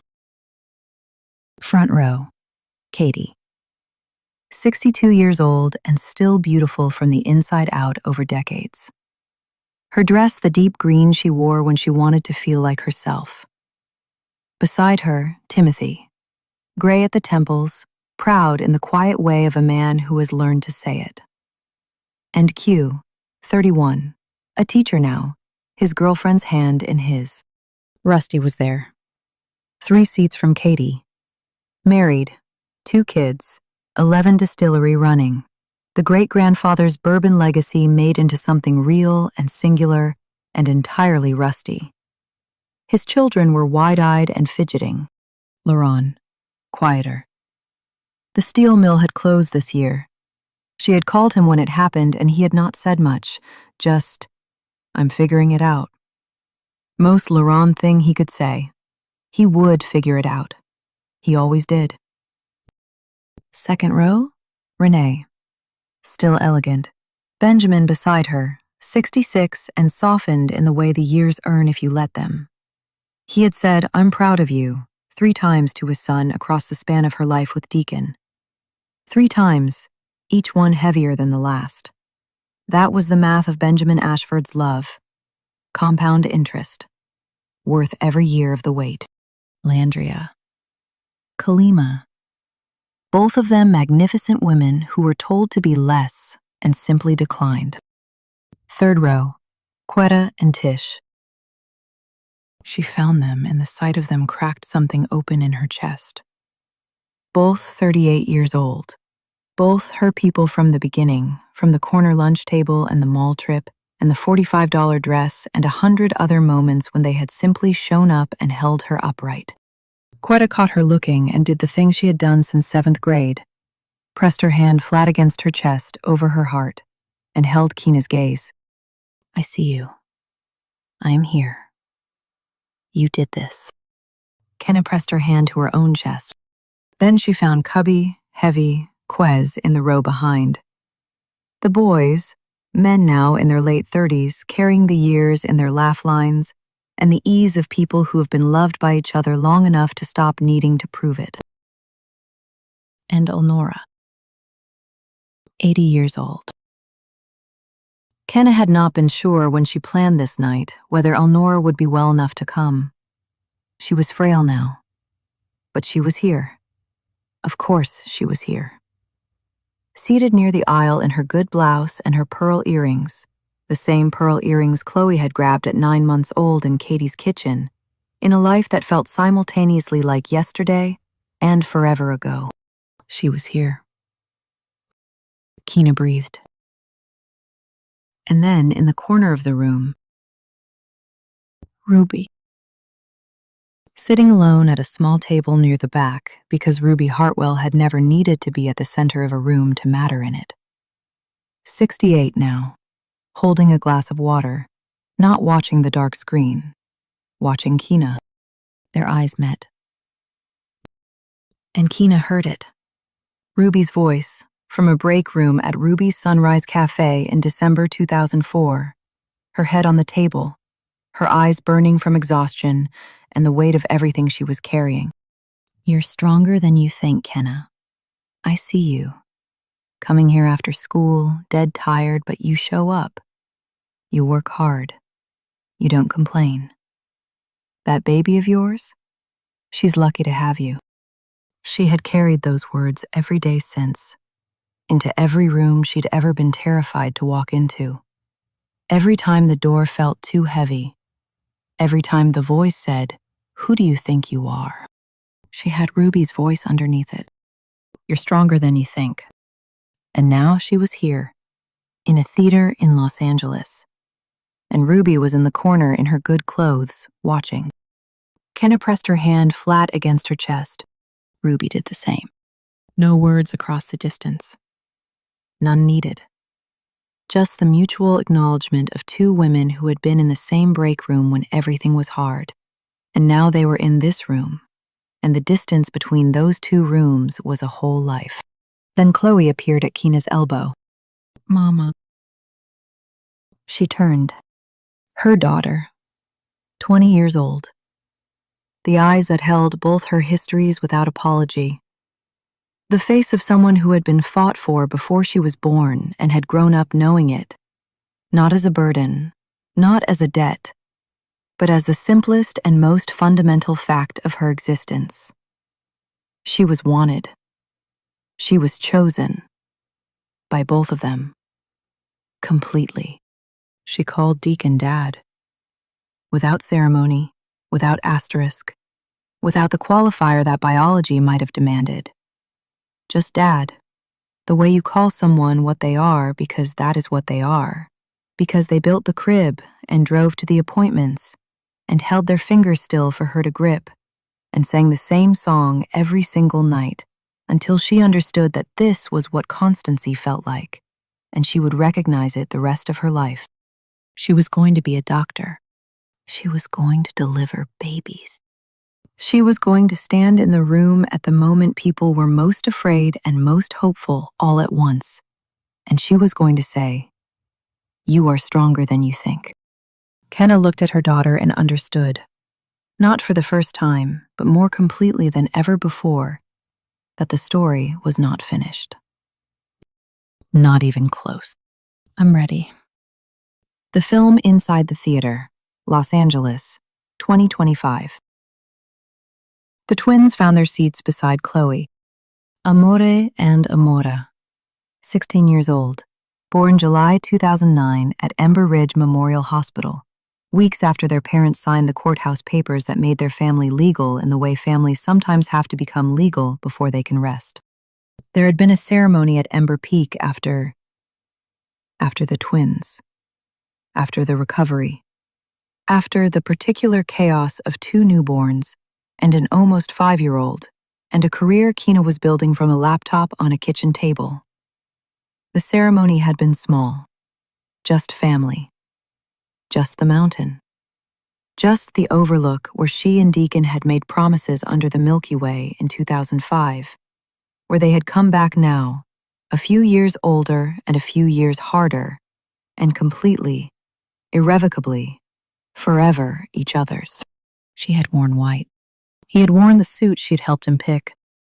And under the open sky of Ember Ridge, North Carolina, with the valley lit below them, and their girls in the arms of grandmothers who wept without apology, Keena Sinclair had become Keena Sinclair Ashford, the way she had always been going to.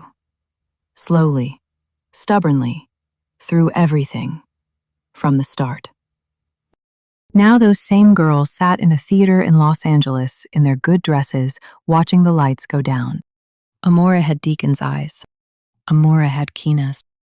Both of them had the Sinclair Ashford quality of stillness, the ability to be fully inside a moment without needing to announce it, absorbed through years of watching two people who understood that the most important things happen quietly. Keena sat between Deacon and Chloe. Deacon's hand found hers in the dark. She felt the calluses on his palms, mechanic's hands, years of Ashford automotive, the hands of a man who built things and fixed things and showed up every morning regardless. She laced her fingers through his the way she had been lacing them since they were 12 years old, in a middle school hallway after a science class. The screen lit, and the story began. She watched it the way you watch something you know. Not following the plot, but following the truth inside the plot, checking it against what it was like to actually live it. The hallway, age 5. A little girl with papers in her hand. A boy jumping on the cracks in the pavement. Beside her, Chloe made a sound, barely audible. Just a breath. The breath of someone watching their own origin story rendered visible. Watching the moment before their beginning. The moment that made their beginning possible. Kenna turned to look at her. Chloe's eyes were on the screen. Not crying, just watching. With the full, focused, clear-eyed attention of a woman who is seeing something important and will carry it forward. She looked like Kenna. She looked like herself. On screen, the story moved through its years. The note, the Juvie letters, the wrong choices, the right ones. The golden dragon booth, the 2 pink lines, the hospital, the $45 dress, the mountain promise, the stage, the apartment, the cardboard box coffee table, the 2 words on a laptop screen. She watched the audience, watched them receive it, watched what it did to their faces. That thing that happened when fiction found the truth it was built from, and the distance between the screen and the seats collapsed. People were crying. Not theatrical crying. The private kind. The kind you do when something on a screen reaches into the exact room inside you where you keep the thing you don't talk about and says, I know this room. I have been here. You are not alone in here.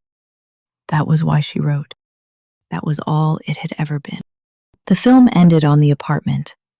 Young Keena and young Deacon, sitting on the floor with their golden dragon containers and their plastic cups, and their baby in the playpen and their cardboard box.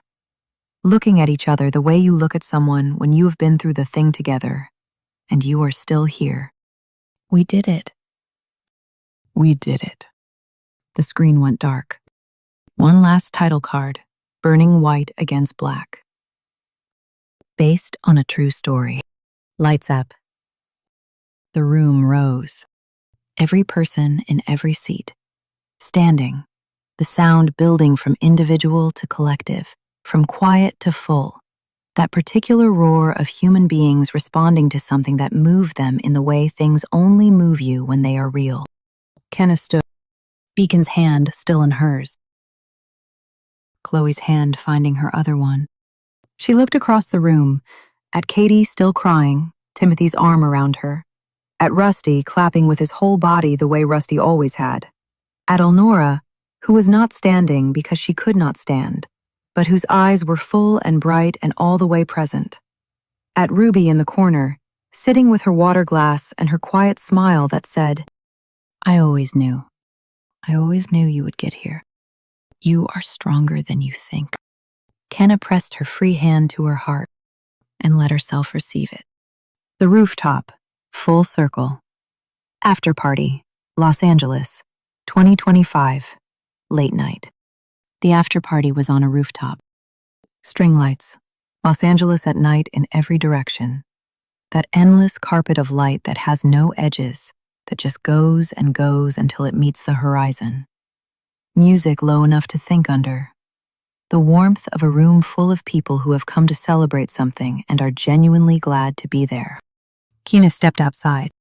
She needed the air. The moment between the evening and whatever came after. The breath that let her check in with herself about what had just happened. She had learned to take those moments over the years, had learned that the events that mattered required their own quiet afterward. The city lay below her, enormous and indifferent and beautiful. She heard him before she felt him.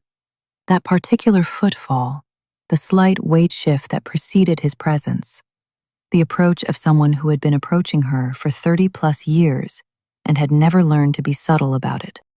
Deacon stood beside her at the rail. For a while, neither of them said anything. Just stood in the city air in their good clothes, at the end of a long day, at the end of a long journey. The way you stand with someone when you have enough history that silence is not a gap, but a form of conversation. Remember our first apartment? The one with the leaky faucet. And the stained carpet. And the couch from Goodwill. We thought we had it all. He turned to look at her. We did. We had each other. Same as now. She looked back at the city. 20 years. The Vail campus and the secondhand laptops and the childcare spreadsheet and the 3 a.m. feedings and the crib built on the bedroom floor. The courthouse papers and the Ember Peak ceremony and the twins and all the years that came after. The ones that were hard in different ways. The ones that would be other stories for later. But she had written those too. For now, tonight, this was the one. This was 18. This was the beginning. This was the thing they had survived in order to be here. Any regrets? He asked. She thought about it. Not the performance of thinking, actually thought all the way through. About the wrong choices and the right ones. About a bathroom floor. About a golden dragon booth. About a man who kept showing up when leaving would have been easier, who built a crib from instructions spread on a bedroom floor and called himself a father before the word had been earned, and earned it every day since. About Chloe. Her daughter, who was going to be an OBGYN, who was going to stand in rooms where people were most afraid and most hopeful simultaneously and say, "You are going to get through this." Who carried every version of her history in her face without apology. Jazz's eyes, Keena's bone structure, Deacon's heart. All of it, completely. About Amore and Amora. About the life they had built from nothing. From love. From sheer, unreasonable Sinclair Ashford refusal to accept that where you started was where you had to stay. Not one, she said. Not even the hard parts? Especially not the hard parts. She turned to face him. Because without the hard parts, there's no us. Without the bathroom floor, there's no golden dragon. Without the wrong choices, there's no understanding what right looks like when you find it. Without Jazz, there's no Chloe. And I cannot imagine a version of my life that doesn't have Chloe in it.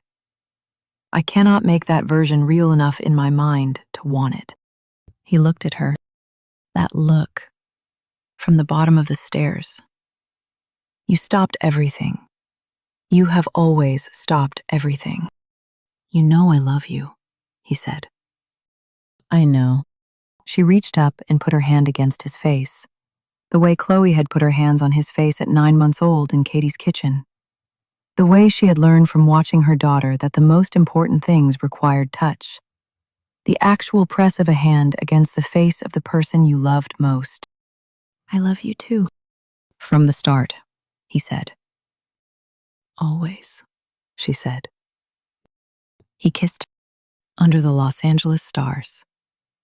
different stars than Ember Peak, a different sky, a different city, a different version of them.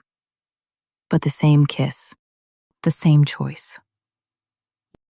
The same two people who had been choosing each other since they were 12 years old in a science class when he sent a note folded into a football shape, and she checked yes, and everything that came after was just the long, beautiful, difficult, magnificent consequence of that yes. Final reflection. They asked me once in an interview if I could go back and change anything. Would I? I said no. They pushed. Surely something. Surely the hard parts. Surely the pregnancy at 17, the judgment, the years when it was more than we could carry and we carried it anyway. No. Not the pregnancy at 17, not the judgment, not the years on no sleep in an apartment with a leaky faucet and a cardboard box coffee table. Not the test on a bathroom floor. Not the Golden Dragon booth. Not the prom dress at $45. Not the 3 flights of stairs. Not any of it. Because every single moment led to here. To him. To our girls. To this life we built from the decision, made over and over, to choose each other. I was 5 years old when I claimed Deacon Ashford in a school hallway. I didn't have the word for what I was feeling. I just knew. The way certain things announce themselves before you have the vocabulary to receive them. The way your body understands something your mind hasn't gotten to yet. He was mine. He had always been mine. And I have been his. And we have been Chloe's parents, and Amore and Amora's parents, and each other's people, completely and without reservation, through all the versions of ourselves we have ever been. People ask what the secret is. I tell them what Deacon always says. He just kept showing up. But here is the fuller truth. We both did. We kept showing up for each other. We kept showing up for Chloe before she could tell us to. We kept showing up for the life we were building, even when it looked nothing like we expected. Even when it was hard in ways we hadn't planned for. Even when it would have been easier to stop. We didn't stop. Some things are worth not stopping for. Some people. Some love stories. If you are young right now and scared, if you are standing at the edge of something enormous and every voice around you is telling you that you can't, that the door is too heavy, that you are too small for what you want, find your people. Let them help you carry the door, and then walk through. Because the story on the other side of that door, it is worth every hard thing it took to get there. I promise you. From a girl who almost didn't go to prom. From a girl who sat on a bathroom floor with 2 pink lines and chose. Who chose. Who has never stopped choosing. This is the story of what happens when you choose. This is the story of Ember Ridge. This is the story of a boy who jumped on the cracks in the pavement and a girl who saw him and knew. This is our story, and it started from the start. Always. Some love stories start at 5 years old. Mine did, and it was only just getting started. Host speaks. Final. Emberkin. That is the whole beginning of Keena and Deacon Ashford. From a hallway in 1993 to a rooftop in Los Angeles in 2025. From a 5-year-old claiming what she knew to a 38-year-old woman standing in the life she built. I want to tell you something before I go. I have been in this story with you. Every episode. And the thing I want you to take with you, not just the romance, not just the love story, though Lord knows both of those deserve to be held and held close. The thing I want you to take is this. Kenna never stopped. Not once. Not when the test came back positive. Not when the teacher told her she was throwing her life away. Not when the guidance counselor said maybe community college. Not when she almost talked herself out of prom. Not when she sat on a bathroom floor in the dark. She got up. Every time. And she went anyway. You are stronger than you think. That's Ruby Hartwell. That's Keena Sinclair Ashford. That's for you. Whoever you are right now, wherever your bathroom floor is, whatever door feels too heavy, you are stronger than you think. From Ember Ridge, North Carolina. From the start. Always. This has been From the Start, an Ember Ridge romance. Thank you for being Emberkin. Until the next story begins. Q. If you loved From the Start, make sure you check out more books from the author Cinquanta Cox-Smith. Journeys of the Heart series is a 9-book series with a bridge book that connects to Ember Ridge. Also listen to the An Ember Ridge Romance EP Soft Landing by my fictional character / superstar Lily DuPont. Life of a Star Before the Fame, Book 3. Her stage name is Valley.